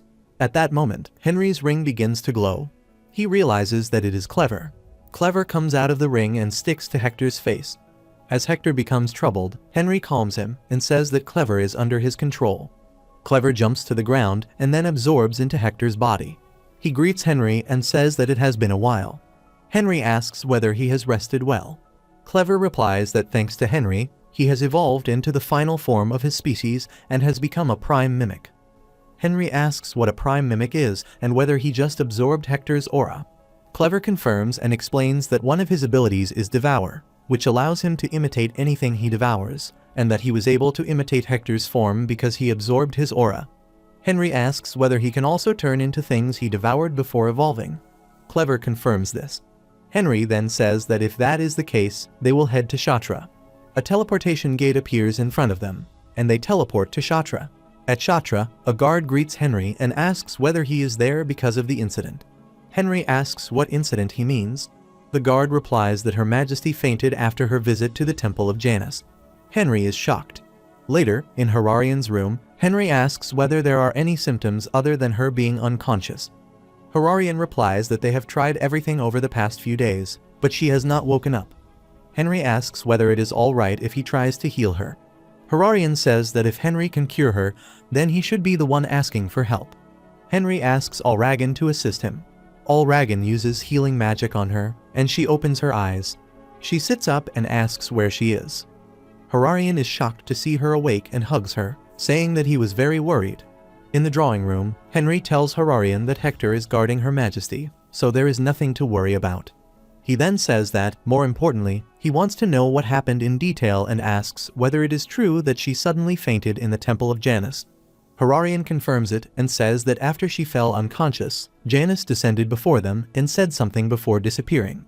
He adds that he was not able to understand anything because he had never heard those words before. He explains that they do not truly understand or write the language of the gods and only memorize familiar words and roughly combine them. He then says that he wants to know what exactly Hera and Janus want from him. Henry thinks that Hararian is curious about the language and power of the gods, and that it is not something that can be solved easily, but it is not entirely impossible either. He remembers Burum casting black magic and wonders whether that method could be used. He then asks Hararian to give him an opportunity to learn the art of Kshatriya illusion magic, saying that if he learns illusion magic, he might be able to help decipher the gods' language. Hararian wonders whether he can leave something so crucial in the hands of a stranger, but then decides that, since it is Lord Henry, he will agree. He says that he will tell High Priest Burum so that Henry may learn illusion magic. Henry thanks him and says that, according to the information he has obtained from Subert, Kshatriya is only a prelude to what is to come. Hararian is shocked, and Henry says that he believes Arthur is preparing a huge rebellion against the Empire. Moreover, Henry says that Arthur is creating chimeras through human experiments that are banned in the Empire. Hararian asks whether Arthur would be able to gain a lot of power if he succeeds in creating a chimera. Henry says that this is correct and adds that even Sword Master Van is barely able to come out alive from a fight with a chimera. Hararian is shocked and asks whether that means Arthur has already succeeded in creating one. Henry says that he does not know yet and adds that, from what he has heard from Sir Van, it still looks incomplete. Hararian says in exhaustion that if chimeras are produced in large numbers once they are completed, then it will be dangerous. Henry says that if they want to go up against Arthur, they also need a strong weapon to face him. He thinks that in the future, he will master illusion magic within a month. Meanwhile, in the palace library, Burum explains the story of the Kshatriya desert, and then says that he will now start the story of the rise of the Kshatriya dynasty.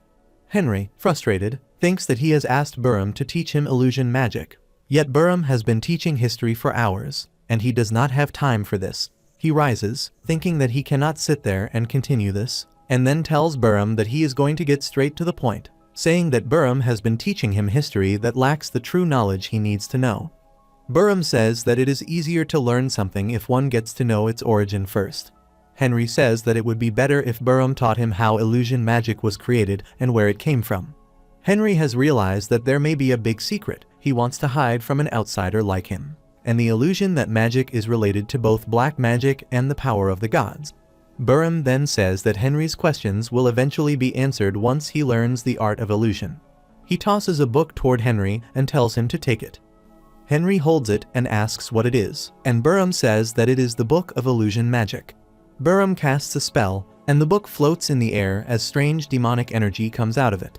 The pages turn, showing history before Henry, and Henry is shocked by what he sees. Burum then says that he has visualized the contents of the book with illusion magic and explains that illusion itself is easier than it seems, and that to make an illusion, one only has to memorize the contents written in the book in order.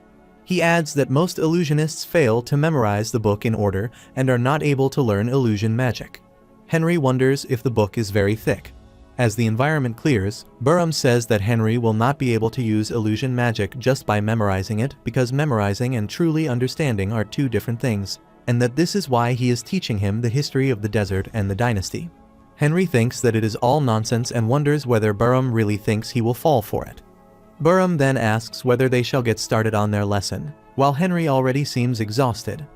Meanwhile, in the author's mansion, Alfred sits helplessly and wonders what he should do, thinking that not only are his two sons addicted to pink swamp, but the Empire has also fallen victim to it. Previously, when he approached Eisen in his office, Eisen asked in frustration what the meaning of this was.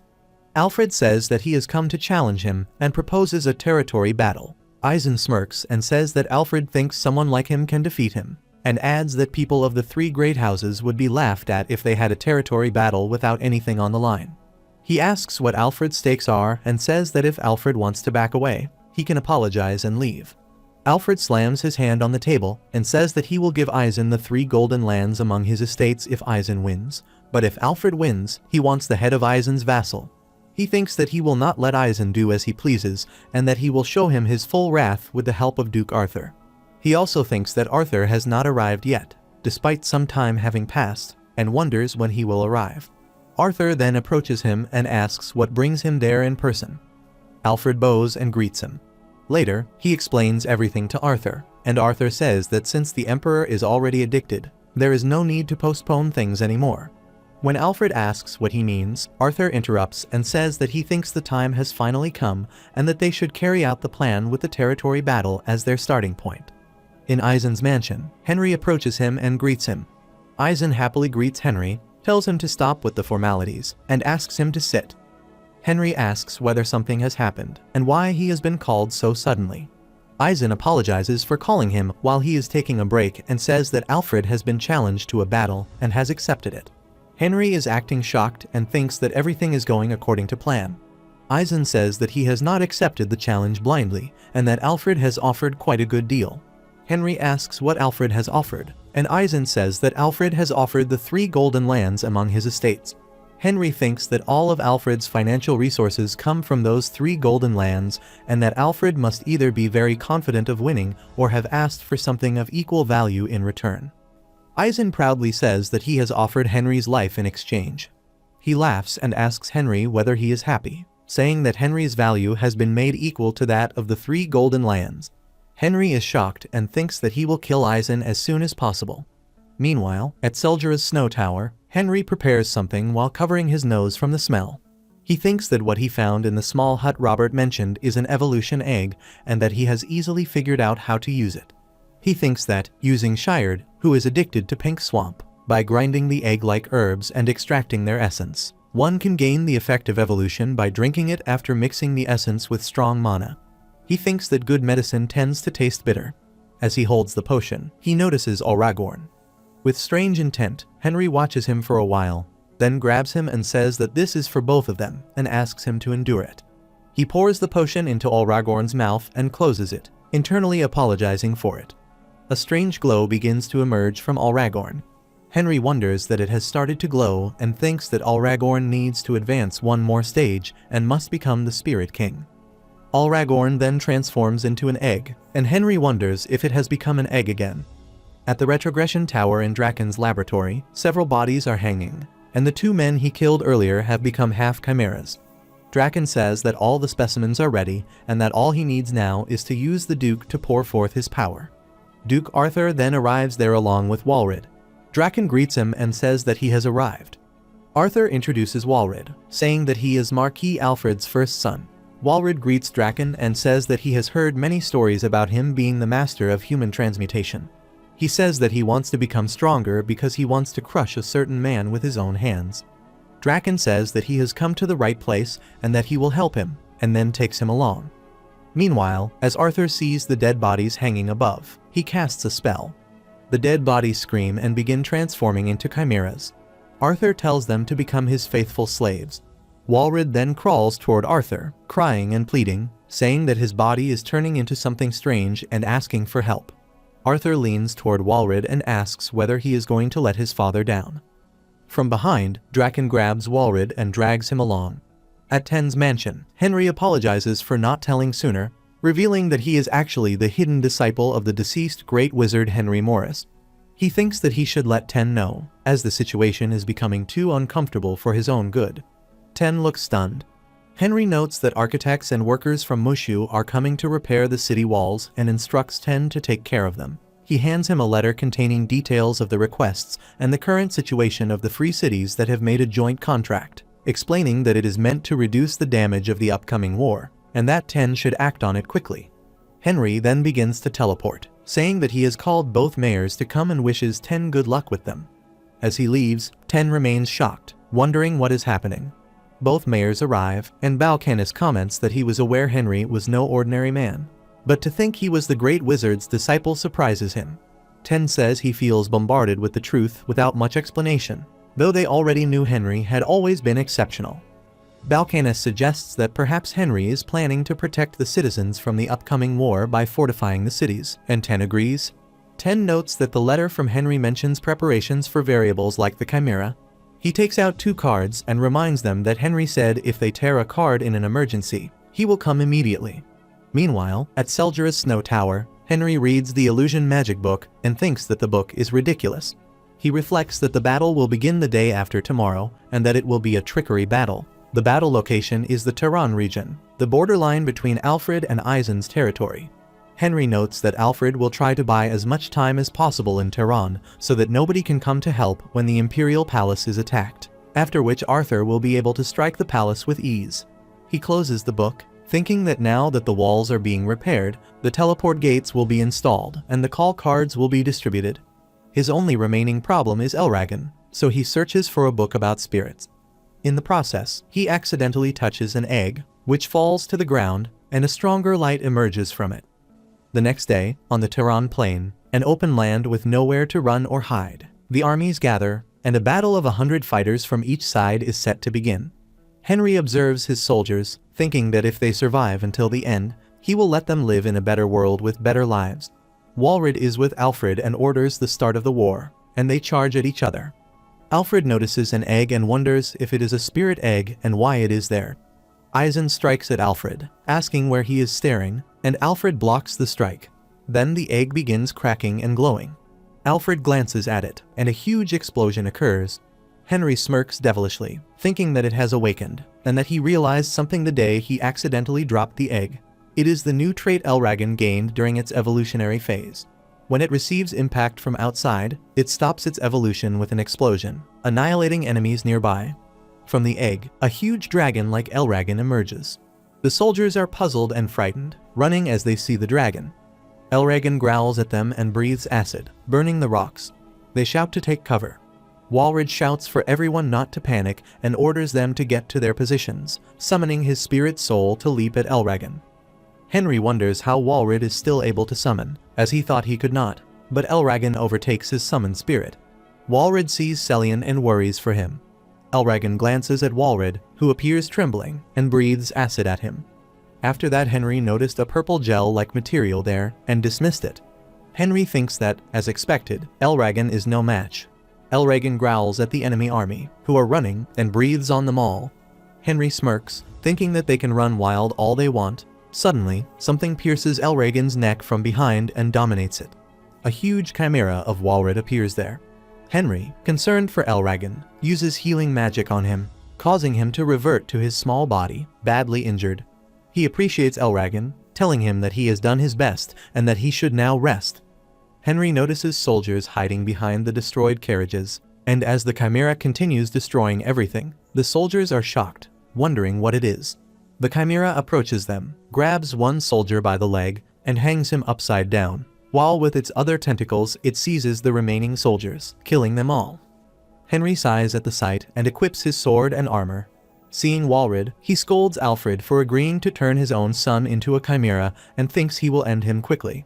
He raises his sword, gathers the aura around it, and as lightning strikes from the sky, he crackles the blade and leaps toward the chimera, skidding close to it. He stabs with the roar of thunder and slashes its tentacles continuously, cutting them off. Finally, he drives the sword into the chimera's body, thinking that it is the end. Walred appears to have fainted as the chimera's body is badly destroyed. Henry steps back, considering it underwhelming. He notices Walred's soul spirit, Celian, approaching him and licking him, and feels sorry, thinking that it must have come to its senses just before death. Then, a tentacle from Walred stabs Celian's body, shocking Henry, who cannot believe it. Demonic energy begins to rise from the chimera's body, and its tentacles regenerate. Henry thinks that, though Walred may wear the mask of a human, he is no better than a beast. He decides to use the Mage Domain and, with a clap, generates the magic circle. He reflects that the Mage Domain is a combat skill that showers all kinds of spells until one's mana is depleted, a strategy that requires an immense amount of mana and can only be used by Henry Morris. He smirks, thinking that he will see who wins. Meanwhile, at the Imperial Palace, the current sword of the Imperial Palace enters, kills all the soldiers, and marches toward the Emperor. At that time, Emperor Silver Edward is indulging in the pink swamp and is completely absorbed in it. Suddenly, the chamber door bursts open. On seeing them, Silver shouts and asks what the meaning of this insolence is. Crowell Shema, the current 5th sword, states that he has come to pledge his allegiance to the Emperor and the Empire. Silver asks what he is talking about. Crowell orders the others to kill everyone and capture Silver Jackson alive, and declares that they should honor their new Emperor, His Majesty Arthur Highlander. Magic circles surround the Chimera from above. Henry looks at his opponent with malicious eyes and shifts his attention to one of its tentacles. The magic circles begin to move, surrounding the Chimera. Suddenly, a stone wall forms on the Chimera's tentacle. Walrid destroys the wall with his tentacles. A black silhouette becomes visible behind the rubble. Walrid smiles maliciously, tilts his head to the side, and teases. The silhouette of Henry is visible behind the clouds of smoke, and he smiles wickedly, telling Walrid to look back. He looks at his enemy with a menacing gaze and says that he is finished. Walrid raises his head, sees the magic circles, and is shocked, his mouth remaining open. Henry smirks and tells him to try to endure it. Behind the Chimera, magical purple circles shine. The huge magic circle is about to affect him as lightning appears from it and strikes the Chimera's body, engulfing it. After the shock, the Chimera lies in the recess from the lightning, emitting the remains of electricity. Its tentacles move slightly, and Henry remarks on how persistent it is. He claps, and the magic circles gradually begin to disappear. He approaches the pit, sees the Chimera with irritation, and says that Walrid is like a cockroach. He takes out his sword and stands in front of Walrid. The Chimera begins to raise its tentacles, but Henry strikes Walrid on the head. The Chimera's tentacles fall to the ground. Henry sighs in relief, smiles at the enemy, and says that it is done now. He clutches his sword tightly in his hand, saying that in the end, to finally kill the Chimera, its head must be cut off. He raises his head, turns his gaze to the side, and then walks away from the pit. Near the purple liquid, the body of a soldier lies. He walks among the soldiers, looking at them, thinking that only they are left. He stands with his back to the scene, looking into the distance, wanting to know that they are not dead yet. Eisen appears amid all the destruction. A spiritual bird leaps toward him, aiming at his neck, but he dismisses it. It then moves toward Alfred, who stands before Eisen. Eisen scolds Alfred for daring to use a bird. Alfred says that everyone else is dead now, and that it is just the two of them, insisting they finish it once and for all. Eisen grasps his sword and declares that he will send Alfred and his son to the depths of hell. Their swords are about to clash, but Henry's sword intervenes between them. Seeing Henry, Eisen scolds him. Henry then slashes and kills Alfred. Eisen laughs and praises Henry, saying he is indeed perfect. Henry turns toward him and slashes Eisen. Bleeding, Eisen grabs Henry's face and asks how he could do this. Henry delivers another slash, killing him and throwing him away, saying that he appreciates Eisen's help, and that giving himself to death is his way of showing mercy. At the Imperial Palace, Crowell stands over Silver after killing all the soldiers. Seeing the blood, Silver, still addicted to the pink swamp, remarks on the lovely shade of red and asks for more of the incense. Crowell shouts at him to be quiet. Silver, frustrated, asks how dare he, and Crowell slaps him, saying that everyone in the Imperial Palace is dead except Silver Jackson. The 7th Sword, Lupin Sheriff, stops Crowell, reminding him that His Grace wanted Silver alive, and orders the others to take him away. They grab Silver and begin to move him. But then, Van arrives with 2 others and blocks their path, asking that if they are really calling themselves the new 10 Swords. He has brought the original 10 Swords with him. Lupin recognizes the man standing with Van as Bahold Jerrican, the first sword and Lord Knight of the original 10 Swords. Bahold becomes furious, leaps forward, and slashes Lupin, killing him. Meanwhile, McDowell Burgess, the 3rd sword of the original 10 Swords, stabs Crowell in the stomach and asks whether he has already forgotten everything after all those years, saying that it is unbelievable he thinks he stands a chance against him. He then slashes him and throws him away. McDowell turns his sword on the remaining enemies and kills them all. He then turns back and notices that Crowell is still alive, scolding him for being persistent. Crowell pleads for his life. Suddenly, McDowell is shocked as a teleportation gate appears, and Bahold flinches, wondering what is happening. Henry emerges from the gate and says that it seems he has arrived just in time. Van becomes happy upon seeing him. McDowell remarks that even though Van had told him about Henry, he never expected him to be so young, and Bahold agrees. Henry, seeing them, thinks that the two of them have not changed at all. Henry bows before them, thanks them for accepting his request, and also thanks Van for bringing them there. He then says that they should finish what they started before going into the details. Meanwhile, Emperor Silver Edwards lies there. Henry approaches him, silently observes him for a while, and sits before him. He grabs Silver's hand and thinks that Silver was very promising when he was young, and that he himself is also to blame for not being able to guide his friend's son onto a better path. He clenches his teeth, closes his eyes, and thinks that it is only right that he ends everything with his own hands. He equips the Colt sword and points it at Silver. Silver grabs Henry's legs and asks him to wait, but Henry slashes him and kills him on the spot. He feels uneasy and internally apologizes to his friend. Afterward, Lord Gillian, the current master of the Royal Palace Magic Tower, arrives and calls out to Bahold and McDowell, asking how they came there. Bahold waves at him and asks if it is Lore. Lore approaches them and asks what is happening. Later, at the Imperial Magic Tower, McDowell shouts at Lore, asking what he is doing at the Magic Tower when it is being attacked. Henry says that Lore may have his reasons, such as Arthur requesting the Magic Tower to declare neutrality and not side with anyone during the war. Lore is shocked and asks how Henry knows this. Henry introduces himself as Henry Morris, the disciple of the deceased 8th Circle Great Wizard. Lore says that he has never heard of the Great Wizard having a disciple and asks how he can know Henry is telling the truth. Henry replies that there is a way to prove it.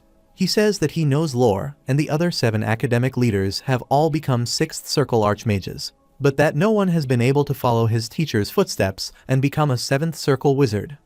When Lore asks what will happen if that is true, Henry says that he will prove it by becoming a 7th Circle Wizard with the power his teacher left to him. Everyone present there starts laughing at Henry.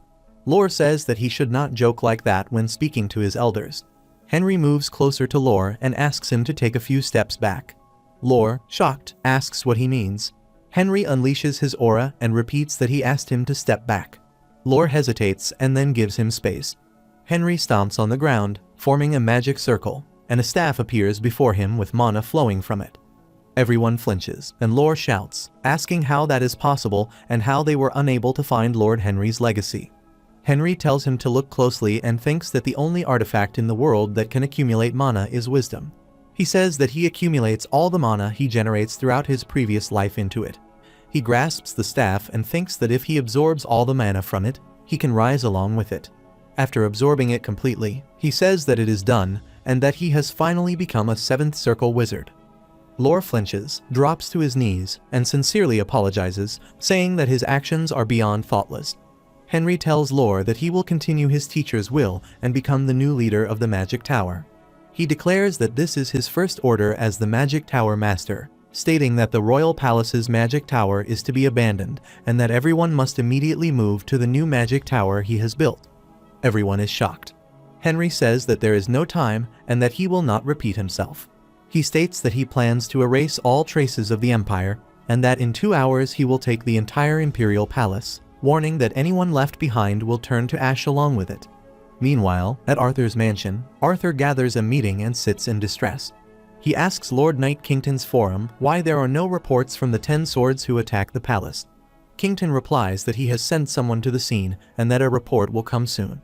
Knight Bellion then rushes in, and Kington asks him about the current situation of the palace.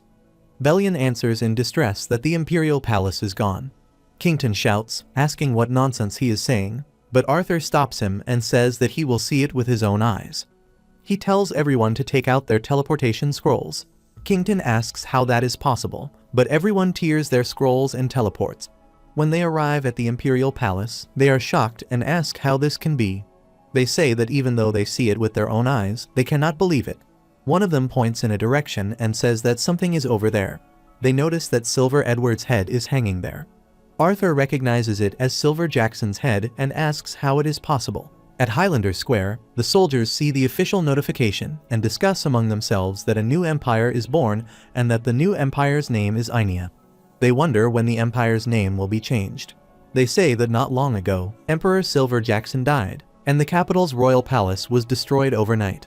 They say that it seems Duke Arthur becomes the emperor after wiping out the remnants of the previous empire and declaring Highlander territory as the new capital. They add that they never heard any of this before because they are too busy with their own lives. They conclude that it does not really matter whether the emperor or the name of the empire changes because they already have too many things to do. At the Highlander royal palace, Arthur sits on the throne and tells the nobles of the great houses that the royal palace is gone and that the wizards of the magic tower have disappeared with it. He says that those wizards dare to turn their tails and run after breaking their promise to stay neutral. He states that they are all ardent followers of Henry Morris. He says that there is only one reason they would do this, even though they never seek power or authority. He smirks and says that it is because of Henry Morris's revenge. He rises and declares that this is their first order from their new emperor. He orders them to send word across the continent that mercy is given to those who become their subordinates, and that war will come to those who refuse. They flinch at hearing this. Arthur further commands that all wizards on the continent be exterminated. He orders them not to kill those who surrender, but to kill those who resist as painfully as possible. They bow their heads at his order. Meanwhile, at the Shatra Palace exercise ground, Hararian practices swordsmanship when Hector, in bird form, comes to him. Hararian asks if he is saying that the steps he takes are too slow. Henry sees them and thinks that they are speaking in sparrow language and that the sword training seems to be going well. He informs Hararian that he has arrived and that he brings news that may please him. Hararian asks what news may please him. Henry says that it is not much, but that the empire has fallen. Hararian is shocked and asks if the emperor is dead too. Henry says that Eisen is dead as well, and that Alfred is also dead. He says that Arthur establishes a new empire and that it will not be long before Arthur sends a letter. He adds that Arthur may declare war on Shatra if it does not become a subordinate country, and that the same applies to the other allied countries. Hararian rolls on the ground happily, and Henry says that he knows he would be happy. Hararian then rises and asks what they should do about it. Henry tells him not to worry and asks if he has forgotten that he formed an alliance with him. Hararian says that it is impossible to go against the Empire's entire army with just the two of them. Henry refuses and says that they are not alone. With a snap of his fingers, he teleports several people there, and Hararian is shocked to see them. One of them is the leader of the Chowan tribe of Dequison, Jo Sagang. Another is the Blood Iron Empress of Amrys, Hela. Another is the Princess of Sori, Hong Wall. An old man is the head of Yibang, Dole. Henry says that he anticipates this and that he visits the rulers of their 5 allied nations in advance and persuades them. He says that he is able to do so because he becomes a 7th Circle Great Wizard and the new Magic Tower Master, and because Arthur creates prohibited chimeras and prepares for war, which they cannot ignore. He says that he plans to gather all 5 allied nations and create one united country. He clenches his fist and says that with this, they plan to win the battle against the Empire. Hararian looks at Henry with shining eyes and wonders how a person can shine so brightly. Henry asks what he would like to do. Hararian excitedly says that he would love to join and that he should focus on mastering his swordsmanship more than anything else from now on. Suddenly, a magical light appears before Henry. Henry is shocked and wonders if it is the call card he gave to Esselin, and if something is happening at Fort Caliburn. At Fort Caliburn, Henry arrives, and Esselin says that he now understands what has happened, and that there are still many surprises left in his life. He says that he cannot believe Henry is the disciple of the great wizard Henry Morris. He adds that he is unable to hear what is happening in the world because he is stationed in the fortress, and that if he had known sooner that Henry is at war with Arthur, he would have helped, and apologizes for it. Henry says that there is no need to apologize, and that it is thanks to Esselin that he can fight comfortably, since Esselin protects the place. Esselin says that he appreciates his words and suggests getting straight to the point because Henry seems busy. He rises and tells him to follow quietly. They go into a basement where there is a prison, and inside it, there is purple gel-like material in a tub. Henry asks if it is black amniotic fluid.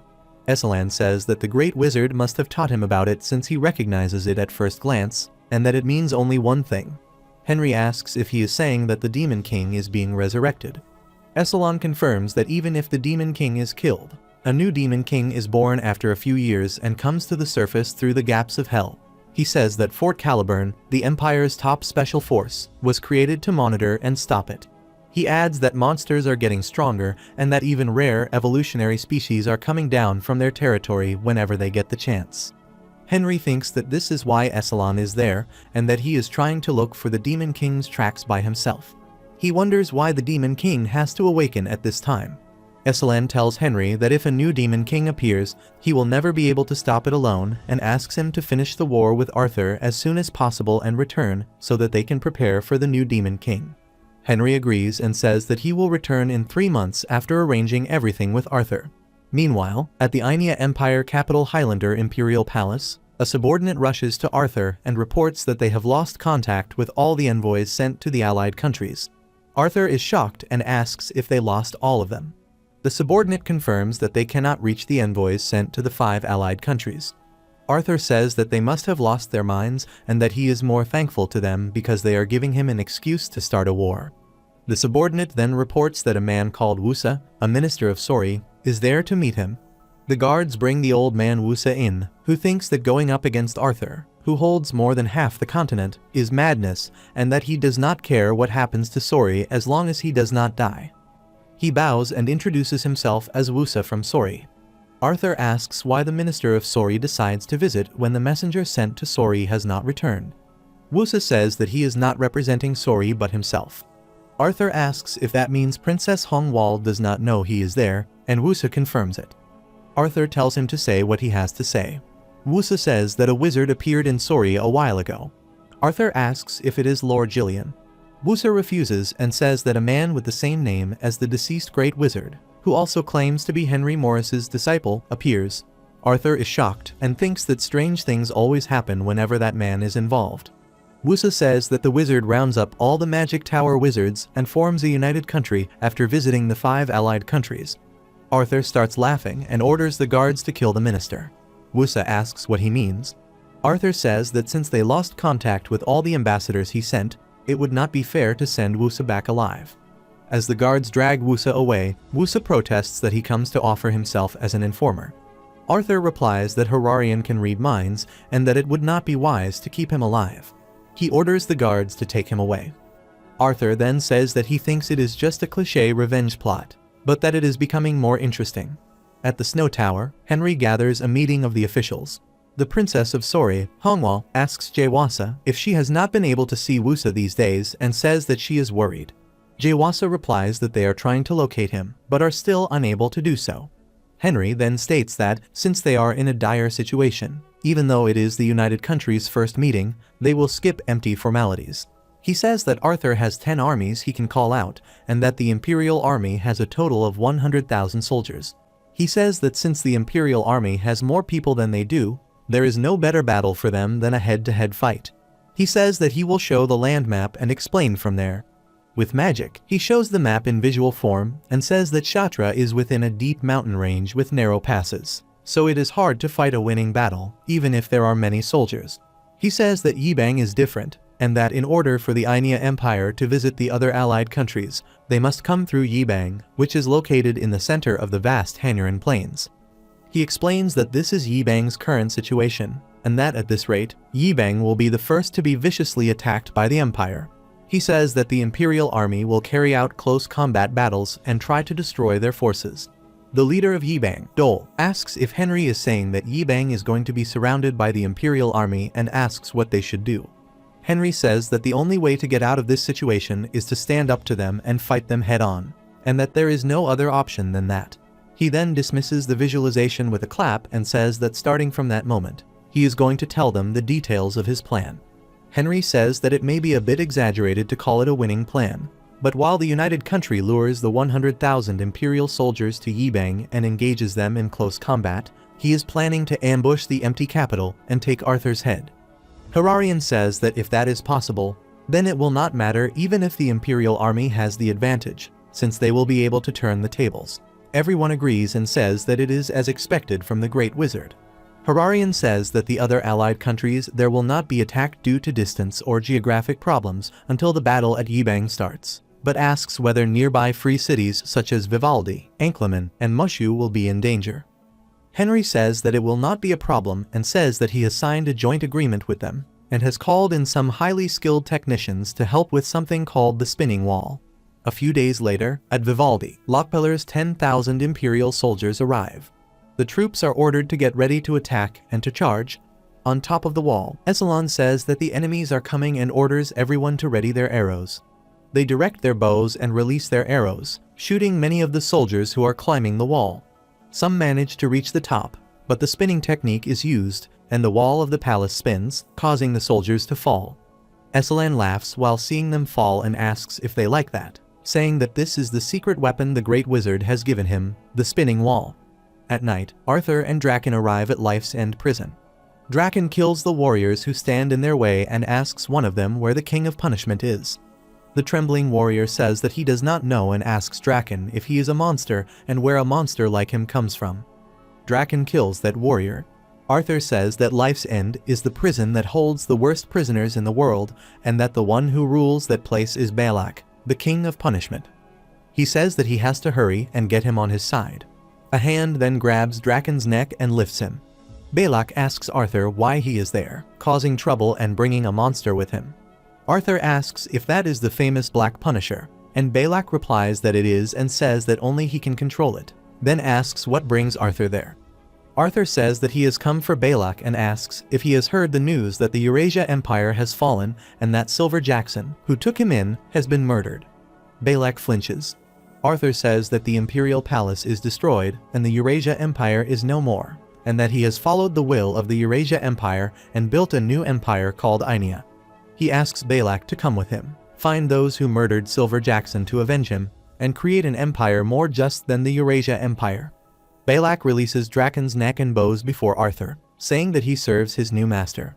Arthur says that he will take care of the remaining prisoners and orders Balak to go to the new empire and prepare to show justice to the world. Balak agrees and says that Arthur's wish is his command. He orders the guardians of Life's End to leave the place at once and tells them to follow him.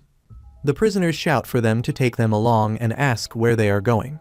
Draken tries to steady his breathing, and Arthur tells him that he will give him all the prisoners of Life's End, and says with a devilish glance that he hopes Draken does not disappoint him.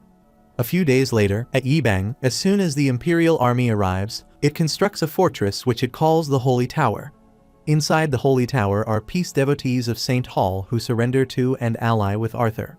Kington tells the paladin of the peace religion, Loger, and the only saint of the peace religion, Irene, that the start of the Battle of Yibang is in their hands. He moves close to them and tells them to give their all in the fight if they wish for the peace religion to remain the empire's state religion. They both appear pressured. Irene says that they should start their prayer. They pray to their benevolent god and ask for strength for the brave warriors who have gathered there to defend the peace of the continent. A golden light appears above the fortress, and while they are worshipping, blessings descend upon them. Henry, seeing the divine power on the Holy Tower, says that he was not expecting divine power. Lore says that divine power is forbidden in war, and that the Pope must have finally gone mad. Henry turns to him and tells him to activate the magic circle that they made earlier inside the walls. Lore agrees and tells his subordinate to start. They form a circle, hold each other's hands, and cast their magic spells, forming a magic circle beneath them. After a while, the whole Shatra Palace becomes completely covered with a magic shield. Henry says that they should now look at how mighty the divine power is. He rises and walks on the magic shield, then raises his hand and summons a meteor. Lore wonders whether he said to summon a meteor. A swirl of wind gathers above Henry and gradually increases. A wizard asks Lore what kind of magic that is, and Lore replies that summon meteor is exactly what it sounds like. A magic spell that literally summons a meteor, a star that drifts in space, into this world from the sky, and that even an archmage would never dare attempt this magic spell. The meteors start falling from the sky. The army of the Holy Tower is shocked upon seeing them. The Holy Tower trembles from the incoming meteors, and Irene tells everyone to focus while she continuously prays for divine blessings. As the meteors fall onto the Holy Tower, a protective shield surrounds it. Henry, seeing the shield, smirks and says that this must be how they intend to play. He then says that they should have a quick check on the saint's skill. He throws a huge meteor toward the Holy Tower, which strikes the shield. Everyone waits for the outcome, but the shield remains intact. As the meteors vanish, the soldiers celebrate and say that as long as the saint and the priest are with them, they are invincible. Henry says that they are tough and that they have withstood those attacks. Dole says that the once green Hanuran plains have become a desert. Henry wonders whether that is Irene, the saint of the peace religion, and notes that her skills are incredible. Henry says that since they have shown that they also have power comparable to the saint, that should be more than enough as a greeting. He tells Lore that once he is gone, he wants him to pour all magic attacks on the enemy. He grabs the wisdom spear and, while holding it, says that he has stored a large amount of mana in wisdom so that they can keep up with the attacks, and that he will now go back with Arthur's head. The allied leaders say that they believe in him. He then uses teleport magic and vanishes from there. In the Highlander Imperial Palace, Henry teleports in. The servants notice him and ask who he is. Henry says that he is the only disciple of a person who shares his name. He then releases his killing intent and says that in 1 minute, he will burn the place down, and that anyone who wishes to live should leave immediately. Frightened, the servants run away. Henry smiles and remarks that there is not a single shred of loyalty or patriotic spirit in them. He suddenly hears someone laughing. Arthur, who is sitting on the throne, says that he knew it was him. He calls Henry the disciple of a rebel and tells him that, since he has come all this way, they should see how skilled he is. 2 men wearing capes then appear. Henry, seeing them, says that it is a bother. He calls out his Colt sword, equips it, and puts on his armor. He raises his sword and uses the roar of the thunder god, causing lightning bolts to surround his sword. Both figures move toward him, and he swings his sword, throwing lightning at them. They scream as they are struck. When the lightning fades, Henry says that it was too easy. The two remove their capes and reveal strange figures. Henry reacts in shock and wonders what they are. Arthur laughs and says that they are the Pym and Lim brothers he took out of life's end, and that he personally performed surgical procedures on them to make them that strong. He calls them another of his masterpieces, besides the chimeras he has been creating. Henry appears annoyed and tells him to be quiet, saying that he does not need to know the names of those who are going to die anyway. Arthur then says that he will tell him something that will be useful in battle. He explains that black mithril is a rare metal that blocks all magic, and that he injected it into their skin. With a devilish laugh, Arthur adds that no matter how much magic Henry uses on them, it will be useless. He tells him that he will be watching from the throne and orders him to show some tricks. Henry wonders if Arthur really says that he put black mithril into human skin and thinks that he is truly insane. He then smirks, dismisses his Colt sword, and says that if what Arthur claims is true, then no matter what he does, magic should not work on them. He releases his aura, which shines in a different shade, and explains that his magic is unique. He says that the emerald shade of his aura comes from his body being in a special state, and that his aura is not ordinary but a blend of a knight's aura and a wizard's magic. He adds that this means his power is not purely magic. He then gathers a magic attack in his hand and hurls it toward them as they approach him. They are thrown back, and their waists are bound by belts and chains. Henry controls the chains, tossing them through the air, then tightens them and pulls them closer. He says that it is over and strikes them with lightning magic. They collapse and turn into ashes. Henry smirks and asks Arthur how that is. He says that this is the power of a magic knight who can use both aura and magic, and that Arthur will not be able to stop him even if he creates an army of black mithril soldiers.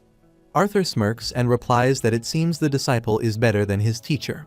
He says that he is curious about what makes Henry so angry and asks if it is because of his teacher, adding that they are not connected by blood and are merely student and teacher. Henry holds his sword and says that if Arthur is so curious, he should go ask his teacher in hell. He then rushes toward Arthur, shouts for him to die, and stabs him. However, the attack does not harm Arthur, and Henry wonders what is happening. Arthur begins to fade and says that he would like to stay and play, but that it is not the right time. He then vanishes. Henry shouts for him as Arthur leaves mockingly, saying that he does not need the Empire and that Henry can take it. Henry throws his sword away in frustration and wonders what has just happened.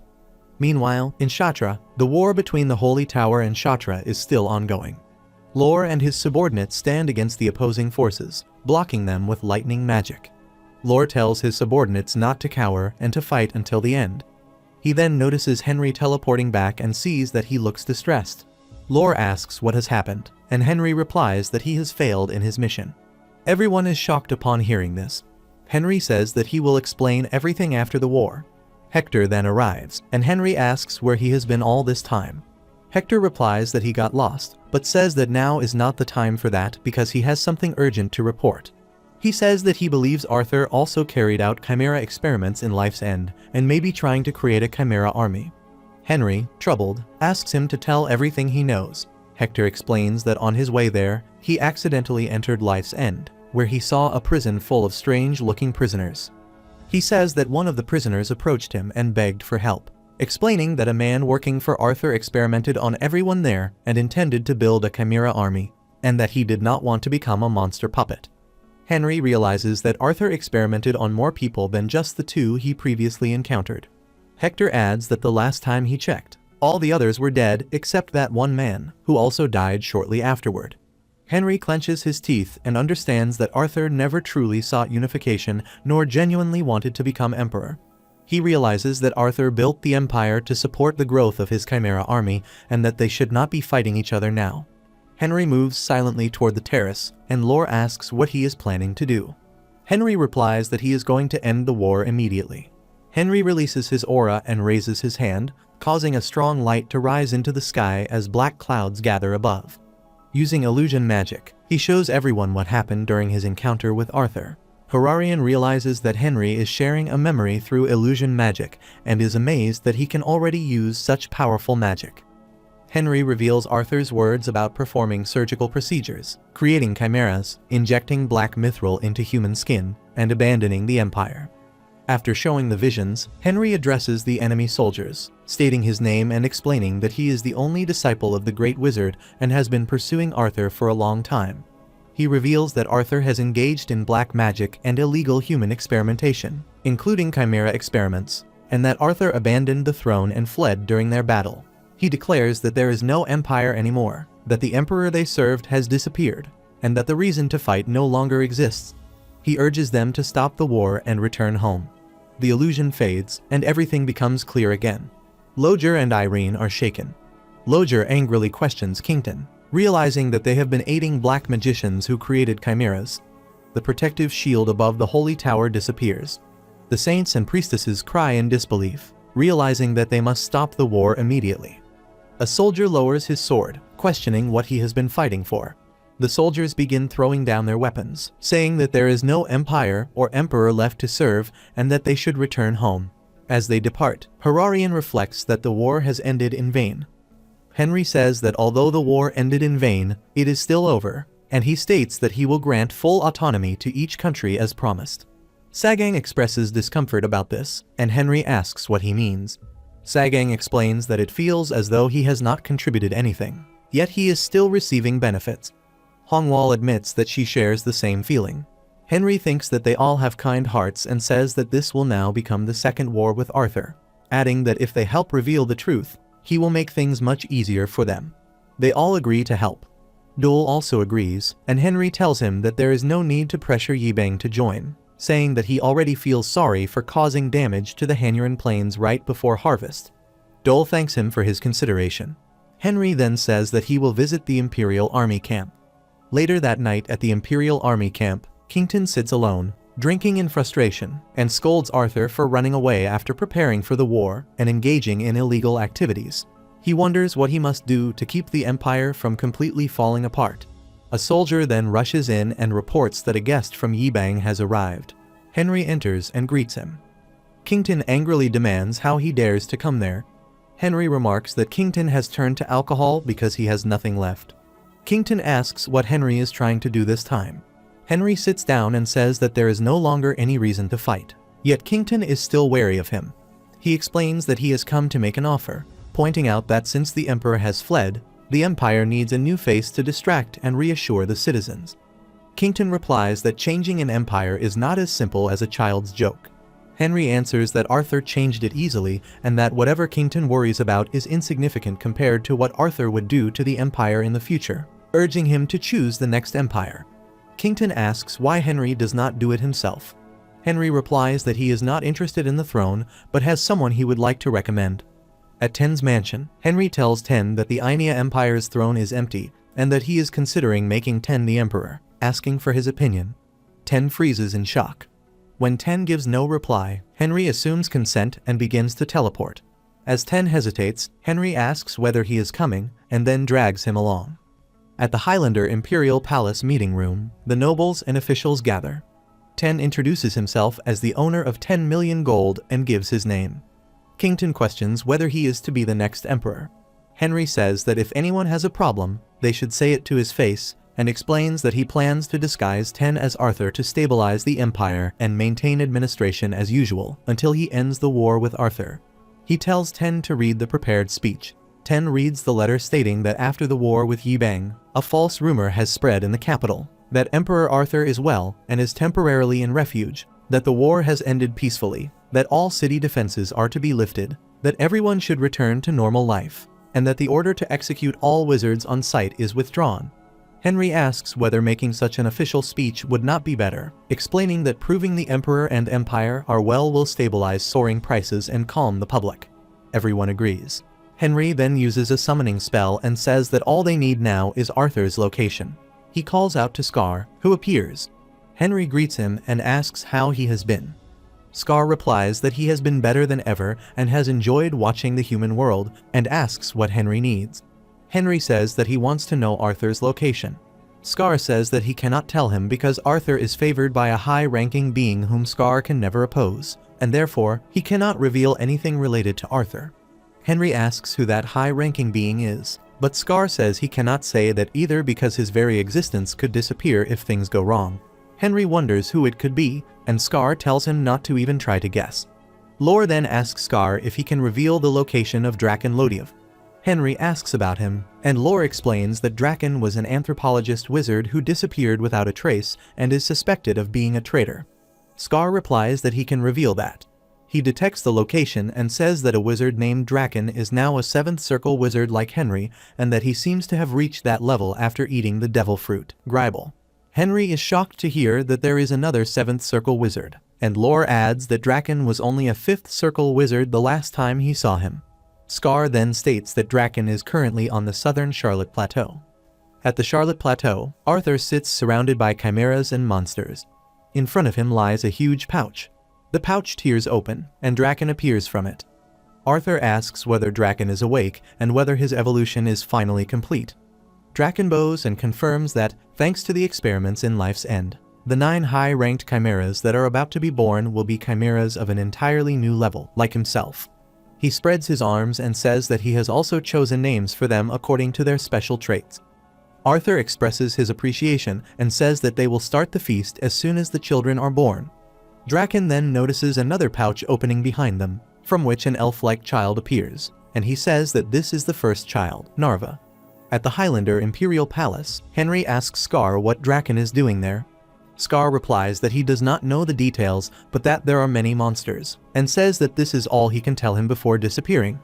Henry then states that he will leave for the Charlotte Plateau in exactly 1 hour. He explains that the plateau is like a jungle with too many trees, so it will be more efficient to go in a small group, and instructs those who will accompany him to gather there in 1 hour after preparing themselves. At the Selgira Snow Tower, Henry goes to Torian and says that he has only 1 hour and will make things quick. He asks Torian to prepare a tub of chilling water and 2,000 doses of black tear immediately. Later, inside Henry's laboratory in the Snow Tower, Henry stands beside the tub and says that this will be very painful and far worse than last time because it is a highly concentrated black tear with 20 doses compressed into 1 bottle. He enters the tub and says that he has no other choice but to do this in order to become an 8th circle, explaining that he cannot summon Elragon because it is still healing, and that the tub of healing water might at least lessen the pain. He then drinks the black tear. Lightning runs through his entire body as he tries to form the 8th circle and screams in pain. Magic spells surround the top of the tower.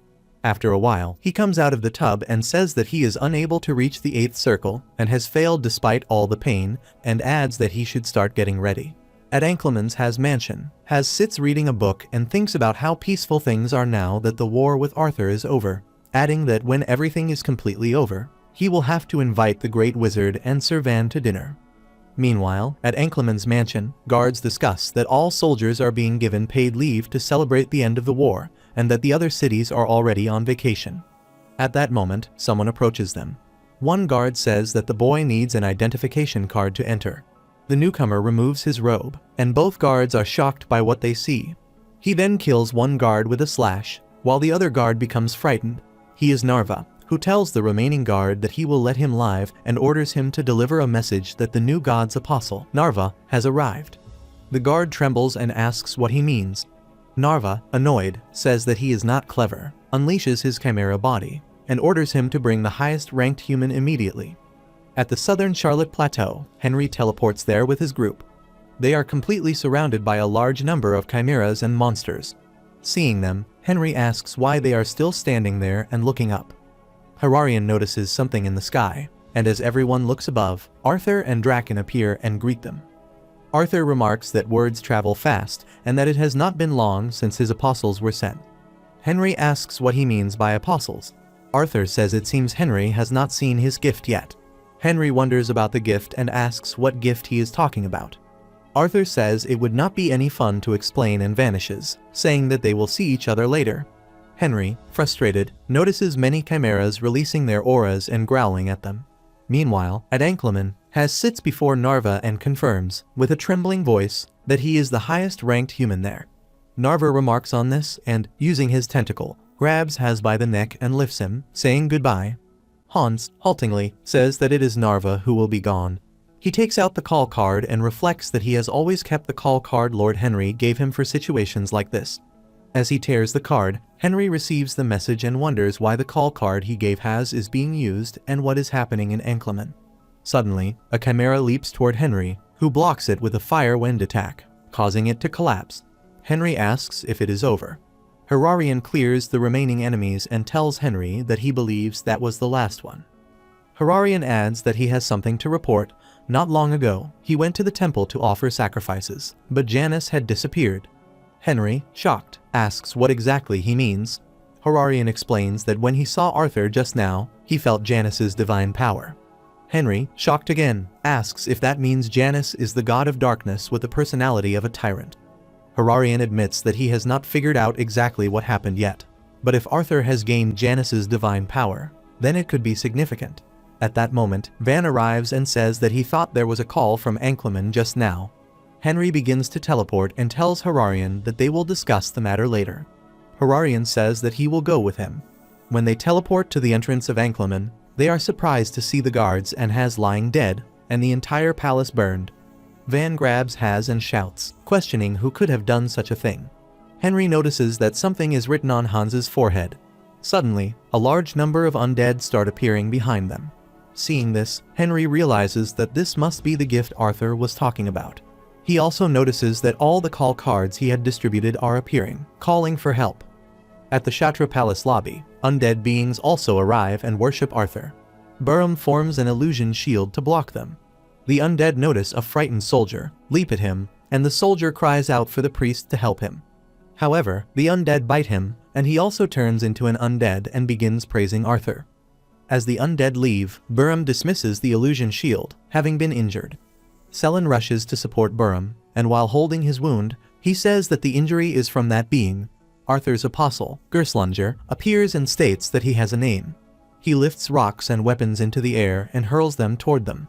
Seeing the attacks coming, Selen moves in front of Burham, and the sword pierces her. Gerslunger then uses his tentacle to grab Burham by the neck and hangs him in the air, telling him to remember his name and declaring that he is one of the 9 apostles sent to spread the teachings of Lord Arthur. Henry and Hararian arrive, and Henry states that he is the one Arthur has sent. Gerslunger turns to Henry and asks who they are. Hararian notices Selen lying dead.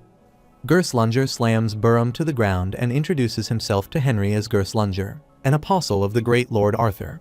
He leaps toward Henry, saying that he will show him the power of Janus that Lord Arthur has given him. Henry blocks him with reverse gravity magic and slams him into the ceiling. He then equips the Colt sword. Gerslunger asks what Henry plans to do with him. Henry, angered, unleashes his aura around the sword and demands how he dares to challenge him. He then strikes him with lightning, causing him to collapse on the spot. Meanwhile, Hararian holds Selen and cries. Henry appears disheartened. He summons Scar and asks him to explain exactly what is happening. Scar says that an unprecedented apocalyptic event is occurring and that only 30% of humanity remains. Henry asks what this means and requests an explanation.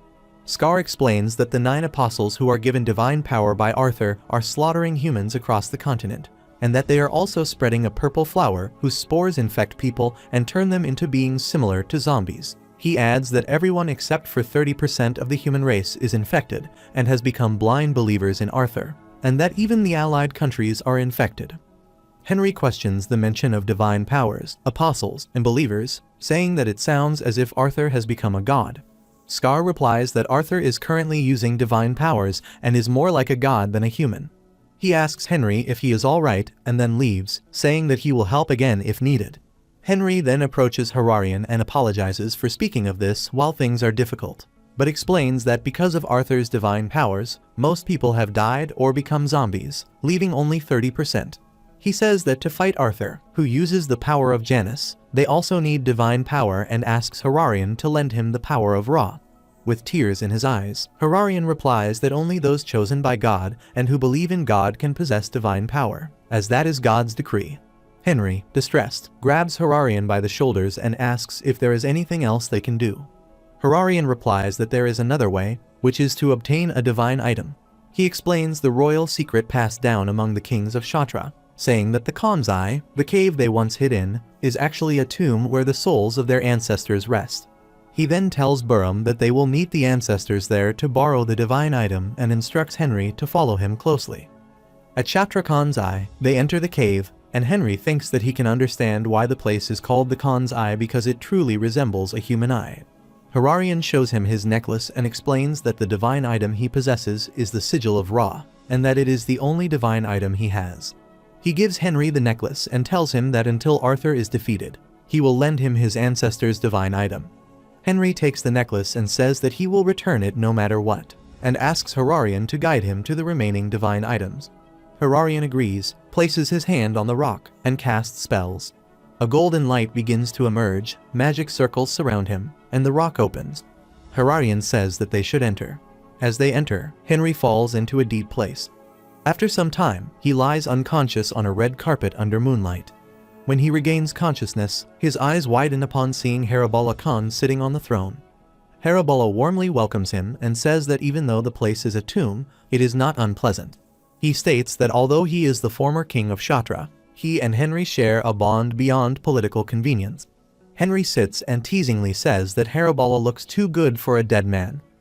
Haribala laughs and says that although he would like to explain everything and catch up, the living should not stay there long, and he states that Henry has come for divine power. Henry wonders how Haribala knows this. Haribala approaches and explains that the Khan's Eye can see every part of the desert. Henry asks him not to read other people's minds like that. Haribala then explains that Arthur uses a trick on Selin and comes into contact with Janus. Henry realizes that he never expected Arthur to gain power in such a way. Haribala says that Henry already has divine power because he is reborn through foreign power. Henry wonders if this refers to black magic and asks if this means he has divine power similar to an apostle. Haribala confirms it but says Henry is much weaker than Arthur. Henry thinks that even with divine power, he is no match for Arthur and asks Haribala to lend him as many divine items as possible. Haribala asks if Henry is requesting them without offering anything in return. They look at each other, and Haribala laughs, saying he is already dead, but that Henry looks as if he is about to kill him again. He then states that he knows what Janus wants. When Henry asks what it is, Haribala answers that Janus wants to incarnate in the human world. Henry wonders why a god would want to descend into the human world. Haribala says that he will lend Henry the divine items, but even then, Henry will not be able to defeat Arthur. Henry asks what he means, and Haribala replies that Henry will need to find another god. Henry asks if this means he must find a stronger god than Janus to believe in and use that god's power to fight back, adding that he believes only in magic and does not know what to do. Haribala says that a god can exist anywhere and everywhere, and is always watching. As the moonlight fades, Haribala says their time is up. Henry asks where that god is. Haribala begins to vanish, snaps his fingers, and says that Henry must find the answer himself. He tells Henry to take care of his son and to check his pocket when he wakes up. Later, Henry lies unconscious while Hararian sits beside him. When Henry regains consciousness, he thinks that he cannot believe Haribala throws him out like that. Hararian says that when he opens his eyes, he is already there and asks if Henry succeeds. Henry checks his pocket and says that thanks to Hararian, he is able to borrow the divine items. He also senses that something else is inside his pocket and finds an egg. He wonders if Haribala gives it to him and questions whether it is a chicken egg. When Hararian asks if something is wrong, Henry dismisses it, stands up, and says that he needs to search for another god. He states that Hararian must strengthen Ra's divine power as Ra's representative. Henry thinks that in order to use Ra's complete power, Hararian must become the son of Ra, the new sword of Ra, and the desert general. At Mushu, in the Balkanus mansion meeting room, Henry gathers the nobles and explains what he has discovered. He states that only Mushu and St. Hall, the Holy Land ruled by the Pope, have avoided the apostles' attacks, while all other countries have fallen to Arthur and his apostles. He reports that only 30% of humanity remains and that the rest are either dead or have become undead. Kington sorrowfully says that he is the only survivor of Highlander. Henry then declares that from this moment onward, Mushu will become a refuge for all survivors and that preparations must begin for Arthur's next attack. He explains that the messages left by the apostles on the corpses indicate that Arthur will appear at the Lizark Hills 1 month later. He announces that he will depart to search for a new god capable of countering Janus's power and instructs everyone to be prepared in the meantime. Before Henry leaves, Hector asks to speak with him and requests a favor. Henry notices Hector's armor and asks why he is wearing it when he once had his own body. Hector explains that every body Henry created for him is destroyed during his battles with the apostles and that his attacks cannot reach them, as if they are absorbed by something. Henry wonders why his own attacks can reach the apostles while Hector's cannot. Hector explains that the armor is the only thing he has left and that he needs a new body to regain his full strength. He asks Henry to make him another one. Henry turns to Hararian and asks if there is any solution. Hararian apologizes and says that there is none, explaining that he was only able to create Hector's body with the help of Janus's divine power. Hector asks if this means he must wear the heavy armor forever. Henry asks Hararian whether another divine power might be able to do the same, but Hararian says he is unsure. Henry then tells Hector that while he searches for a new god, he will also look for a divine power capable of giving him a new body. Hearing this, Hararian says that he will accompany Henry, but Henry refuses. He reminds Hararian that within a month, he must become the Sword of Ra and the Desert General, advising him to remain in Mushu and train under Bahold and McDowell. Hararian then gives Henry a scale called the Shalka, also known as Ra's scale. He explains that it is an item used to measure the traits of divine power possessed by apostles. If the bearer's power leans toward Ra, the needle points to the sun, and if it leans toward Janus, it points to the moon. Henry accepts the scale, thanks Hararian, and announces that he will return stronger. He then teleports away. At St. Hall, the Holy Land's Grand Temple, St. Irene is praying when Henry appears. After the war against Arthur ends without success, St. Hall decides to unite with other nations to oppose him. Henry asks Irene to hold the Shalka for a moment. When she does, the needle points to the sun. Henry remarks that this confirms his expectations, since Irene, who worships the goddess of love and peace, possesses divine traits similar to Ra. Irene asks what the scale is, and Henry explains its purpose. She then asks what it says about her powers. Henry tells her that the needle pointing to the sun signifies her alignment with Ra. Irene happily remarks that the sun represents Ra, while the moon represents Janus, and Henry confirms this. An elderly man approaches and introduces himself as Ras Borgia, the first pope of St. Hall. Henry greets him respectfully and acknowledges his reputation as the great wizard's only direct disciple. Inwardly, Henry decides to test him and offers the Shalka to the pope, asking him to hold it. When Borgia grasps it, the needle points to the moon. Henry and Irene are both shocked. Borgia asks what this means. Irene begins to explain, but Henry interrupts and calmly states that it simply means the Pope's divine power is stronger at night. Borgia laughs and says that he should offer more prayers at night. Henry then tells Irene that they have other matters to attend to and leaves with her. As they depart, Borgia politely bids them farewell. After they are gone, he mutters that even the great wizard is nothing compared to the almighty Arthur. His face twists into a demonic form as he declares that petty humans could never understand Arthur's true power. Henry bursts open the door and scolds Borgia, saying that he knows he is a slippery old man. Irene accuses Borgia of daring to call himself the Pope after being corrupted by Janus. Borgia smirks and admits that they have caught him. He then declares that he will show them the true power of the one he worships and begins gathering demonic energy. Irene is shocked as he transforms into a chimera. Borgia proclaims that they are foolish lambs and that the god he worships is Lord Arthur. Irene realizes that he has become a chimera and says that she cannot believe he has betrayed Lady Arinia for someone like Arthur. Borgia laughs and challenges Henry to show what he can do. Henry wonders what Arthur could have said to persuade even the Pope, and takes out a divine item. Borgia remarks that it appears Henry has borrowed low-grade divine items and questions whether such fake items can hurt him. Henry wears the ring as a bright light shines from it. He states that he does not believe in divine items, but only in himself, and declares that he will cut Borgia down. Using Ra's blessings, he leaps forward and strikes him, cutting his body in half. The Chimera's body shatters and scatters around. Irene watches in shock. Henry then feels an egg crack in his pocket and takes it out, wondering what Haribala has given him. Irene apologizes for exposing such a shameful scene and expresses her gratitude, saying that without Henry, no one would have noticed the Pope's corruption. Henry replies that he has only done what he must do. He explains that he originally came to find a new god to oppose Janus's divine power. But after witnessing what happened to the Pope, he is no longer certain about this plan and decides to abandon the search for another god. Irene asks how he intends to fight Arthur, and Henry answers that he will strengthen what he trusts the most. At the Salgera Snow Tower, in the first floor lobby, Henry gathers the priests and wizards and asks whether everyone is present. He announces that he has gathered all the wizards for an important declaration. He states that the final war that will decide the continent's fate is drawing near and instructs everyone to strengthen their magic circles by at least 1 or 2 levels. The wizards grow worried and whisper among themselves, questioning whether such a thing is truly possible. Henry says that it is simple, though the pain will be immeasurable. He then orders the servants to bring in urns of black tears. The servants distribute the urns to each wizard. Henry explains that the urns contain 1,000 drops of black tears, which are almost as deadly as poison. He warns that drinking them will cause pain unlike anything they have ever experienced, but enduring it will raise their circles.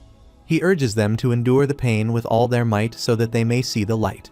Noticing their fear, Henry reassures them that priests are present in case something goes wrong and instructs everyone to drink, telling the priests to prepare themselves. The wizards drink the black tears while the priests begin praying to their goddess to grant strength to those gathered. The wizards then start screaming in pain and calling for help. Henry reflects that he does not believe in gods, but in magic, and declares that he will fight Arthur with magic.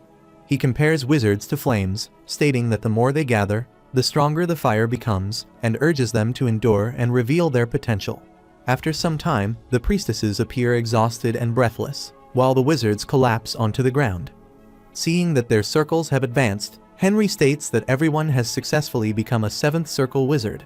He thanks Irene and adds that there is still one person left, the one who will follow in the footsteps of his master as an 8th circle wizard, which is himself. All the saintesses surround Henry and form a magic circle beneath them. Henry asks them to take good care of him so that he can reach the 8th circle. He then drinks the urn of black tears. He suddenly feels a sharp pain in his heart and sits down. Irene prays to her goddess to give him strength. Henry realizes that the pain is beyond imagination. A green light begins to emerge from the magic circle. The egg in Henry's pocket cracks further. Irene senses a holy aura somewhere. After a while, the light fades and Henry rises, his appearance completely changed. He announces that he has reached the 8th circle and thanks everyone. Irene kneels and bows in respect, congratulating him on his success. Henry reflects that he has finally regained the power of the 8th circle and thinks that he should change his appearance because it is embarrassing. He changes his appearance with magic and notices something in his pocket. He finds that the egg has completely cracked and that a pearl has emerged from it. He realizes that it is the pearl inside the egg Haribala gave him and decides to examine it later, since he has now achieved his goal of reaching the 8th circle in order to face Arthur. 1 month later, in the Mushu meeting room, McDowell greets Ronan, saying that it has been a long time, and that he has heard Ronan was trained for a month by his father in the Porum family swordsmanship to fight Arthur. Ronan confirms this. McDowell remarks that, as expected from someone recommended by Henry, he can look forward to Ronan's battle against Arthur. Ronan agrees. Kington asks whether they have been doing well in teaching His Majesty Hararian swordsmanship. They nod, and Kington says that he looks forward to Hararian's skills. Henry then enters and greets everyone, saying that he hopes they have been doing well. As his aura surrounds him, he asks whether they should return to business. Kington is shocked and remarks that he feels a far more powerful aura than before. Hararian also observes that Henry has done his best over the month and that he has reached a level no one dares to reach. Henry senses that Ronan has become a sword master. Ronan likewise senses Henry's overwhelming aura and congratulates him. Henry thanks Ronan and acknowledges that Ronan has also gone through much, and they encourage each other to do their best. Henry then sits down and states that when the sun sets, they will all head to Lizark Hell together. He instructs everyone to hold the divine items he is about to distribute, explaining that the apostles are filled with divine power and cannot be easily defeated without these items. He adds that no one knows why Arthur has invited them to that area and admits that he does not know how much force they should bring. Hararian asks why Henry does not use his teleportation spell. At that moment, demonic energy gathers, and Arthur appears, greeting Henry and stating that he wants Henry to bring only these people to Lizark Hell. Arthur threatens that if his words are ignored, he will turn all remaining humans on the continent into his apostles. He laughs and urges them to hurry, saying that he does not know what he will do if he becomes bored. Henry angrily shouts at him, but Arthur vanishes, and a teleportation gate to Lizark appears before them. Hararian comments that Arthur wants them to go through the gate. Henry then asks whether everyone is ready. Henry begins to enter the teleportation gate, and Hararian tells him that they should go as well. They arrive at the foot of the Lizark Hills and the Habit Plains, and the teleportation gate closes behind them. The entire plains begin to burn. Henry uses a magic shield to protect everyone, enclosing them within it. Hararian wonders what is happening. A man appears and asks how it is, revealing that the flames are his attack, claiming to be the Great Lidkin. Van angrily asks whether he is the one who burned Ankleman to the ground. Lidkin replies that Ankleman was his work of art. Then Narva appears with more apostles and smirks, explaining that they are all venom. He says that the 9 apostles were sent by the almighty Lord Arthur to dispose of trash that would have actually been the 8 great apostles, excluding the dead and useless Gerslunger, and he claims that he is the one who disposed of the trash in Ankleman. He introduces himself as the Great Narva. Henry dismisses the magic shield and explains that he is reactivating it while placing a protective magic shield around everyone's body so that they do not need to worry and can move freely. Van, frustrated, moves toward Narva and scolds him. Narva blocks Van's strike and hits him with his tentacle. Van manages to hold on by stabbing his sword into the ground and skidding backward. Narva says that he is the Great Narva, not a chimera, and expresses disappointment, adding that a dying trash bag had called out Van's name, which made him believe Van was powerful. Van, frustrated again, tries to strike Narva, but Narva dodges and pushes him backward once more. Narva says that he will also send Van to his dead, useless friend. Van grits his teeth and realizes that, just as Henry had said, his attacks do not work without the power of a divine item, so he wears the divine ring. Narva rushes toward him, saying that Van cannot do anything with such a weak attack. To Narva's surprise, Van manages to cut his arm. Narva wonders how this is possible. Van realizes that his attacks are working and begins to slash Narva continuously. With a final strike, Van cuts Narva's body in half. He looks at the severed body and states that it is for Ankleman and Hans. Henry approaches Van and asks whether he is feeling alright. Van replies that he is fine and that he has never felt so free, adding that the divine item is great and that he is willing to believe in Ram if necessary. Henry raises everyone's spirits and tells them to gather together and get rid of the apostles. Lidkin wonders what has just happened. Henry's group rushes toward the apostles, saying that they now have nothing to fear and that they should get them. Suddenly, a black fog surrounds them, and Henry moves away from the group. After a moment, Henry finds himself alone and wonders what is happening. Someone calls him from behind, and Henry turns around and asks who it is. Draken appears and introduces himself. Henry tells him that if he does not send him back to his comrades immediately, he will kill him on the spot. Draken says that he is surprised to hear that Henry is the hidden disciple of the Great Wizard, because he believed that the Great Wizard would never share his knowledge. He describes the Great Wizard as wise and benevolent, but still human and conscious of watchful eyes. Henry wonders what Draken is talking about and whether Draken is saying that he tried to keep everything for himself. Draken states that the Great Wizard limited the various ways to develop magic. Henry raises his hand, gathers magic, and says that Draken is talking too much nonsense and is no longer worth listening to. He uses bolt magic and attacks him. Draken appears unharmed and says that he has not finished talking. Henry wonders how Draken is still alive despite being hit. Draken says that the Great Wizard banned all studies of black magic, including human experiments, and ordered black wizards across the continent to be hunted down, also banning all related books. Henry asks what that means. Draken yells that this is a sin, stating that the great wizard blocked the growth of other wizards because his circle was higher and killed innocent wizards with different interests.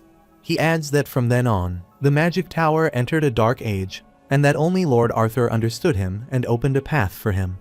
Henry raises his hand, thinking that speaking with someone like Draken is a waste of time, and unleashes another attack, saying that Draken's story is too boring.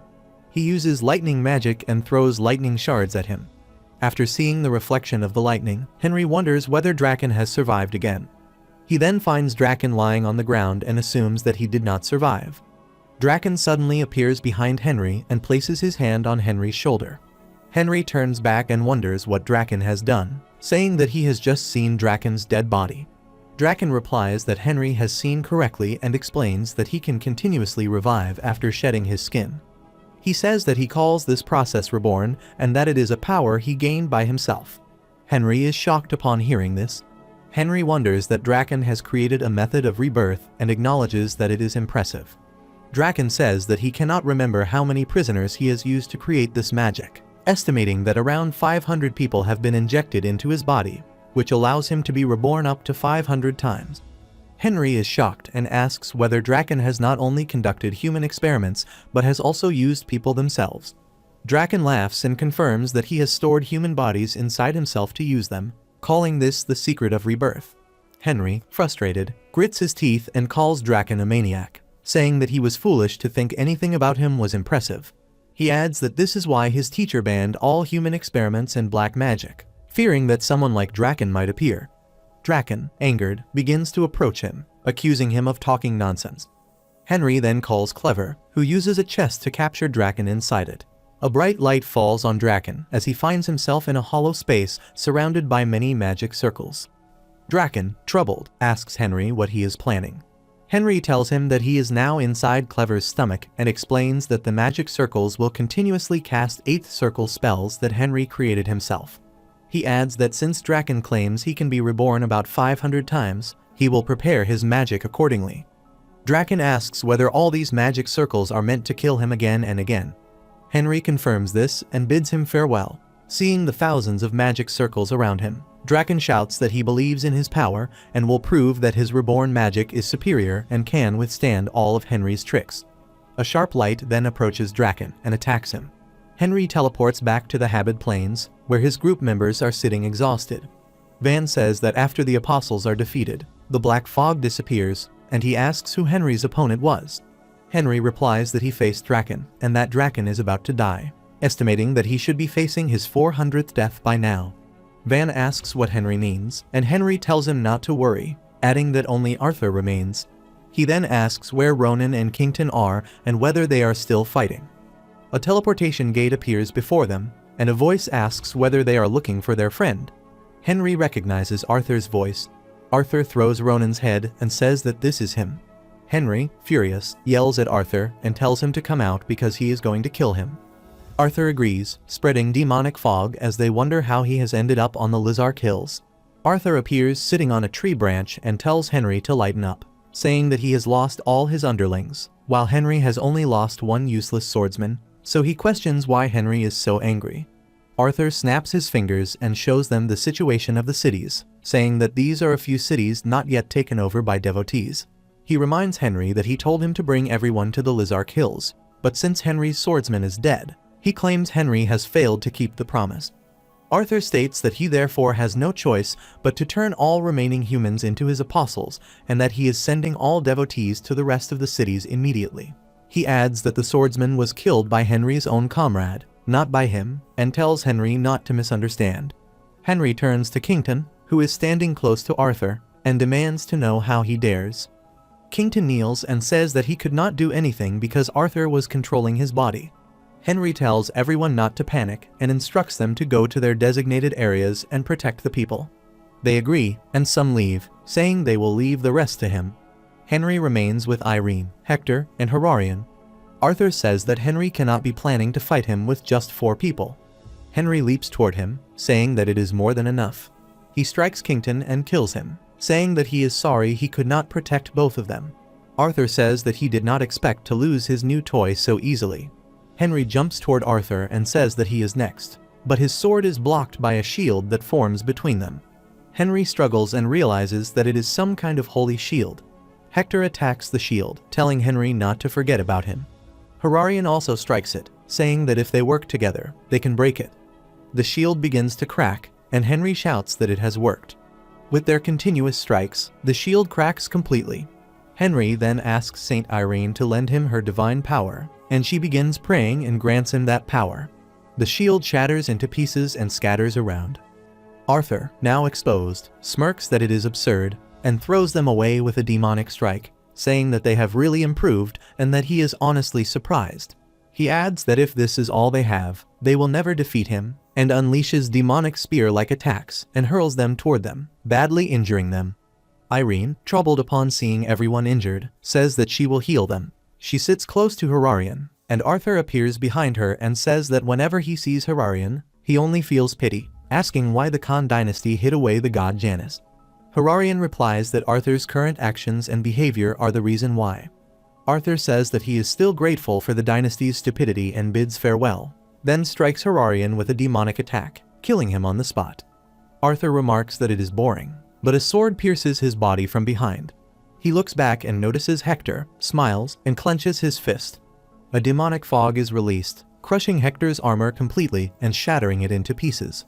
Henry shouts for Hector, and Arthur says that he respects Hector's courage. He says to Irene to heal Henry and tells Henry that he will not let him off easily and that he will make him taste endless despair.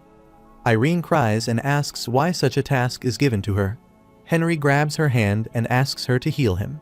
She cries and says that Arthur will only torture him, but Henry insists.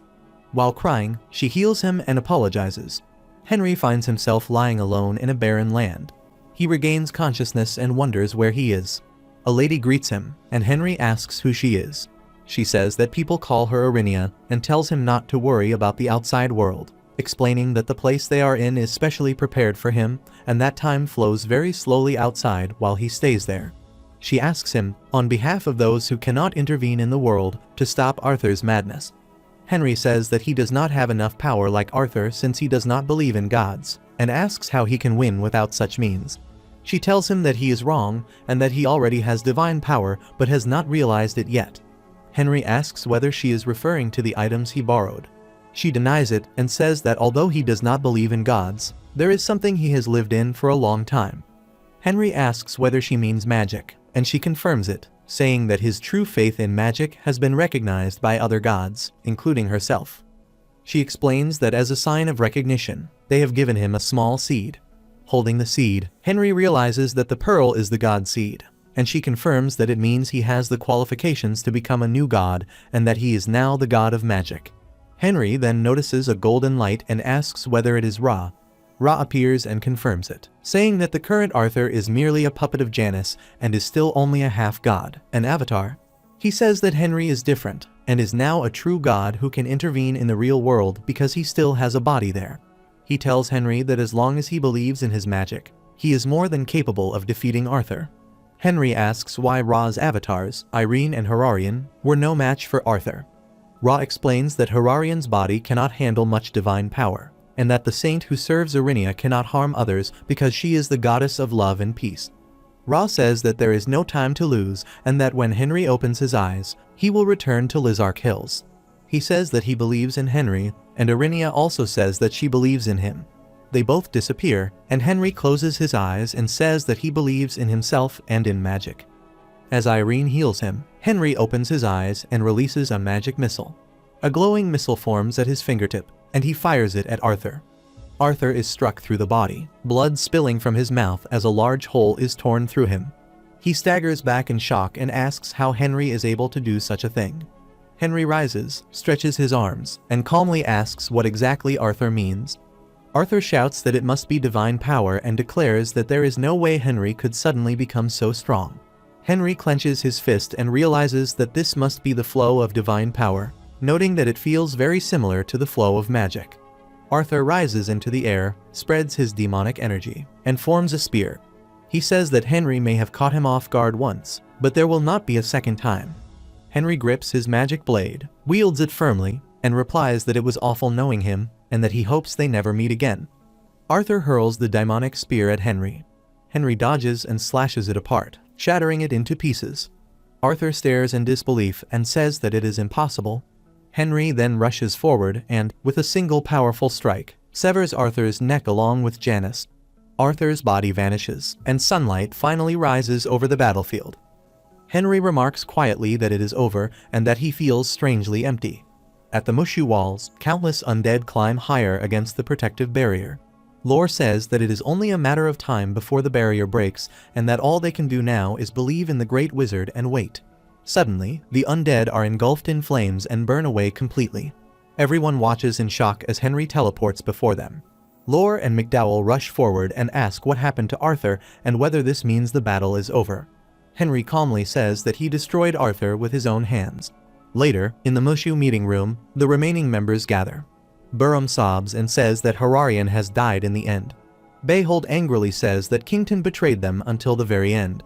Lore then turns to Henry and asks whether he is saying that he has become a god and is no longer human. Henry replies that this is what he has been told. Lore asks if he is joking, and Henry says that he thought it was a dream at first, but Irinia and Ra themselves explained it to him. Everyone is shocked and asks if the gods spoke to him directly, and Henry confirms it. He adds that he has now taken on the role of the god of magic. Van, looking exhausted, addresses Henry as the god of magic and asks what he plans to do next. Henry says that he is not sure yet, as it is his first time being a god. He tells everyone to rest and says that he will go around and see what he can do about the devotees. Later, at the Khan's cave, Henry arrives and reflects that, since becoming a god, controlling magic feels easier than ever, and that even teleportation feels as natural as breathing. He enters the cave, places his hand on the sealed rock, senses that a spell has been used before, and begins casting magic. The rock opens, and he steps inside, calling out to Harabala and asking him to let him in properly this time. An illusion forms, and Harabala appears before him, offers his hand, and says that Ra is looking for him and that he will take him there. Henry then finds himself seated at a table before Ra, sitting on a chair in a silent, otherworldly chamber. Ra greets Henry and says that now that they are equal gods, they can set aside formalities. Henry agrees, then states that he does not want to beat around the bush. He defeated Arthur just as Ra asked, and asks why he was summoned here personally after doing so, pointing out that Ra only came to him when he was desperate. Ra politely replies that Henry seems upset and that he understands, but explains that the gods cannot simply descend to the human world whenever they wish. Henry asks what he means by that, and Ra explains that although Henry is the god of magic, he is still not yet a complete god. To become a full god, Henry must no longer exist in or intervene in the human realm. Henry asks in confusion whether Ra is saying that his existence in the human world causes disorder. Ra confirms this and says that if Henry truly wishes to become a real god, he must give up his mortal body as soon as possible. Henry then asks what happened to Janice and why he caused everything in the first place. Ra explains that the power of the gods is proportional to the faith of their believers, and that Janus planned to turn not only the Eurasian continent, but all humans in the world into his believers to gain the strength he desired. Henry asks why Janus wanted such power when he was already a god. Ra answers that Janus intended to gather enough strength to challenge the king of gods who rules over all deities, and that this was Janus's true ambition. Henry asks about the king of gods, but Ra says that he can say no more to someone who still exists in the human world. He adds that once Henry becomes a full god, he will be able to learn all secrets and powers, and urges him to give up his body and embrace death. Henry refuses and points out that becoming a full god would mean he could no longer appear in or intervene in the human world, and says that he still has things to do there. He stands and says that if Ra has nothing more to tell him, then he will be leaving. Ra warns that Henry will regret postponing becoming a full god. Henry replies that he believes he would regret it more if he abandoned his burdens by dying to become a god when he still has the power to reduce them. Ra then vanishes in a flood of brilliant light. Henry finds himself standing once more before the sealed rock. As he turns to leave, he quietly tells Harabala not to worry, promising that his son's funeral will be more grand than any hero's, so that his name will be remembered by future generations. He then says that he is leaving and will see him later. At the back gate of Fort Kilburn, the undead are still gathered, climbing the walls. 2 guards on the roof watch them and remark on how long they will have to keep this up. They note that the zombies at the back gate and the monsters at the main gate went berserk, and that it has been over a month since they were trapped in the fort. One guard worries that it will not be long before they run out of food, pointing out rumors that everyone's rations are steadily shrinking. At this rate, he fears that whether the attackers are zombies or not, they are going to starve to death. They also lament that there is no news from the members who went to the capital to request backup, and that they do not even know if those members are alive or dead. Suddenly, they hear a commotion and look down, wondering what the noise is. To their surprise, a huge crystal wall has formed before the palace. Meanwhile, in Esalan's office, he sits and hears monsters and undead pounding at the main gate. He remarks that the monsters are getting more and more uncontrollable and wonders aloud what is happening in the world with the zombies at the back gate. Henry then arrives and apologizes for being late, addressing him as Commander Esalan before correcting himself, noting that he heard Esalan has been promoted and deciding to call him General from now on. Esalan wonders how Henry got there, and Henry explains that he had promised to come back to help once the war with Arthur was over, now returning to settle the Demon King problem. He reassures Esalan that all the zombies and monsters have been taken care of, so there is little to worry about. Esalan notices the sudden calm and thanks Henry, remarking that it feels like a heavy burden has been lifted from his shoulders, noting that he has not been able to sleep properly for a month. Henry suggests that Esalan rest first and promises to handle everything, vowing to return before dawn. Esalan replies that he wishes he could, but that habit has made him a light sleeper. Henry then uses sleep magic on him, assuring that when he wakes up, most of the problems will be resolved, and teleports away. Meanwhile, deep inside the Forest of Evil, Henry reflects that though several years have passed since his last visit, after being reborn, he still remembers the location clearly. Even in his past life, he had worked to stitch up the gaps of the underworld. Standing close to the gap, he notices a colorful glow inside it and realizes that, as he suspected, countless disasters were born from it. He recalls that he had not been able to close it completely in the past, but now he uses his divine blessings to form the divine strings to seal it. The process consumes enormous amounts of magic and divine power, exhausting him. Even after completely draining himself, it is still not enough to fully cover the gap. The divine strings begin breaking, and a huge hand suddenly approaches Henry, grabbing him in its fist and squeezing him. He wonders if this had to happen because he used too much power. As the fist carries him somewhere, he questions if he is in the underworld. The huge figure then begins hitting him with its other fist. Henry is troubled as he sees the incoming attack. He quickly takes out his Colt sword and slashes at the hand, shattering it into pieces and escaping from its grip. Frustrated, he repeatedly slashes at the enemy and severs both of its limbs. With several more strikes, he tears the body apart into pieces. As it completely collapses, Henry states that it never stood a chance. He then attempts to teleport, but no teleportation gate appears. He wonders if he cannot teleport because he is in a completely different dimension. He recalls that even in the past, when he was an 8th circle wizard, he was unable to close the gap of the underworld, and thinks that being unable to return to his own dimension should not be such an impossible problem. He cannot believe that he cannot go back and resolves to find a way. At that moment, something approaches him from behind. He quickly glances back and barely dodges the incoming attack.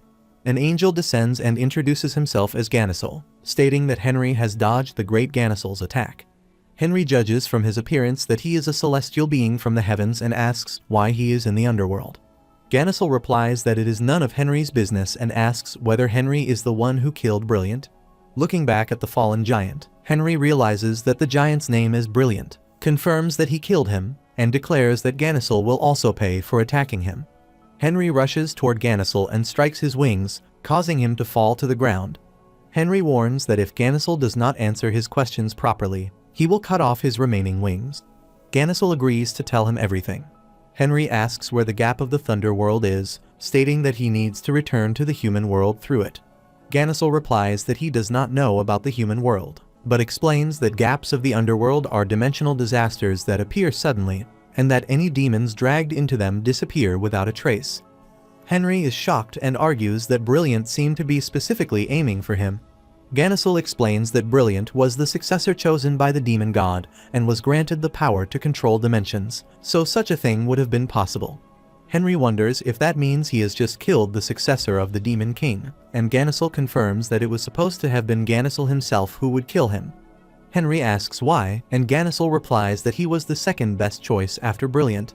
Henry then asks why a celestial being would try to become a demon king. Ganasel explains that he was once an archangel in the heavens, but was banished to the underworld, and that his dream is to become the demon king, gain the power to control dimensions, return to the heavens, and take revenge on those who banished him. Henry points out that since he killed Brilliant and subdued Ganasel, he should be the demon king according to that logic. Ganasel replies that becoming the demon king does not work that way, and that only a candidate chosen by the avatar of the demon god Lamia can become the demon king. Henry asks where he must go to meet Lamia. Ganasel warns that Lamia is stronger than the demon king himself and questions how Henry dares to wish to meet them. Henry grabs Ganasel's wing with a menacing smile, threatens to snap his remaining wings, and orders him to take him to Lamia. He drags Ganasel along and demands that he guide him in the right direction. They jump into something and, after landing, Ganasel states that they have arrived. They reach the entrance of the demon god's temple. Henry enters and asks if Ganasel has brought him to the correct place. When Ganasel does not respond, Henry demands an answer, and then asks what is wrong, adding that Ganasel should not be too upset about losing his wings because Henry has stored them in a chest and will put them back once he gains the power of dimensions. Ganasel then announces that they have an important guest. Henry flinches, noticing that Ganasel's voice and presence have changed, and asks whether Lamia is inside Ganasel's body. He questions whether the avatar of the demon god greets important guests so impolitely without even showing their face. Lamia apologizes and explains that they have no physical body and must borrow another's body in order to speak. Henry states that he wants to skip useless conversation and asks why Lamia thinks he is there. Lamia replies that they are aware of why the god of magic still has a body, but apologizes that they cannot give him what he desires. Henry remarks that it sounds as if Lamia has read his mind. Lamia replies that they have not and could not possibly read a god's mind, and that they are only conveying what the demon god has said. Henry then orders that the demon god be told that his world has suffered for a long time because of the Demon King game, and threatens that if he is not given the power to control dimensions and allowed to close the gap of the underworld forever, he will kill them no matter what when he becomes a full god. He then notices a strange aura rising from Ganasel's body and states that the demon god has finally come to visit. Henry asks the demon god what his answer is. The demon god does not reply and continues to stare at him. Henry states that since he is being ignored, he will proceed. He equips his Colt sword. Suddenly, the demon god's aura spreads through the air, Ganasel's body collapses, and the demon god himself appears before him. Henry remarks that it is nice of him to join and adds that he never thought the demon god would be willing to show his true form. The demon god tells him that he already has what it takes to be a god and urges him to stop being stubborn, give up his human body, and accept what he must. Henry, annoyed, says that the demon god is nagging him about that as well and demands that it stop. He declares that the demon god has two choices: either acknowledge him as the new demon god and grant him the power of dimensions, or return him to the human world and close the underworld gap. The demon god replies that Henry is going to regret it. Henry shouts that if he does regret it, he will take all the blame himself and tells the demon god to clean up his own mess. The demon god sighs and says that he can never fully understand what is on a person's mind, but that he will grant Henry's request and give him the power to control dimensions. He then releases his godly power toward Henry. Henry feels a sharp pain and struggles to remain standing, wondering what is happening and why the pain is so overwhelming. He decides that he needs to heal himself and casts healing magic on himself. He takes a long breath, but his sword falls, and he continues groaning in pain, thinking that he has never felt such pain before and that the healing magic is not working. He then spits out blood and collapses. After delivering the power, the demon god observes that Henry collapsed and states that he has received the power well. He then flinches, realizes something, and wonders whether Henry had planned this from the start. He then vanishes. After a while, Henry rises and tries to sit, wondering how long he has been unconscious. He senses a strange feeling, sits, and begins practicing his mana. A circle forms around his body, and he happily exclaims that he has received the 9th circle thanks to the god's power. Ganasel regains consciousness and tries to rise. Henry happily calls out to him and says that all the problems have been taken care of while he was unconscious. Ganasel yells and asks what that means, and whether Henry has become the new demon king of the underworld. Henry replies that he was not able to hear whether he has become the new demon king, but says that he has been given the power to control dimensional gaps. He then wonders whether there will be no Demon King at all and asks Ganassil if he wants to become one. Ganassil repeats the question happily and asks whether Henry means him, but then refuses, saying that it does not feel right to have the throne handed over so easily. He adds that even if he becomes a Demon King, he would not be able to hold the throne for long in his current state.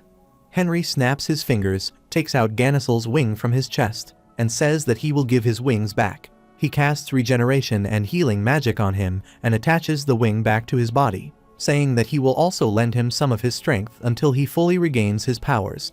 Ganassil is completely healed and thanks Henry, saying that he will be forever in his debt. Henry introduces himself properly, stating that his name is Henry Morris, a wizard from the Eurasia continent. Ganassil says that he will remember his name. Henry gives him a call card and tells him to take it with him, explaining that if he tears it apart, he will be able to summon him. He then says that he will head back to the human world and that he will visit sometimes, hoping that Ganassil will still be on the throne when he returns. Ganassil agrees, and Henry begins to teleport. Back in the Forest of Evil, Henry teleports there and takes a long breath, saying that he is really back in the human world. He notices the underworld gap and says that it is time for it to disappear. He uses his magic and divine strings, which begin stretching, and the gap closes. Henry remarks that it was too easy, then turns to leave, saying that he promised Essalon that he would be back before sunrise, but guesses that he will not be able to keep that promise. Back at Fort Caliburn, Essalon wakes up while Henry is standing close to him and asks whether he is awake. Essalon rises, and Henry asks if he has had a nice dream. Essalon apologizes and says that it seems he has fallen asleep without realizing it. Henry then tells him that, from that day onward, Fort Caliburn is no longer needed. Essalon, troubled, asks what he means. Henry explains that while Essalon was asleep, he had gotten rid of the Demon King, the monsters, and the gap of the underworld.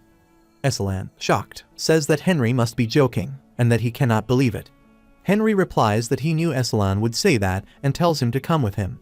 He then teleports Essalon to the Forest of Evil and says that it would be more accurate to call it the forest that was once the Forest of Evil.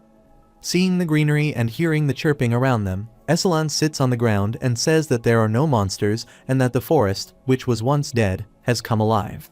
He becomes emotional, cries, and asks how this is even possible, thanking Henry for fulfilling his lifelong wish. The soldiers of Fort Caliburn begin cheering, saying that the monsters have disappeared, the gap of the underworld is no more, and that they are free. Meanwhile, in the Miss Who Free City meeting room, Henry says that the war with Arthur has ended, but that they still need to take care of the rising conflict between the locals and the refugees who have come to Miss Who, and to deal with the remaining blind believers. Van agrees and asks whether the god of magic has something in mind. Henry replies that it is embarrassing to hear that title and says that he would like everyone to treat him as they did in the old days. He then says that he has been thinking about it for a while and is considering creating a new country and ruling over it. Everyone flinches, and Van says that it would be nice, adding that it would be a new country with a new dynasty whose founder is none other than God himself. Essalon says that he thinks it is a great idea and that he is in, and Bahold also agrees. Henry says that he is glad everyone seems to agree and that he has something to tell them in advance. He says that he is thinking of reorganizing the military units, adding that there is basically no point in making a show of integrating the refugees. McDowell says that he is right and asks what he plans to do. Henry replies that he is going to focus on public security rather than national defense, changing the volunteer military system to a draft system. Bahold then asks whether Henry is saying that he is going to obligate the new cities to serve in the military. Henry confirms that, saying that there is nothing better to instill a sense of ownership than an obligation to serve the country, and adds that he is not going to designate a state or religion in the new country he is creating. Everyone is stunned by this. He explains that if a state religion is introduced, different cultures will go to war with each other in order to make their own religion the state religion. Van says that it would not make sense either if people believe in other religions when God himself is building the country to save the world, and McDowell says that he is right about that. Henry replies that they should first postpone the declaration of the new country, solve the food shortage, and get rid of the blind believers. Meanwhile, half a year later, at Saldra Snow Tower, Lore and the other wizards are performing rituals on blind believers, but they die. Lore seems hopeless and says that, as expected, they have failed, and that blind believer mental recovery experiment number 348 has failed. Lore thinks that they are getting nowhere, and that it feels like being a murderer, and then says that for the next case, they will use the previous technique. Meanwhile, Henry summons Scar, who asks what he needs this time. Henry says that he remembers Draken, and that he needs one of Draken's possessions. Scar takes out an item and gives it to Henry, saying that it is the item Arthur gave Draken for his loyalty.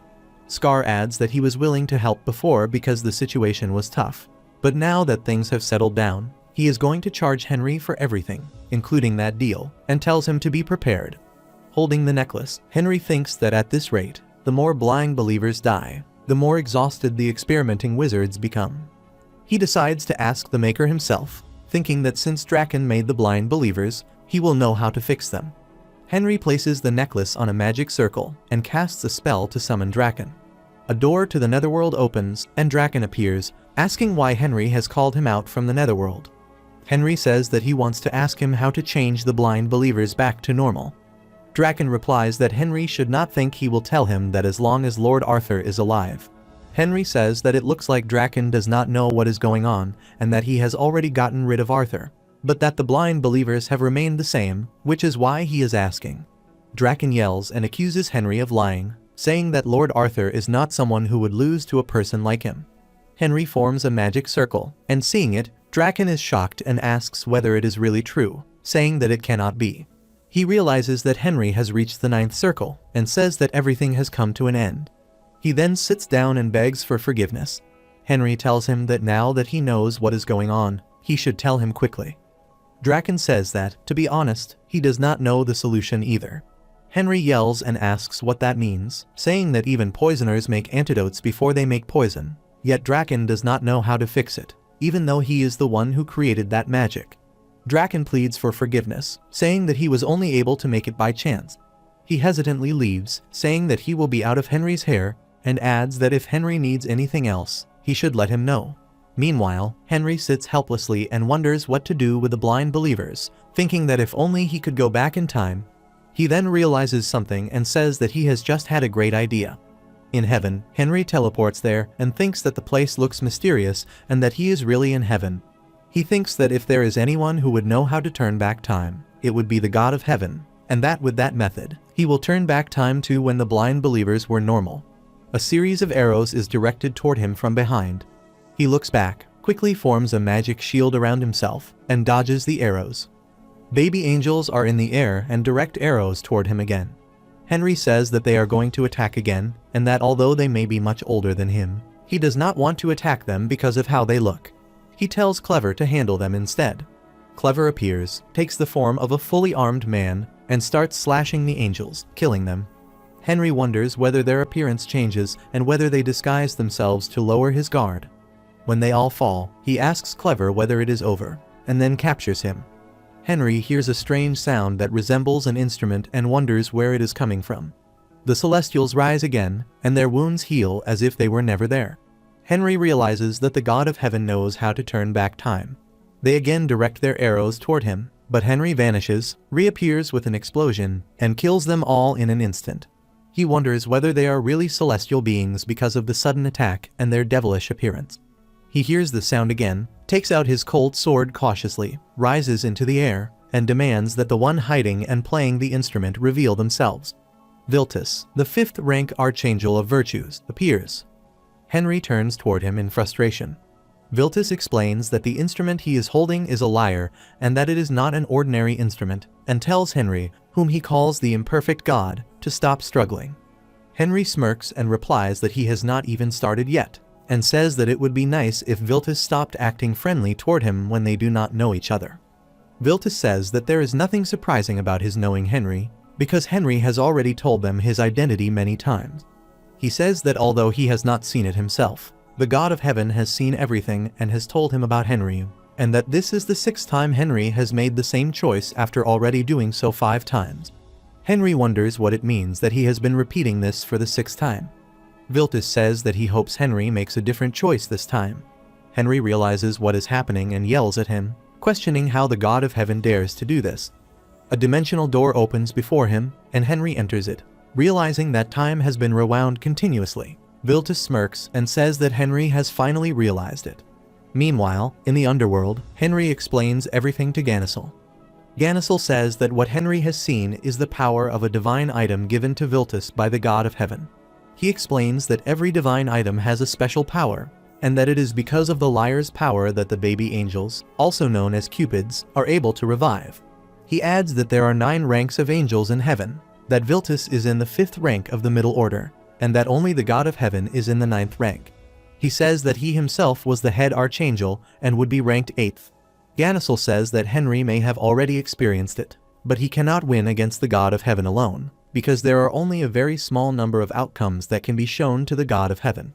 Henry asks what he means by that. Ganassil explains that the god of heaven knows all possible outcomes by rewinding time, which is why an individual can only lose. He adds that if there is an army, things become different, because with an overwhelming number of variables, even the god of heaven will find it difficult to handle everything, and that this is why he was planning to build an army for revenge. Henry reflects on the idea of overwhelming variables and asks Ganassil to lend him his strength. He extends his hand. Ganassil hesitates at first, but then joins hands with him. He says that it is music to his ears and asks whether this means that a god and a demon king candidate are joining hands. Henry confirms that they are joining hands with the common goal of facing the god of heaven. Henry teleports back to heaven and thinks that he wishes he could see what the god of heaven looks like. Viltus welcomes him and says that he does not think Henry would come back so quickly. Henry replies that it does not matter and says that he wants to get straight to the point. Viltus asks whether he can then look forward to Henry making a different choice this time. Henry says that before that, he has a question and asks what Viltus means by a different choice, and whether he has tried to solve everything by force every single time. Viltus says that he would have loved to tell him the truth, but that the god of heaven forbade them from telling. Henry grabs Viltus's collar, yells at him, and tells him to guide him to the god of heaven. Viltus replies that he has no authority to do that, but says that if Henry gets permission from the lead archangel, he can meet the god of heaven. He gives Henry one of his feathers and tells him to take it, saying that if he pours divine power into the feather, he will be able to go to where the lead archangel is. Henry takes the feather, pours divine power into it, and an illusion takes him somewhere else. The lead archangel, Angelus, is sitting before him in the air on a cloud. Henry asks whether he is the lead archangel and asks him to help him meet the god of heaven. Angelus says that whatever Henry's circumstances may be, the god of heaven is someone he cannot meet at will, and says that he does not think that is going to happen. Henry then asks what he has to do to earn his permission. Angelus smirks, takes out his sword, and throws it before Henry, telling him to show how determined he is, and asks whether he thinks he can win against him with his left arm on the line. Henry wonders about Angelus's arrogant attitude and thinks that he is making fun of him. Angelus then says to forget that and changes the condition, saying that it should be the neck instead of the arm. Henry thinks about whether he really has to accept this just to meet the god of heaven. Angelus, with a devilish smirk, asks what is wrong and whether Henry is scared that he will lose. Henry thinks that, based on the attitude of those who call themselves angels, he will never be able to win that bet, even if this is the test given by the god of heaven. Henry says that their negotiation ends there, takes out his sword, and rushes toward Angelus. Angelus is troubled by his approach. Henry slashes at his feather, grabs it, and Angelus stops him, saying that he cannot do that. Henry replies that he can and rips out his feather. He says that this is his determination and asks whether Angelus is satisfied. Angelus falls to the ground, sobbing. Henry shouts to the sky, saying that he calls himself a god and yet plays dirty tricks, and tells the god of heaven to show himself fair and square. He then tells Angelus that he thought he could fool around, believing that the god of heaven would protect him, but says that he should not be mistaken. He says that he is a god and that Angelus cannot do anything to him, and says that he will show him something. Henry opens a teleportation gate to the underworld. Ganassil calls out to him and asks whether it is him. Henry confirms it, and Ganassil appears there. Seeing him, Angelus is shocked and says that it is impossible. Ganassil tells Angelus that he threw him out and stole his place, and says that even after his death, the god of heaven will not look after him. He then begins to strike him and severs his neck. The sword Ganassil holds absorbs Angelus's soul. Henry says that he has not seen that sword before and asks what it is. Ganassil replies that the sword is called Lilshwain and says that the more souls it takes, the stronger it becomes, and that is why it absorbs Angelus's soul. Henry then tells Ganasel that it looks like it is time for him to take his revenge. Ganasel agrees and says that it seems so. Henry says that from now on, the war between heaven and the world, the Heavenly Demon War, begins. Ganasel calls the monsters of the underworld into heaven, and tells them to run wild to their heart's content. Meanwhile, the angels begin slashing the monsters, but the monsters spit out attack balls filled with demonic energy and kill the angels. Seeing this, Ganasel says that at this rate, they will be able to take over heaven in no time, but says that he does not know what will happen because of the God of Heaven. Henry asks whether the God of Heaven is that strong. Ganasel replies that the God of Heaven has a divine item named the Heaven-Defying Lyre, and says that although its power is usually weak, when an event occurs that can jeopardize heaven, it can exert tremendous power one time. He says that it has the power to control time at will.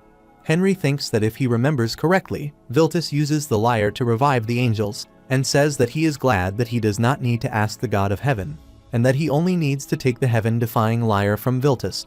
As the monsters kill the angels and they fall, Henry grabs one of the angels and asks where Viltus is right now. The angel says that he does not know. Henry says that if he does not answer now, he is going to erase everything in heaven. Frightened, the angel gives him a feather and says that it is a feather that will take him to Viltus. Henry takes the feather and says that he made the right choice. He pours his divine power into the feather, and the illusion takes him to Viltus, and he says that he has come to the right place. Viltus asks whether he is looking for him. Henry says yes and tells him to give him the heaven-defying lyre that he is holding. He equips his Colt sword as many angels stand before Viltus to guard him. Henry begins to strike and says that it would not be much fun if they did not give a fight. The angels take out their shields and block his strike power, telling each other not to lose focus and to keep charging, and his attack does not work. With Henry's attack, the ground breaks apart, and they react to it. Then a fire bursts out of it, and Henry says that it is not a normal horizontal slash, but a magic spell without a time lag attack, and says goodbye. All the angel guards collapse on the ground as their feathers burn. Henry tells Viltus that since he has been fooled around with by the God of Heaven more than a few times, it would be unfair to him to end these things too quickly. He then, with a snap, shows the monsters from the underworld occupying heaven. Viltus wonders how it is possible and asks Ganasel how he dares to do this. Ganasel greets him, and Viltus yells at him and asks how an elite angel dares to set foot there. Ganasel takes out his sword and says that this is Lil Schwain's power after absorbing Angelus's soul. Henry then stabs Viltus in the stomach, and Viltus coughs up blood. He sits and says to Henry, the god of magic, and asks whether this is the choice he makes. Henry asks what if he says yes. Viltus replies that then he is a fool and says that after this, the God of Heaven will rewind time once more. Henry says that he knows and says that he is doing this even though he knows that. He then says that the item Viltus is holding is the divine item that can turn back time, called the Heaven-Defying Lyre, and tells him to go ahead and use it. Viltus grabs the lyre and says that he assumes Henry has heard of the power the lyre holds from the outcast, and says that it is true that the lyre can turn back time and bring back the dead, and that it also has the power to make the revived stronger. While using it, he further says that he will never do anything that will get his brothers killed twice. Henry rushes toward him to stop him, but Viltus already uses it and says that everything happens by the will of the God of Heaven. Viltus's lyre breaks into pieces before Henry gets his hands on it. Ganasel tells Henry that it is nothing but a mere divine item and says that Henry does not have to be devastated because the God of Heaven also has the power of time. Henry says that he guesses nothing will change even if he stays there in despair. He asks Ganasel whether he knows where the God of Heaven is. Ganasel replies that he knows where his temple is located, but says that he is not sure whether he will be there since the gods are unpredictable. Henry says that he does not have to worry about that and tells him to just show him where the temple is. Ganasel brings him to the temple of the God of Heaven. Ganasel then calls out to the God of Heaven and says that he has crawled from the depths of hell to get his revenge and tells him to show himself at once. Golden energy starts gathering, layers of water rise up in the air, and the God of Heaven appears before them. Holding his sword, Ganasel yells at him and says that he has finally decided to show himself, and says that he will make him pay for banishing him to the underworld and that he will not let him get away. Ganasel rushes toward him, but the God of Heaven snaps his finger and freezes Ganasel midway, and says that he has been in the underworld for so long that he has truly become a monster. He then passes by him and approaches Henry, and says that now they can finally have a conversation in peace. Henry thinks that Ganasol is right and that the God of Heaven does not need the liar to use the power of time, and realizes that this is the power he holds. The God of Heaven asks Henry whether he knows that this is the first time he has actually met him among the many repeated time loops. Henry says that he has a request to make. The God of Heaven laughs and asks whether he wants to borrow the power of time. Henry confirms it. The God of Heaven says that he has heard Henry's story and says that he is cleaning up the mess Janice has made, and wonders what he should do. He then says that his answer is no and says that it is against equity. Henry asks what he means. The God of Heaven replies that there are people like him who start out with pure intent, but things do not turn out well in the end, and says that time is more special and powerful than any other power because it achieves many things. Henry yells and says that he is not asking for this power for selfish gain, but to help him fix what the other gods have done wrong. The God of Heaven refuses and says that he still does not think he can lend him that power. He also says that Henry is the one who starts the heavenly demon wars, and that it is even harder for him to trust him, and says that because of him, there is now a significant stain on Heaven's history. Henry protests, but the God of Heaven tells him that enough is enough and says that only kids make a fuss, not gods, and tells him that he looks ridiculous. He then tells him that now that he has become the god of magic, he should stop interfering in human affairs. Henry sits on his knees and asks hopelessly whether there is really no way to fix this. The God of Heaven smirks and says that it seems he has learned something since he is not acting violently anymore. He then claps and rewinds time to the moment when Henry has his first conversation with Viltus. Viltus tells Henry that the lyre is not an ordinary instrument and tells the imperfect god Henry Morris to stop struggling. Henry says that he has not even started yet and asks why he is telling him to stop, and tells him to stop acting friendly when they do not know each other. Viltus gives him a bottle and says that it is a gift that the God of Heaven tells him to give, and says that it is not poison, and that he will know what it is once he drinks it. Henry drinks it, and thinks that poison will not work on him since he ate Venom's heart, so he decides to try it. After drinking it, he says that it tastes awful, and says that Viltus lies when he says it is not poison. Henry suddenly feels dizzy and gets flashbacks of all the moments that happened in heaven. He realizes that all his memories of challenging the God of Heaven appear in his mind. He realizes that it is not because he is the king of the gods or because someone orders it, but because of equity. He smirks and thinks that in that case, he has no other choice but to use his last option. He tells Viltus that he does not need anything. Viltus asks whether he has decided to fight once more. Henry takes out his sword and says that he does not need the lyre anymore and tells him to look closely because he has a better idea. The angels stand before Viltus to protect him. Henry kills himself with his sword and collapses. Viltus wonders why he killed himself. A strong light emerges from Henry's body. Viltus feels sad for him, and then hears Henry's voice saying that this is his second time being revived, and that it is interesting. Viltus flinches on seeing Henry, who asks what he is doing and says that he should be bowing before him. Viltus realizes that Henry becomes a full god by giving up his mortal body. Viltus and the other angels bow before him. Henry then says that they should pay for what they have done and slashes them. Henry enters the temple of the God of Heaven, dragging his sword along the floor. He throws the sword into the fountain of the God of Heaven and tells him to stop sending his subordinates and to show himself. The God of Heaven appears and says that it is excellent and asks whether Henry gives up his body faster than expected and becomes a god thanks to his advice. Henry says that he thinks the God of Heaven forgets that he is now a complete god and not a half-god. The God of Heaven asks what he means. Henry replies that it means he now knows everything about the world that he did not know when he was a half-god, just like him, and says that the God of Heaven is not the only one who has the power of time. The God of Heaven asks what he is saying. Henry interrupts and says that he does not need him anymore. The God of Heaven yells at Henry and says that he helps him become a god, and yet Henry dares to treat him this way. Henry replies that even so, it seems that the God of Heaven is not able to predict this scenario. Henry then equips his sword and says that now that he is exposed, he must be scared, and says that since the God of Heaven's time ability does not work on him, now that he has become a god too, he is going to the King of the Gods who also has the power of time, the Lord of Gods. The God of Heaven yells at Henry to stop. Henry says that he does not have to exist anymore and rushes toward him and strikes his neck, killing him on the spot.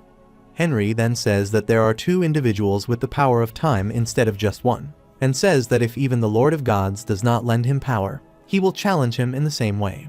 He then reaches the stairs that lead to the Lord of the Gods. God Ra appears with some other gods. Henry asks what brings him there and whether he is there to congratulate him on joining the realm of the gods. The god of war introduces himself and tells Henry Morris, the god of magic, that he must face the consequences according to the law because he killed another god. Henry smirks and asks why he should follow that law when it is a promise they make among themselves. The god of war asks what he is talking about. Henry tells Ra and Arinia to step aside, and they move aside. Henry equips his sword and says that if they think they can defeat him, they should come at him. He says that he now knows that no one is stronger than him. No one steps forward. Henry then moves toward the stairs and says that they are cowards, and climbs all the stairs and reaches the top, where he finds a door. Henry opens the door and enters.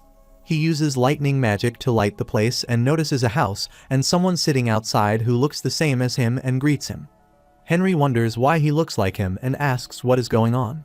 The Lord of God says that he always wears the face of visitors to let them look back at themselves, and says that he cannot stop this because of their shocked expressions. Henry says that he has bad taste in hobbies and asks whether he is the Lord of the Gods. He confirms it and says that he is the Lord of the Gods and the King of all gods.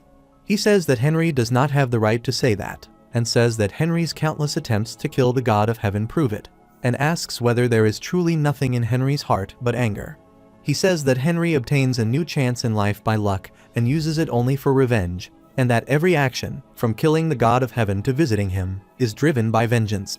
He says that even though Henry becomes the god of magic, his weak conscience and sense of justice prevent him from even taking care of himself, and asks whether his life is filled with regret. Henry says that the Lord of the Gods must know his situation, and says that if he does not do that, he cannot do anything at all. The Lord of Gods replies that he is not berating him, and says that he is only curious whether Henry can really be satisfied with only turning back time and fixing the blind believers.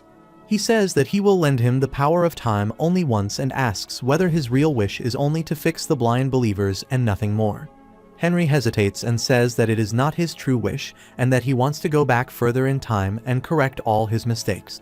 The Lord of God says that Henry is finally honest and says that he will lend him the power with one condition.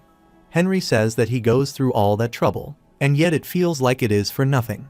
The Lord of Gods comes close to him and says that Henry has to give up everything he has, including divine power and circles, and that the only thing he can bring with him is his memory, and asks whether he is still willing to do it.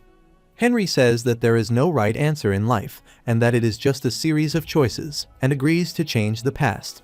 He says that he is willing and that he wants to go back to his real body, to the days when he was young and on his journey to defeat the Demon King. The Lord of God smiles and agrees and says that he will be watching the choices he makes. At the Forest of Evil, Henry wakes up and wonders if he feels as if he has a strange dream and asks where he is. He feels as if he has been there before to defeat the Demon King. He goes outside, finds himself in the Forest of Evil, and realizes that it is not a dream, and that the Lord of the Gods truly sends him back to the past. He thinks that he never expected to return this far back in time. As he moves forward, he suddenly starts coughing and realizes that he forgot the Forest of Evil is covered in poisonous fog.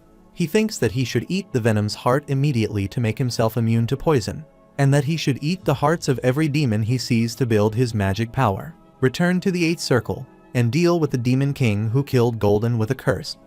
In the Class 1 Danger District of the Forest of Evil, he kills many monsters and thinks that he almost faints from exhausting his magic power. He recalls that in the past, he would leave the venom's heart for future generations, but now realizes that it is better to use it for himself. He takes the venom's heart and eats it, thinking that now he will not repeat dying from poison as in his past life.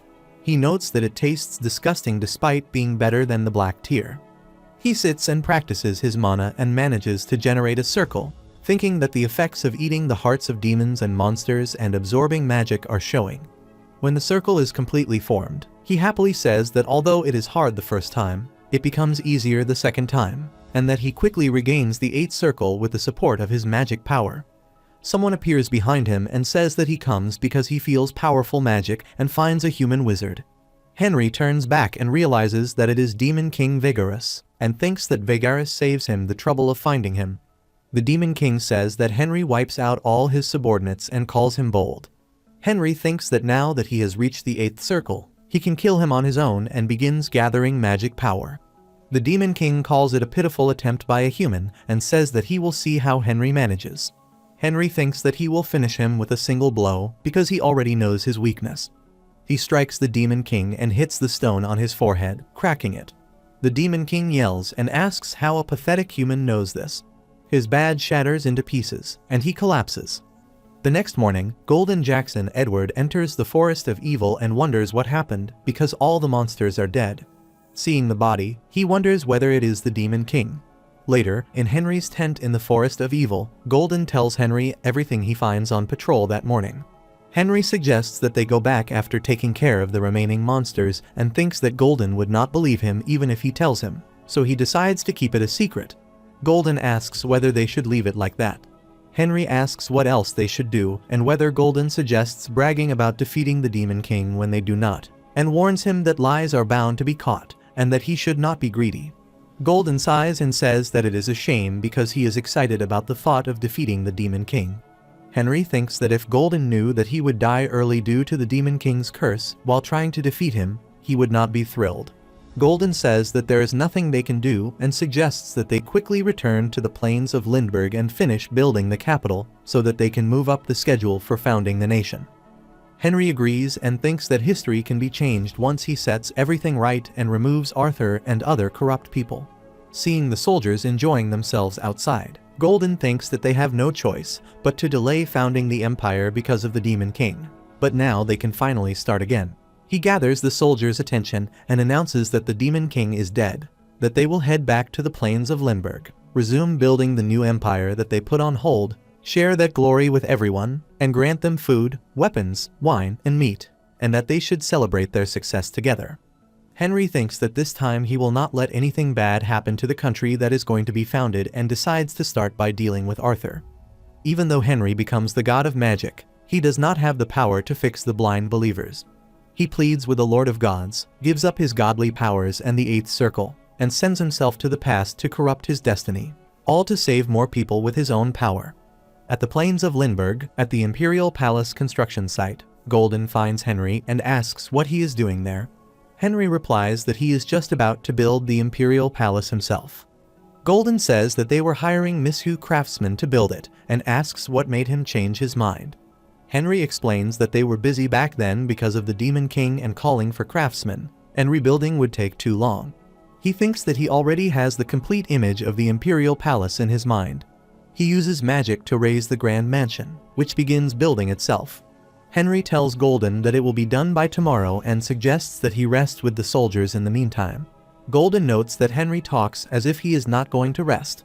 Henry mounts his horse and says that he has a place to visit and needs to find a Highlander noble. Golden asks for what purpose. Henry says that there is something he wants to check and thinks that it would sound odd to say that he is going to eliminate the one who almost succeeded in destroying the world, so it might be better not to tell him about Arthur. He sets off on his journey, thinking that the tracking spell he casts while thinking of the noble seems to work. Meanwhile, in the underground holding cell of the Highlander province, Henry arrives and looks down, noting that this is where Arthur is held. He wonders if Arthur truly claimed to be a descendant of the Highlander royal family, or if he covered his true identity with the money he earned from selling slaves. He realizes that he should hide himself with magic if he wants to know the details. Observing the monsters in the prisons, he wonders if Arthur is keeping them to sell as slaves. He notices a door locked with chains that seems different. Looking inside through the small holes, he sees Arthur bound in chains and thinks that perhaps Arthur was neither royalty nor a merchant, but actually a slave. Two nobles arrive, discussing among themselves that all the prisoners are non-human, and they open Arthur's cell. They note that Arthur is a half-dragon, born from a dragon and a human, and ask if he is not gorgeous. Henry wonders about the half-dragon race, recalling that he had heard of them, and thinks that if Arthur is half-dragon, he should have inherited some draconic abilities, so he questions why he is tied up. One of the nobles tells Arthur that this person will be his future master. Henry observes closely and thinks that the handcuffs and restraints seem imbued with special magic. Arthur whispers that he wants to kill them. The noble asks if it is possible to relieve the shackles to take a closer look. Another noble says that Arthur will not be able to do anything since he is drained. Arthur continues muttering that he will kill them all. As they begin to open his bound hands, the magic absorbing his mana causes a strange demonic energy to burst out. The nobles wonder if he still has some strength. As Arthur vanishes, they ask where he went. Arthur appears behind them and kills them both on the spot. Arthur then approaches Mordred, who is also imprisoned, and asks if he is a half-dragon. Upon confirmation, Arthur releases him.